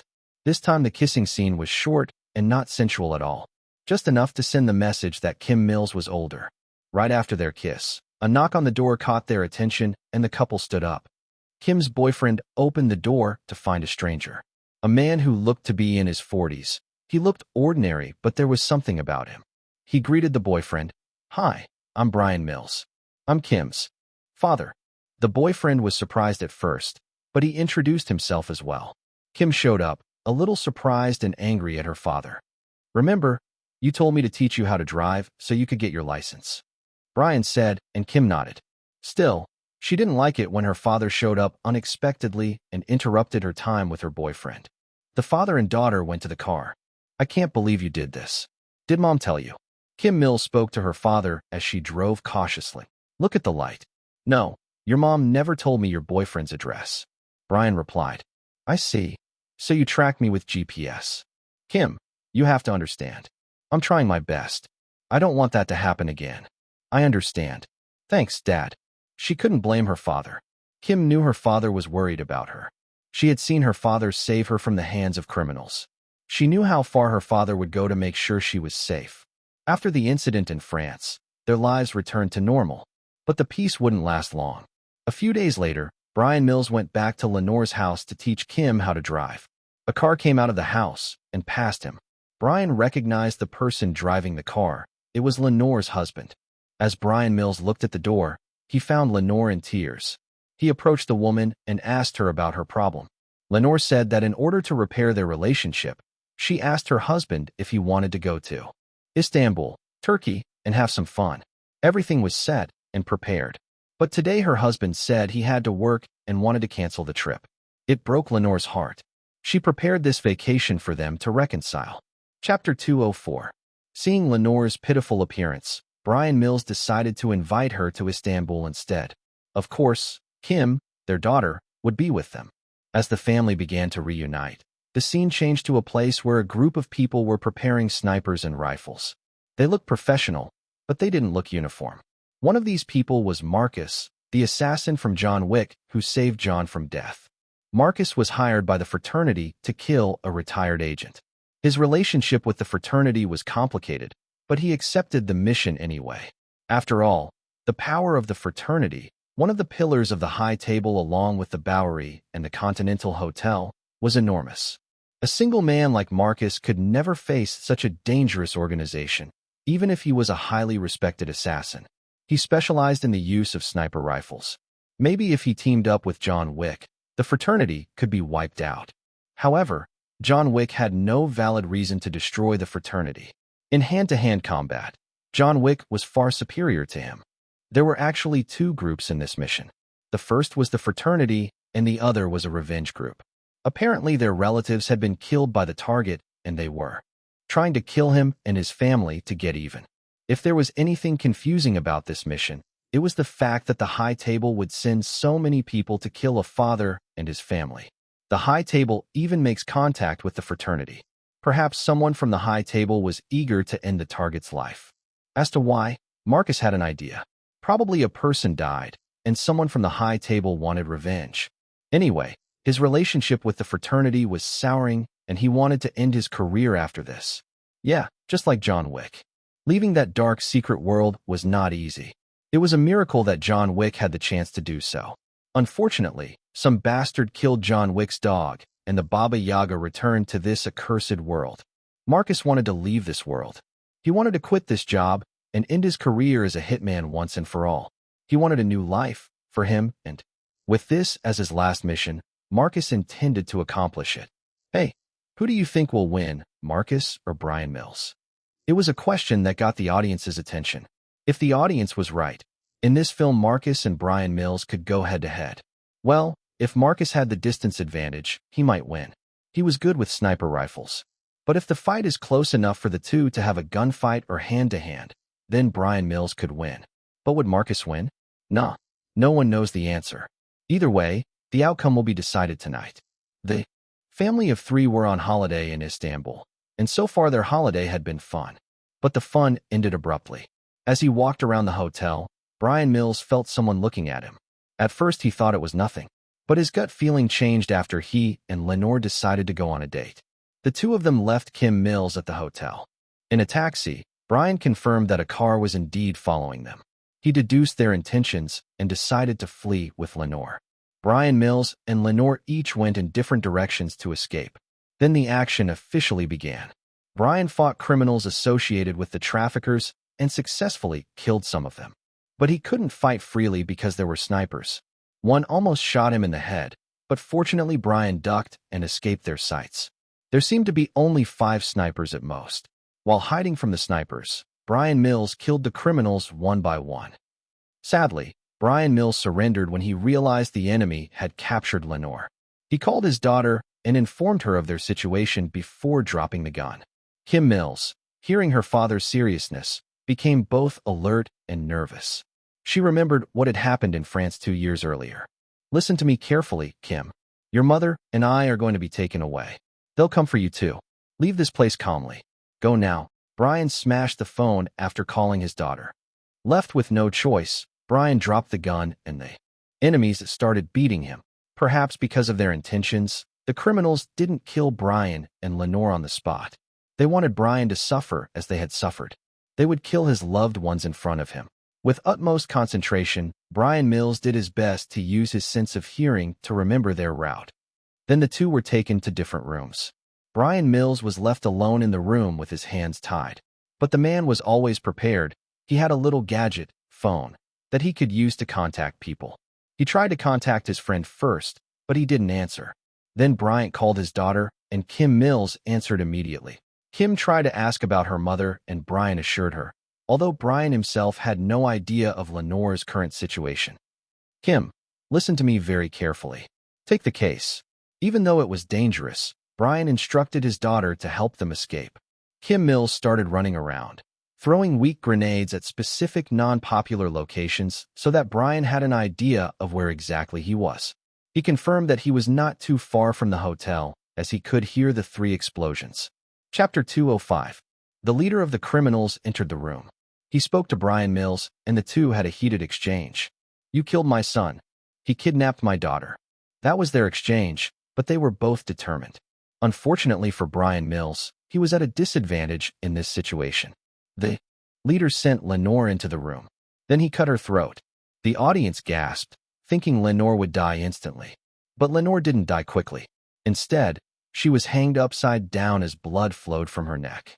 To make the scene less gruesome and pass the MPA rating, Lenore's face was wrapped in a brown cloth sack to hide the suffering the woman was undergoing. Of course, the person hanging upside down was actually a body double. Still, it was heartbreaking to see Lenore hanging upside down as the brown sack slowly turned red as the blood continued to stain the fabric. Brian Mills' expression were filled with worry and sadness, but he controlled himself. He then contacted Kim after identifying his location. He successfully escaped his restraints and instructed Kim to throw a gun down the chimney. Kim Mills was spotted by the sniper and attempted to shoot her. Fortunately, Kim Mills had already stopped throwing grenades and started hiding. She was following her father's instructions. Brian Mills checked on his ex-wife and sighed with relief after confirming that Lenore was all right. Then there was another action sequence. Brian Mills came out of the room and started shooting people. 2 of the 5 snipers were resting and failed to use their rifles at close range. They died at the hands of Brian Mills. But a gunshot reverberated and Brian Mills instinctively moved. It was a slow-motion scene where a rifle bullet flew by close to the actor's head. Brian Mills would have been shot in the head if he hadn't ducked. He looked around and saw a man on the roof of a 3-story building. The location was not far. Determined to finish what he had started, Brian Mills sprinted into the 3-story building. Little did he know that this time his opponent was Marcus. Marcus and Brian Mills had a confrontation and started shooting in the stairwell. They easily dodged each other's bullets. But the situation changed when Brian Mills successfully reached Marcus and fought him hand-to-hand. Even though Marcus was a professional killer, he was weaker against someone like Brian Mills, someone who had a particular set of skills. In the end, Marcus made it out of the building, but he was wounded in his left leg. Brian Mills had clearly won this fight. The crowd had mixed feelings about this one, but most of them were cheering for Brian Mills. In this situation, Brian Mills had the upper hand from a moral standpoint, while Marcus was a clear enemy. In this film, they found the duality of Marcus' character. Marcus was a good friend to John Wick. He saved his life. But that didn't change the fact that Marcus was a killer. Maybe Marcus wanted to end that career, but for now his status as one of the enemies in this film was clear. The audience had a great time watching them fight, because both Marcus and Brian Mills were experts. The action choreography in the scene was satisfying. In the corner of the theater, Taewon Park could not help but smile at the product he had made. He was the stunt director of Taken 2 and The Bourne Identity, and his name was becoming famous. Lately, more and more people have been trying to hire him for their projects. Unfortunately, Taewon Park turned them all down. He knew that the Hong Kong film industry and Hollywood were having a negotiation about hiring talents. Taewon Park didn't want to be a part of that. Fighting Marcus didn't leave Bryan Mills unscathed. He suffered an injury to his right arm, but it was not fatal. At least he could move around easily. Another group of criminals rushed towards Bryan Mills, and the protagonist had no choice but to flee. On the way, he met Kim and found a car.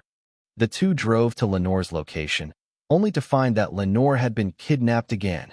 Bryan Mills and Kim left the location but were pursued by the enemies. As expected, another car chase scene, and this time it was much cooler.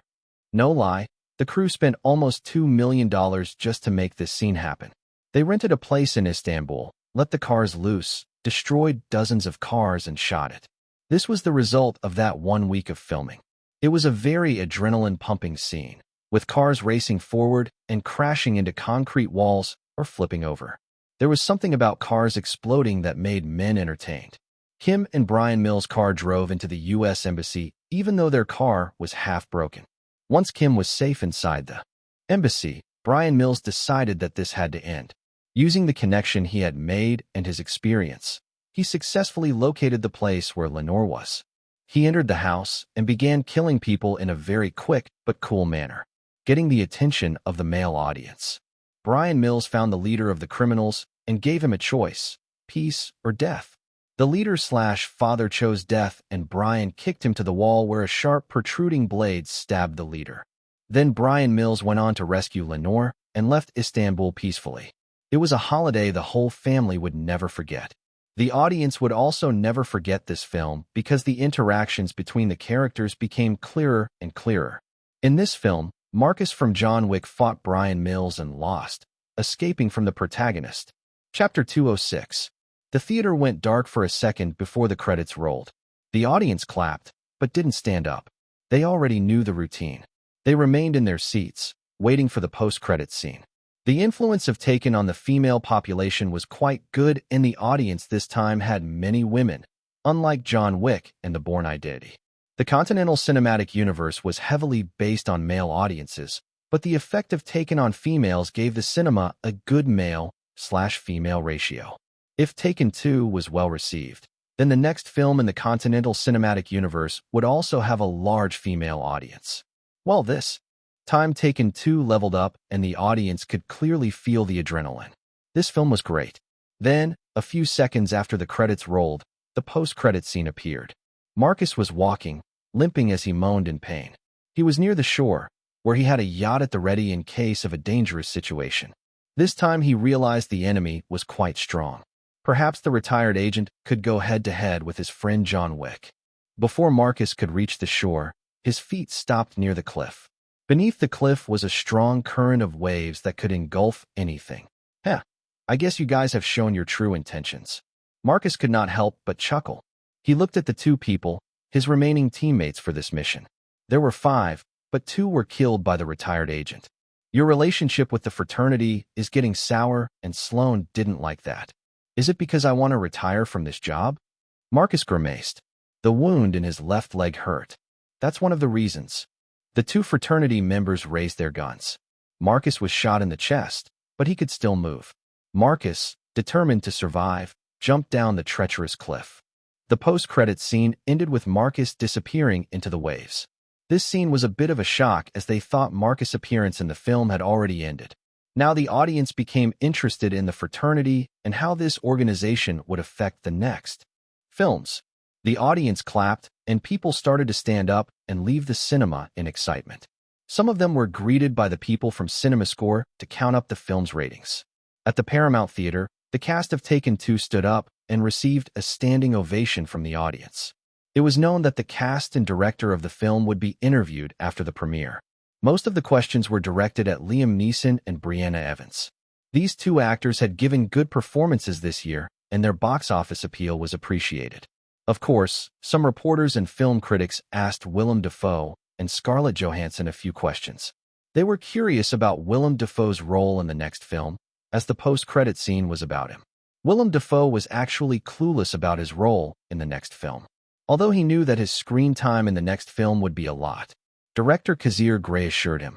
As for Scarlett Johansson, the questions about her were quite mild as she was still a minor. The other star of the film was none other than the director, Fremont Smith. This young director proved that he could handle the pressure and successfully make a big-budget film. I just want to thank Director Grey for giving me the chance to direct this film. God knows how happy I am right now. Of course, I want to thank my parents for believing in me. I believe that with strong determination and a lot of hard work, I can do anything. I have to dream higher and bigger. Fremont looked at his parents, who were at the premiere. His mother was crying, while his father was rubbing his wife's back, smiling and proud of his son. Fremont Smith smiled and waved his hand, trying his best not to cry. The premiere was over and the first hurdle had been taken. Everything would be decided after the midnight and first-day box office. On the basis of these data, the professionals would determine the film's forecast. Of course, the result might not be 70% or 80% correct. The critics and even the industry professionals thought that Titanic was going to be a huge box office flop after the first week's data was collected. But instead of falling, Titanic's box office went up. Nobody knows the future. November 4th, 1999. Two big-budget films were released at midnight. The first was Taken 2 from Grey Pictures, distributed by Paramount Pictures. The second was The Bone Collector, distributed by Universal Pictures. In its first 24 hours, The Bone Collector grossed $7 million. To make that amount of money in one day was impressive. Unfortunately for The Bone Collector, it was up against a strong opponent. The first-day box office for Taken 2 was a whopping $17 million. That is how many people went to see the film on the first day alone. On top of that, the film's reputation was strong. Based on this, they concluded that Taken 2's first-week box office would be huge, around $55 to $60 million. Only big movies with a lot of promotion could get the same treatment of $60 million in 1 week. However, most of these big projects were released in the summer. Taken 2 did well despite the timing, even though it was not heavily promoted. It seemed that people just wanted to see the film. Chapter 2:07. I guess this is the end for us. Cameron Diaz smiled bitterly as she put down the tea she was sipping. Just like her expression, the tea was bitter. They decided to go to a CAF and talk about their future. Knowing the outcome of this meeting, Cameron Diaz felt like drinking tea. Cam, you're a beautiful and great woman, and I think you deserve better, Kazir replied honestly. Indeed. Cameron Diaz didn't deny it. Her status was becoming more prominent these days, and people recognized her ability as an actress. With that as leverage, she could easily marry a millionaire. But there was something about Kazir Grey that satisfied her as a woman. Kazir was a good lover, but he never placed any importance on her in their relationship. As a woman, Cameron Diaz wanted to prove herself and make sure that Kazir fell in love with her. Maybe it was to boost her ego, or maybe she was genuinely interested in Kazir. Either way, the man across the table showed no interest, as if everything was business for him. The only time Kazir looked sincere and happy was when he was working on his film projects. It was as if Kazir had closed his heart with the intention of never opening it again. He found it hard to trust a woman. Cameron Diaz regretted this. If they had met earlier, she might have had a chance in his heart. But reality was cruel. Then I hope you meet someone who can make you happy. Thank you, Cam. If you need any help, you can contact me. I'll try to help as much as I can. That's what I like about you. Cameron Diaz giggled. The contract she had signed helped her a lot. She knew that Kazir could see the potential of a film just by reading part of the script. In fact, Cameron Diaz collected scripts from her agent and had them read by Kazir Grey. She wanted to hear his opinion because she felt that Kazir had this premonition thing that could tell the outcome of the film. Of course, she did her best and paid him for his opinion. In the end, of all the scripts she gave to Kazir, the talented director told her which ones caught his attention. Bridget Jones' Diary. Kazir said that this film could have sequels if it was done right. Lara Croft, Tomb Raider. Kazir said that action films starring women would do well at the box office. But Cameron Diaz had already starred in The Bourne Identity, and she had a role in Charlie's Angels. She didn't want to do any action films for the time being.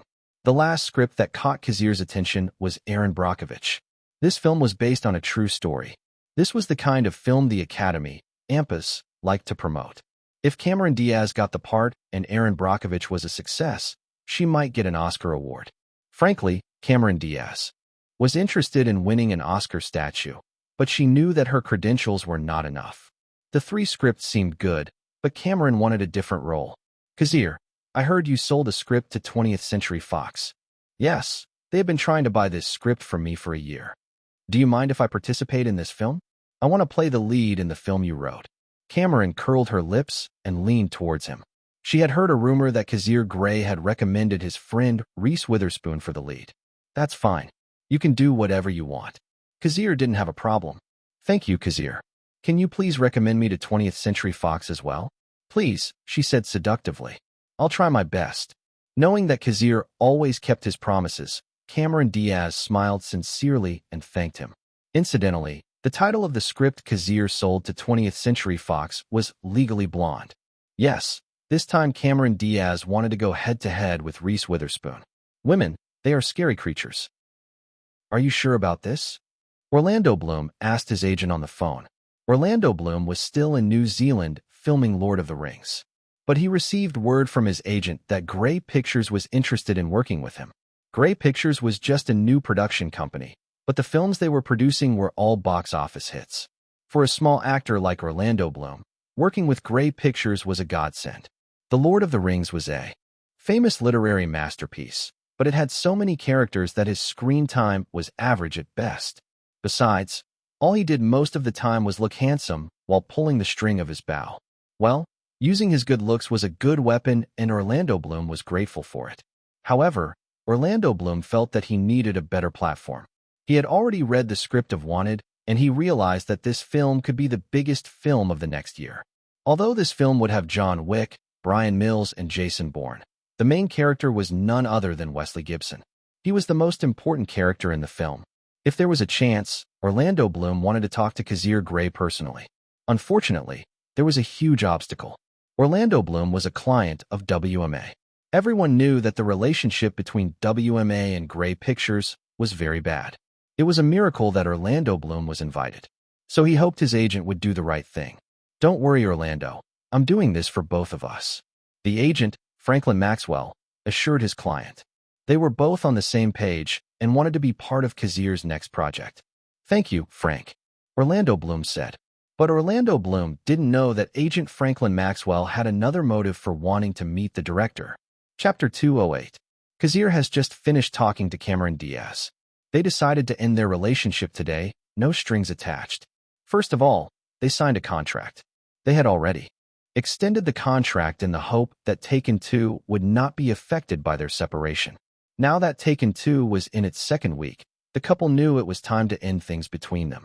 Taken 2 was a sequel to a successful film, and its performance was not expected to be that bad. By November 14, 1999, Taken 2 had already grossed $90.03 million.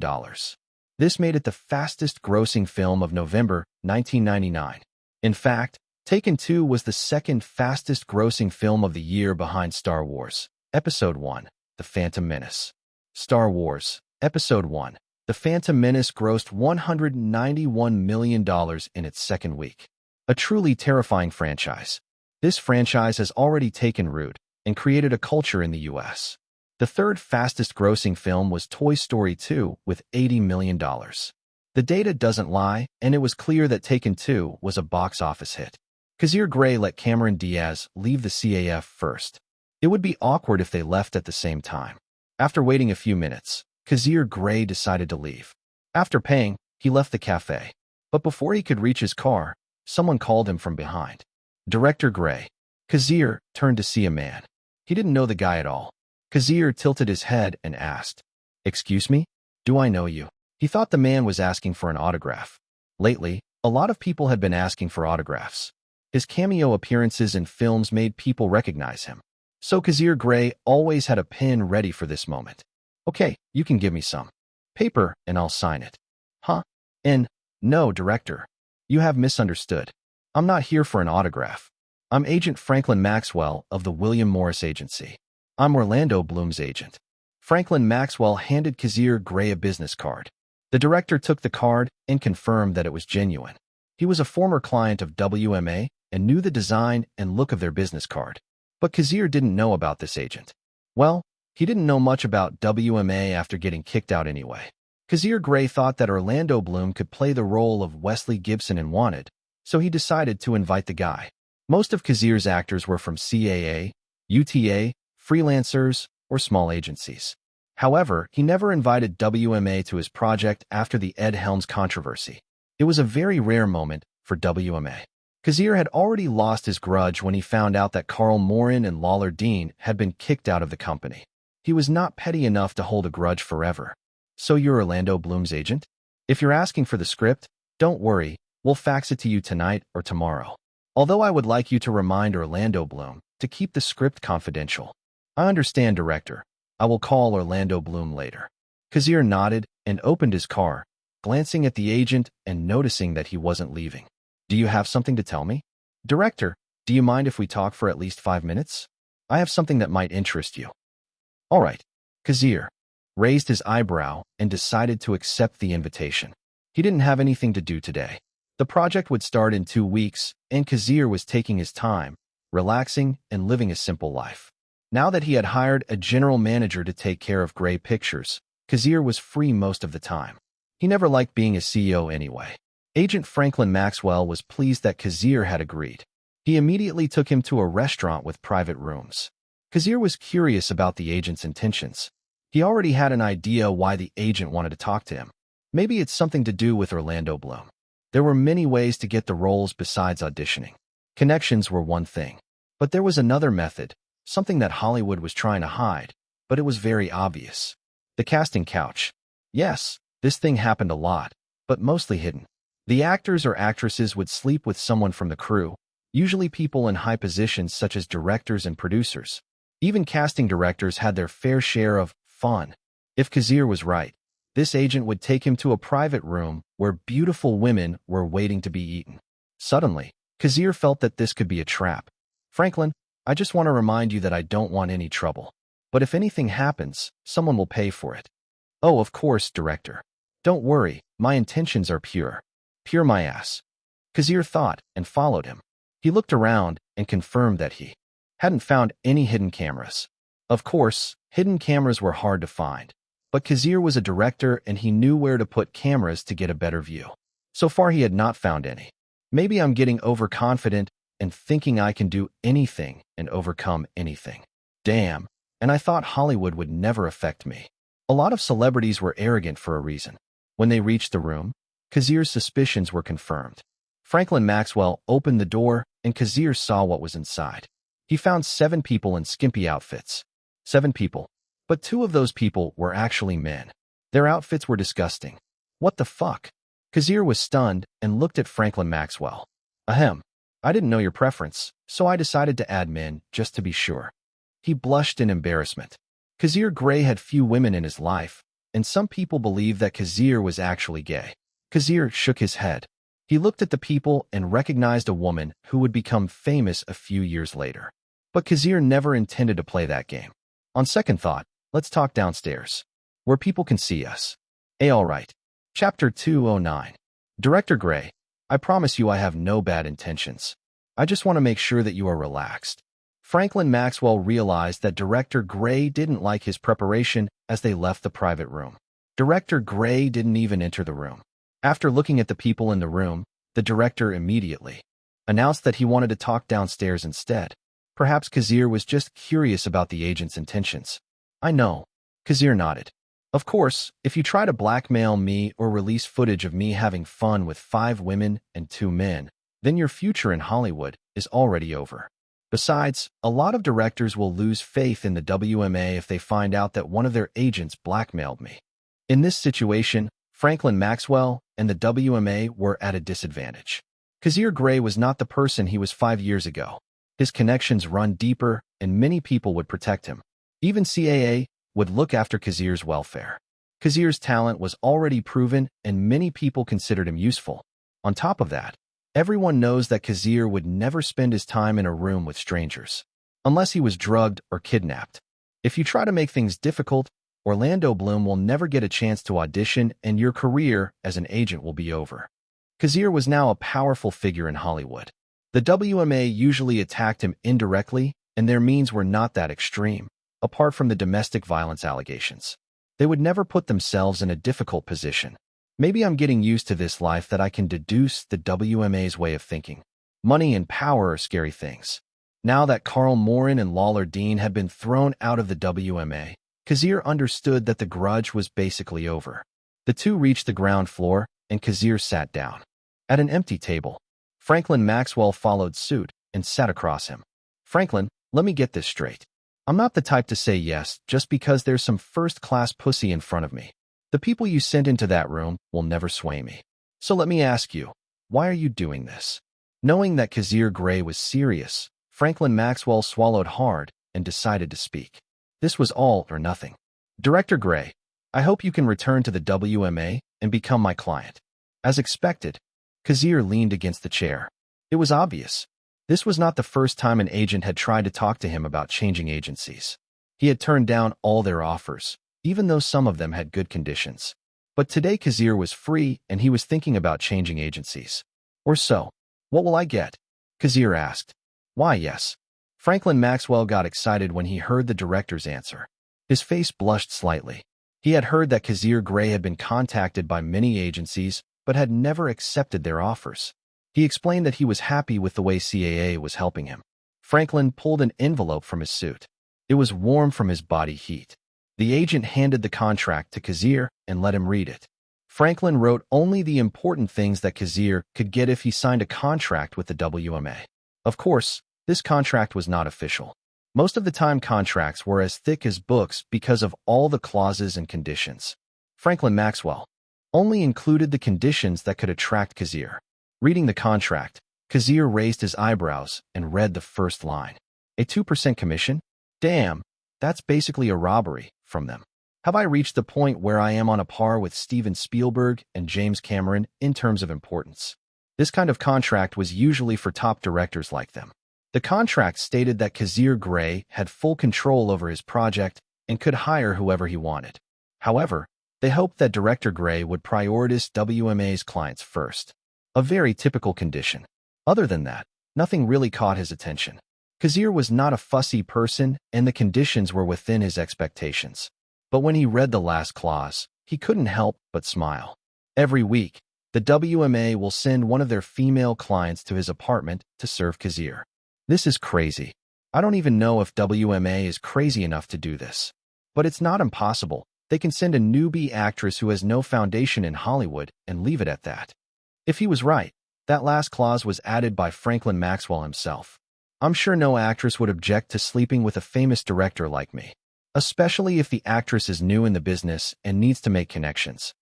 Talent agents. They were known for their thick faces and shameless behavior.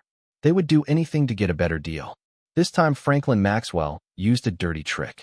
Kazir could only shake his head and laugh. Franklin, this contract was approved by the WMA, right? Of course, although I added a few conditions to make it better. Don't worry, I think the WMA will do anything to get you signed. Indeed. This contract was indeed good. Unfortunately, Kazir was no fool.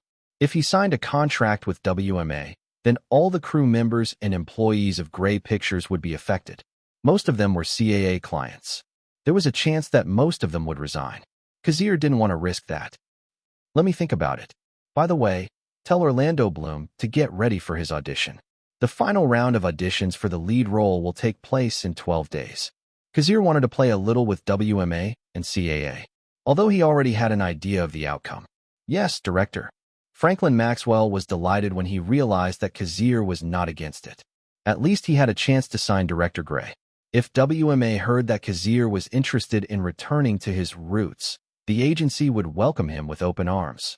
A director who could make blockbuster after blockbuster would be accepted by any agency, no matter what kind of person he was. Chapter 210. Thank you, Director Grey. Franklin Maxwell said goodbye with excitement. The smile on his face almost lit up the afternoon. He was a mid-level agent at the William Morris Agency, and his biggest client was Orlando Bloom, who had successfully landed the role of Legolas in Lord of the Rings. To be honest, he was still not sure about Orlando Bloom because epic novels with fantasy elements were very hard to replicate at this time. The future of Lord of the Rings was unclear. In addition, Franklin heard that the investment in the film was quite tight after Miramax passed the project on to New Line Cinema. So he decided to contact Kazir Grey and hope for the best. He knew the odds were against him, but Franklin Maxwell was an agent. People like him should have a shameless face. His first intention was to talk to Kazir Grey and hopefully convince him to cast Orlando Bloom as the protagonist of his new project. This would be a big break for a small actor like Orlando Bloom. His second plan was to find a way to convince director Grey to return to WMA and become his client. He honestly felt that this plan would not work. However, never say never. He made a plan and decided to use a beauty trap to lure the director. It didn't work, but at least Kazir wasn't averse to the idea. When Franklin Maxwell handed the contract to Kazir Grey, he suddenly realized that he was interested. Though it was small, he sensed that Kazir Grey was interested in the terms of the contract. I should talk to one of the vice presidents and convince him to agree to the last condition about sending a client to Kazir's apartment to warm his bed every week. It's a win-win situation for both sides. Director Grey was the type of person who returned favors. The women who had relationships with him over the years went on to have good careers. Reese Witherspoon, Brianna Evans, Cameron Diaz. Two of these women became his girlfriends. His relationship with Reese Witherspoon was unclear, but Franklin Maxwell got the gist of the story. In fact, he believed that Brianna Evans also had an affair with Kazir Grey. Any woman who wanted to reach the pinnacle of fame would never hesitate to do anything. This was the truth. Pride and dignity were rare in this industry full of liars. As he walked to the street, Franklin Maxwell could not help but imagine the future once Kazir Grey became his client. He didn't care about the commission. He had a way to get money once Kazir became his client. Not only that, he had so many ways to get bitches once Kazir Grey became his client. Hollywood, the land of show business, where truth and lies were so hard to distinguish. Kazir Grey sneered as he looked in the direction where WMA agent Franklin Maxwell was walking. He's a fool if he thinks I'm interested in changing agencies. I want stability and CAA has given me that. There's no reason to leave the agency, at least not now. Grey Pictures was at a point where they needed stability. The project this time was very important, and it would determine the destiny of Grey Pictures. There was only one movie that Grey Pictures would release the next year. It was none other than Wanted. Fremont Smith finished Taken 2, and he wanted to direct John Wick Chapter 2 as well. However, Fremont Smith was hoping to get at least 4 months off. Making a movie was very exhausting and stressful. He wanted to enjoy the success he had before he started John Wick Chapter 2. The movie could be released in 2001. The salary that Fremont Smith got in the last project was $1.9 million. Less than the main actors. It was understandable because it was his first project. It was a miracle that he got this amount in the first place since he was a newbie with no credentials. Fortunately for him, Grey Pictures was not that cheap and promised to give him another $1 million if Taken 2 made more than $200 million domestically, which had a good chance of happening. If not, Fremont Smith would get $200,000 instead. The average salary for men in 1999 was about $36,000 for a full-time job. But Fremont Smith got more than that in a single movie. It was true that making movies was a profitable business. Making bad movies was profitable, too, once the movie was released on the videotape market.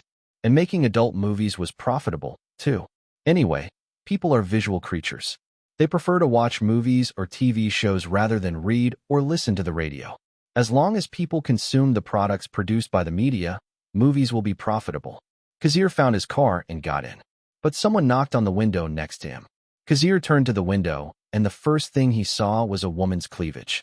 The director frowned and opened the window slightly. He had no idea what was happening. "Hello, Director Grey. I'm Jessica Alba. We met earlier." The woman greeted him with a bright, innocent smile. She was so cute that Kazir was stunned for a second before he could answer. You're the one from the room earlier, along with the other 6 people." "That's right." Jessica Alba nodded and leaned closer to the window, giving Kazir a better view of her breasts. Kazir noticed that the woman was not wearing a bra.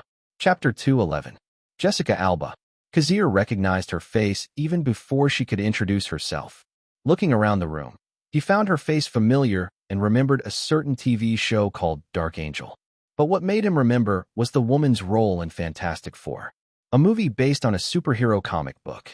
Marvel sold the movie adaptation rights to 20th Century Fox along with X-Men. Anyway, he knew Jessica Alba. Kazir Grey studied the woman and noticed that the woman was young and she looked innocent and sweet. "Now I wonder how she got into this room." Based on his deduction, he believed that Jessica Alba was 18 or 19 years old at most. She looked young. Kazir's vision traveled down and confirmed that the woman was still wearing her skimpy outfit. A very short skirt that barely covered her ass and an off-the-shoulder top. It would be a lie for Kazir to say that he was not attracted to her appearance. The woman's appearance screamed at him to do her. Yes, that was Kazir's conclusion. He rolled down the car window. "Miss Jessica, do you always wear clothes like this?" he asked out of curiosity. "Director Grey, this is the first time I wear a skirt like this. My legs actually feel cold.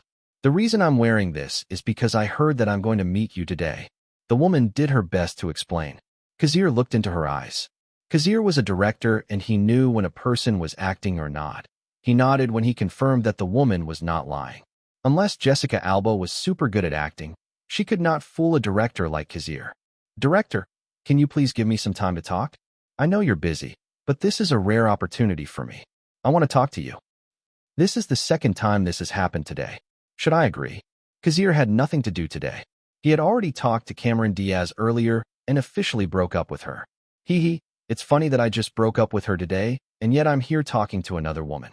The media might paint me as a womanizer. After thinking about it, Kazir nodded. But he never left the car. "You have 1 minute to talk," he announced. "Director, can I get in your car? I don't feel comfortable in my dress right now." Jessica Alba smiled, even though her cheeks were blushing. "I'm sorry. You should talk now, or I'll leave." All right. I auditioned for your project and passed the first round. Now everything makes sense. But my project only has a few female characters. The biggest female role in the movie was Fox. Grey Pictures tried to contact Angelina Jolie to audition for the role. The second was the fat female boss who bullied Wesley Gibson. The third was Wesley Gibson's girlfriend who was cheating on him. For Jessica's age, it should be hard for her to get past the second round. Maybe that's why she attended this meeting today, to convince me. This Jessica is not the Dark Angel Jessica. She's probably desperate to enter the industry. Dark Angel was still not existing at this time. The first round of audition was about the appearance check, while the second round was about the acting ability. Although most of the important roles were taken by actresses who had connections with the crew. That was the way it usually worked. "I hope you can give me a chance to prove to you that I can play the role of Fox in your movie." She bit her lip and leaned closer to the car. "I can go to your apartment if you want. Don't worry, I'm 18. Kazir didn't answer. As a man, Kazir was aroused. This was basic biology. It would be gay for him to say that he was not affected by the woman's seduction. Unfortunately, Kazir had seen so many beauty traps in this industry that he was used to this kind of situation. He shook his head and apologized. "I'm sorry, Jessica, but I never resort to that kind of transaction." What? "But I thought Reese." "She never did, I never did." The two had a staring contest. Jessica Alba made her film debut as a child actress in 1994. The movie didn't have a good performance. The following year, she got a leading role in a movie, but it was only distributed on videotape. After that, she studied acting for 4 years. This year she had 3 film projects. That was not bad for a new actress. Unfortunately, she never had a good performance at the box office. Her agent recommended that she audition for movies that had a good chance of doing well at the box office. Everyone in Hollywood knew about the up-and-coming production company called Grey Pictures. They would be releasing another Continental film next year, and everyone believed it would do well. Jessica didn't hesitate and went to the audition. Fortunately, she passed the first audition. However, she understood that it was not easy for her to secure a role. She had to find a way to talk to the casting director. Yes, a very common method in this industry. To have sex with the casting director or other important people in a movie project. This could also happen to male actors. After all, there were many gays, lesbians, and bisexuals in the industry. Jessica Alba's agent told her that another agent was trying to contact Kazir. If the director agreed, he would spend some time in the private room. Jessica accepted the job and wore a very attractive outfit in hopes that Kazir Grey would be entertained. The other 6 people in the private room thought the same. They needed to make a connection with someone like Director Grey. Unfortunately, Jessica Alba confirmed that the man in the car had his pride and would never succumb to corruption. "Director, I'm sorry, Jessica. You can participate in the second round of auditions. If you pass the second round, we will meet at the final round. At that time, I will test you equally based on your ability as an actress. That's all I can do.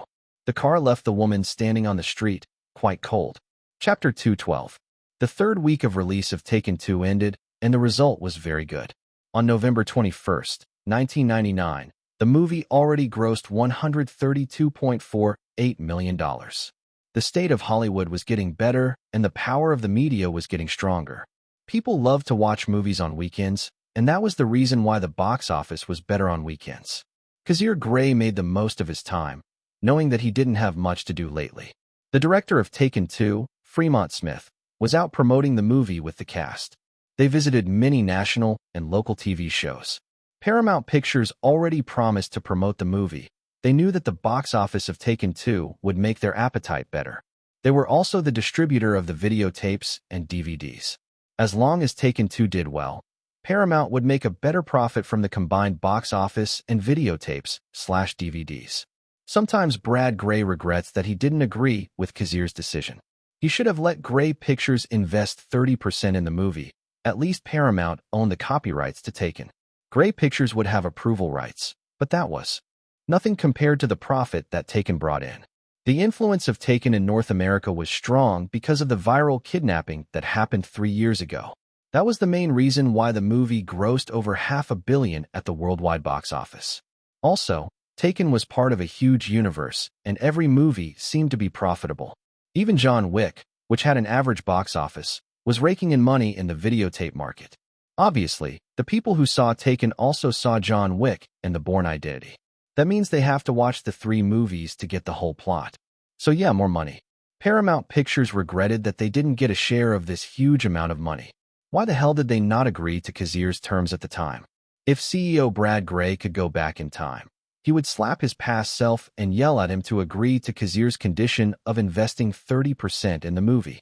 Hell, he would even twerk in front of the director to convince him. Money. People would do anything to get a lot of money. Just like straight men said, $20 is $20, so it's not gay. Ahem, completely irrelevant, but you get the point. Money can make a person go crazy and do something stupid. Not only Paramount, but also the other movie companies that Kazir Grey contacted 4 years ago had regrets.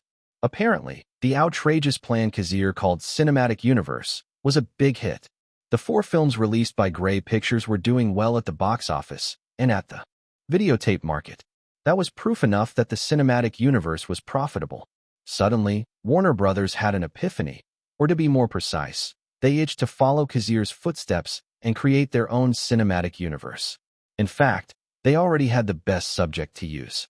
It was none other than DC Comics, the Justice League, where heroes from different comics formed a superhero organization to protect the Earth from disaster.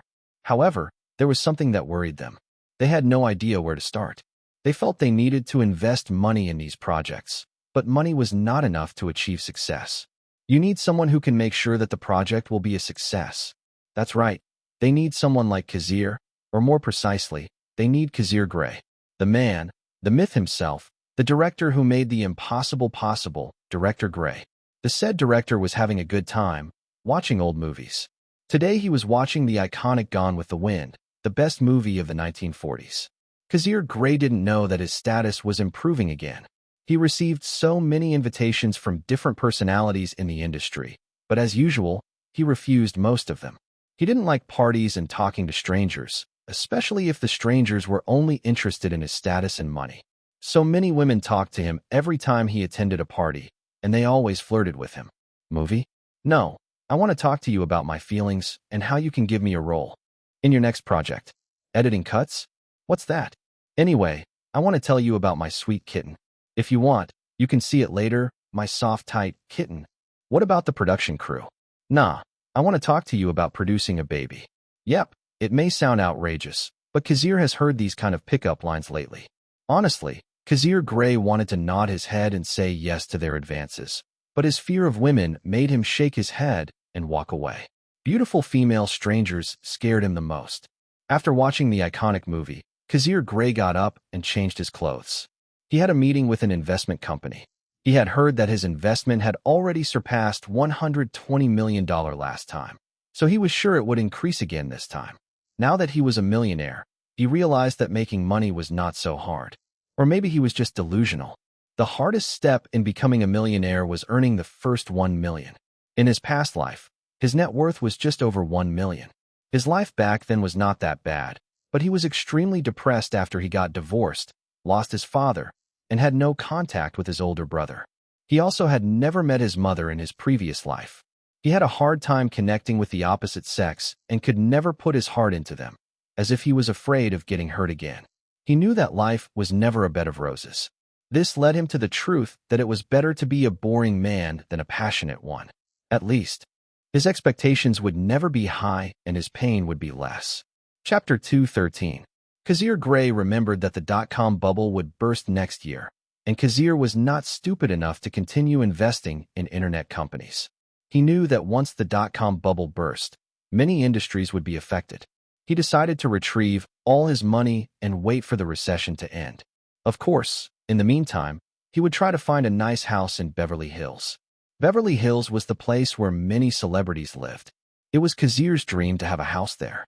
Actually, he could easily buy a house in Beverly Hills with his money, but Kazir decided to wait for the right moment. Many investors had already pulled out of internet companies, but more investors were crazy enough to invest more because the trend was going up. They felt that if they pulled out, they would lose the chance to make more money and regret it. For Kazir Grey, who didn't have much knowledge about the stock industry and other companies, he decided to trust his memories. Director Grey, are you really sure about this? Vance Goodhood, the financial advisor, wiped the sweat from his brow. Kazir Grey had been his client for almost 5 years, and he knew that Kazir Grey made millions every year. He was an important client that Vance Goodhood didn't want to lose. I'm serious, Vance. I want to take all my money. It was a shock to Vance Goodhood that Kazir Grey wanted to stop investing in stocks and take all the money, not when the market was going up. But as a professional financial advisor, Vance Goodhood didn't have the right to stop his client. He just felt bad and sad because his commission would end. Can I hear the reason? Vance Goodhood asked dejectedly. I want to buy a house, Kazir replied honestly. He suddenly remembered that his client didn't actually have a house. His last house was acquired by his ex-wife. This director lived in his office most of the time. Even his apartment was just a decoration. God knows how often he used the apartment. Don't worry, Vance. I will still contact you when I decide to invest again. You are a trustworthy person. That's very nice to hear. Vance sighed, but it didn't felt better. He still lost a commission. Well, he would get a commission when Kazir took all the money, and it was pretty big. Vance wondered what company he should invest in once he got his commission.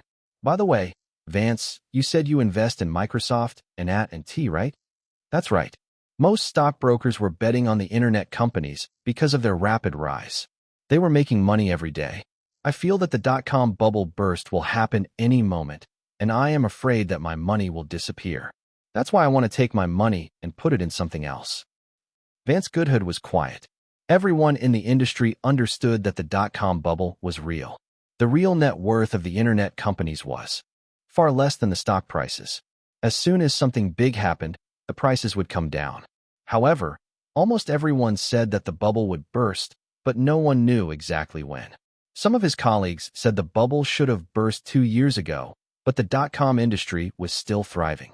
Your opinion makes sense. Vance Goodhood nodded.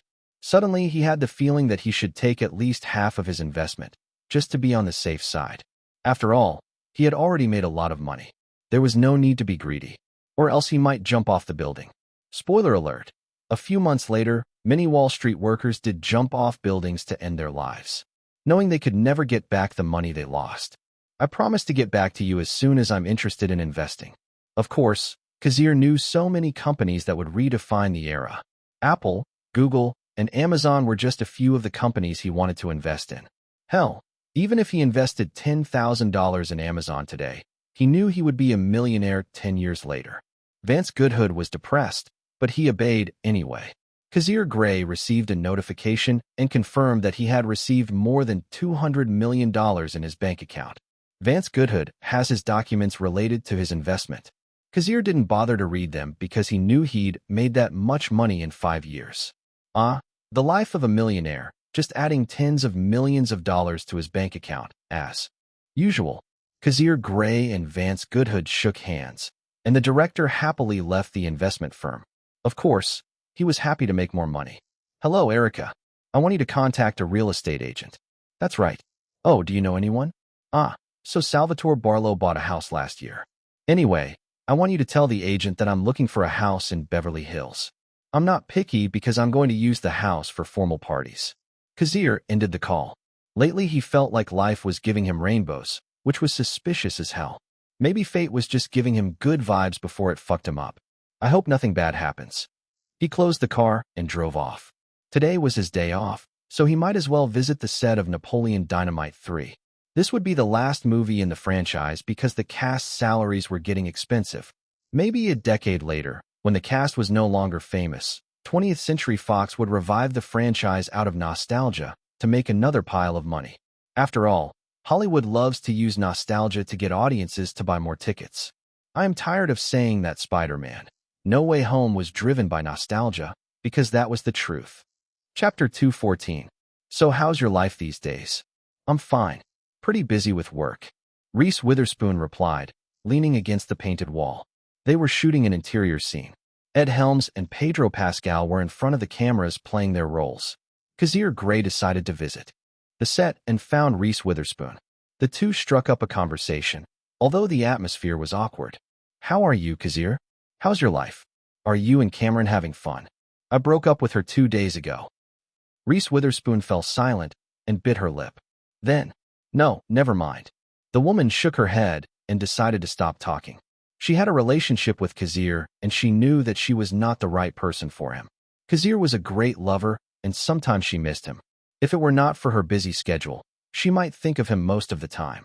Kazir was a perfect man in terms of status and fame. He was not a womanizer, and he treated his girl so well. However, Kazir never got to the point where he could love. Reese wanted to go back to him, but she knew it would be useless. What she needed right now was to move on. She was famous anyway, and many men were trying to court her. Maybe it was time to forget about Kazir. Her first love. Kazir, I hope you find happiness in your life. You too, Reese. If you need help, you can contact Grey Pictures. The woman chuckled and shook her head. As expected, this man was too good. He was too good for his friends. Director Hugo Lehmeyer called Reese and talked about her scene. Director Lehmeyer was quite compliant this time.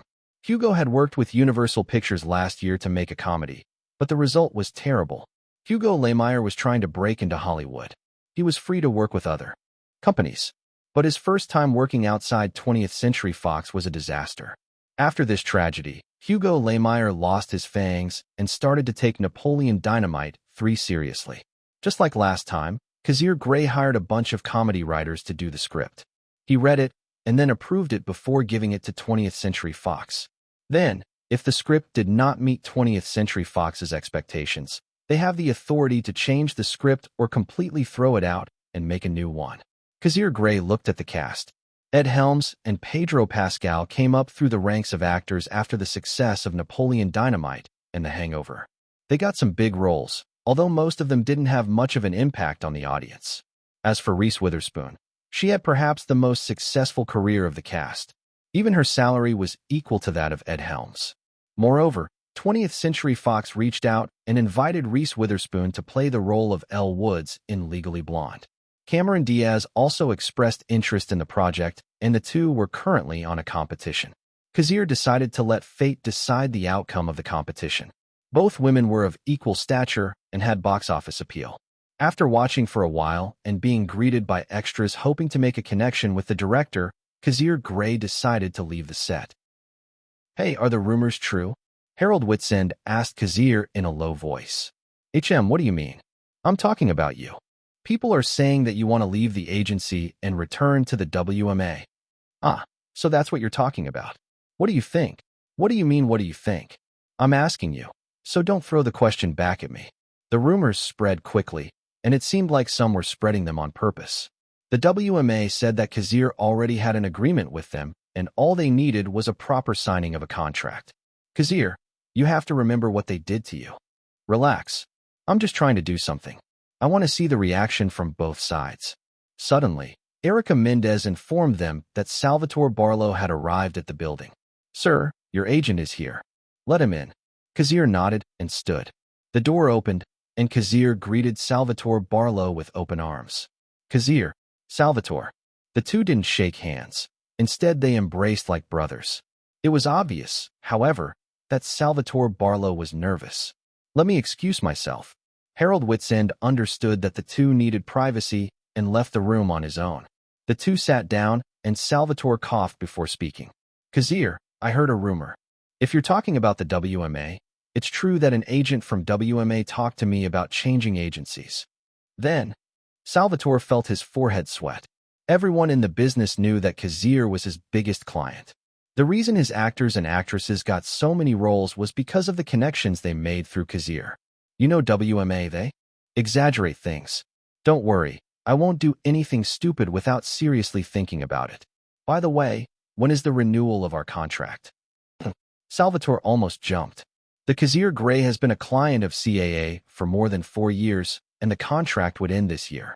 They thought the renewal would be easy, not until the rumors started circulating. Kazir, the agent swallowed hard. Don't worry, Salvatore. I'm not leaving the CAA. I think you know what my intentions are. Kazir smiled and reassured his agent. Of course, he wouldn't leave the agent who trusted him from the beginning. I understand. Salvatore sighed and immediately realized his intentions. How about we ask how much CAA can do to keep my contract? Chapter 215. Kevin Huvon. He was a famous talent agent at CAA. He was the agent of Steven Spielberg, Jennifer Aniston, Sandra Bullock, Anthony Hopkins, Meryl Streep, and Jennifer Lopez. He was also co-chairman of CAA, along with Brian Lord and Richard Lovett. These three reigned over CAA after Michael Ovitz disappeared.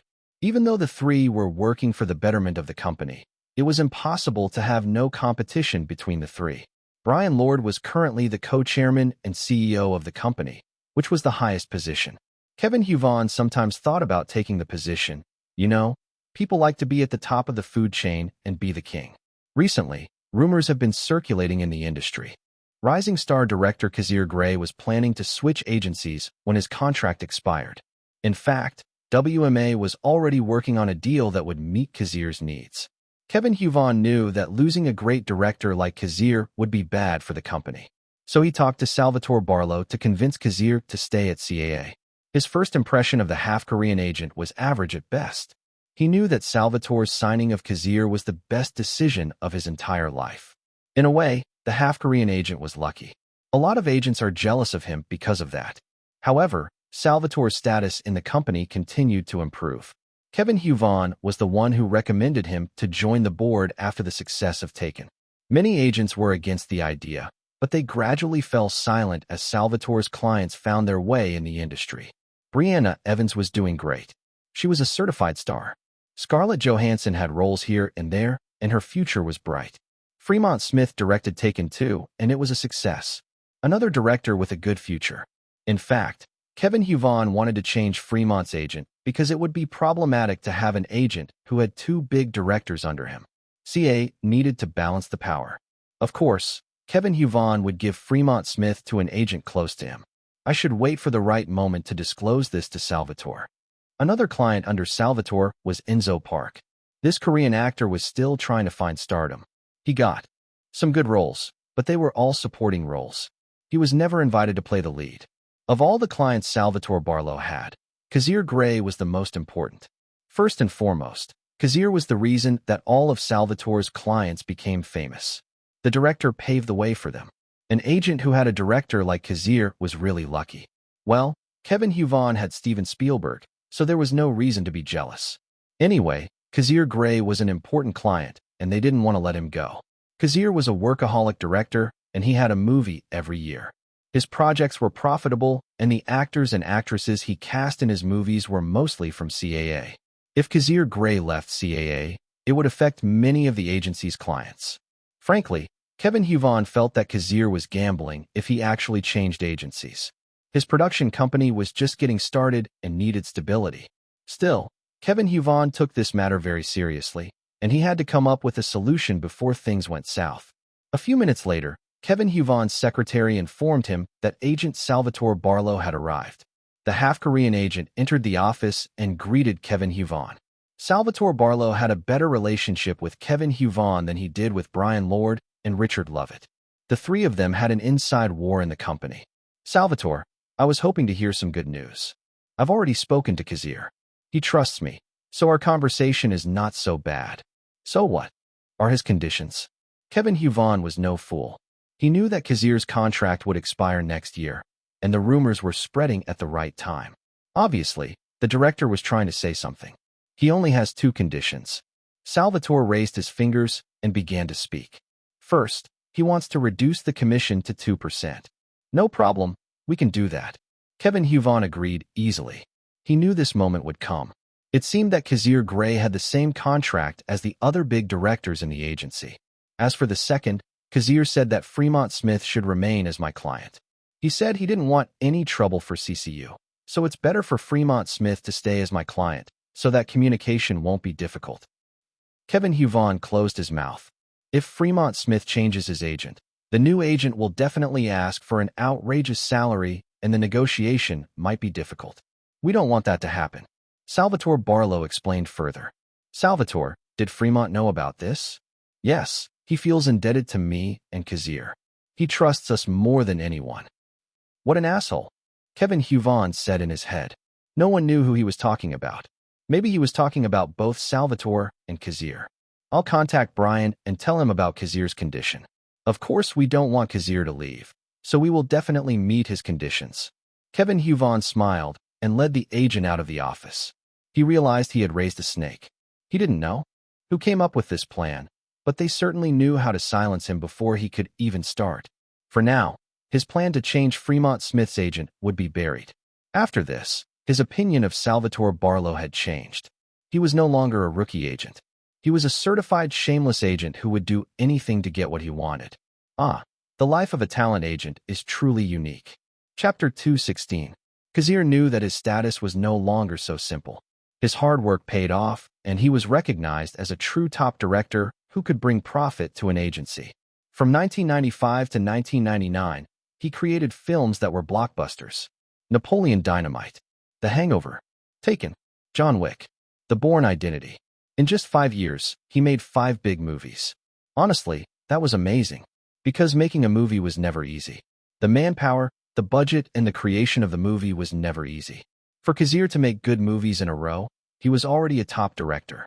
It would be detrimental for CAA to let him go. Initially, Kazir Grey had no intention of making conditions. He wanted to work with CAA for a long time. However, lately many agents have been trying to contact him. Some of them even knocked on his car just to talk to him. Frankly, it was frustrating, and these agents didn't respect his privacy. Suddenly, he had an idea. He agreed to Franklin Maxwell's terms and told the agent that he might return to WMA if they agreed to his terms. With that, CAA felt a certain danger. They didn't want to lose him. They hoped that Kazir would give them a chance to prove themselves. CAA was an agency, and they had to find jobs for their actors until the clients had a steady income from which CAA could profit. The projects that Grey Pictures did were for CAA. Most of the crew and cast came from CAA, which created jobs and money for both sides. If CAA lost Kazir Grey and Grey Pictures, it would be devastating. Kazir used the situation to his advantage. In reality, Kazir didn't have anything he wanted from CAA. He had money, fame, and authority over his projects. The 2% commission was not that enticing to him, even though he was making millions. If there was one thing he was worried about, it was the future of Grey Pictures and Continental Cinematic Universe. As a veteran of the industry, Kazir knew that Fremont Smith was an important individual for CCU. It would be hard to replace him. It would affect their plans. A change of agent would possibly affect Fremont's contract with Grey Pictures. Notice that Fremont Smith has a trilogy contract with Grey Pictures, and he has to make 3 movies for Grey Pictures in a decade. Now the new agent could pester Grey Pictures to change the contract. The thing was, Kazir didn't want that to happen. It may sound bad, but Kazir didn't want that to happen. He wanted to keep the trilogy deal. As for the salary, Fremont Smith had every right to ask for more.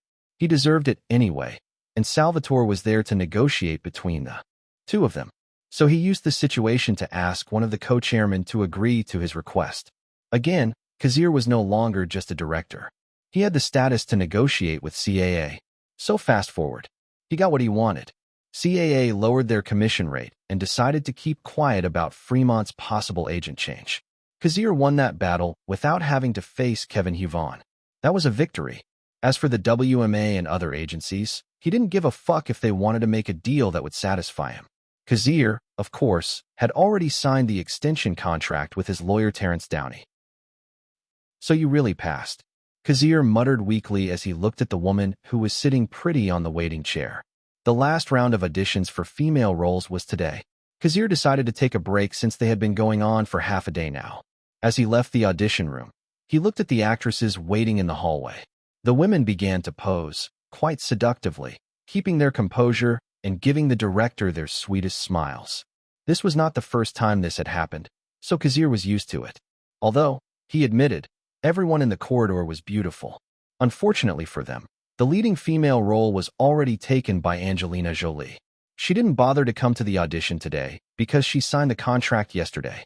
They are now looking for actresses to fill the other female roles. Angelina Jolie was still a rising star, and her salary was acceptable. It didn't even reach $1 million. The woman lost her credibility a few years ago because of drug addiction. The actress was fine now, and Kazir even confirmed it personally yesterday.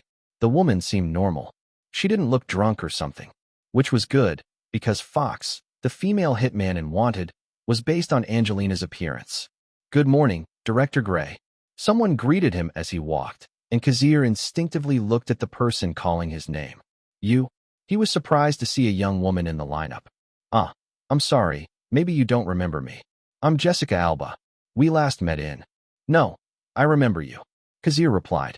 The women in the hallway looked at them. They stared at Jessica Alba, who struck up a conversation with the director without shame.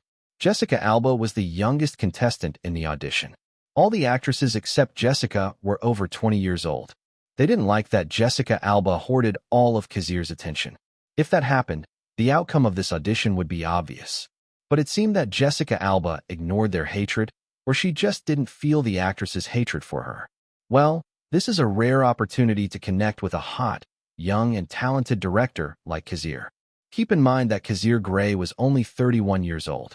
In this industry, that age was still young. Some actors and actresses blossomed late in this industry. Chapter 217.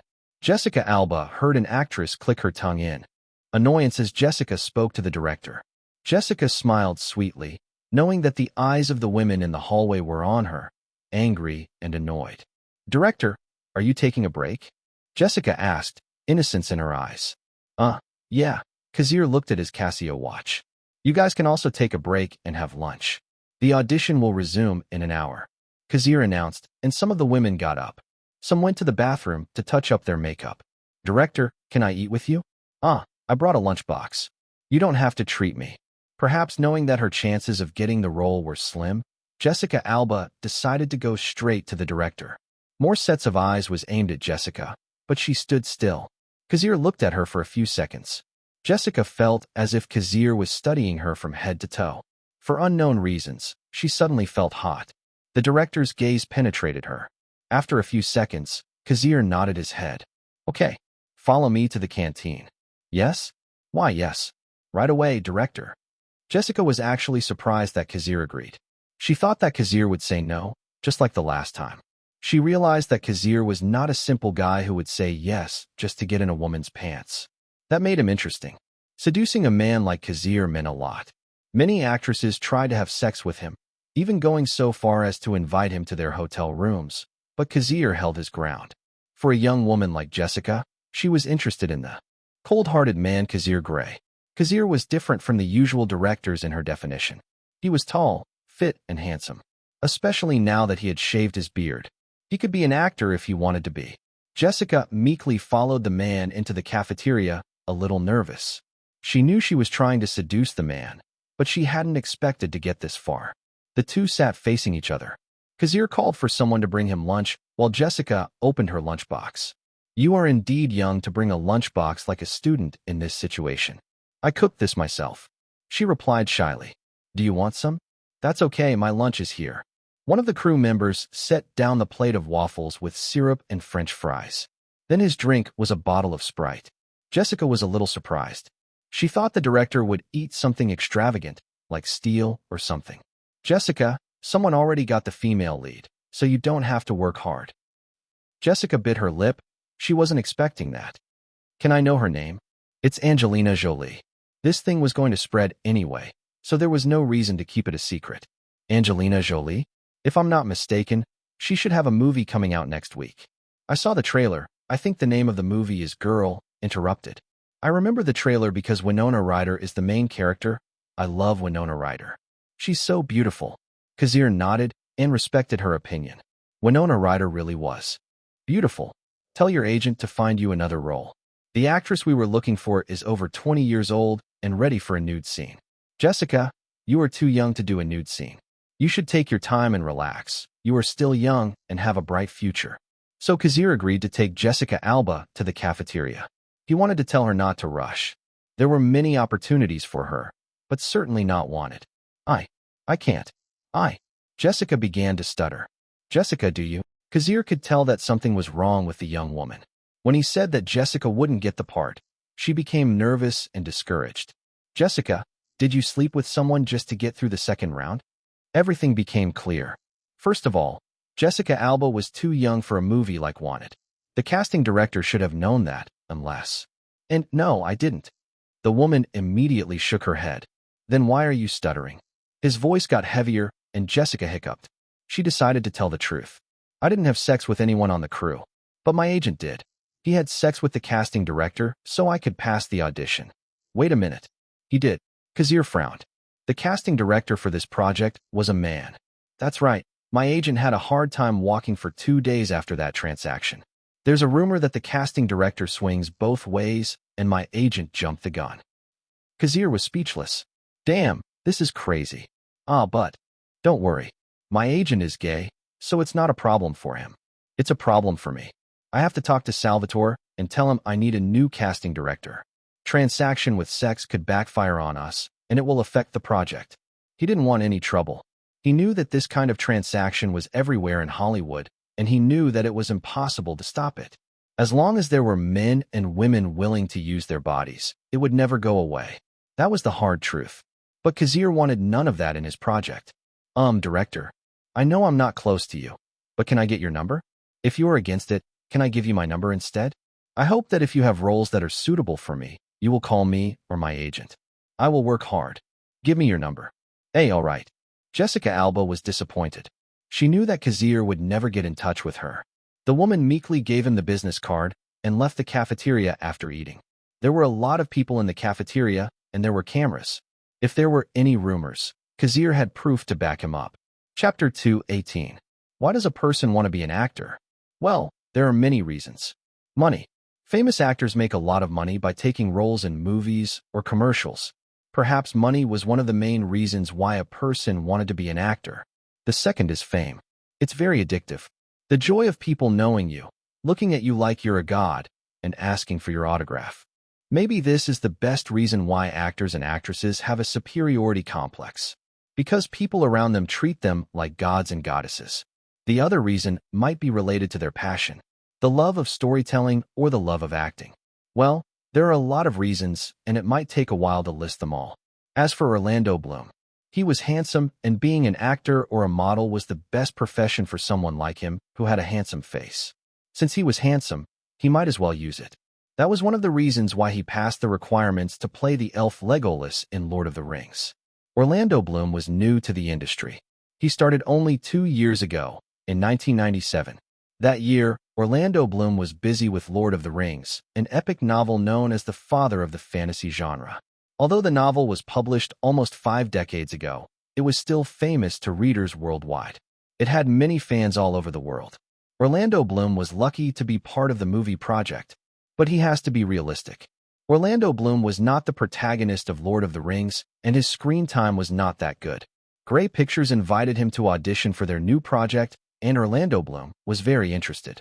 He knew that Grey Pictures was cooking up something good, and he wanted to be a part of it. But when he returned to the USA, he found out that his agent was trying to get Kazir to return to WMA. At first, Orlando Bloom was excited. If Kazir became a client of WMA, then Orlando Bloom had a better chance of becoming the protagonist of Wanted. However, the reality was often disappointing. Kazir Grey renewed his contract with CAA and decided to stay with them.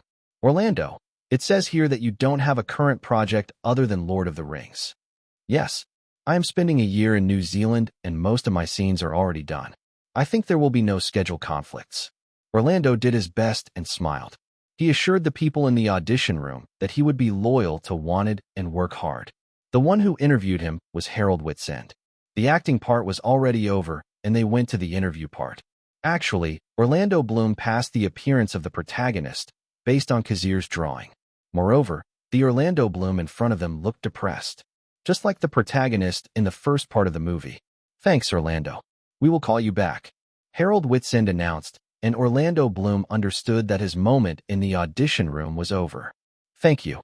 The actor left, leaving the people in the room to talk. Fremont, what do you think of Orlando's acting? Fremont had just returned to the U.S. and decided to attend this audition out of curiosity. He was no longer part of the crew since he had his own, but his opinion counts. Orlando Bloom consciously acts handsome all the time. I'm not sure that's necessary, the young director said, and Kazir agreed. Wesley Gibson was an office worker who was tired of his boring life. It would be embarrassing if he spent most of his time posing handsomely. What about Ben Affleck, the one before Orlando Bloom? He has short hair, and it didn't match the sketch of Wesley Gibson you provided. Also, if Orlando Bloom acts handsome in front of the camera, then Ben Affleck acts manly and tough, like he puffed out his chest and stood like a soldier, ready for battle. The people in the room chuckled. These two had the best chance of getting the role because they both read the script. I can adjust their acting mood once they sign a contract. Perhaps Orlando Bloom was still affected by his role as Legolas, the same as Ben Affleck. Once I set their mentalities, their tics will rarely show up. As for their looks, to be honest, Kazir was interested in meeting Christian Bale, but the actor was too busy with American Psycho to attend the audition. He turned down the role and apologized to Grey Pictures, hoping that they could work on another project. In Kazir's opinion, Christian Bale was a good actor with Oscar-worthy acting talent. Unfortunately, that moment was not for him. As for James McAvoy, the original actor, Kazir has no intention of finding the young man. In fact, he had no idea where to find him. So the crew was left with two options, either Orlando Bloom or Ben Affleck. Let's go with Ben Affleck. Unlike Orlando Bloom, Ben Affleck has box office appeal and people can recognize him. The box office for Armageddon last year was over $500 million worldwide. Obviously, a lot of people saw the movie. Ben Affleck was a better choice than Orlando Bloom. As for appearance, Kazir could change it as long as the plot and the actor delivered a good performance. Okay, looks like I have to apologize to Orlando Bloom's agent. Producer Harold Whitsend had to laugh. He had heard from Kazir that Orlando Bloom's agent was the one who had tried to lure the director. Maybe this was a big slap in the face for the agent. That night, one group had a celebration while the other had a gloomy atmosphere. In the end, Orlando Bloom returned to New Zealand, although he hoped to work with Director Grey next time. After all, Director Grey could produce blockbuster movies, something a new actor like him needed to become famous. Chapter 219. Why are you here? That's the question I should be asking you. You're a nobody. How can you even enter this building?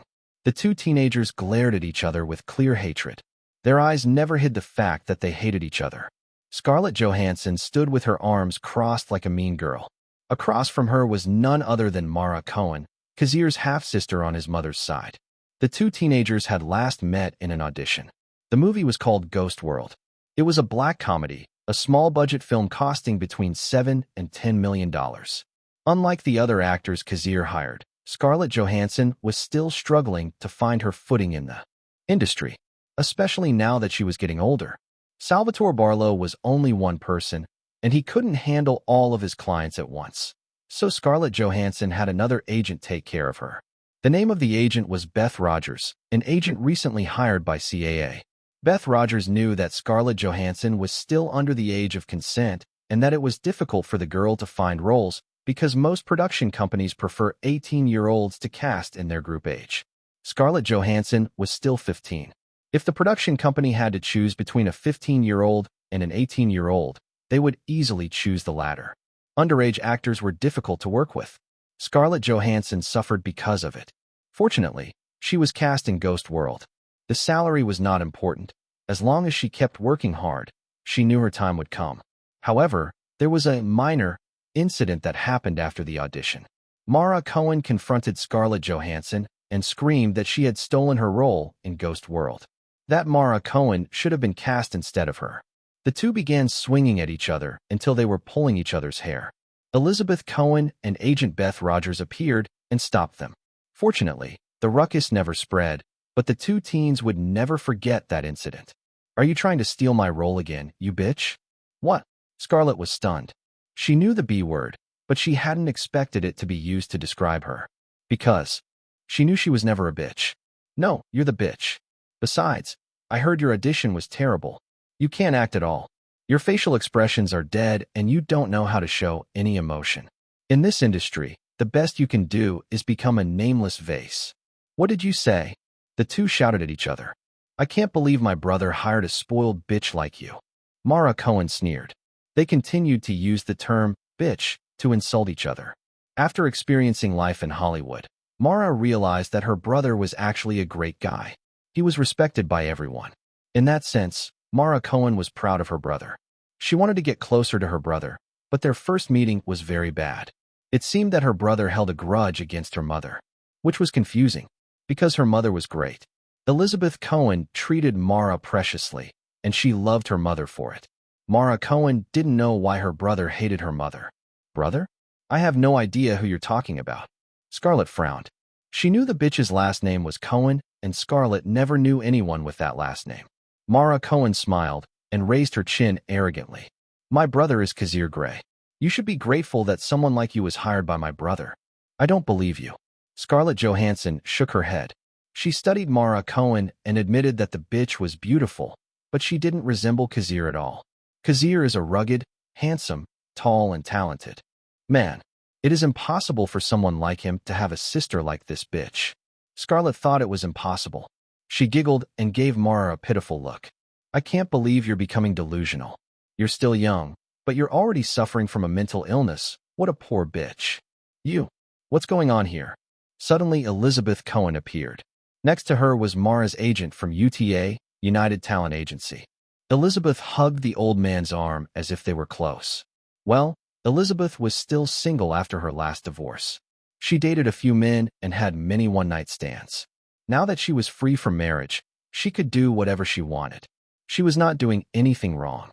"Mom, tell this spoiled girl that she's ungrateful. She said she didn't respect my brother, Kazir Grey." "I never said that." Scarlett denied immediately. Scarlett almost jumped when she realized that Elizabeth's cold gaze was on her. The woman was in her late 40s, but she was still beautiful and healthy. She seemed to take care of her body by exercising. "Ah, so we meet again. I believe your name is Scarlett Johansson." Elizabeth Cohen smiled, but it sent shivers down Scarlett's spine. She wanted to run from this woman. She was dangerous. "Hey kid, where's your agent?" The old UTA agent asked Scarlett. "Are you looking for me?" Scarlett Johansson sighed with relief when she heard Salvatore's voice. "Salvatore, I'm glad you're here." The movie Mara and Scarlett were auditioning for was being financed by Disney. That meant it was a good movie. Salvatore left Scarlett Johansson in the hallway to say hello to the director and producer and some people he had connections with. Of course, he had to talk to them to make a better impression so that Scarlett Johansson could be cast in the movie. But when he returned to the hallway, he realized that something bad was happening to his client. Now both sides have their backups. "Hello, Agent Salvatore. I'm Elizabeth, Kazir's mother. Thank you for looking after my son." Immediately, Elizabeth changed her expression and greeted the agent happily. Even Scarlett was stunned. "Are you serious? Is she really Kazir's mother? Does that mean this rude bitch is Kazir's sister?"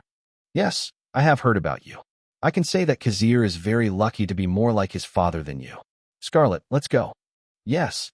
The agent didn't bother to speak and led Scarlett away from them. They were at Disney, and they didn't want to cause a disturbance.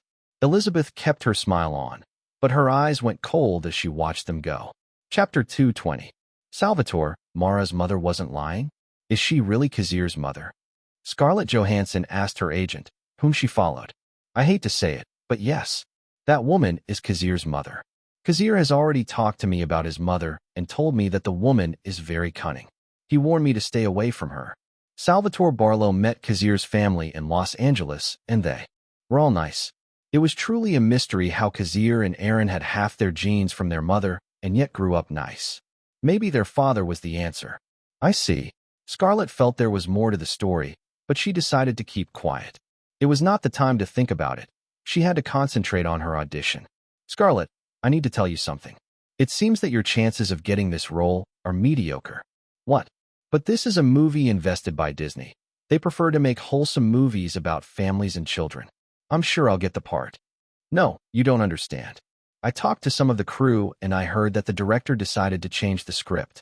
It seems they want to make the female lead older, at least legal age. With his connections, Salvatore found out that the movie might have romantic scenes. Not suitable for Scarlett Johansson's age. What? But I thought this movie was about a young woman who realizes that she is actually from a royal family. So that's why I saw some older actresses lining up. The older actresses Scarlett Johansson was talking about were indeed young. However, these actresses were over the age of 18 and were allowed to have kissing scenes. That's right. Anyway, you can still audition, but don't get your hopes up. Don't worry, CAA knows a lot of projects you can audition for. Scarlett nodded weakly, disappointed. She thought this movie was her moment to shine. Suddenly, she thought of Mara Cohen. That bitchy girl. Mara Cohen is probably older than me, but she's still not 18. This means that her chances of getting the part are very slim. At least I'm comfortable by that conclusion. The movie project they were trying to get was none other than The Princess Diaries, a Disney hit from the early 2000s. And yes, spoiler alert, the two underage girls didn't get the role. Instead, the one who became the female lead was Anne Hathaway, an actress who recently turned 18. Sorry, you apologized too much. I'm sorry. I knew your father. My father left me when I was born, so... Your father died yesterday on the roof of the Metropolitan building. I'm sorry. Let me repeat. Your father died yesterday on the roof of the Metropolitan building. Angelina Jolie giggled and then apologized after making a mistake. The cast of Wanted had a script reading and most of the cast was present. If someone was missing, one of the film crew would say their lines to keep the flow going. Director Kazir Grey watched and listened as they practiced. He let the mistake pass, since it was still a practice. No reason to be angry about it. There was not even a camera to film the scene. So yes, the actors were relaxed. They were having a relaxing moment as they read their lines. A few hours later their session was over. They have 2 more script readings before they start filming. Well, the crew and cast would have 2 weeks of vacation as Christmas and New Year's were coming up. Already 7 weeks have passed after the premiere of Taken 2 and the movie has currently grossed more than $172.39 million. The budget for Taken 2 was $45 million. In North America, the box office is almost 4 times the production budget. This means that the movie was a success. In addition, Paramount intended to release the movie internationally next year.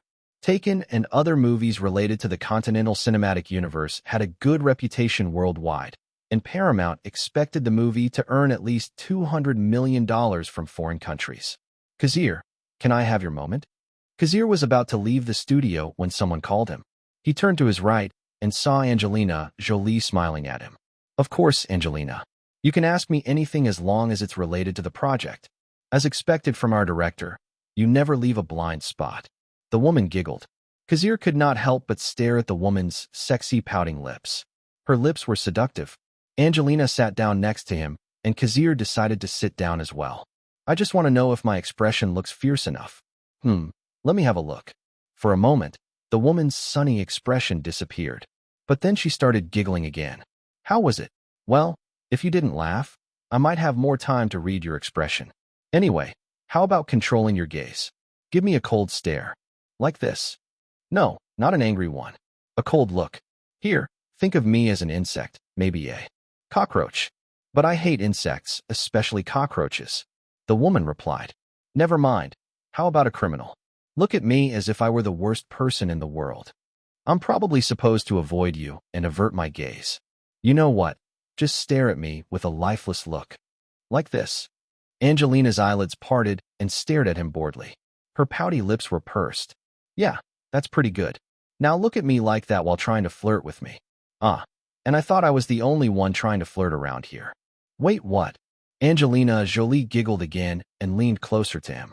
Kazir caught her scent. His mind paused for obvious reasons. Suddenly, he realized something. Angelina, are you playing with me? What do you think, Kazir? The woman got up and walked out of the studio. She strutted, swaying her hips out of the exit. Kazir's eyes stayed on that ass. He sighed. Angelina Jolie is no amateur.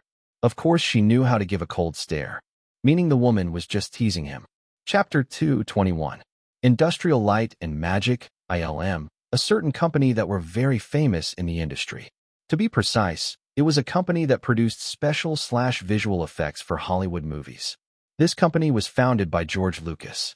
The purpose of this company was actually for the special effects for Star Wars movies. At that time, the special effects in Star Wars were already an amazing achievement. In 1977, it was very hard to replicate. Maybe that is one of the reasons why Star Wars became a blockbuster, a unique blockbuster. The company's VFX, visual effects, business took off after that. Since then, they have worked on many movies and dominated the industry. Most projects that needed special effects would look for them because their technology was indeed more advanced than others. Harry Potter franchise, the Mummy franchise, the Mission Impossible franchise, the Back to the Future franchise. If listed, these titles could fill an entire newspaper. One thing was for sure, industrial light and magic ruled Hollywood in VFX. That was the truth. Perhaps only Weta Workshop or Weta Studio could compete with ILM. Weta Workshop was the studio responsible for the special effects in Lord of the Rings, The Hobbit, King Kong, and Avatar. Weta Workshop was also one of the first studios to use motion capture technology. They used it to transform Andy Serkis into Gollum. They also used it to turn the cast of Avatar into blue aliens. The same thing happened in Planet of the Apes. At the moment, Kazir Grey entered the Industrial Light and Magic studio. Next to him was his assistant, Erica Mendez. He wanted to see the progress on the scenes he had requested. Some of the scenes in Wanted required special effects, especially the bullet time, the scenes where the bullets were floating in the air in slow motion. Kazir Grey wanted to make the scenes as realistic as possible. Industrial Light and Magic was the only place he could turn. Weta Workshop was based in New Zealand, and Kazir didn't have the time to travel there.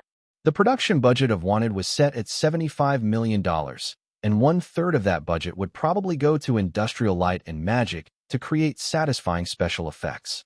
Director Grey, good to see you again. Jerome. Kazir shook the man's hand. The person in front of him was Jerome Dawson, the studio head of Industrial Light and Magic. Kazir Grey and Erica Mendez followed the man, leading them into a large studio where a group of people were editing the trajectories of bullets on their computers. Frame by frame, they were building the scene. ILM already had a frame animation of the bullet from a long time ago, so they didn't have a hard time replicating it. This is our progress for 10 days. What do you think? Jerome Dawson set up a computer for them to watch. The scene playing on the computer was of a sniper's bullet flying through the air in a cool motion. It's not that bad. Let's set up the contract. My lawyer and agent will be at the studio tomorrow. That's good to hear, Director. There was no need to delay. Kazir had already chosen to work with ILM. They were the best VFX company for decades to come. He trusted them. After watching the minute-long scene for the 5th time, Kazir stood up and looked around at the crew. Most of them were using a program whose name he had no idea. Kazir left the studio, and Erica Mendez followed him. Sir, is that all? We just spent half an hour here. Erica, you have known me for almost 4 years now. I'm sure you know why. Well, you're an introvert, and you never leave your office unless it's related to your movies. That's right. The two walked down the hall. As they walked, Kazir saw 2 people he recognized. However, he didn't have much interaction with them. One thing was for sure, he respected one of them. 3 people were talking near the exit of the building. One was a stranger to Kazir while the 2 were known personalities. I think I know that girl. Where have I seen her before? Erica muttered weakly, wondering. George Lucas was talking to a middle-aged woman who seemed to be trying to convince him. Next to the middle-aged woman was a young woman, perhaps an 18-year-old woman. Kazir knew the young woman. It was Natalie Portman, the woman who won the Oscar for Best Actress for her performance in Black Swan. Natalie Portman had appeared in many films, but Kazir knew her best as Padme Amidala in the Star Wars prequel trilogy, Evie Hammond in V for Vendetta, and Jane Foster in the Marvel Cinematic Universe. Anyway, Kazir felt that the conversation between the 2 adults was not going very well. George, why don't you increase Natalie's screen time in the Star Wars sequel? I think she has an important role to play in the trilogy. Indeed, Padme Amidala plays an important role. She was the real mother of Luke Skywalker. No need to spoil. People. Kazir couldn't help but monologue in his mind. I understand. Claire, I will try what I can. George Lucas smiled, not taking her seriously. He had many people who asked him for favors. The famous director looked away and realized that someone was actually approaching them. Kazir knew it might be awkward, but he wanted to say hello to George Lucas. He just wanted to. You're Kazir Grey, right? The director of Taken and the Bourne Identity. Yes, Mr. Lucas. You can call me George. We are both directors. I'm a fan of Star Wars. I'm glad to hear that. The two directors greeted each other, ignoring the middle-aged woman. However, the middle-aged woman was not angry at all. Instead, she smiled amiably and took out a business card. Hello, Director Grey. I'm Claire Gilmore. I'm Natalie Portman's agent. I work at CAA. Oh, so you're from CAA. Kazir was a little surprised. Chapter 222. Kazir hadn't expected the middle-aged woman to be an agent, and a CAA agent at that. Kazir rarely visited CAA, so he didn't know their agents very well, except for famous ones like Kevin Huvon and Pat Kingsley. Kazir extended his hand and decided to take the card. He handed it to Erica Mendez, and the assistant put it in her pocket. Claire Gilmore was a little disappointed that Kazir never bothered to read her contact information, but she kept her smile on. I'm Jewish like you, Kazir. I hope we can work together. Okay. Kazir nodded. That's awkward. She basically used her race to make an impression. Kazir was never close to his Jewish side because his mother was never around for most of his adult life. Also, his mother never took him to any Jewish gatherings. Sir Lucas. Just call me George. Well, George, I have to go now. It's nice to meet you. Haha. I just wanted to say hello and tell you I'm a fan. I apologize if I interrupted your conversation. Kazir, it's not that bad. George and I are just having a light conversation. Claire explained. Then I'll say goodbye. Claire, George, and... Kazir glanced at the young Natalie Portman and stopped when he realized that the young woman was staring at him. She had that dreamy look in her eyes. Natalie, right? Ah, why, yes. Take care, director. The woman suddenly blushed and stammered. She hadn't expected to meet such a hot guy today, someone who oozed confidence and humility. Kazir Grey didn't know what happened and didn't bother to think too much about it. What he didn't know was that Natalie Portman was charmed. Natalie met a lot of handsome men in the industry, but Kazir Grey had this serious/boring/otherworldly aura, as if the man never considered himself part of this timeline. She couldn't explain it well. One thing was for sure, she was interested in him. Kazir's appearance fulfilled all her needs in a man. Besides, Kazir was a successful man who had made box office movies in the last few years. He was a famous man. If there was one thing that Natalie Portman was sad about, it was the fact that Kazir Grey was a busy guy and never liked to go to parties. This meant that their chances of seeing each other again were slim. Another thing was that Kazir Grey had his principles. He would never have a relationship with a young woman under 20 years old. Natalie Portman deduced this from the man's actions and the rumors about him. Her eyes followed the man as he left the building with his assistant. For some obvious reason, her heart quickened. She unconsciously touched her chest and felt her heart pounding. The sensation was strange, but she didn't want to forget it. Nat, are you okay? Your face is flushed. Claire, who was standing next to her, asked her client worriedly. Me? Yeah, I'm fine, Claire. Natalie Portman smiled, trying to hide her emotions, and her blush gradually faded. But her heart was still beating fast. I'll try to talk to George. You can wait for me at the entrance. Thanks, Claire. A few minutes after Claire talked to George Lucas, the agent studied her client, who was staring out of nowhere, perhaps thinking about something. Claire sighed and walked over to Natalie. Natalie, let's go. All right. I apologize if you need to see this. You see, it's my job to make sure you're never bullied or taken for granted. You're young, and I have to protect you. Star Wars is a culture, and it's your biggest chance to be famous. Claire had to be shameless to get her client more screen time. She believed Natalie was a talented girl. For that, Claire would never hesitate to use her race as a Jew to make a better impression. Maybe she took advantage of it, but she had to. This business was brutal to little people. I understand, Claire. I'm grateful for your hard work. I promise I'll do my best on this project. I love Star Wars too. Natalie hugged her agent. knowing that her agent took all the brunt just for the betterment of her clients. However, Natalie Portman could not forget Kazir. His appearance earlier had shaken her to the core. Perhaps it was love at first sight for the young woman. Moi? Angelina Jolie playfully blew a kiss in front of the mirror. She fixed her makeup and put lip gloss on her lips. She was confident that Kazir would notice her lip gloss. After all, Kazir always looked at her lips. It was actually fun to play with the director. I'm sure he'll like it. Angelina Jolie and Kazir Grey met a few times at the parties. Most of the time, Angelina would make the first move and talk to the director. She noticed that Kazir liked to stare at her pouty lips. She loved that about him, and she knew the director was attracted to her. But after many encounters, the man never did anything. He was clueless as hell. He never asked for her number. He never invited her to his home.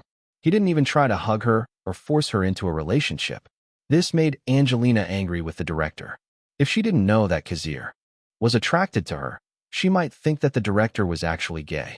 But out of nowhere, she received an invitation from Grey Pictures. She wasn't expecting it at all. With this opportunity, Angelina decided to prove herself as a woman, that she had the beauty and power to seduce a stoic man like Kazir Grey. She didn't know if fate was playing with her because Angelina had just divorced her ex-husband Johnny Lee Miller and was suffering from depression. She admitted that she wanted to use Kazir as a way to move on from her ex-husband. Chapter 223. Good morning, Miss Jolie. The male intern greeted Angelina, trying his best not to look at her sexy dress. A short, backless dress with spaghetti straps. Due to her smooth back, it seemed that Angelina Jolie was not wearing a bra. Good morning. Angelina smiled and greeted him back. She almost giggled when she noticed the young intern blushing. Women love attention. It was a universal fact that was hard to deny. A beautiful woman like Angelina Jolie could easily get the attention of any man she met on the street. She had a well-endowed body and her features were attention-grabbing. She did her best to quit drugs and focus on her work instead. After her divorce, she was depressed and felt she might go back to using drugs. Fortunately, Grey Pictures contacted her and she was able to focus on her current project. She was currently single and ready to mingle. Lately, she had this fantasy that she wanted to fulfill. Kazir Grey was quite popular with the opposite sex, but the man was stoic and he was the type who didn't date casually. He was a famous director in industry, not just because of his filmography, but also because of his appearance. He was strict and hardworking. His accomplishments were amazing. His Hangover was the highest-grossing R-rated movie of all time, with $586 million worldwide. Even The Matrix, which came out this year, could not compete with that, grossing only $465 million. That in itself was something to be proud of. Working with the director last week and watching his work, Angelina Jolie noticed that Kazir was very attractive while he was working. She couldn't explain it well. She just liked it when Kazir was serious about his work. It was attractive for some reason. The two had met a few times and were acquaintances. To be honest, Angelina tried to seduce the man when she was single. Even when she was married, she also tried to seduce the man. But Kazir was like an old hard tree, impossible to bend. This upset her pride. She wanted Kazir to apologize and make up for his mistakes. Lately, for some reason, she even dreamed about him, which was good because it kept her from getting depressed. She stopped thinking about drugs after working with Kazir. This is stupid. I just had a few conversations with this cold man and now I can't forget him. This is stupid. This is not a high school love story.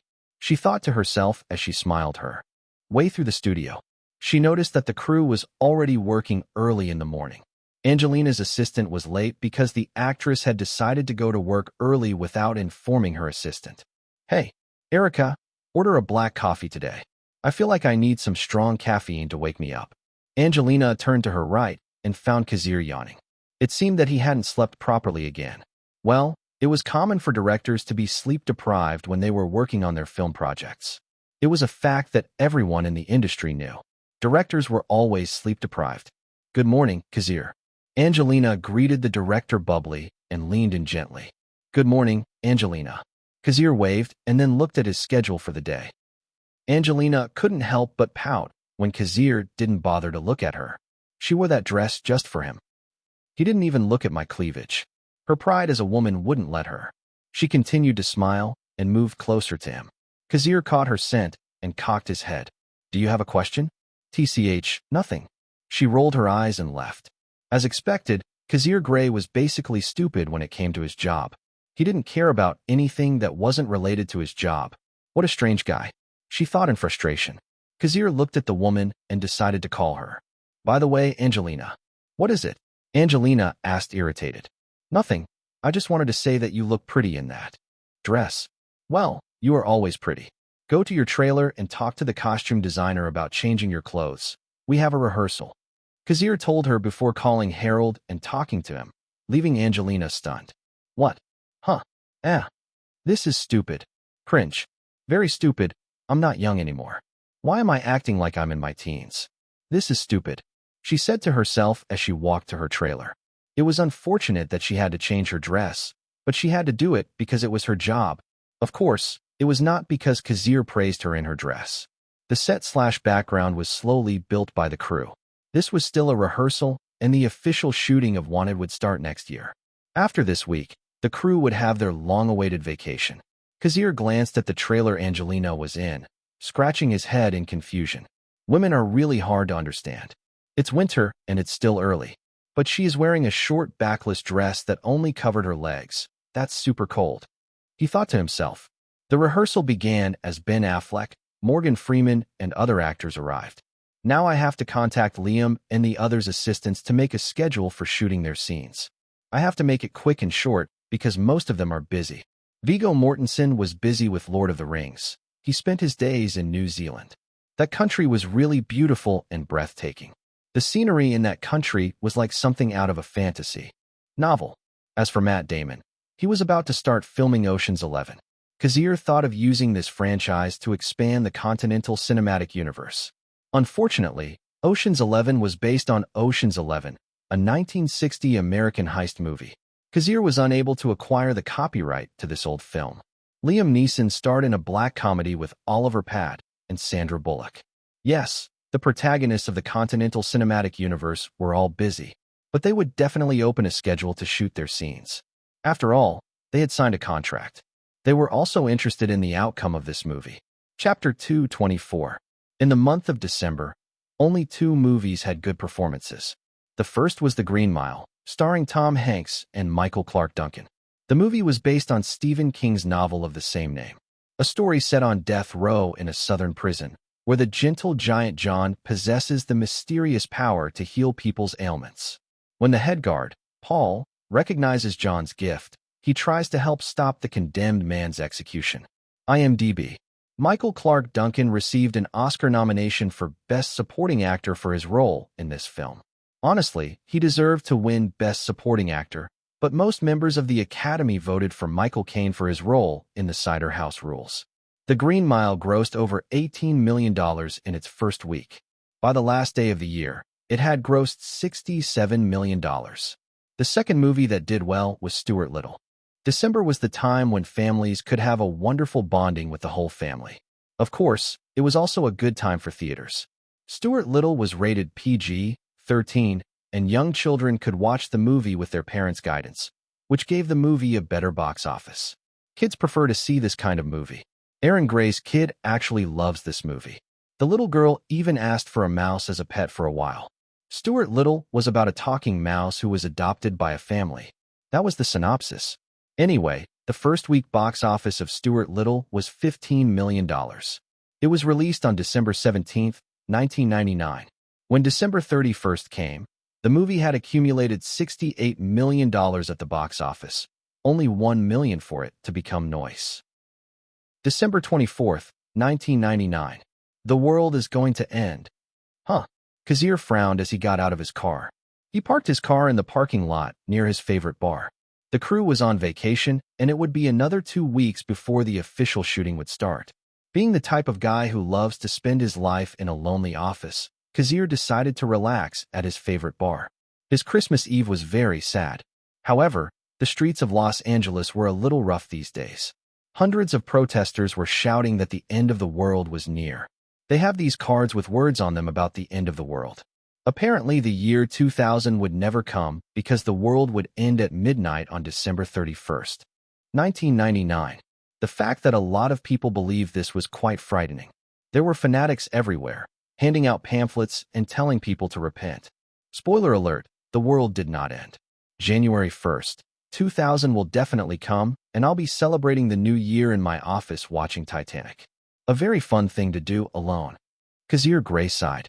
Aaron and his family went to Boracay to celebrate Christmas. As for his dad, he has a business venture in Europe and will not return until next year. So yes, Kazir didn't choose to be alone.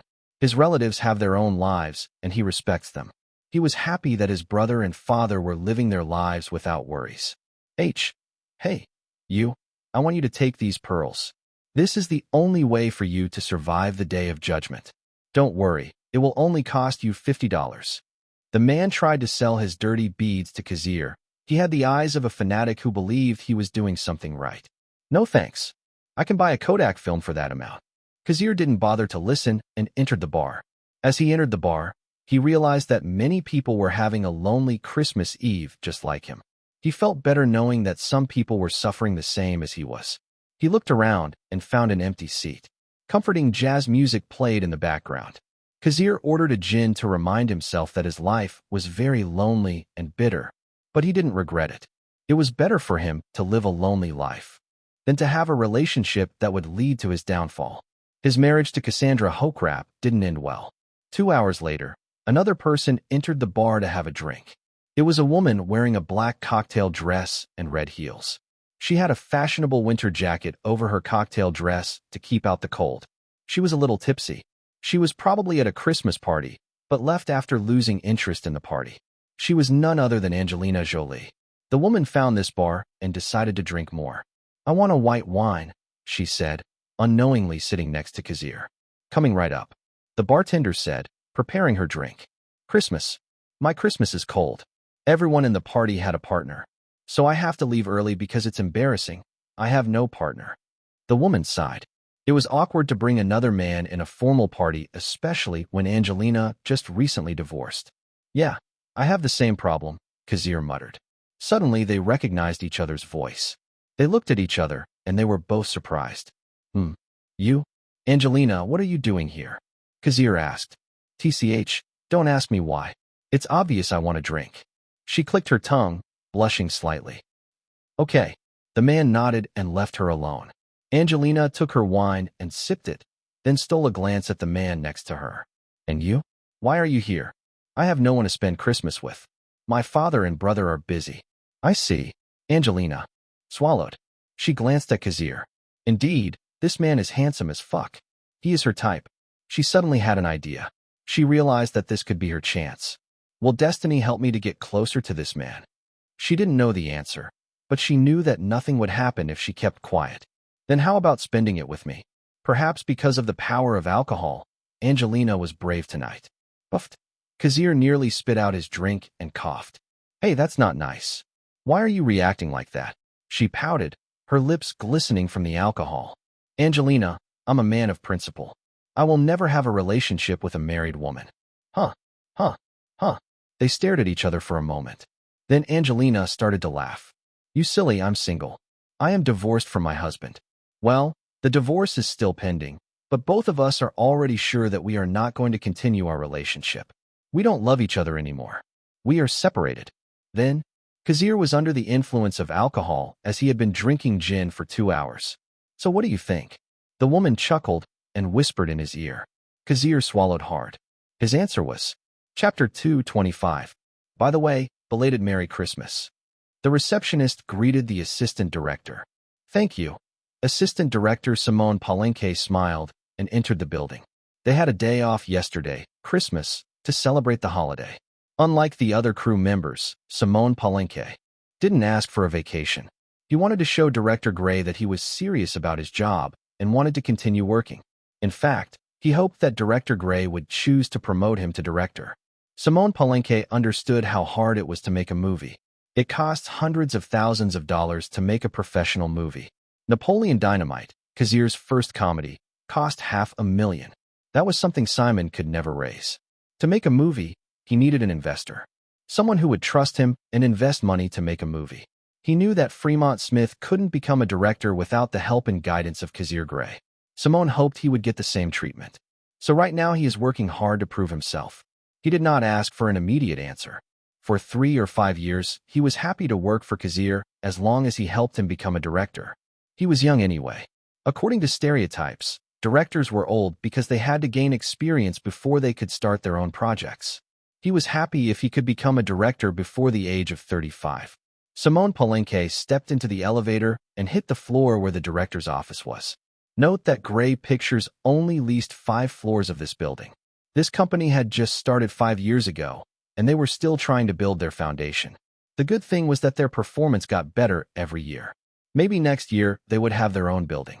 Simone got off the elevator and walked to the office door. Most of the employees were on vacation, so the building was quiet. "Who is it?" "Director, it's me, Simone. I've finished evaluating our budget for renting and building the background sets. Come in." Simone Palenque opened the door to find Kazir sipping coffee. It seemed that the director woke up early, as he was already in his suit and looking good. "Here are the documents, sir." "Thank you." Kazir took a look, read some of the words and nodded. "You did a good job." "Thank you, director." Simone was pleased to hear Kazir praise him. "Kazir, babe? Have you found my thong?" "I can't find it. I thought I bought a pair." "It seems I only bought one." "Too bad. It's soaking because of you."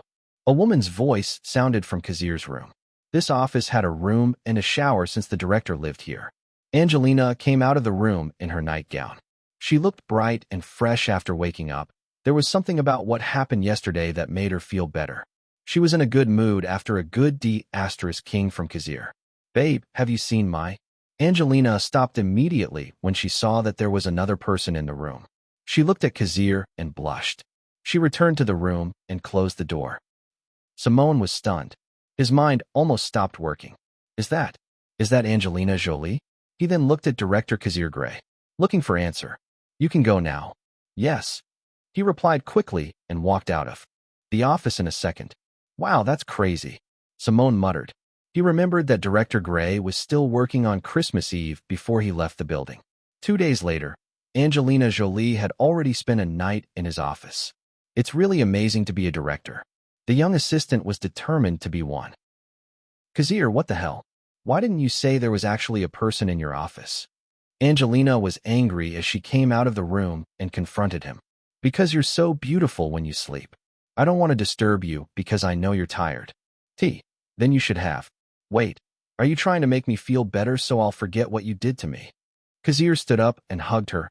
Angelina closed her mouth. She wanted to talk, but Kazir hugged her. She laid her head on his chest. "Are you still sore?" "Yes, but it feels so good." This was the best sex of her life. She hadn't expected that the one who would bring her to multiple orgasms would be the stoic and boring man in front of her. They spent Christmas Eve and Christmas Day King in his apartment and office. They first had sex in his apartment before Kazir took her to his office for efficiency. Apparently, he had work to do. Angelina didn't know what to say, but she came so much that she didn't hold it against him. The man was indeed a great lover. "You should rest. We are still on vacation, and you can sleep in my office if you want." "Okay," she said meekly, "very sweet. As for the 2 thongs you're talking about, they are all wet.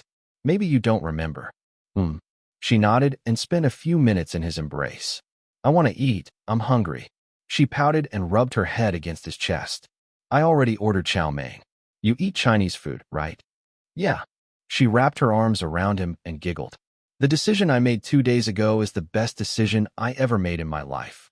I will never regret it, not even in the future." She giggled and cuddled with the hunk.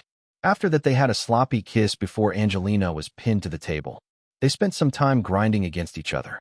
Their Chinese food arrived later, and they ate it with gusto. They were too hungry and ate the whole thing. After that, they had sex again. From Christmas to New Year's, the man and woman rarely left the office. This was the best week for Angelina Jolie. She was deeply loved, and she became confident in herself. After that, she never thought about drugs again. She realized that there are better things than drugs. Chapter 226. And cut. Let's reshoot this scene after a 10-minute break. Tell the makeup artist to make you look sweaty and exhausted. Kazir announced, and the actors stopped acting. Their assistants provided them with drinks according to their preferences. The scene they were about to shoot was the one where Wesley Gibson shot the wings of a fly. Wesley Gibson was shitless and scared because there was a gun pointed at his skull while he was trying to shoot the fly. He was supposed to be sweating, scared, something Kazir suggested to Ben Affleck. As the cast rested, Morgan Freeman approached Kazir. "Kazir, I know I'm getting too much, but I want to thank you again." "Morgan, all I do is recommend the right actor. You shouldn't thank me." Morgan Freeman was cast in Bruce Almighty, which would be released in the summer of 2000. Sony Columbia was confident in this movie and they promoted it even though it was still early in the year. First of all, the protagonist was Jim Carrey and his box office appeal was strong. Based on that, they knew that Bruce Almighty would do well at the box office. On top of that, the screenwriter of this movie was Kazir Grey. Everybody knew that every script written by Kazir was successful. From Say 7 On, directed by David Fincher, Napoleon Dynamite 2, and the sequel that was to be released this summer. The Hangover Part 2 grossed over $500,000 at the worldwide box office. Meet the Parents was acquired by Paramount and grossed $330 million on a production budget of only $55 million. In addition, Kazir has written all of the films he has directed, and they have all been blockbusters. Sony Columbia was confident that Bruce Almighty would be the face of this year's comedy, other than Napoleon Dynamite 3, of course. Morgan Freeman had always had the role of the old, mature guy, and frankly, he always nailed that role. Studios would usually hire him just to be that mature old guy in their movies. Morgan Freeman took advantage of that, and now he had a lot of roles that had to do with being a mature old guy. He heard from Sony Columbia that Kazir had recommended him for Bruce Almighty. "I said that I want to work with you again, and I didn't expect the time to come." With an invitation and a good salary from Grey Pictures, Morgan Freeman happily accepted the role of Sloane. Kazir's films were all hot, and Morgan wanted to be a part of it. "I'm happy to hear that." The two talked for a few minutes before Morgan excused himself. He didn't expect the screenwriter he met a few years ago to be the most sought director. Even Michael Bay could not compete with Kazir in status and fame. The explosion lover director began his film career in 1995, the same year as Kazir. Michael Bay directed Bad Boys, The Rock, and many action movies. While Kazir focused on comedy for 2 years, Michael Bay became influential among action movie fans. However, this position was overtaken by Kazir Grey. There was a discussion about both of them. People could not help but compare them as they became famous at the same time. If Michael Bay focused on explosive scenes where everything explodes and burns to pieces, then Kazir focused on realistic hand-to-hand combat and shootouts. They have different styles. Kazir looked around, and his eyes landed on the woman wearing a brown tank top and pants. Angelina Jolie noticed someone staring at her. She turned and found Kazir. She bit her lip and grinned, then returned a flirtatious look before talking to the makeup artist again. "Did something happen while we were on vacation?" Harold Whitsend appeared beside Kazir. He noticed that something was different between Kazir and Angelina. "What do you mean?" "Angelina was stealing glances at you the whole time we were filming. I know that the reason you stopped filming was because Angelina mistakenly stared at the camera. To be precise, she was staring at you who was staring at the monitor through the camera." Well, it seemed that a veteran like Harold Whitsend knew a lot about people's mentality. Maybe being a producer had changed his perception. Not only that, her looks are strange. Like, she gives you the fuck me look. "Let's just say we got closer after the vacation." Harold just nodded. There was no need to ask more. It was already obvious from their interactions. By the way, I heard from 20th Century Fox that they already have an actress to play the female lead in Legally Blonde. Legally Blonde was another script Kazir sold to 20th Century Fox. He recommended 2 actresses for the lead roles, and they were Reese Witherspoon and Cameron Diaz. These 2 actresses had good box office appeal and could carry the movie with their fame. I don't know if you're interested, but I'm going to tell you anyway. Harold knew about Reese Witherspoon and Cameron Diaz and their past relationship with Kazir. Frankly, Harold was impressed that Kazir would recommend them even though their relationships were over. Reese Witherspoon got the role. The crew had trouble deciding between Cameron Diaz and Reese Witherspoon, but the director preferred Reese, so she got it. Kazir listened quietly. I guess Cameron Diaz lost again. Cameron Diaz wanted to steal the role from Reese Witherspoon to get her revenge. But it seemed that Legally Blonde would still be part of Reese Witherspoon's filmography. Sometimes fate was hard to change, no matter how hard you tried. Chapter 2:27. Okay, let's start shooting. Director Grey announced, and the set fell silent. When filming, it was standard procedure for the crew to keep their mouths shut. I don't know what you're saying. Wesley Gibson, Ben Affleck, his face pale, shook his head. Shoot the wings of the flies. Sloan, Morgan Freeman, glanced at the trash can, motioning for Wesley to prove if he was worthy of joining the infamous fraternity. I was thinking of something else. Wesley shut his mouth immediately as he felt cold metal against the back of his head. The gun was ready to blow his head off at any moment. Either you shoot, or I will, said the killer behind him. Wesley Gibson's expression turned frightened. Cut. Kazir announced another cut, and the shoot didn't last a minute. The crew started talking again, and the actors' personal assistants approached the actors. Ben Affleck knew he had made a mistake, so he approached the director and asked for guidance. Ben, I need to show you something. In this case, Ben Affleck knew that his status was nothing compared to Kazir Grey. He was standing in front of a talented director. Ben Affleck knew this movie was his moment to shine, and he didn't want to lose it. Filming had only started 3 days earlier, and Ben Affleck could have been fired if he had done anything inappropriate on the set. Of course, Grey Pictures had to pay for the breach of contract, but the company probably had no problem doing that, especially if Ben Affleck was not worthy of the role. The reason he got the role was because of his box office appeal. People knew more about him than the upcoming Orlando Bloom. Ben Affleck nodded earnestly as he watched his expression on the screen. He didn't deliver it right. Ben, what do you think would happen if something like this happened in real life? If this happened to you in real life, knowing that with one trigger your brain matter would splatter all over the floor, what would you do? Kazir asked him gently. The filming had just started, and there was no need to scare the young man. Ben Affleck was only 3 years younger than him, by the way. Ben was 28, while Kazir was 31. I will probably get scared and my heart rate will go up. My face will turn red or pale with fear and nervousness. I may beg for my life. Ben Affleck said, thinking deeply. Well, that's the normal reaction. In this case, Wesley Gibson is still an ordinary office worker. He never touched a gun, and he has a depressed life. Ben Affleck's current appearance reflected this. The man had an unshaven face and his hair was unkempt. Even his mood was depressed. It seemed that Ben Affleck was taking the role seriously. As for how he did it, Kazir had no idea, but he loved the devotion. Try to move your eyes around. Keep your breathing thin. I'm sure you can control your face to open up some veins and make your face red.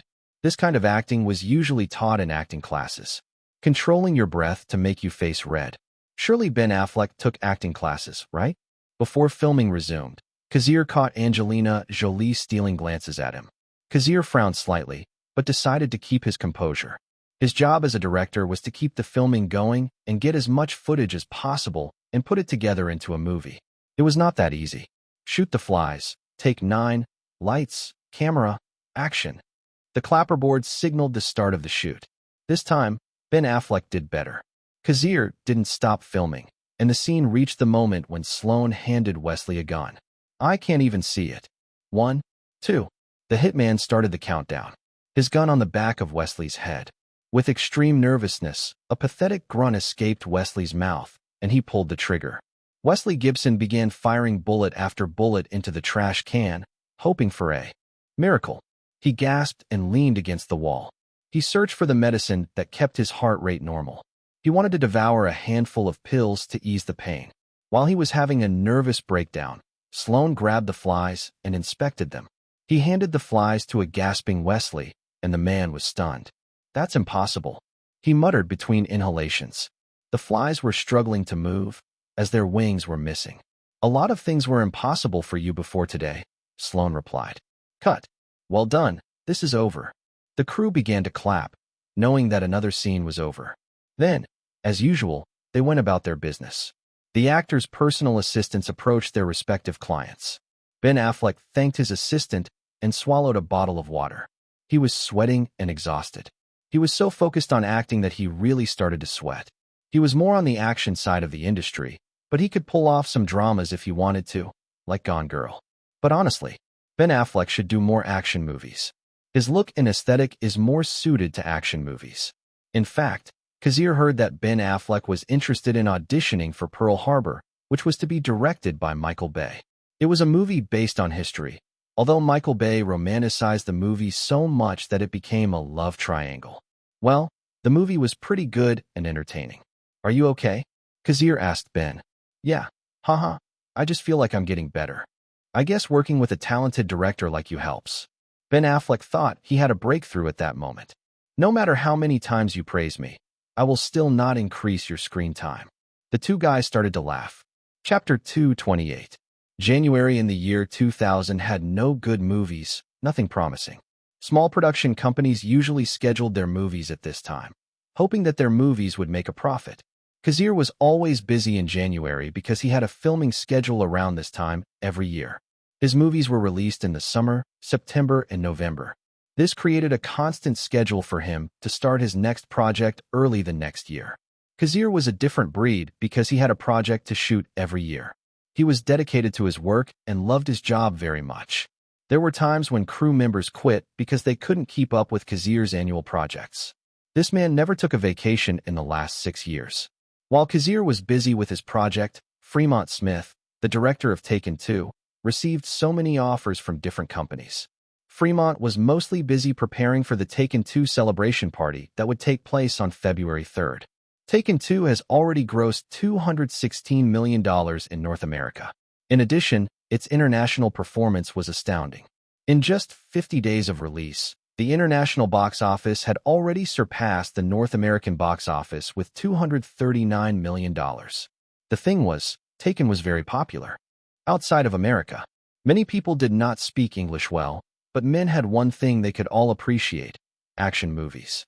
Especially big action movies with bloody scenes like Taken 2 had. In Germany, the movie grossed over $33 million. In France, where the first Taken movie was set, it grossed $28 million. In the United Kingdom, it grossed $35 million. Italy, $31 million. Spain, $16 million. Those were the 5 countries that contributed the most to the box office. Now the worldwide gross of Taken 2 was $455 million. As time went on, the worldwide box office would only increase until Grey Pictures had another movie to profit from. For now, Fremont had no intention of filming, especially this year. He felt that he had lost a lot of energy after shooting Taken 2. He realized that being a director was not that easy. Maybe that was why most directors only made movies every 2 or 3 years. Only a monster like Kazir had the willpower to make a project every year without having a nervous breakdown. His mental strength was amazing, and this mental strength was known by everyone. So, is the nude scene still in? Angelina Jolie asked beside him. The two were having breakfast at a restaurant near the set. They had just woken up together after a night of fun. Angelina Jolie was wearing sunglasses because her makeup was not done. Her hair was in a messy bun. Yes, the nude scenes are included, but I will only add them to the DVDs, the R-rated/extended version. It will probably cost $60. I thought so. It will be hard for Wanted to pass the PG-13 rating if we add the nude scenes to the movie, Angelina Jolie said after taking a sip of Kazir's coffee. Kazir didn't mind the woman drinking his coffee and just left her alone. Are you okay with me being naked on camera? That was the question Angelina wanted to ask. In the script, Kazir pointed out, Fox, Angelina Jolie, would walk naked out of the ice sauna, and Wesley Gibson would get a glimpse of her perky ass. You're such a pervert for putting that scene in. She teased the man, only to realize that Kazir was actually serious. I never thought of a perverted idea while writing the script, he said honestly. Again, are you okay with me being naked in front of the cast and crew? Angelina, it's your choice. You are a star, you can refuse, and we will use your stand-in instead. I only want to capture the backside and the butt. You don't have to show your face. Angelina Jolie bit her lips sexily and stared at him. What do you want me to do? Maybe because she was intoxicated by the man opposite the table, she wanted to please him every time. Besides, this was not the first time she had done a nude scene. Gia, Hell's Kitchen, and Mojave Moon. These were some of the movies in which Angelina had nude scenes. I want you to be professional. Kazir held out his hand and wiped her lips where the coffee had been. Angelina licked his thumb and giggled. Okay, I'll be professional for you. I bet you feel horny when you see me naked in front of a lot of people. Maybe yes, maybe no. We'll see. Kazir replied, licking the thumb that Angelina was nibbling on. I can throw the crew out if you want, so that you and me are the only ones there. He offered, knowing that some actresses were not comfortable doing a nude scene in front of many people. No, it's more exciting that way. Kazir shrugged and left her to it. The two left the restaurant and headed for the parking lot. However, a paparazzi showed up and bombarded them with questions. He was actually stalking Angelina Jolie because of her recent divorce. He didn't expect Angelina to make a move on her director after her divorce. Director Grey, what is your relationship with Angelina? Are you together? Kazir frowned and quickly shielded Angelina from the camera that kept snapping away. The paparazzi didn't give a fuck and kept asking questions.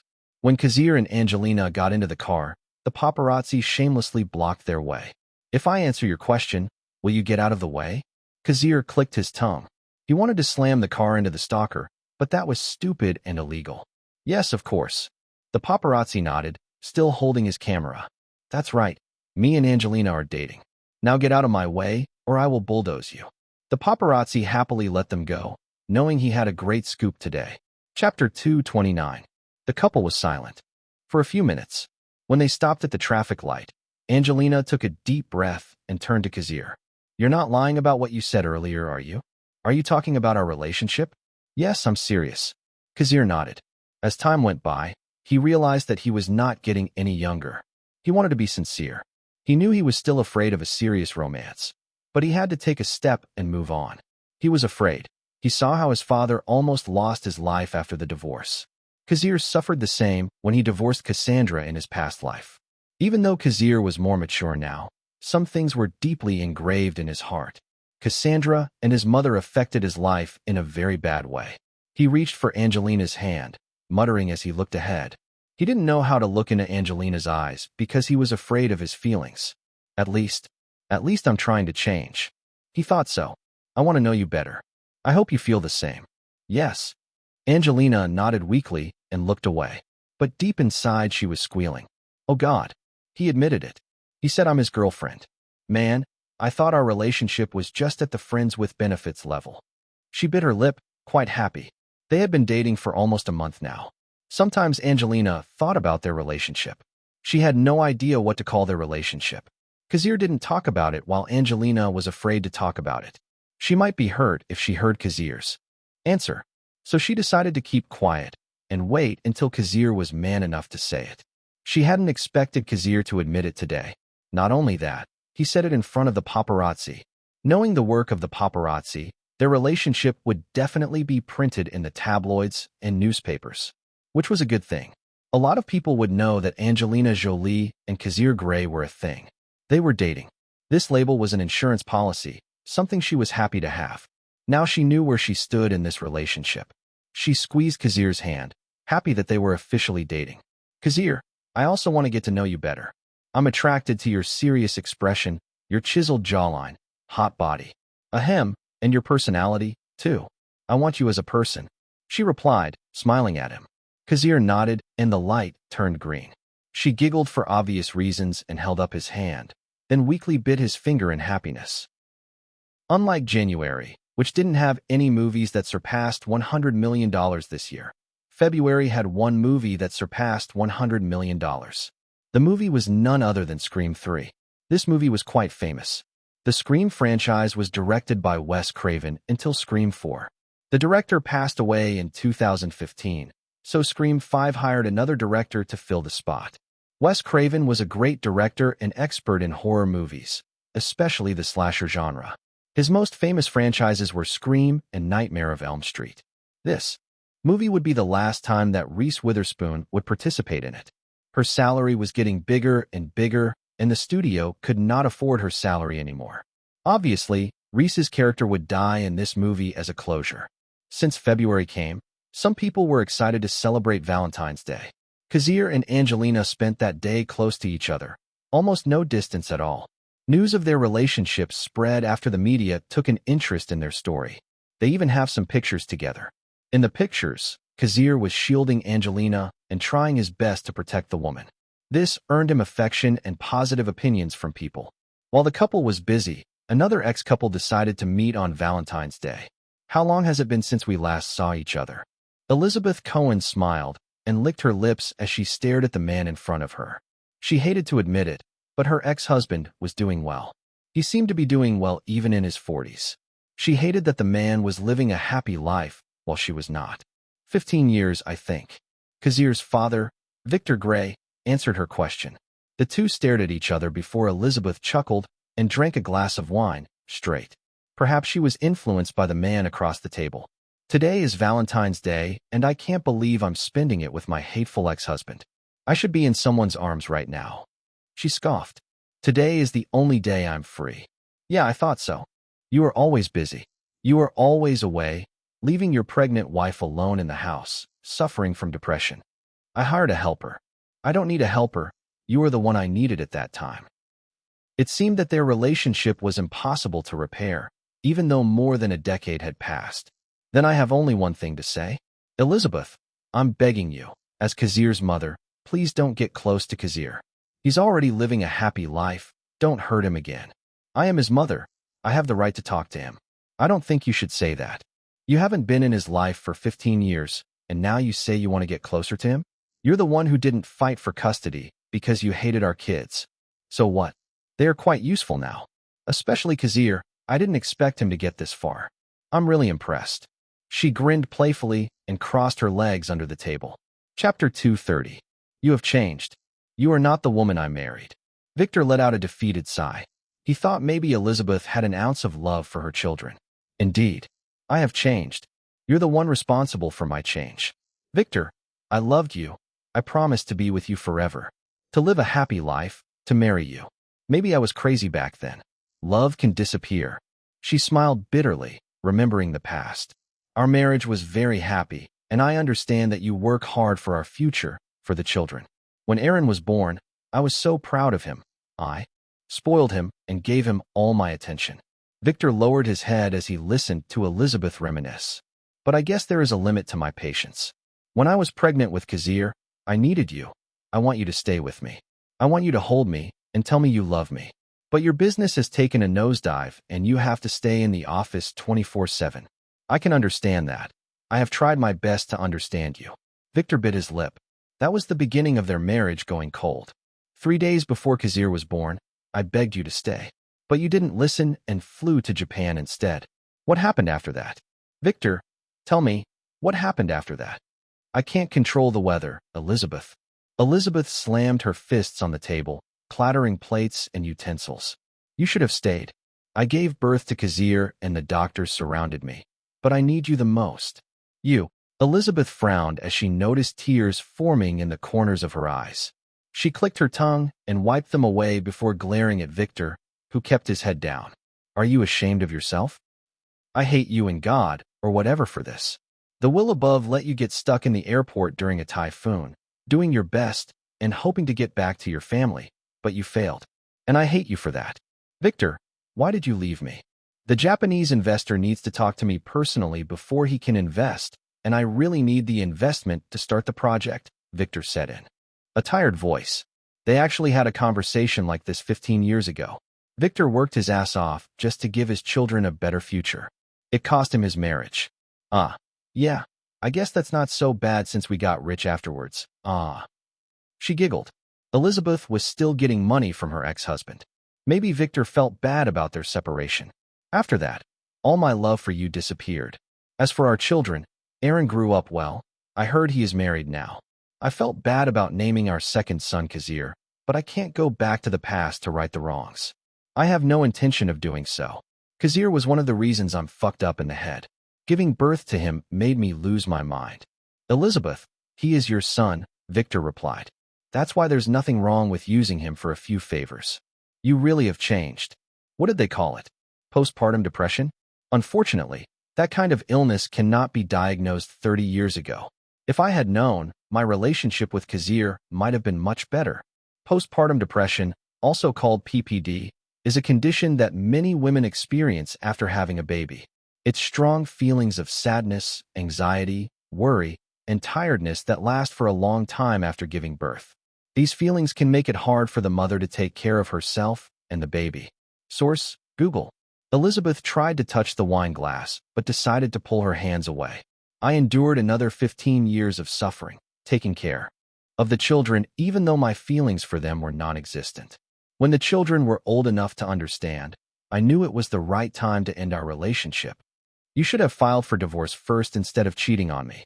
Maybe our separation would have been much better if you had done that. Foo-foo. Victor, I did this on purpose to break your heart. I blame you, Kazir, the god, and possibly Aaron for all my suffering.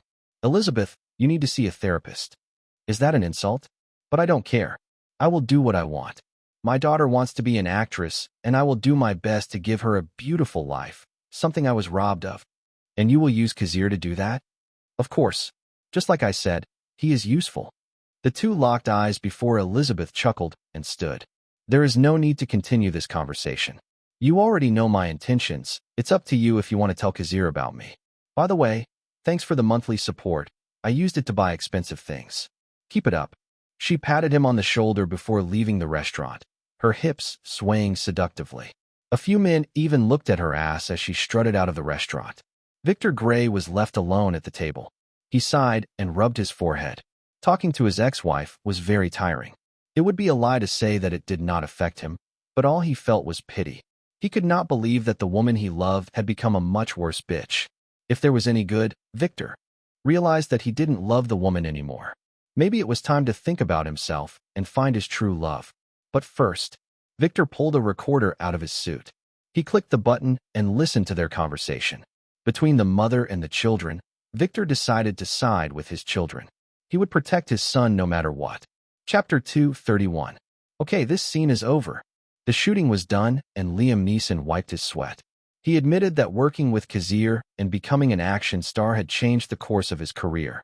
Before Taken, Liam Neeson focused more on drama. But now he was invited to do a lot of action movies. Most recently, he appeared in Star Wars as a Jedi Master. Good job. Yeah. Matt Damon congratulated Liam Neeson, and the old man nodded. Next to them stood Viggo Mortensen.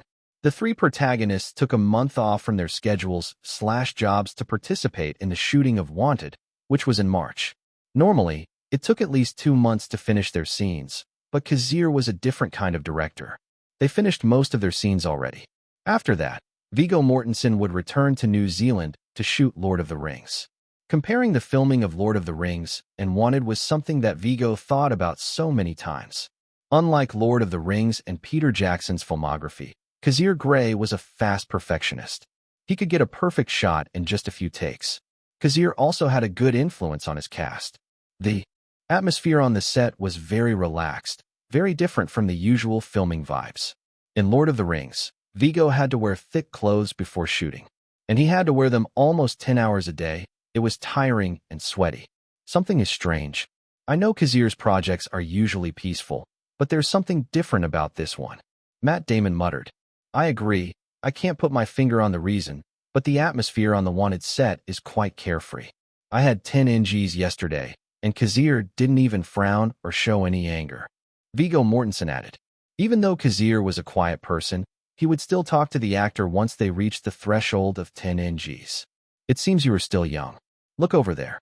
Liam Neeson pointed in a certain direction and found Kazir talking to Angelina. They were smiling. Angelina giggled playfully and patted Kazir's shoulder. So you mean, that's the reason? Matt asked. He hadn't expected this situation. Last year, Kazir had been dating Cameron Diaz. I think so. Whatever it is, Kazir and Angelina are fine. I'm not sure if they really love each other, but their relationship is definitely good news for both of them. They have been smiling a lot lately. As the eldest of the trio, Liam Neeson had a better understanding. But I heard Angelina's a sex addict. Viggo muttered weakly. This rumor was almost everywhere, and it could be true or false. Angelina Jolie was known to be a sex addict. Some of her exes confirmed it. Whatever it is, Kazir can definitely tame her. The three knew the importance of this movie. The outcome of this movie would be the result of 3 years of hard work that Grey Pictures had put into this massive project. Kazir and Grey Pictures were risking their future just to realize this outrageous plan that could be good or bad. Nobody knew the future. The three actors got a career boost after working with Kazir. They were grateful for it. So they wanted the movie to be successful. Besides, their contracts were not over yet. So if this Continental Cinematic Universe was a success, It means they have secure projects to work with when they reach the bottom of their careers. It also gives them more leverage to negotiate with the company because their roles are important. In a way, the future of the Continental Cinematic Universe was their future. Heck, even though their screen time in this movie was only 10 minutes, the contract already stated that they would earn $4 to $9 million. Liam Neeson, of course, had the highest salary of the three. Wanted started shooting in January and finished in April. For months of filming. That was very fast by Hollywood standards. However, if you compare it to Hong Kong movies, the filming of Wanted was already long. Usually Hong Kong movies finish shooting in a month or two. It was amazing, but definitely a difficult thing to do. The laws between the two countries were different, and the cast and crew of Wanted needed rest to keep going. And even if Wanted finished shooting in 2 months, they still had to wait for Industrial Light and Magic to finish the special effects scenes. The good thing was that 4 months was enough for Industrial Light and Magic to finish all the scenes, so Kazir Grey immediately started post-production on the film. They didn't need any heavy special effects in the first place, so Industrial Light and Magic was in good hands. Just like that, the summer schedule officially happened. May started with a bang with the release of Gladiator, distributed by DreamWorks. DreamWorks hired Ridley Scott, the director of Alien, to direct the movie. They cast Russell Crowe as the film's protagonist. As everyone expected, DreamWorks used their distribution channel. That was the reason they started DreamWorks in the first place. The Big Six used their position to control the industry through their distribution channels. Unfortunately, DreamWorks only had a North American distribution channel. An international distribution channel was a near impossible dream to achieve in the short term. It takes years of accumulation, just like the Big Six and Metro-Goldwyn-Mayer did. Since Steven Spielberg had a good relationship with Universal Pictures because they worked together on Jurassic Park, the international distribution of Gladiator was taken over by Universal Pictures. The first week of Gladiator grossed over $49 million at the box office. It was an amazing achievement. But DreamWorks could not rest easy, because the anticipated comedy of the year would be released next week. Napoleon Dynamite 3 will be released on May 11th. Obviously, the two movies would have a rivalry to get the most tickets. Chapter 232. The copyrights to Napoleon Dynamite were acquired by 20th Century Fox, more specifically, Fox Searchlight Pictures. This was the first movie that Fox Searchlight Pictures distributed, and it was a huge success. This gave Fox Searchlight Pictures the ability to acquire more profitable films at low prices, such as The Full Monty. The Full Monty made $258 million at the box office despite a low budget of $3.5 million. Director Kazir Grey sold the copyrights in 1995 for $25 million. It was his first successful movie, and it got him where he is now. The higher-ups at 20th Century Fox felt that this was the right time to end Napoleon Dynamite for the time being. Maybe they would do a sequel in 5 to 10 years. With that in mind, they are promoting Napoleon Dynamite 3 as the last film in the franchise in order to attract more audiences. I made over $5 million just being an executive producer on the movie. Hell, I was only on the set a couple of times. Kazir thought to himself. He realized that his position in the industry was no longer easy. Just by being an executive producer who didn't work much for the project, he already made $5 million. Maybe that was the reason why director Laymeyer was angry with him, because their salary was the same. Are you sure you want to take me to the premiere? I heard your ex-girlfriend is going to be there. Angelina playfully teased the man next to her. Are you talking about Reese? Kazir put down the newspaper. He was reading the news about Ridley Scott's Gladiator. Obviously, she rolled her eyes. My relationship with Reese has been complicated. Yeah, you don't have to explain. You guys are fuck buddies, but more than that. That's harsh. And no, we're not. Kazir knew that they had never acknowledged their relationship in public. But he believed their relationship was more than that. He actually had feelings for Reese. The two stepped out of the limousine and accepted the attention from the reporters and cameras flashing in front of them. Angelina was very bold and showed her affection for Kazir by kissing him on the lips in front of the media. Perhaps tomorrow, their kissing pictures would be circulated everywhere. If anything was surprising, it was the fact that Kazir was playing with Angelina. He didn't push her away, he kissed her back. Even the reporter who was supposed to interview them was stunned and could only ask them trivial questions. Angelina, You are very brave to do this. You know this is the premiere of Napoleon Dynamite 3, yet you stole the media's attention for what you did. What if it affects the box office of Napoleon Dynamite 3? Kazir whispered in her ear, and Angelina felt ticklish. Then let it be. I believe the changes it will bring to Napoleon Dynamite 3 will be positive. Kazir, I know Napoleon Dynamite 3 was written by you, and I want it to succeed. I want to see you happy. She giggled and squeezed his arm tighter. Thank you. As for the script of Napoleon Dynamite 3, Kazir hired a group of professional writers. He just gave his opinion and let them write the general content. Honestly, Kazir didn't know the outcome of the movie. He just hoped that more people would see Napoleon Dynamite 3 because of the previous successes of the franchise. The theater was packed, as usual. Kazir recognized so many people. Most of them were the cast of Napoleon Dynamite he worked with 6 years ago. One person in particular caught his eye. Why don't we say hello? Angelina suggested with an innocent smile. Angelina, what are you going to do this time? Me? Nothing, of course.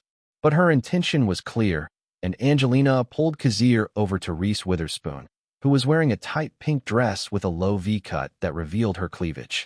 Legally Blonde was in the making, and it seemed that Reese was influenced by the aesthetic. Of course, Angelina also wore something special. A backless velvet dress with her hair in a bun. Perhaps Angelina wore this on purpose to attract attention and compete with Reese Witherspoon. Hello, I'm Angelina Jolie. She was the first to introduce herself. Oh, hi. I'm Reese Witherspoon. Reese looked at Angelina before she looked at Kazir. Her expression was normal. She didn't react much, and her reaction was nothing special. Oh my God, you're so beautiful. Thank you. So are you. The two women began to talk and praise each other, with Kazir standing between them and keeping his mouth shut. After a few minutes of useless conversation, the couple left. TCH, she's no fun. I thought she had an interesting face.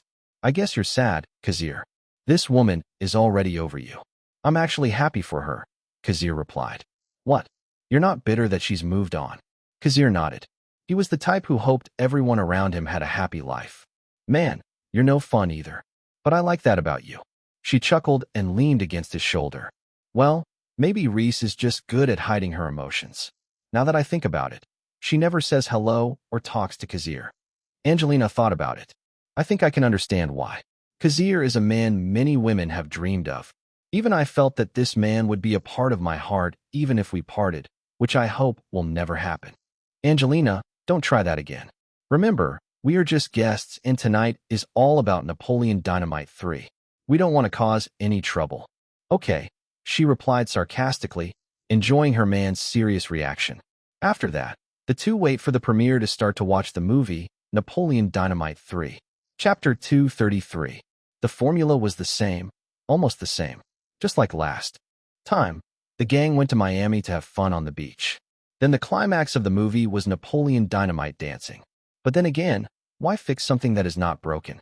The two prequels did pretty well at the box office anyway, using the same formula. While Gladiator made $73 million in its second week, Napoleon Dynamite 3 made $56 million. These two movies were the big shots for the time being and took most of the market.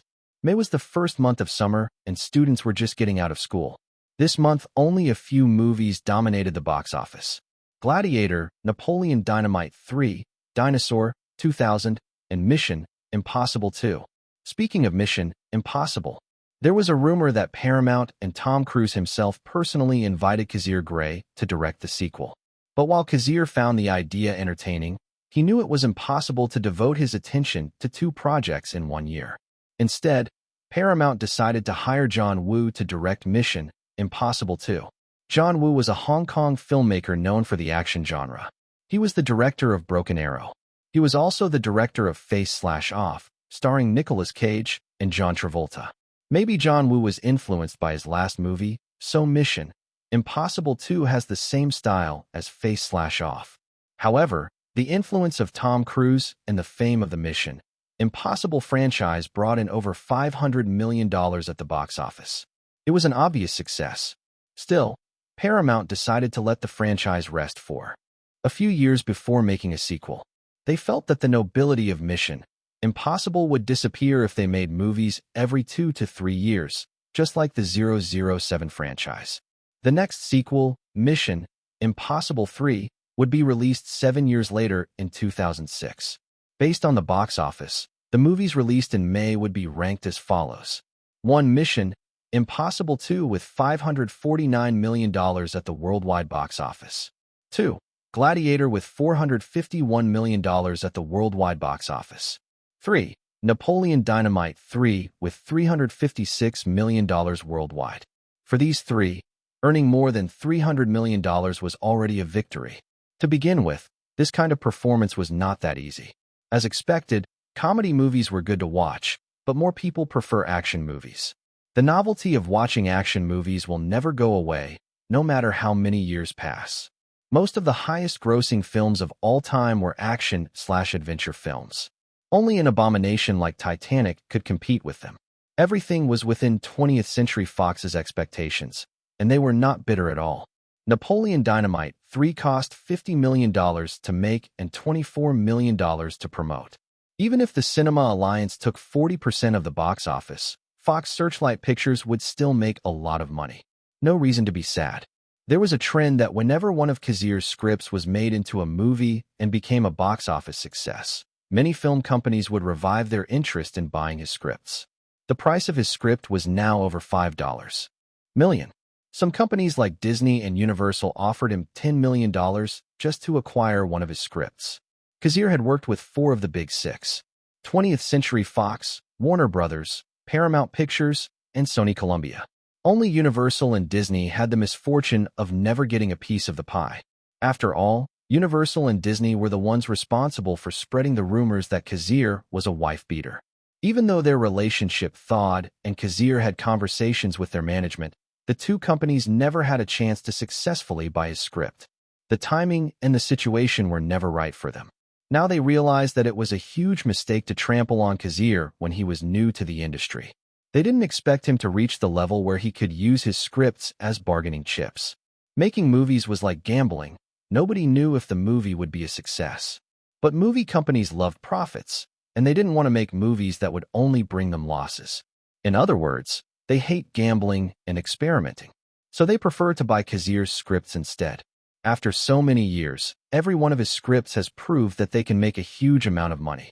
So why bother making a movie that has a chance of flopping? Instead, buy Kazir's scripts and turn them into movies. Yes, this kind of statement was circulating throughout the industry. That Kazir's scripts were a sure way to make money. If you look at the statistics, it was not a lie at all. Movie companies would never hesitate to buy his script for $10 million, because the profit it could bring them was much higher. I hope there will be no problem this time. Harold sighed. He was Kazir's close friend, and his friend told him that his mother might be into something. Harold never met Kazir's mother, but he knew she was responsible for half of Kazir's depression. She was the first woman to break his heart. The producer didn't know the whole story, but he knew that Kazir's mother divorced his father and their lives were never the same again. He also heard from Kazir that his mother was cunning. Harold felt that Kazir inherited that trait from his mother. Although Kazir was a good man, he had a cunning side. If Kazir was not lying, then the trouble his mother could bring would be great. Or maybe nothing at all. There's no in-between. Either she will be a big problem or not. Everyone at Grey Pictures understands the importance of wanted. If it fails, all their plans will turn to dust. He said his mother has a daughter, and she's trying to be an actress. Maybe we can do something about that. As the producer, it was his responsibility to make sure the movie was a success. He already had a family, a wife and a son to take care of. He had to build a great future for them, and wanted was the first step. Chapter 234. Ooh, you're kind of handsome. I like that. A woman in her late 40s giggled as she looked at the fine specimen of a man in front of her. Even though she was almost half the man's current age, that didn't stop her from flirting with him. Elizabeth was proud of her beauty. She took care of her body and was alluring in her knee-length sundress. Her beauty and youthful appearance deceived her age.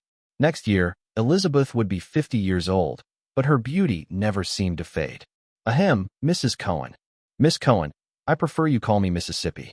Better yet, just call me Elizabeth. So, Miss Elizabeth. Harold Whitson took a deep breath. He admitted it, but Kazir's mother was indeed a beauty. It was amazing and frightening at the same time, as if the woman before him was not real at all. Harold knew the importance of Wanted, and he felt he had to do something to save it from possible destruction.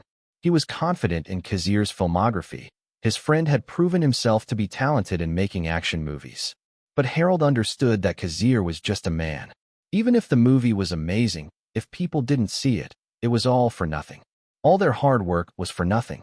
Harold watched as The Hangover almost flopped. It was a terrifying experience, and he could not sleep. He was the prop master at the time, but the time and love he put into that movie was something he cherished. So when the allegations of Kazir's domestic violence spread, he was deeply affected. And now Harold was no longer a prop master. He was a real producer. He put more than time and love into Wanted. He put his life on the line. Only someone like Kazir and Grey Pictures would hire a person like him as a producer.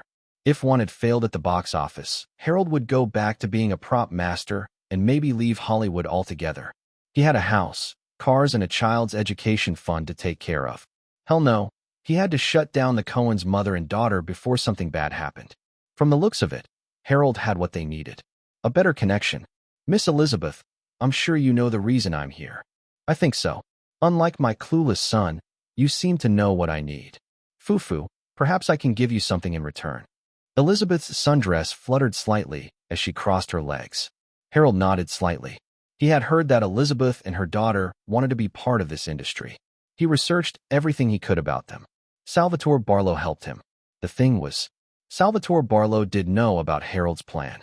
He agreed to help him because he knew it was for the betterment of Kazir's mental health. Even though Kazir seemed healthy and well, he was a fragile man. Even a strong man would fall if his weaknesses or insecurities were used against him. This was true of Kazir's situation 2 years ago. When Kazir met Elizabeth after a long time, the woman tore a hole in his heart. This caused the man to drown in alcohol and have sex with Cameron Diaz. Harold Whitsand placed a manila envelope on the table. All I want is a simple agreement. If you're offering me money, I'm going to be disappointed. My exes offer me plenty. Elizabeth raised an eyebrow and picked up the manila envelope. It's a script for a small-budget movie. They need a young woman to play the female lead. I think your daughter needs experience and exposure. Elizabeth knew Harold was right. First, Mara had to understand how the industry worked before she could work on big projects. This movie seemed like a good project for Mara to start. If you don't like the script, I can find another project for your daughter. Of course, I can't guarantee that your daughter will be the female lead. Actually, Salvatore was the one who found this project with his connection. And this. Elizabeth found another application in the envelope. It's a modeling job. He had heard that Mara Cohen had a beautiful face, but her acting was terrible. Maybe modeling would be better for her. PFTT ha. Elizabeth suddenly cackled. This was interesting. This was exactly what she needed. A backer who would protect her and provide jobs for her daughter. As expected, using Kazir to threaten people was the best answer. Elizabeth was not stupid. Of course, she would never sabotage Kazir. After all, she needed him to stay in power. How could she prosper if Kazir lost his status? So no, Elizabeth would never harm her son. She knew that as long as Kazir was doing well, they had a chance in this industry. Connections were very important in Hollywood. Companies didn't hire actors/actresses for their talent. At least that wasn't the most sought-after reason. They hire actors/actresses who have nice looks that fit the roles. They hire actors/actresses who have connections they can use or who are in their good graces. And now Elizabeth had found a backer who had extensive connections. Thanks, Harold. You're a nice guy? I can return the favor if you like. She was acting sexy now, not hiding her intention at all. No, I'm fine. Harold knew that this vixen could destroy a family. In fact, she already had. So Harold would never endanger his family just for a little fun. Chapter 235.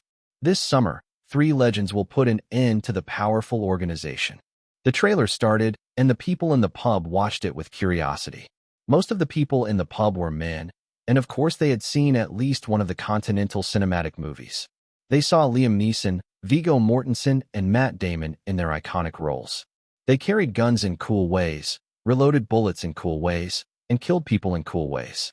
The excitement of the music and scenes that the trailer brought captivated the men in the pub. How could they not? The trailer alone was a masterpiece. It got people hyped. But in 2 decades, this kind of trailer would be generic and every action movie would use it.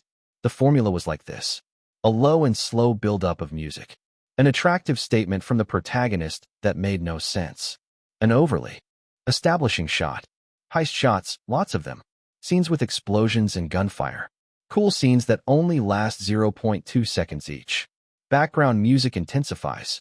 Another line that seemed cool: villain close-up shot, wide shot, massive destruction with SFX boost, reveal cover song, change the location, somewhere beautiful, blah blah blah. Hyping the strength of the villain/organization. The minor characters tell how dangerous the mission would be. Blah blah blah. An action stunt that almost defies physics. Shots of the protagonist running. A scene where it looked like the protagonist was going to die. Then the title drop, the theme song blended perfectly. Then the release date of the movie. Honestly, Kazir Grey used every element he could to hype the movie. This time, he used Brian Mills, John Wick, and Jason Bourne as the hook to lure in the audience. These three characters already had a huge fan base, so they were easy to draw attention to. I'm going to fucking see this movie. It's going to be awesome. A man with a thick beard announced, raising his beer in excitement. Even though the movie didn't have much relevance to his daily life, he was still excited to watch it. He was a little groggy, probably from drinking a lot. Hell yeah, I'm going to ask my son to watch it. We haven't had any father-son bonding lately. I'm sure he'll be happy. Another man agreed. The men nodded and decided that they had to see this movie. They hadn't expected something as ambitious as 3 superstars in one movie to happen. This was a piece of movie history. The biggest crossover. Wallace chuckled as he listened to their banter. He was also drinking in the pub. They didn't know that I'm actually the vice president of the Grey fans. A group of fans who support Kazir Grey, the director of Wanted. Wallace had already graduated from college and was now an office worker. Being an adult was not so easy, it was even worse. Wallace sometimes dreamed of being a kid again, away from responsibilities, bills, and serious human relationships. When he was a kid, all he had to think about was how to beat the Elite Four in Pokemon, how to be a Super Saiyan, and how to chokeslam like Undertaker. Watching movies was his way of escaping reality, and his favorite movies were produced by Kazir Grey. The Grey fans had already rented a movie theater in Los Angeles. They would watch the movie in tuxedos, in keeping with the John Wick aesthetic. Wallace was very excited about the movie. He believed that this movie would be the culmination of the last 4 movies produced by Grey Pictures. He drank his alcohol and hoped that the days would pass quickly so that he could watch the movie. This could be good or bad for us. Michael Eisner narrowed his eyes as he stared at the television that was showing the trailer for Wanted. As the chairman of one of the largest film companies in the world, Michael Eisner sensed the impending doom or blessing of this endeavor. If Wanted was a massive success, it could open up another way for movie companies to make money. If Grey Pictures could make one, so could they. But Michael Eisner knew that creating a cinematic universe was not so easy. He knew the danger. Suddenly, an idea popped into his head. Should I buy Grey Pictures? Based on their past performance, their net worth will be around $1.5 billion. The sequels of their movies are promising, so the company will have a better future. That amount was nothing to Disney. They could buy it. Although it all depends on Kazir's intentions. He was the sole owner of Grey Pictures. If Grey Pictures doesn't agree, or if the company is acquired by one of our competitors, then Walt Disney will have to create its own cinematic universe. The old man touched his chin. The shareholders' opinion of him was getting worse, influenced by the Disney and Weinstein families. Michael Eisner had to do something to save his position. In his mind, this cinematic universe was the answer. Sir, President Ovitz is here. Send him in. Michael Ovitz entered the office and told his friend that Disney had successfully purchased the copyright to an old novel. Good. A Princess of Mars looks promising. Recently, a rumor had circulated that Warner Brothers was starting a project based on a novel. It was about a young wizard named Harry Potter. Disney didn't want to be left out, so they decided to acquire some old novels that would be profitable if made into movies. A Princess of Mars was the first book in the Barsom series. The Barsom series had 11 books that expanded the universe of the series. It was about a guy named John Carter who was transported to Mars and met a Martian princess. Ovitz, I have an idea. What if we made movies out of this series with different protagonists? Like the Continental Cinematic Universe. You mean? Michael Ovitz quickly understood. That's right.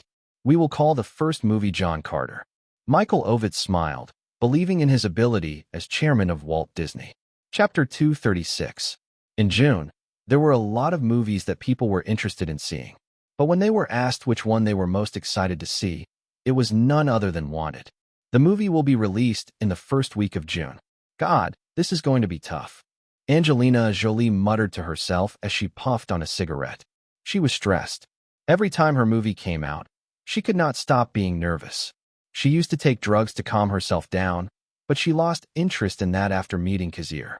So instead of using illegal substances, Angelina used cigarettes as a coping mechanism, even though she knew Kazir didn't like it when she smoked. Kazir never had a vice. Although Kazir drank alcohol, he was never an alcoholic. He knew how to control himself, and his rationality was very strong. Honestly, Angelina would love to make out with Kazir right now, but she couldn't because they just had sex in his place a few hours ago. It was great sex, only for her to realize that she needed Kazir again. Angelina wore a white off-the-shoulder mini dress, red 5-inch heels under her feet, and a small Louis Vuitton handbag, sponsored. She looked elegant and sophisticated, even sexy, to be honest. But all she could think about was how to calm her nerves. She was basically inhaling her cigarette. Her personal assistant was standing next to her, trying her best to be quiet. The assistant knew that Angelina had a nervous problem whenever her movie premiere happened. "Do you have any wine with you?" Angelina asked her assistant. "Yes? Yes. I am carrying a small bottle of wine." The assistant was always prepared in case Angelina wanted alcohol. But before Angelina could take a sip, a limousine stopped in front of her house. Angelina immediately dropped her cigarette and stepped on it. The assistant had to find another car to get to the premiere. She didn't need the cigarette anymore. Her drugs is in the limo. Kazir, aka the drugs, got out of the limousine. He wore a nice suit, simple but elegant. He approached Angelina, who jumped on him and hugged him excitedly. "I miss you," she mewed. "Babe, we were only apart for 3 hours to get dressed." Kazir chuckled and hugged her. His left hand subconsciously slid down slightly and cupped her ass. He couldn't help it. Angelina giggled. The two kissed. When their lips parted, Kazir frowned and looked at her seriously. "Did you smoke?" But only one. I can't help but feel nervous and I need something to calm me down." "You know our agreement. You promised me you'd stop smoking and stop doing drugs." Kazir knew many relationships that fell apart because of drugs and alcohol. Smoking might seem okay, but it never had any health benefits. Smoking would destroy your lungs. "I know, please forgive me. This will be the last time." Angelina nodded quickly. "All right, but I don't want it to happen again. I promise." She whimpered, kissing his cheek to make him feel better. "Let's go." Kazir sighed. Tonight was a very important night, and he didn't want to cause any problems. The two of them entered the limousine. A second later, Angelina was kissing Kazir again, a sensual one with tongue movements. "You're not afraid of smearing your lipstick?" She nodded. When the two reached the carpet, Angelina gasped slightly. Her makeup seemed fine. Unfortunately for Kazir, the man had red lipstick on his neck, suggesting what had happened. He wiped the evidence just to be safe. The cast of the Continental Cinematic Universe attended the premiere. Even Robert Ludlum, the author of the Jason Bourne series, was there. When Liam Neeson, Viggo Mortensen, Matt Damon, and Ben Affleck appeared one after the other, the fans shouted their names in deafening screams. The impact of this film would be sensational, and it would go down as the most successful franchise of all time, referring to the entire Continental Cinematic Universe. Because after the release of Wanted, every movie connected to the Continental Cinematic Universe had an amazing performance at the box office. This was the moment where the Big Six, the 6 studio companies that had the chance to acquire the Continental Cinematic Universe 4 years ago when Kazir started taking, this was the moment where they would realize what a huge mistake they had made in letting go of a successful franchise. Disney. They tried to make their own cinematic universe by producing John Carter, the first book in the Barsom series. Warner Brothers? They want to make the DCU by studying every move Grey Pictures made. 20th Century Fox? Well, X-Men had a good chance to be a cinematic universe, but the first movie was already filmed and it was impossible to throw the project. They might as well release the movie first and come up with a plan next time. Marvel? Unfortunately for them, Kazir acquired most of their second-tier superheroes. Actually, they were waiting for Kazir's next plan, hoping that the great director would try his hand at their superheroes next time. 1,000 years ago, a clan of weavers formed a secret society of assassins.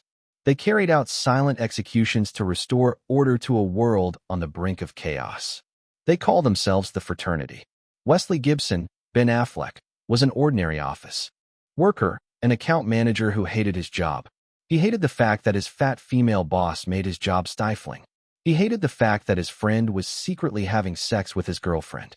But what he hated most was his life. He didn't know the purpose of his life. He didn't know who he was. His father left his mother 7 days after he was born.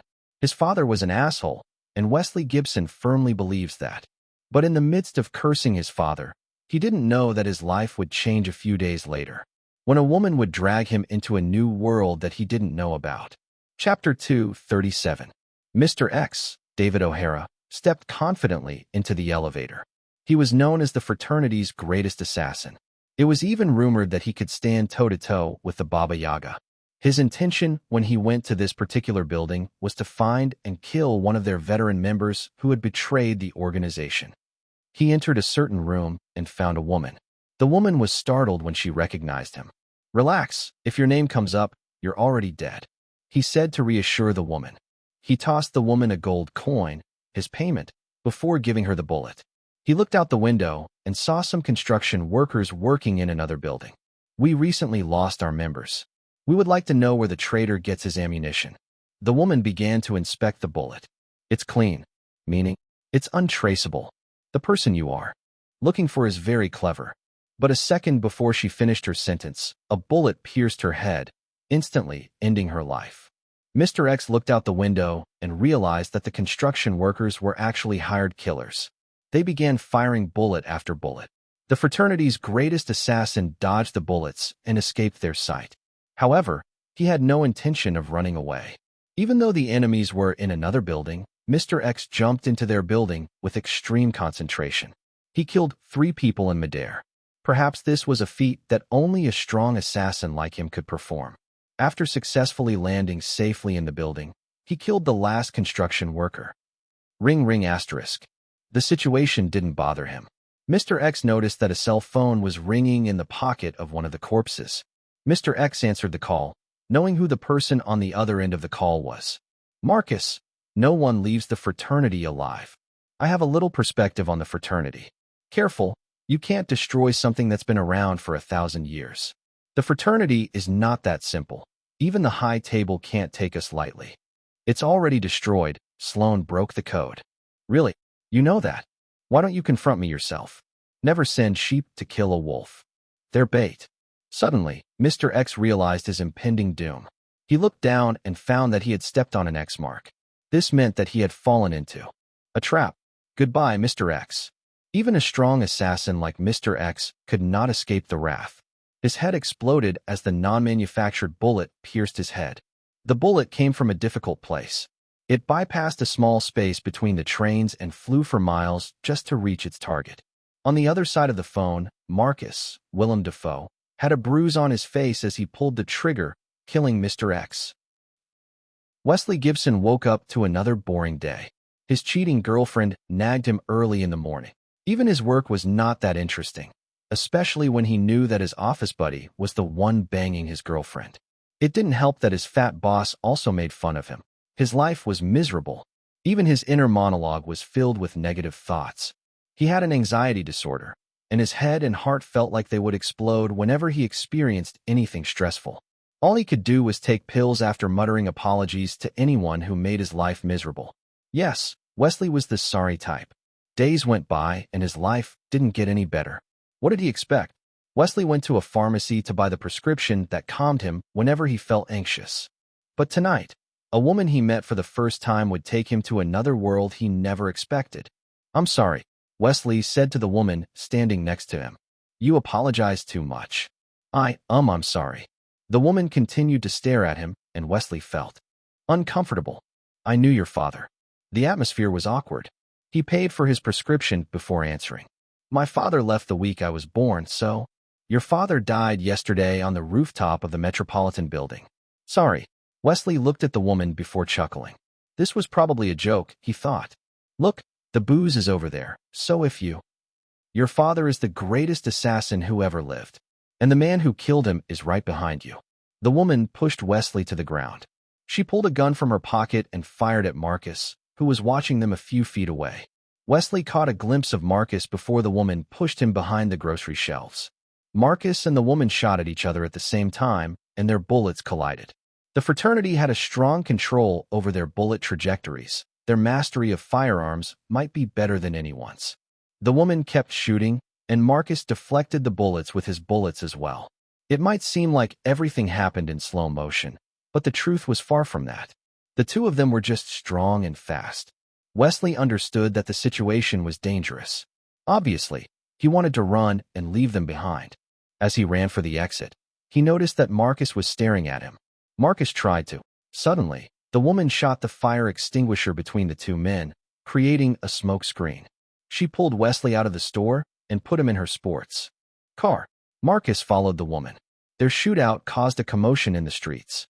As they drove their respective vehicles, Marcus and the woman continued to fire bullets at each other. Marcus bent the trajectory of his two bullets and successfully flattened the woman's car. The car stumbled and rolled, making the car look miserable. As the sports car nearly rolls over the police car responding to the commotion, Wesley subconsciously yells, "Sorry."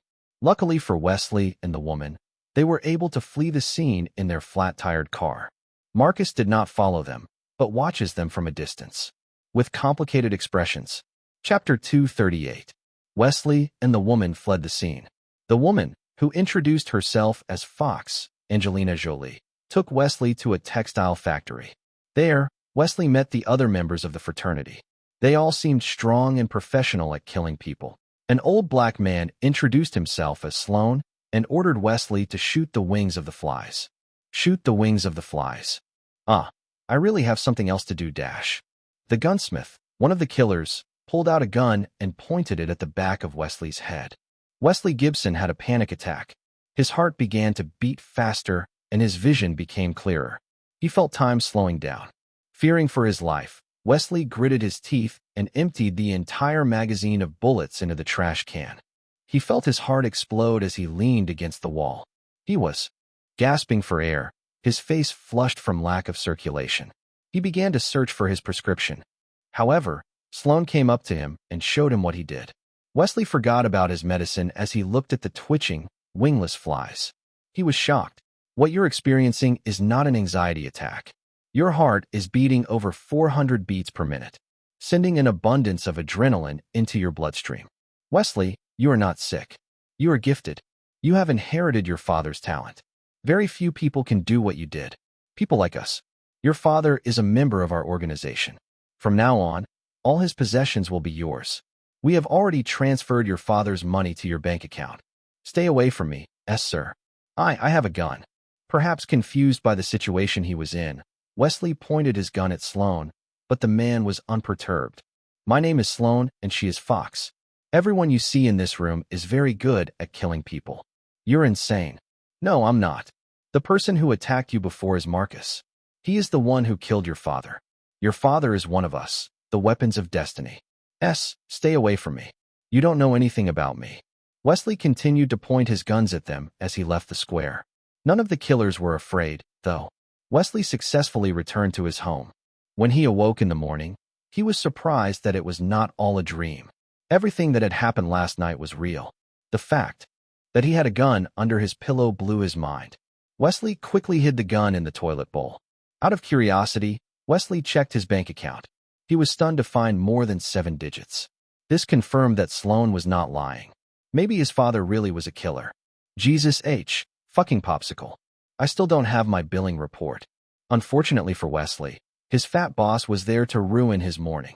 Yet you have time to sit here and Google your ass off. Well, I know one thing. Your evaluation is due next week. The female boss, Janice, used her stapler and made irritating clip sounds, making Wesley angry. Attitude, poor. Performance, poor. Management skills, poor. Well, what are you looking for on the internet? Some fucking loser lost his head on the rooftop of the Metropolitan building. That was the fuse. Shut the fuck up. Wesley yelled at the top of his lungs. Everyone in the office fell silent. I understand that life is hard for you. Janice, because no one invited you to the prom. But that doesn't give you the right to treat your workers like horseshit. The fat boss was speechless. I know we laugh at you, Janice. I want you to know that if you weren't such a bitch, we would feel sorry for you. I do feel sorry for you. Wesley grabbed his keyboard and walked out of the office. His friend tried to talk to him, but Wesley smashed his face with the keyboard, intentionally creating a fuck you in the air. I'm the man, Wesley muttered. As he left the building, he realized that Fox was already waiting for him. Wesley got into the car without a problem. He had already decided that his old life was over. When he returned to the textile factory, he realized that everyone there was not simple. Wesley accepted that he would follow in his father's footsteps. So he began his career by getting beat up. On his first day in the fraternity, the repairman, one of the hit men, started punching him in the face like a punching bag. After that, Wesley was wounded by the butcher. When he woke up from this terrible beating, he found himself in an ice sauna. Apparently, it was a way to heal his wounds quickly. There he met the exterminator, a man obsessed with making explosive rats. His life in the fraternity was basically the same, getting his face smashed in and waking up in an ice sauna. I don't know who I am, he muttered weakly as blood covered his face. The people around him fell silent. Sloan decided it was time to tell him about his father. Sloan told Wesley that his father was one of the best assassins in the world. But Marcus surprise attacked and killed Mr. X. Since then, Wesley has been motivated. He began fighting his instructors to get back at them for beating him.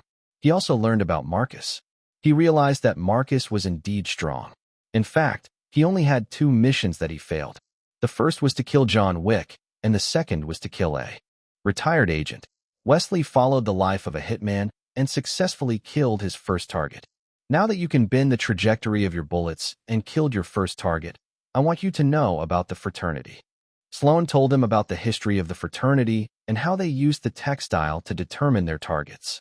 He used codes to determine the names of the targets, saying it was the revelation of destiny to them. Unless the high table needs our help, we will only kill the people who are written in this textile. Now, the high table has a mission for you. This is the information. Sloan handed him a document about his next target. Wesley's next target was retired agent Brian Mills. Chapter 239. Be careful. Our target this time is a tough one. The gunsmith spoke to Wesley, informing him about the retired agent. Wesley already had an idea of Brian Mills' abilities after reading all the relevant information about him.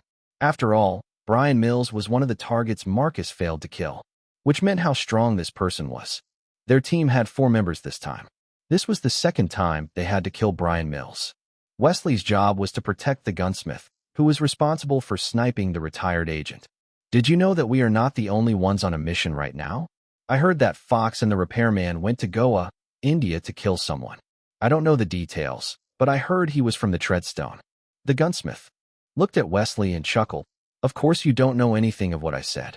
I just want you to know that the world we live in is not that simple. I understand. The gunsmith looked at the scope to check his target. Brian Mills sipped his coffee peacefully, oblivious to the fact that he was being sniped. The gunsmith touched the trigger, ready to pull it at any moment. But suddenly, Brian Mills looked at his position with a piercing stare. Shit. The gunsmith knew immediately that the mission had failed. Let's get out of here. What? But I thought we were. Wesley looked out the window and saw that their target was already gone. Wesley, let's go.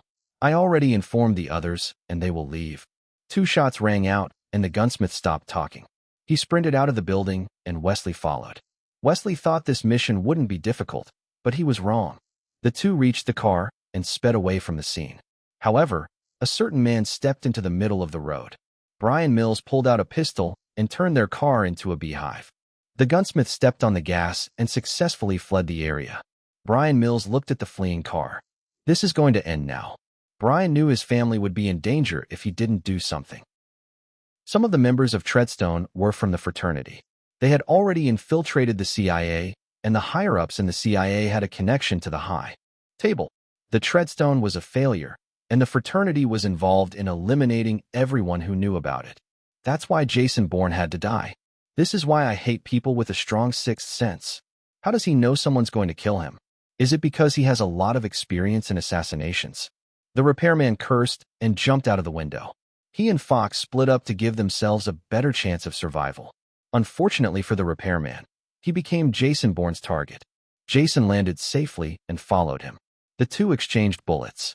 Despite his advantage with firearms, the repairman realized that it was impossible to kill Jason. The guy was a veteran at this. He was basically a superhuman. In the end, the repairman lost his life. Jason Bourne was not a man to be trifled with. Even though he lost his memories, his physical strength and intelligence never went away. In the first place, Treadstone was a project to create killing machines, training talented men and turning them into assassins who would clean up the country's dirty deeds. Looks like they won't stop. Rezo, a man who was expected to be a ninja, appeared after the aftermath. He looked at the repairman who lost his life and recognized the man. Who are they? Why are they trying to kill me? Jason Bourne met Rezo when he was on the run from the CIA. Rezo helped him escape them. They are called the Fraternity, an organization of assassins who believe they were doing good by killing people written in textiles. Well, I don't know the details, Rezo shrugged. 100 years ago, they joined the High Table and accepted assassination jobs from them. They are strong, heavily specialized in the use of firearms, bending the trajectory of bullets. Yes. Where can I meet them? Are you serious right now? Rezo looked at the amnesiac. He didn't expect him to ask something crazy. Either I'm going to die or they are. I have to kill them before they kill me. The two teams returned with more than half of their members missing. Only 3 returned alive: Wesley, the gunsmith, and Fox.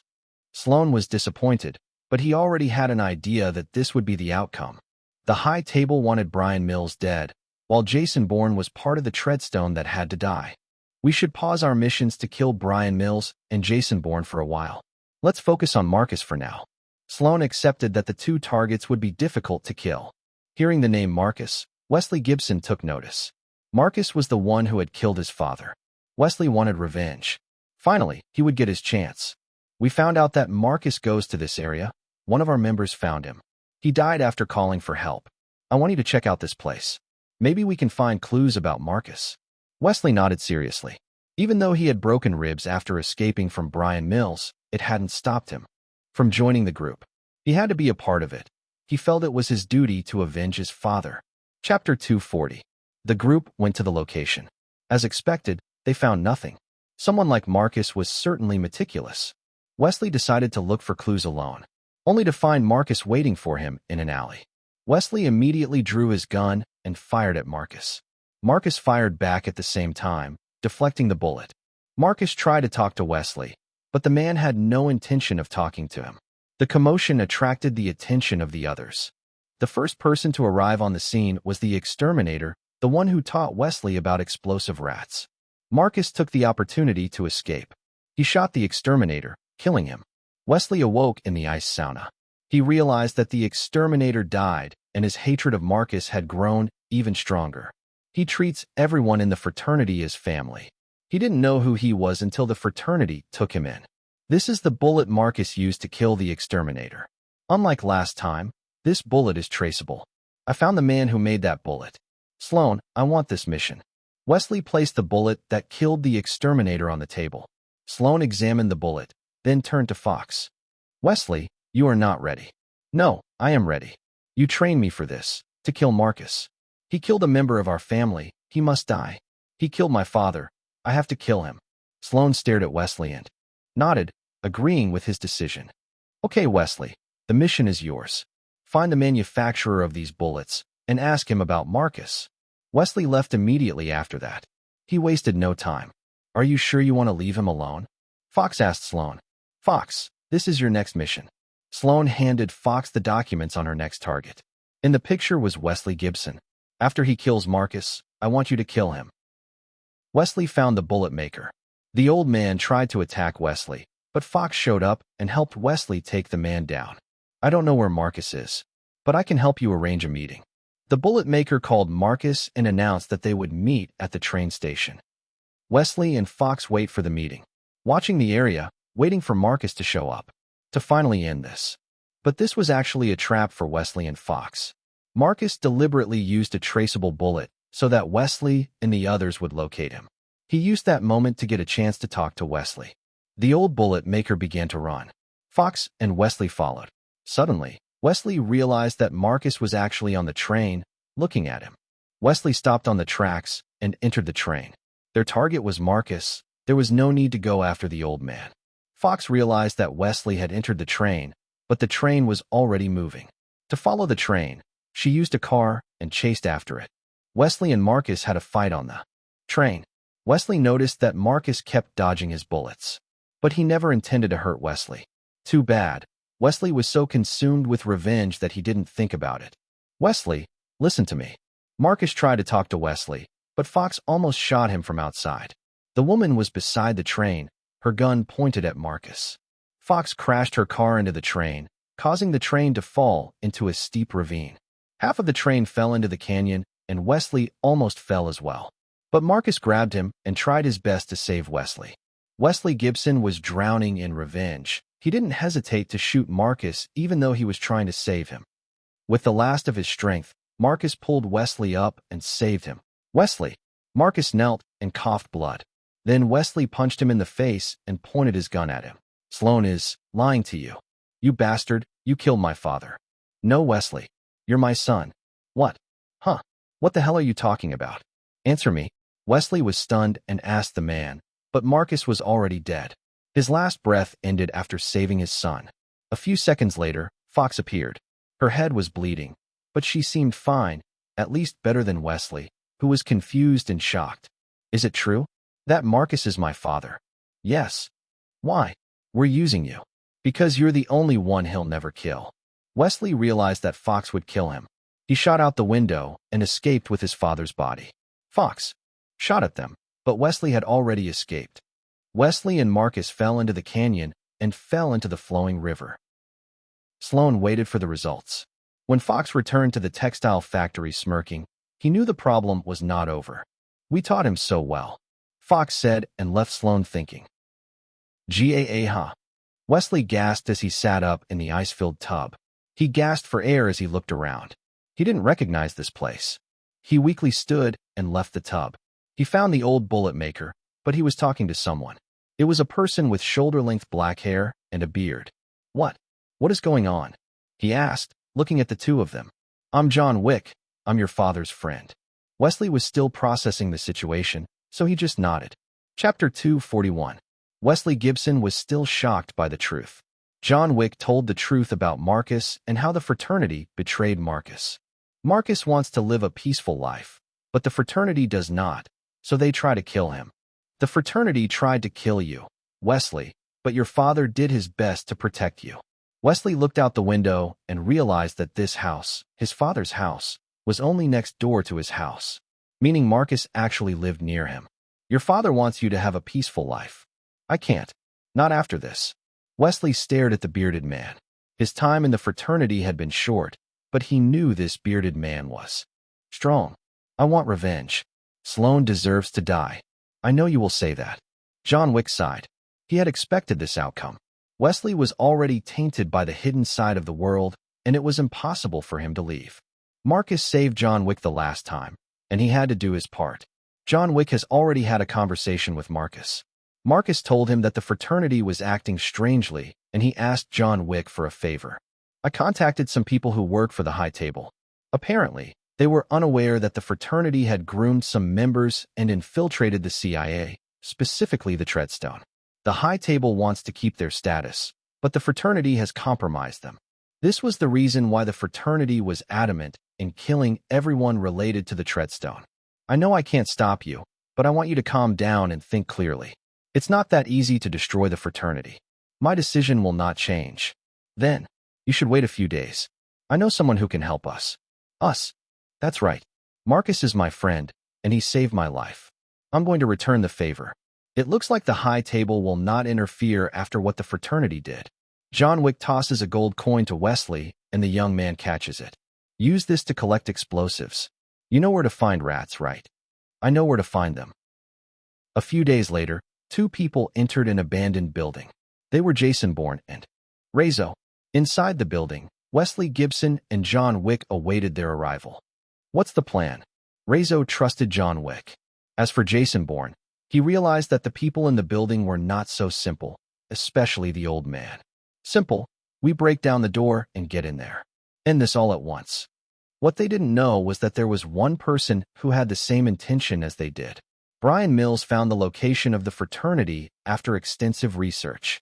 D-Day arrived, and the group began their plan. A huge truck crashed into the textile factory, and thousands of rats infested the factory. This was the welcome gesture. Once the rats spread around, the detonation happened and destroyed the building. Brian Mills, who was watching from the apartment, was a bit shocked when he realized that his mission was being taken over by others. As a veteran agent, Brian knew how to use sniper rifles.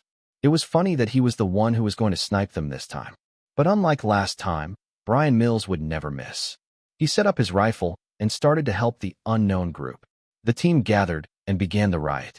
Wesley and the others had their respective enemies. They were strong, but the protagonists were far stronger. Wesley found the Sloan and Fox, along with the fraternity members he thought were his family. Sloan lied to you. The code in the cloth was fake. He only used you to kill people, like hired killers. Some of them hesitated when they heard Wesley's confession. Fox stared at Sloan, gun still raised. Is it true? All of you. All of your names came out of the fabric, but I saved you. The members argued, not knowing who to believe. In the end, the fraternity members bend the trajectory of their bullets and kill everyone in the circle. Fox lost her life. The battle ended after that, but Sloan successfully escaped. Sloan! Wesley screamed at the top of his lungs. The person he wanted to kill escaped. A few months later, the stuff about the fraternity started to disappear. Just like John Wick said, the High Table excommunicated the fraternity and ended all business with them. A young office worker searched for his name and the incident about the Metropolitan Building and the textile factory. Wesley, you thought it was over? Are you still trying to find out who you are? Sloan pointed his gun at the clerk. The office worker turned and showed his face. It was not Wesley. Sloan realized he had walked into a trap. He looked down and found that he was stepping on an X mark. The office worker was just a decoy. Oh fuck. The bullet traveled out of the house, hit his friend's beer can, went through the hole of the donut Wesley's fat boss was about to eat, and reached Sloan's skull. Wesley looked into the horizon and said, "What the fuck have you been doing lately?" Woo! The applause from the audience was endless as the credits rolled. Everyone gave a standing ovation, cheering and supporting the movie. Damn! Even Harrison Ford cursed under his breath and clapped his hands. He realized that the movie was very entertaining. He had a disguise to make sure that no one would recognize him. He was interested in the movie and curious how the performance would be. In the middle of the movie, Harrison Ford could not stop thinking about what-ifs.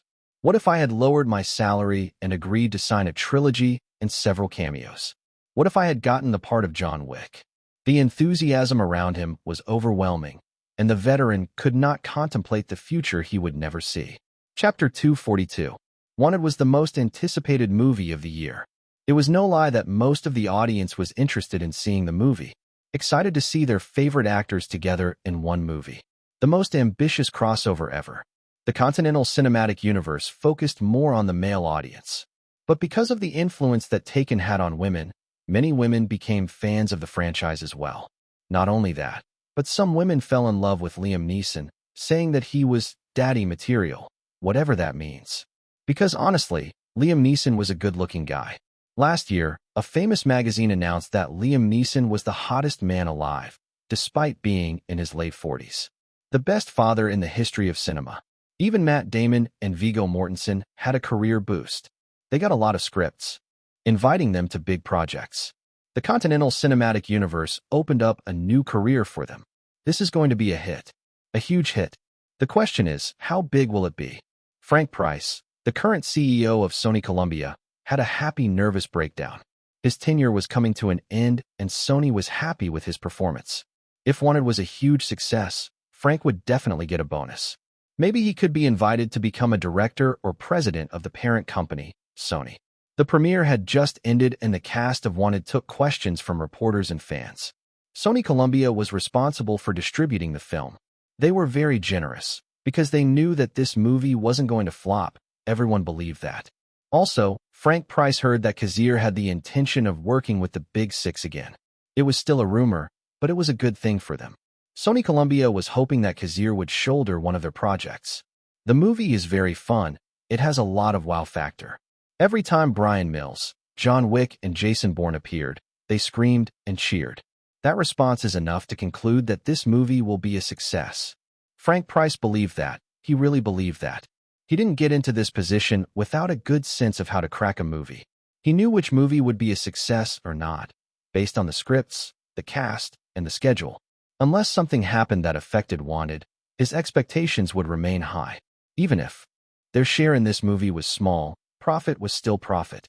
Besides, he wanted to look good in front of Kazir. He wanted to talk to him about a certain movie. June 1st, the very first day of June, was Thursday. Thursday night was the best time to start a premiere because the next days were the weekend and it would help the movie to boost its sales. That's why most movies were released on Thursday night. On June 1st, only one movie had the potential to give Wanted trouble. It was Big Mama's House, produced and distributed by 20th Century Fox. It was a comedy about an undercover cop who dresses up as a fat, gentle old lady to find a criminal. It was actually a very funny and good movie. But obviously, it failed to compete with The Wanted. Big Mama's House lost to a blockbuster. The posters referred to Wanted. The trailers were always on TV. The hype about it was huge. Every TV channel was talking about it. And the response was all positive. In the first 24 hours, June 2nd, Big Mama's House grossed $7.66 million. On the first day box office, it was a big amount. But Wanted was a different breed. On its first day of release, it made a fucking $55.83 million. On the first day alone, the 5,000 theaters that were showing the movie were packed.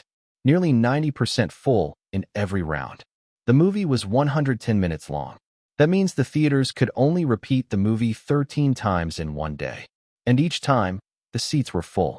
On the second day, June 3rd, Wanted grossed another $44 million. On the third day, it was $35 million. Combined, the first weekend of Wanted grossed $135.63 million. It easily won the top spot as the weekly box office champion for the week. As for Big Mama's House, its first weekend was $25.66 million. The numbers for Wanted continue to climb. Many people supported the movie and watched it so many times that they said it was the best movie ever made. They believe that the Continental Cinematic Universe has changed the concept of action movies. This was not wrong. Many movies in the future would adopt the same style as the Continental Cinematic Universe. No one could deny that Kazir's filmography was the beginning of a new era. And while this was happening, the cast and director of Wanted suffered the usual situations, promoting their movies in different parts of America. Even Liam Neeson, Viggo Mortensen, and Matt Damon made a schedule to promote the movie. This was a way to hype their next projects as well. Especially for Viggo Mortensen, Peter Jackson personally spoke to him to promote the upcoming Lord of the Rings, which was to be released in 2001. Kazir Grey knew that his movies had won him a lot of fans. But this time, what he saw every time he showed his face in public was overwhelming. People kept asking for his autograph. Most of them were men in their teens, telling him that he was a great director and that his movies were all amazing. That was the moment when Kazir realized that he had made it. He had reached the status where a director like him was recognized for his art. Now he could say that he was on par with Steven Spielberg and James Cameron. He made it. So this is the feeling of being recognized. Not bad, I like it. He chuckled. He had dark circles under his eyes, but he was ecstatic and elated that his movie was doing well. Chapter 243. Days go by, and 7 days have passed since the premiere of Wanted. The movie performed a miracle at the box office, grossing $196.01 million in 7 days. It was one of the fastest $100 million movies of all time, along with Star Wars and other blockbusters. Only 7 days passed, and everyone knew that the movie would continue to make money after money. Production costs broke even in just 2 days, as the budget was $75 million. While this was happening, Angelina Jolie had a dilemma about her situation. You see, Angelina Jolie had 2 big projects that she was involved in that were going to be released this year. First was Wanted. She had a lot of fun working with the crew, especially Kazir. Her heart was always pounding when the guy was around. She loved teasing him, even though Kazir was stoic most of the time. And now Wanted was probably the biggest winner of the year. The response was tremendous, and she didn't regret signing the contract. Even her agent told her to keep a healthy relationship with Kazir. Her second project was Gone in 60 Seconds, with Nicolas Cage as the lead actor, and her in a supporting role. When Angelina Jolie read the script, she felt that the plot was typical, but it seemed promising. In addition, Nicolas Cage had already indicated that he would be the protagonist, so Angelina and her agent accepted the role. The salary was not bad. It was crazy that the production cost of Gone in 60 Seconds was $103 million. Perhaps casting a superstar like Nicolas Cage increased the budget a lot. It is estimated that Nicolas Cage's salary was over $20 million. Maybe he also had a share of the box office. Unfortunately, Disney, the distributor and investor of Gone in 60 Seconds, would probably suffer a serious situation. Even though there were 7 days between the premiere of Wanted and the premiere of Gone in 60 Seconds, the two movies would directly fight for a better position at the box office. It was very bad for Angelina Jolie because two of her movies were released within a week and both movies would negatively affect each other. Angelina, we heard that you and Kazir are together. Tell us about your love life. The reporter added something to spice up the red carpet interview. Tonight was the premiere of Gone in 60 Seconds. Kazir is such a nice guy. I love him very much. He said he wanted to go to the premiere of Gone in 60 Seconds with me, but he is very busy promoting Wanted.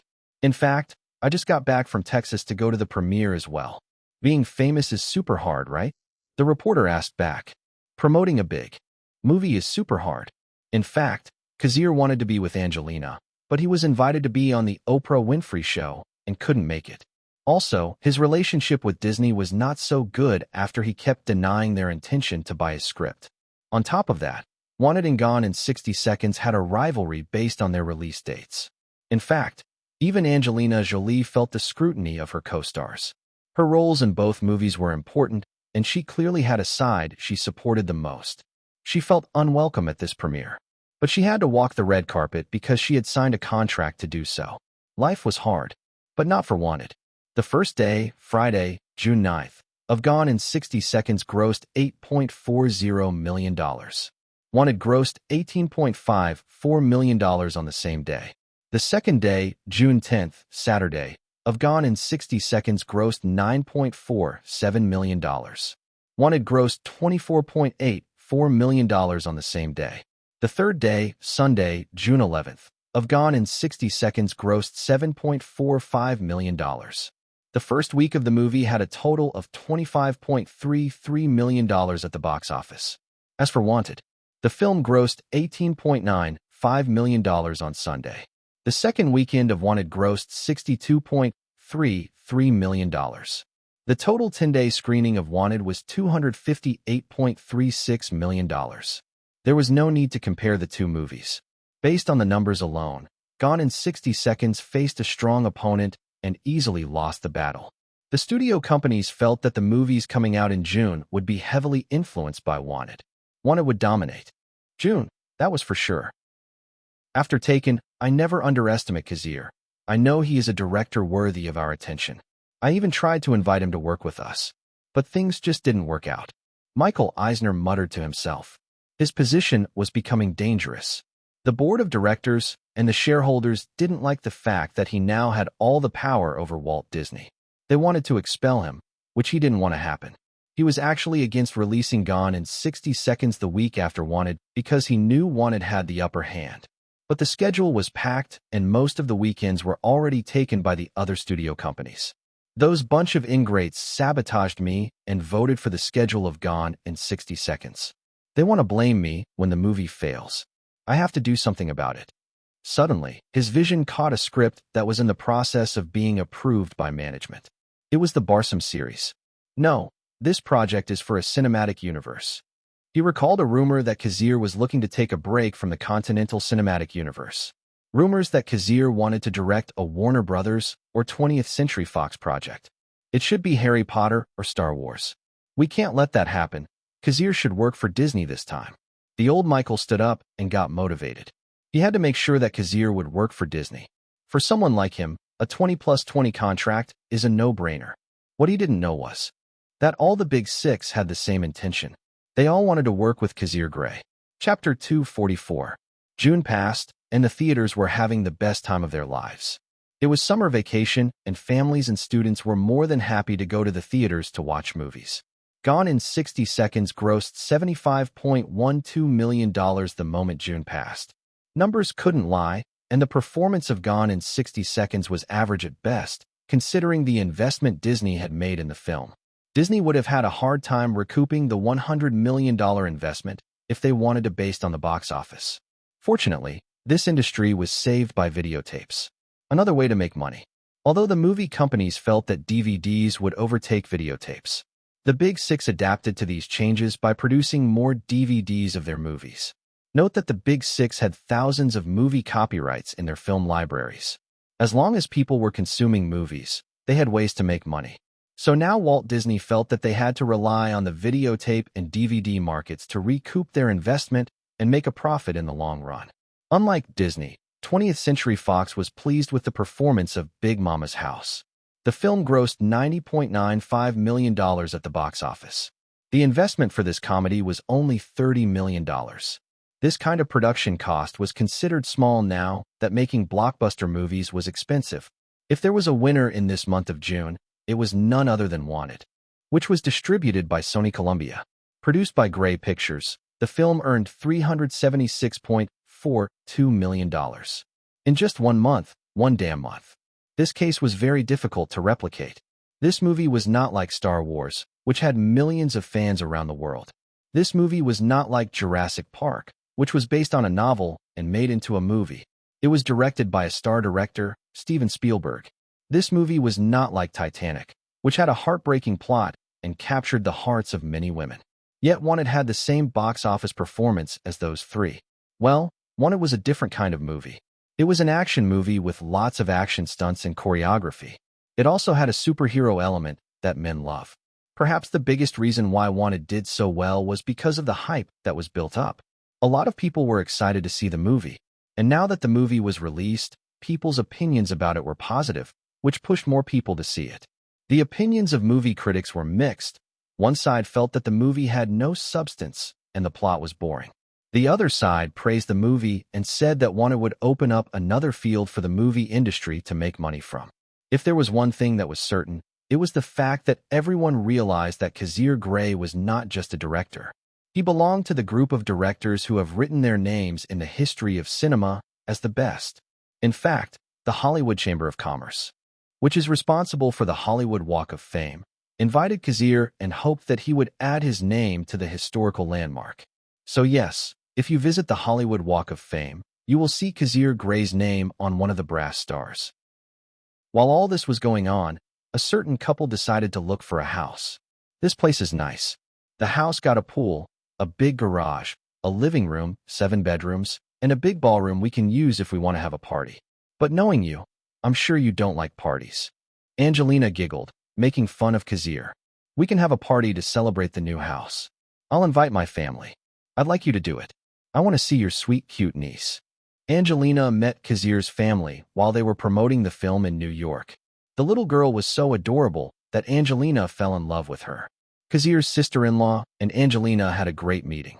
Well, since we both like this house, what's your decision? Kazir was known to be a cheap person, but Angelina knew the whole story. Kazir just didn't like spending money on useless things.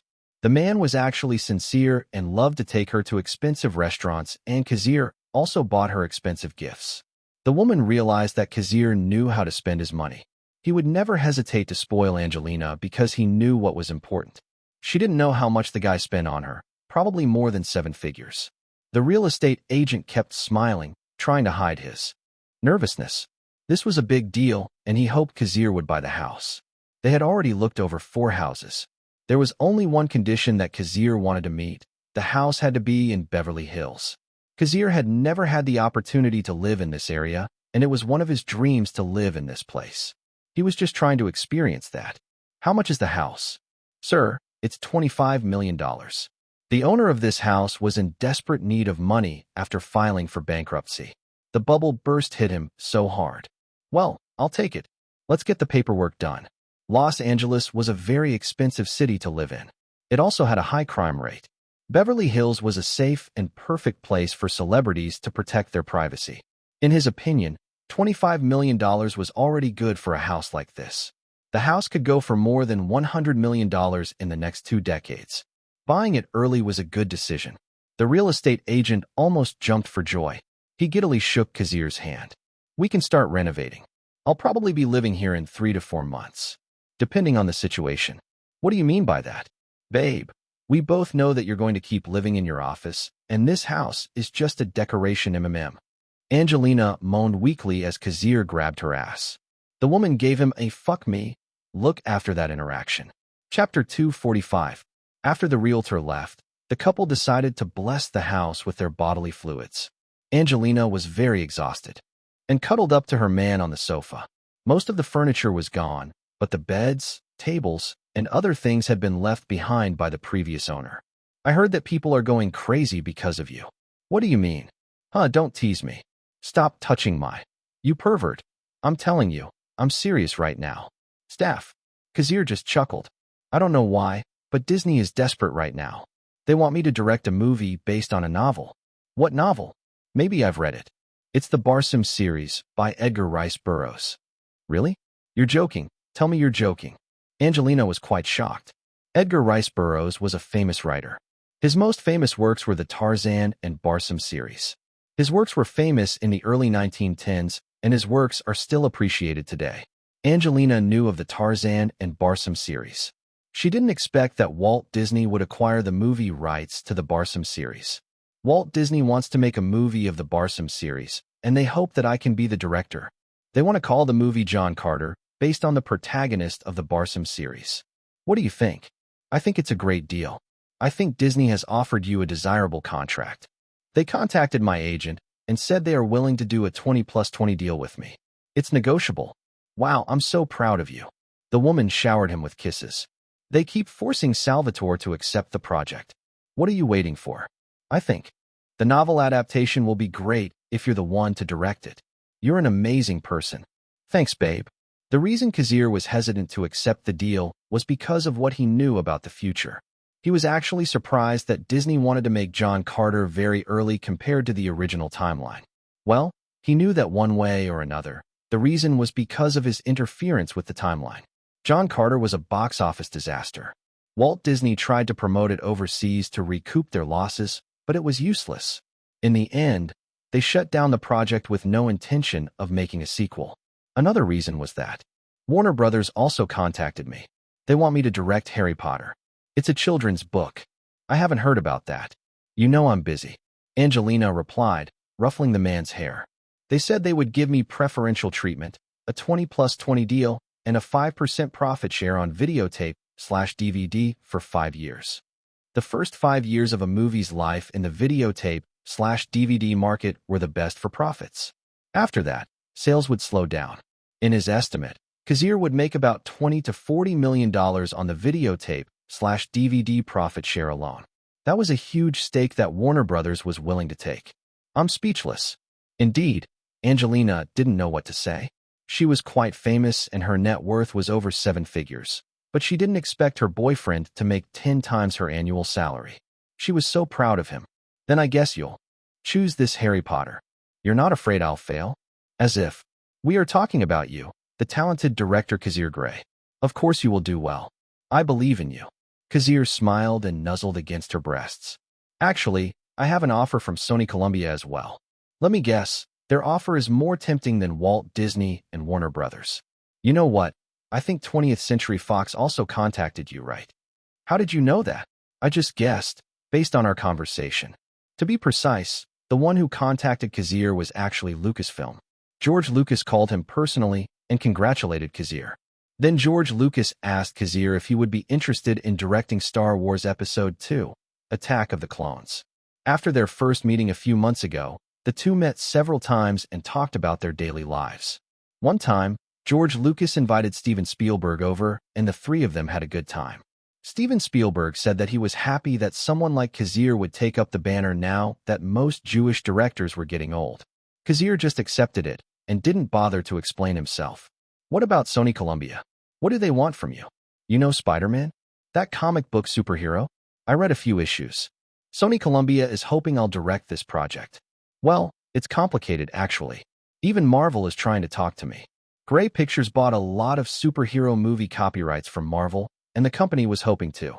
Meet Kazir. Kazir had an idea why they wanted to talk to him. Marvel was at its lowest point at the time, in a downward spiral, beaten by their rival, DC Comics. Maybe they were trying to find a solution to get back on their feet. They believed that Kazir had the answer to their questions. The people at Marvel were no fools.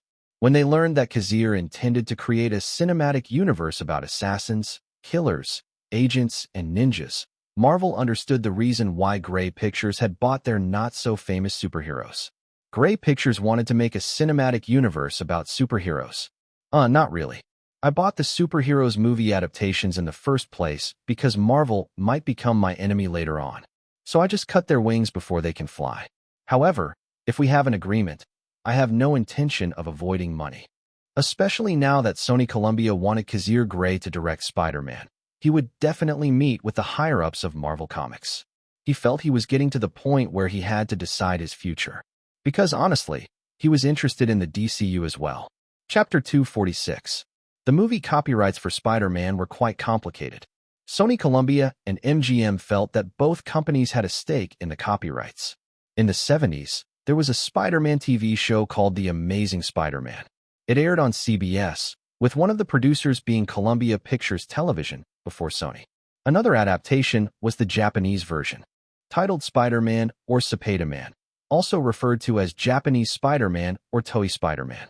The production company of this TV series was Toei Company, also produced in the 70s. So yes, the copyrights of this superhero character were complicated.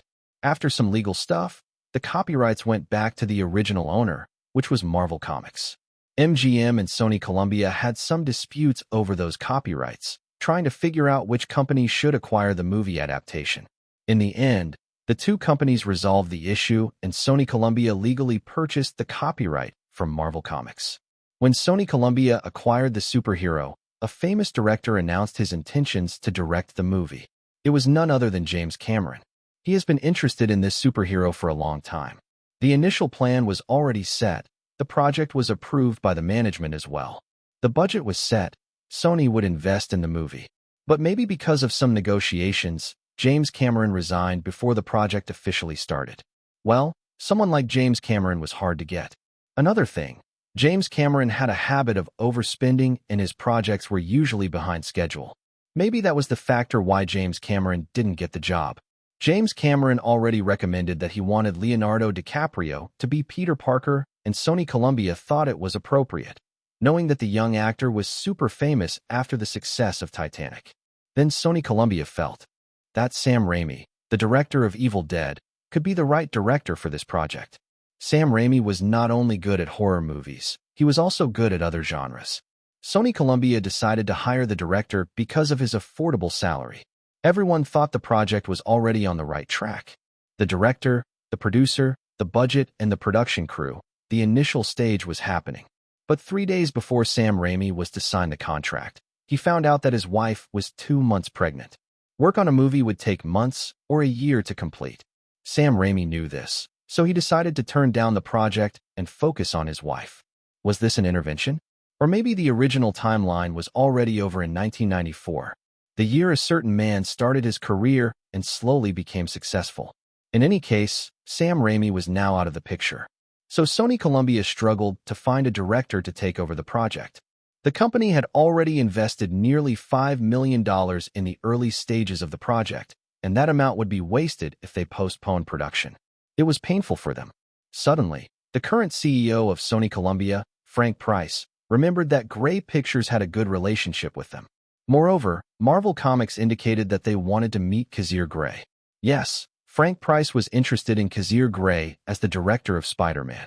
The man said he wanted to work with the Big Six again. As long as the terms were right, maybe Kazir would agree to direct Spider-Man. For the record, Kazir Grey had a better portfolio than other directors. All of his films in the last 5 years have been blockbusters. None of them lost money, not even John Wick. Frank Price felt that Kazir had the talent, the charisma, and the authority to be the director of this movie. Sony Columbia knew they were the lowest of the Big Six and needed a franchise to save them from destruction. Bruce Almighty was set to be released the following month, but that was another story. All Frank Price and the management at Sony Columbia wanted was for their projects not to lose out to the competition. Since Kazir Grey was the hottest director right now and his filmography was amazing, Sony Columbia had no problem hiring him. Well, here was the problem. Apparently Warner Brothers, Walt Disney and 20th Century Fox had the same intention as Sony Columbia. They wanted Kazir to direct their respective films. In Frank Price's opinion, 20th Century Fox would be the strongest opponent.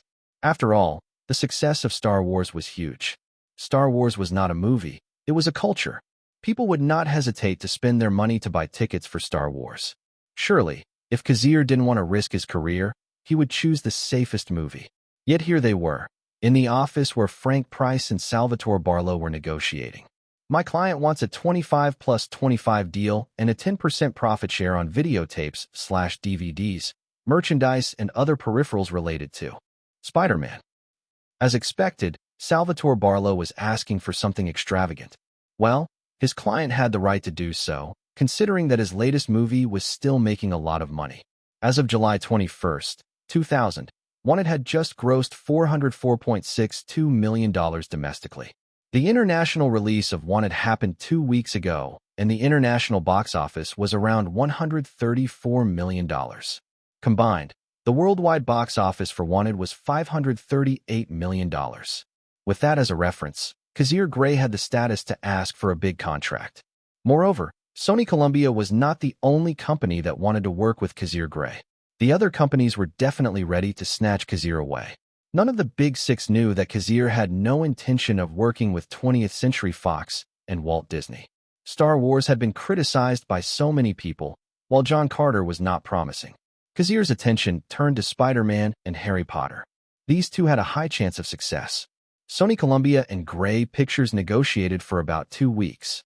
In the end, Sony Columbia did its best to get the contract down to a 25 plus 20 deal with 7% profit share on videotapes/DVDs and peripherals for the time being.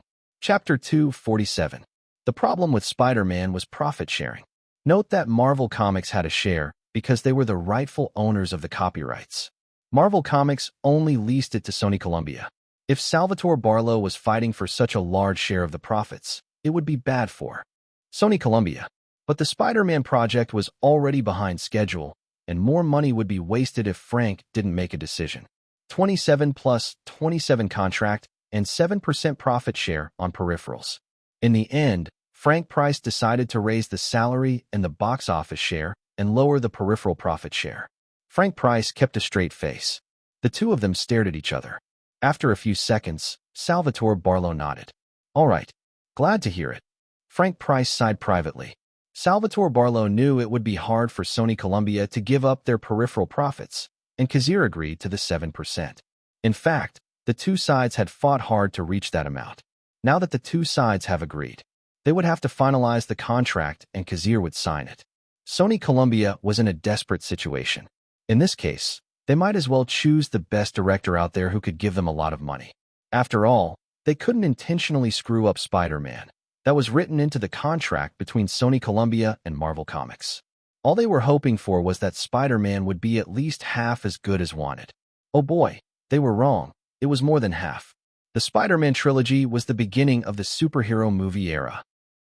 So you're telling me that both sides have come to an agreement? Michael Eisner asked his secretary, looking rather disheveled. He thought Walt Disney had the opportunity to work with Kazir Grey. I don't understand. I thought we had an initial agreement. At that time, 4 of the Big Six had an initial agreement with Kazir Grey.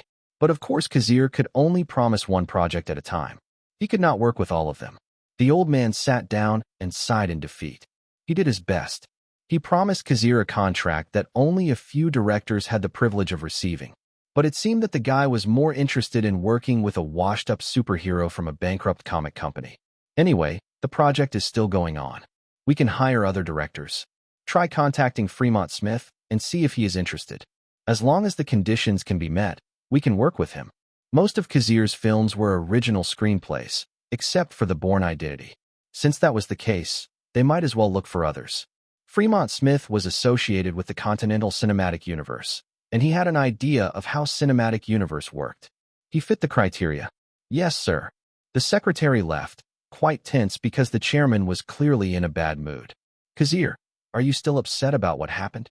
Walt Disney and Universal Pictures joined hands to defame Kazir, and behind them was the WMA.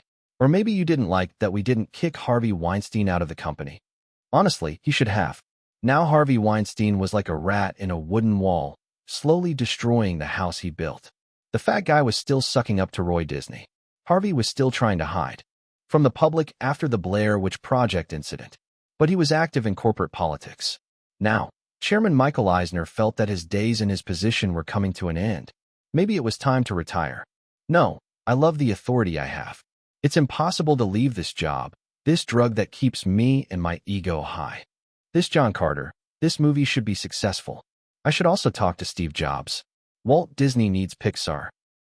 Having a contract like the one he has now was the highest and most absurd contract he had in his life. What? A 27 plus 27 deal with a 7% profit share on videotapes/DVDs/merchandise/peripherals? Kazir would receive half of the $27 million at the start of production, and the other half would be transferred to his bank account when the project was completed. Half of the $27 million was $13.5 million. This meant that Kazir had that amount of money on his first day on the job. But that didn't matter. At that moment, Kazir was simply the most in-demand director, and Sony Columbia was crazy enough to go for it. Here was the thing. Over the next 2 decades, James Cameron made at least $95 million for directing Avatar 2. So yeah, the Big Six was crazy enough to hire people for that amount of money. Anyway, Kazir's side and Sony Columbia's side finalized the deal. Sony Columbia wanted Kazir to sign a trilogy deal, but Kazir could only promise 2 movies. The 2 sides compromised, and the profit sharing on peripherals and such was lowered to 6.8%. So yeah, it was now 27 plus 27 and 6.8% profit share on peripherals. Was it a loss? In my opinion, no, it was not. The amount was so damn huge. The 2 sides signed a contract and the project officially began. However, Kazir realized that the job was not so easy. He realized that the project was in shambles. First, the production crew. Kazir had to hire his crew members from Grey Pictures. So now the production crew responsible for the project was Grey Pictures. But this was the first time these crew members had worked for the Big Six after The Hangover, and they were adjusting. The second was the Marvel creative team. Of course, there would be people from Marvel Comics involved, especially Stan Lee, the man himself. Because it was an adaptation and Kazir didn't have absolute authority, it was hard to get his opinion on some things. Another problem was the producer. The producer, who was mostly in charge of the finances and managing the crew, was from Sony Columbia, and Kazir had no experience working with her. Let's just say she had a thing about women. No, not that thing. She hated women. Especially beautiful and sexy women. She hated them for some reason, and it affected the project. Chapter 248. Kazir met the producer for the first time. It was a meeting with some of the Marvel staff. They were choosing the costume designs for Spider-Man and Green Goblin. At first, the meeting was peaceful. The Marvel Comics staff had a nice conversation with Kazir. They wanted to know what Kazir intended to do with the superhero characters that Grey Pictures had bought from them. Marvel Comics was at its lowest point, and they were trying to find a way to turn things around. They felt that movie adaptations were the way to go. After all, this generation preferred movies than comics. The Blade movie had a great response, and Marvel Comics found that their superheroes had what it took to be on the big screen. They made a profit on the movie as well. Unfortunately, the adaptation rights was bought by New Line Cinema, and Marvel Comics couldn't maximize their profit. Note that Marvel Studio, the production company responsible for the MCU, had not yet been formed. However, profit was still profit.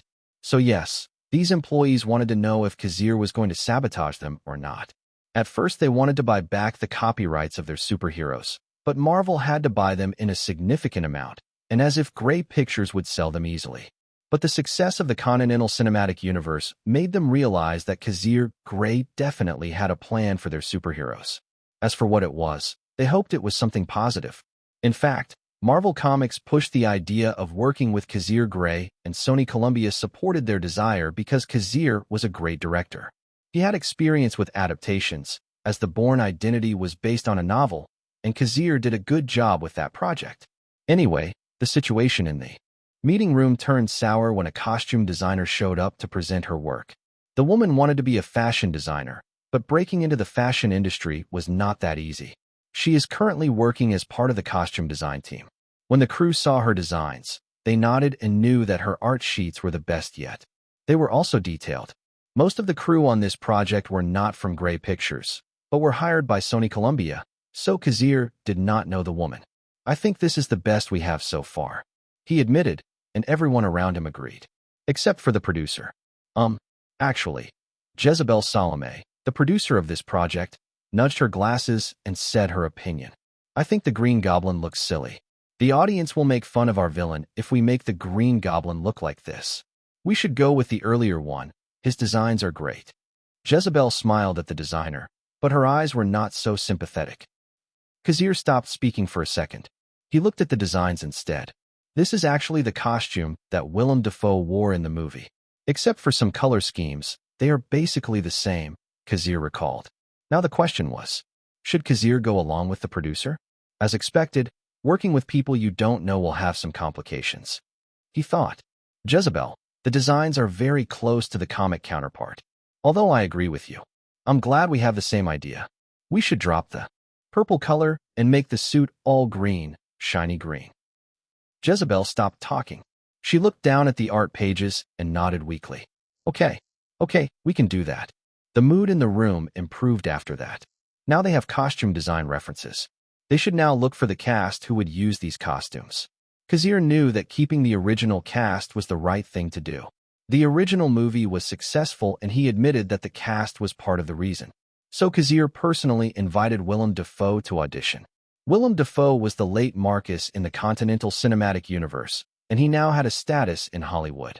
Many fans expressed their sadness when Marcus died, and Willem Dafoe's image was good because of that. So when he received a call from Kazir that the director wanted him to play the villain in a superhero movie, the actor was hesitant. Actors must maintain their image. If he accepted the role, it might affect his public image. After all, people hate villains. His status as a protective father was still rearing. However, after reading the script, Willem Dafoe admitted that he was interested in the role.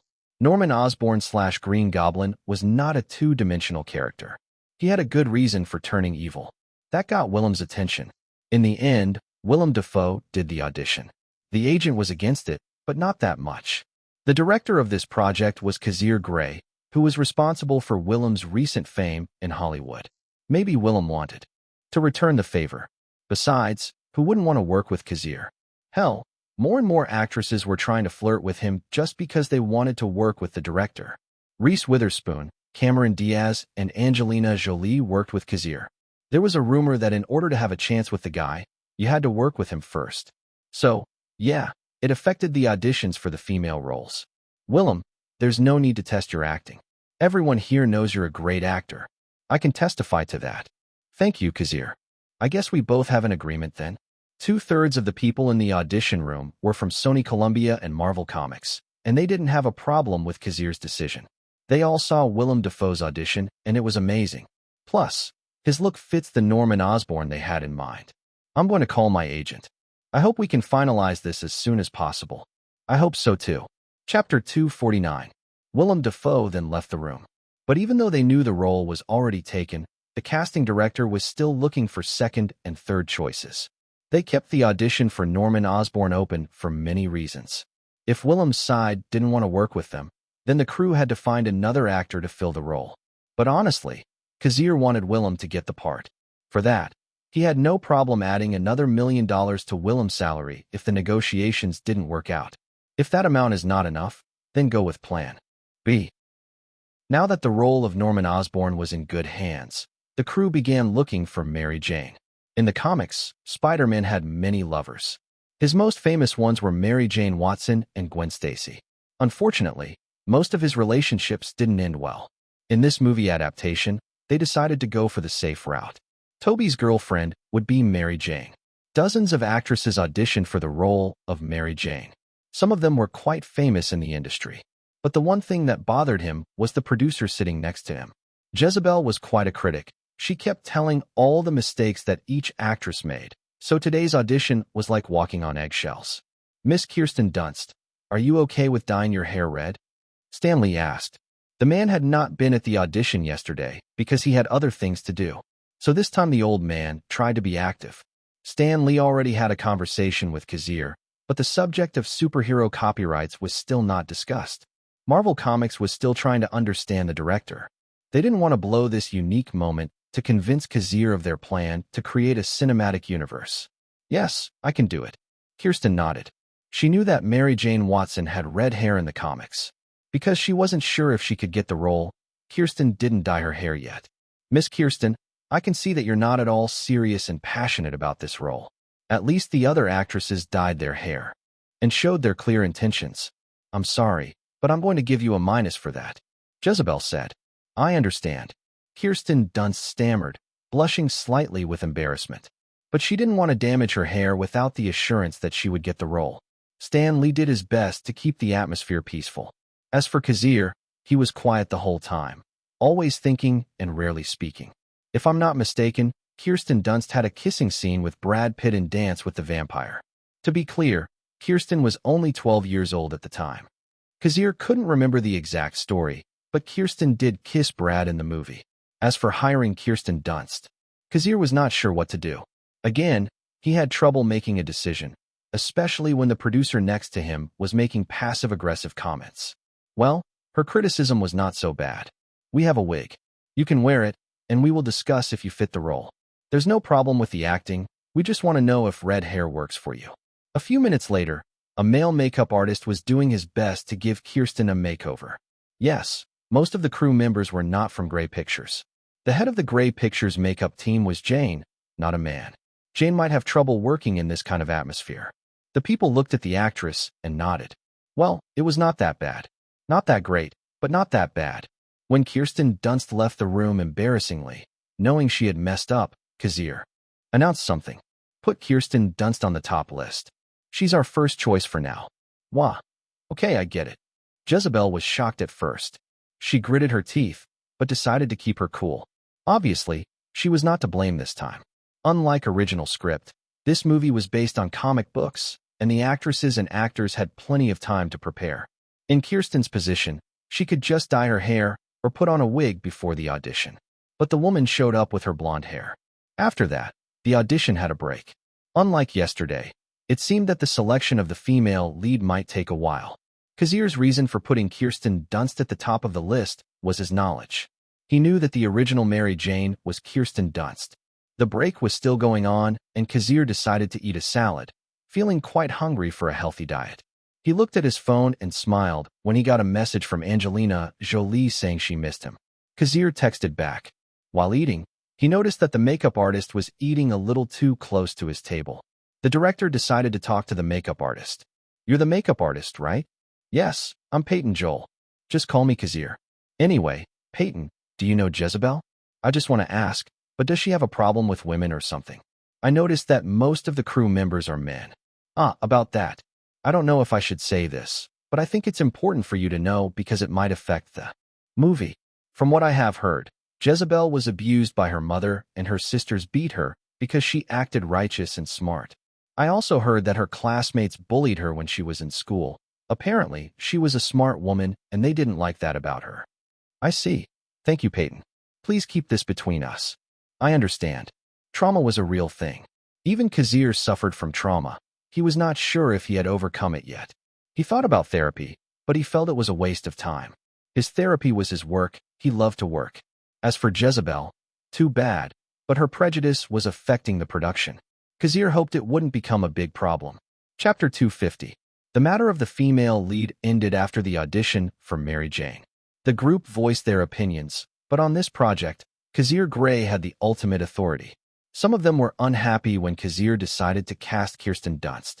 Her passion and motivation for the role was lacking. But because of Kazir's past successes and his eye for casting, they decided to accept his decision. The main reason Kazir cast Kirsten Dunst as Mary Jane Watson was because of his knowledge. Spider-Man was a huge success in his past life, and he believed that as long as he followed the original version, his chances of getting a box office hit were higher. Fortunately, when Kirsten Dunst showed up and signed the contract, her hair was already dyed red, and it didn't look bad. Even Jezebel Salome thought it was acceptable. Still, Jezebel was against Kazir's decision to choose the female lead. After that, the subject of the protagonist, the person who would become Spider-Man, came up. At first, James Cameron, the first-choice director, wanted to invite Leonardo DiCaprio for the role, and Sony Columbia was not against it. However, it seemed that the young actor was not very enthusiastic about being a superhero. Maybe he despised wearing tight costumes. Instead, Leonardo DiCaprio recommended his friend, the one and only Tobey Maguire, our bully Maguire. Leonardo DiCaprio and Tobey Maguire have been friends since they were young. But unlike Leonardo, Tobey was still trying to find his place in this industry. Everyone knew that Kazir Grey and Sony Columbia had a project, and the investment for this movie would definitely exceed $100 million. Besides, working with someone like Kazir Grey would boost the actors' careers. So yes, the audition for the lead in Spider-Man was terrifying. Kazir's fame influenced the situation. Kazir had the nickname Star Maker because every actor who starred in his movies got a foothold in Hollywood. Some examples were Reese Witherspoon, Ed Helms, Pedro Pascal, Brianna Evans, and Enzo Park. Even though Kazir only attended the final round of auditions, he was still shocked when he realized there were more than 100 actors in line. I guess being Peter Parker is not that easy. Well, Peter Parker represents the common man, though he was more of a bullied nerd. The director sighed and went with the flow. He knew Tobey Maguire would get the part anyway. He would do his best to make it happen. With over 100 participants, the audition ended quite late. I will say it again, I think Tobey Maguire fits the role. He is not an unknown actor. He is part of many TV series and some movies. He has the knack for acting, and his looks are nice. He looks like a good guy, Kazir announced. Although he knew that Tobey was famous for being known as Bully Maguire. Tobey hates the paparazzi, and frankly, he was right to hate them. Maybe Tobey's career has been affected by that bully scandal. But he is actually a great actor. He knows how to act. Too bad he is only famous for being Spider-Man. He didn't have a memorable role after that. Kazir sighed inwardly. He thought that Tobey was just misunderstood. Yes, I agree with Kazir this time. Stan Lee nodded. Tobey made a good impression and seemed promising. Stan Lee had the highest authority on the Marvel staff. Besides, Stan Lee was the creator of Spider-Man, so his opinion was not to be taken lightly. I'm okay with that, too. Even Jezebel agreed. Tobey Maguire's portfolio was good. Surprisingly, everyone actually agreed to cast Tobey Maguire as Peter Parker. Kazir thought some opposition would happen. Tobey Maguire agreed to sign a trilogy, and his first salary was $3 million. His agent even fought just to get that amount. Regarding salary, Kazir clearly had the highest one in this project. The management of Grey Pictures became the responsibility of Stella Willow, the general manager of the company. The business matters, the hiring of staff, and finding people who would take over the projects. Next year, Grey Pictures intends to release 2 movies. The first was The Fast and the Furious, while the second was John Wick Chapter 2. Fremont Smith already expressed that he would direct John Wick Chapter 2. The budget was already approved, and the pre-production would start next week. Actually, Walt Disney was trying to contact Fremont Smith in the hope that he would direct John Carter. Fremont Smith already signed a contract with Grey Pictures. However, there was no clause that he couldn't work with other companies. Of course, he had to promise and make sure that his energy was rightfully put on John Wick Chapter 2 before anything else. As for The Fast and the Furious, Stella Willow was looking for someone to direct the movie. In fact, Kazir wanted her to look for a Taiwanese director. Honestly, Stella Willow had no idea why Kazir was looking for a Taiwanese director, but she decided to trust Kazir. The person she was looking for was Justin Lin. Only Kazir knew that Justin Lin had an important role in the franchise of The Fast and the Furious.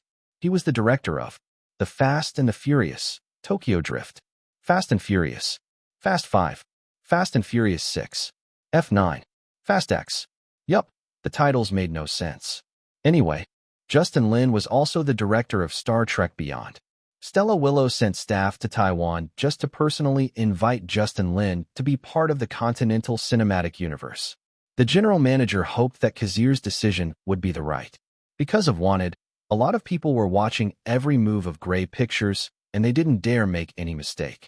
Just like what Kazir said, this was just the start. The Continental Cinematic Universe would expand until they could release 3 movies every year, with every movie being successful. That would be the next goal. Chapter 251. August 3rd arrived, and the people from Sony Columbia did their best for the premiere of Bruce Almighty. The cast of the movie, especially Jim Carrey, Morgan Freeman, Stephen Carell, and the others, walked the red carpet one by one, presenting themselves to the media. As the screenwriter of the film, Kazir also attended the premiere. Like the actors, he also walked on the red carpet. On his left arm was Angelina Jolie in her sexy dress. Even though he was only the screenwriter, the attention Kazir brought was tremendous. He was not an actor, yet he was the center of the cameras. The recognition he had after so many successful films made his position as a scriptwriter elevated. Usually, only the director, the cast, and important guests would walk on the red carpet. At the time of Say 7's premiere, Kazir didn't have the status to be part of the red carpet. He used the backstage entrance. Instead, he was with Reese Witherspoon at that time. Another reason he showed up at the premiere was to pre-promote Spider-Man. If you keep showing your face to the public, they will remember you and the things associated with you. But if I'm not wrong, people might remember the Continental Cinematic Universe movies more than Spider-Man if they see my face. Kazir thought. Kazir always had a cameo in every Continental Cinematic Universe movie. The production crew had already set up a schedule for him to film a cameo, even though The Fast and the Furious and John Wick Chapter 2 were still in pre-production. Good evening, Ms. Jolie and Mr. Grey. Good evening to you as well. Is it true that you recommended Jim Carrey and Morgan Freeman for this movie? Jim is the face of comedy right now. As for Morgan, I've worked with the guy, and he's a nice and talented actor. Of course, no red carpet would be complete without interviews. Congratulations, Mr. Grey. You just broke the record for the highest grossing movie of June. Thank you. Kazir and Angelina smiled. Of course they were proud that their movie was getting recognition. The worldwide box office for Wanted had reached $753 million. The performance of Wanted in North America had been steady, earning $1 million or $2 million every day. This was a matter of course. 2 months had passed, and Wanted was already running out of gas. Even the number of theaters that showed the movie dropped to 1,500 theaters. The North American box office of Wanted was currently $431 million. But internationally, it was different. The movie just passed its first month of international release, and it already grossed $322 million. In fact, even though all of Kazir's movies have been successful, none of them have crossed the $800 million mark. But from the looks of it, Wanted definitely had the power to do so. No, the prediction was that the movie could surpass $900 million or maybe even $1 billion. If that happened, Wanted would be the fourth movie to gross $1 billion. Kazir had been in the business since 1988 when he worked as a crew member on Rain Man. Then he signed with Carl Morin and made horror movies until WMA kicked him out of the agency. Then his ex-wife filed for divorce. Then the memories of his future life overtook him, and he started his real journey. Napoleon Dynamite, The Hangover, Taken, John Wick, The Bourne Identity, Wanted. I can't believe I'm getting to this moment where one of my movies has a chance to go over $1 billion. He was genuinely happy. That was one of the hardest things to accomplish in this industry, making more than $1 billion box office. Kazir and Angelina went to the theater to see the movie. The summer schedule was packed, no doubt about it. Every week new movies would be released to compete in this lucrative schedule. August was the last month of the summer, and the Big Six wanted to make sure they milked the audience with more. Ticket sales. On August 3rd, the public had 3 big movies to choose from. First was Space Cowboys, distributed by Warner Brothers. Second was Coyote Ugly from Walt Disney. Third was Bruce Almighty. These 3 would compete for first place. The winner of the first weekend was obviously Bruce Almighty. We were talking about Jim Carrey. Also, the screenwriter of this movie was Kazir Grey. Everyone knew that Kazir's scripts were always profitable. The only question was how much money they could make. The first weekend, August 3rd to 6th, of the 3 movies was not too bad. Space Cowboys grossed $18.09 million. Coyote Ugly took in $17.31 million. The 2 did well. Too bad they ran into Bruce Almighty. Bruce Almighty made $67.95 million. There were many factors as to why this happened. Jim Carrey and Kazir Grey were part of it. Jim Carrey had a very strong box office appeal. When audiences found out that Jim Carrey was the protagonist of this movie, they became interested in watching it. The movie was also entertaining. It had good word of mouth, and people praised it. I mean, the plot of the movie was about a guy who gets the power of God. He can do almost anything with that power. In this world, who hasn't wanted to be God? Who didn't want to have superpowers to rule over humanity and rule the world? Sony Columbia already knew that they had the month of August all to themselves. Most of the big six big-budget films had already been released before August, such as The Perfect Storm, Mission, Impossible 2, and Gladiator. The next schedule to prepare for was October and November. Speaking of November, Charlie's Angels was scheduled to open in November. Chapter 252. Reputation was a very important thing. This aspect would determine how people would look at you, how they would respect you or ignore you. Kazir experienced being ignored. When he tried to sell Say 7 onto many production companies, almost all of them ignored him. Had it not been for New Line Cinema's interest in his script, he might never have reached his current position. But I can't deny that New Line Cinema is not a company you can trust. What they did to Peter Jackson was nothing to be proud of. They basically cheated the director. It hadn't happened yet, as Lord of the Rings was still in production, but Kazir was 100% sure that New Line Cinema would definitely screw Peter Jackson over. Reputation is hard to build, but so easy to destroy. Once you make a mistake, it's impossible for people to forget it. Kazir muttered to himself as he watched the crew prepare the set. The place had a green background all around. Kazir wanted to use green screen technology for some scenes.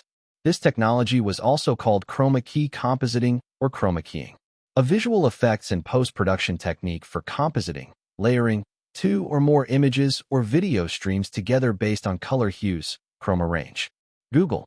This technique was mostly used for backgrounds. The crew could film the scene in real locations, but there were situations where it was difficult to do so. To film in public places, such as public roads, they had to contact the local municipality, and time was their main problem in this regard. A green screen could solve this problem. Although Kazir intends to use this technology only a few times, he wanted to practice using Sony Columbia's money. Kazir's expertise in his past life was more in horror movies, using dark shades and such to scare the audience. His films were never popular. His experience with green screen was basically non-existent. So yes, he used this moment to ask for a green screen studio to expand his knowledge. Kazir knew that from now on, the future of most blockbusters would rely on heavy green screens. Marvel movies, DC movies, Pirates of the Caribbean. Sony Columbia made a huge investment in Spider-Man. Spending some of it on a green screen is not a crime. Besides, I'm not spending my money anyway. A win for me. He grinned slightly. That was the power of respect. Sony Columbia respected him because he could make a lot of money. So yes, he was milking the company to learn green screen technology. Speaking of respect, Kazir glanced around and noticed that Kirsten Dunst seemed uncomfortable. The actress tried to act as if nothing was wrong, but Kazir could see through her lies. The set was full of men. The reason for this was that many women quit their jobs after being berated by the producer. 3 people had the most authority in this project: Kazir Grey, the Marvel representative, and Jezebel Salome. Unfortunately, Jezebel loved to demean the women in the crew. One by one, the women left the crew until only a handful remained. From the looks of it, Kirsten Dunst seemed to be suffering from the producer as well. Kazir thought about firing the producer, but he knew he could not do it without a real reason. Jezebel was put in the position by Sony Columbia to control Kazir in case the director ran amok.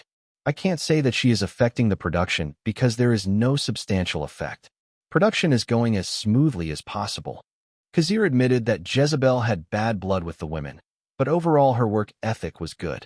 The production was on the right track because of her. The producer was responsible for keeping, organizing, and managing the crew. So far, Jezebel was doing the right thing with no flaw. Jezebel works for Sony Columbia, so even though I'm the director, they can't put all the faith in me. At least Jezebel has respect for me. Whenever I have spoken my mind, she has agreed with most of it. He could say that his authority over the crew was amazing, even though almost 2/3 of that crew was working with him for the first time. Kazir decided to approach Kirsten Dunst, wanting the actress to be calm so she wouldn't interfere with the shooting schedule. But before he could talk to the woman, an old actress comforted Kirsten Dunst. The old actress was Rosemary Harris, the movie's Aunt May. Peter Parker's Aunt May. Rosemary Harris had been in the business since the 50s. They hired her because her salary was within their budget. Rosemary was talking to Kirsten, and the young actress smiled slightly. Kazir came closer and overheard their conversation. I can't believe she called me fat and ugly. I didn't eat today because I don't want to look fat on camera. She really said that word for word? Rosemary asked. Even Kazir was surprised. He hadn't expected Jezebel to say that directly. No, she just said that I have to be thin and pretty because Mary Jane is the queen of the campus. She told me that 3 times on different occasions because she wanted this project to be perfect. Since then, I can't help but be aware of my body. This is my biggest role, and I don't want to make any mistakes. You know how hard it is for a woman to get a big role. It's not easy to compete for this role, and I don't want to be replaced. The woman touched her flat stomach. She might be hungry. Oh, honey, you don't have to think about it seriously. You are pretty and young. The standards of beauty for women were outrageous and sometimes fucked up. Women had to shave their legs, go on diets to maintain their figure, and use makeup to disguise themselves. To be honest, men were also responsible for this problem. Chapter 253. The two women began to talk, and Rosemary comforted Kirsten Dunst. Kazir felt he didn't have to talk to the actress anymore. Someone was already doing it for him. Suddenly, Kazir noticed that Rosemary was staring at him, signaling that everything was fine. Kazir nodded and walked away, giving them more time to talk. The mentality of the actors was very important. Their mental state could affect the filming. He thought, just as Kazir expected, Kirsten Dunst had dozens of NGs. She did her best, but she couldn't help but be aware of the cameras. She tries to show her beauty. Kazir sighed. It was a good thing they were not late. Kazir had this passive ability that made the filming faster. He knew what to shoot, and his plan was set. There was no need to pile up many useless scenes, since the movie was already finished in his head. However, it was a different matter if the actress had the problem. That was out of his hands. The best he could do was to encourage Kirsten and never berate her. Her mental state was delicate and negative comments would be bad. Kirsten, come here. Yes, director. The woman realized that the director had reached his limit. Directors had short fuses, and they were vocal about it. They would scream in anger if the actress continued to make NGs. No good. Kazir was known as a calm director, but everyone has a limit. It seemed that Kazir had reached his. Kirsten swallowed hard and approached the director, who was sitting in the chair. Kirsten, what are you thinking about right now?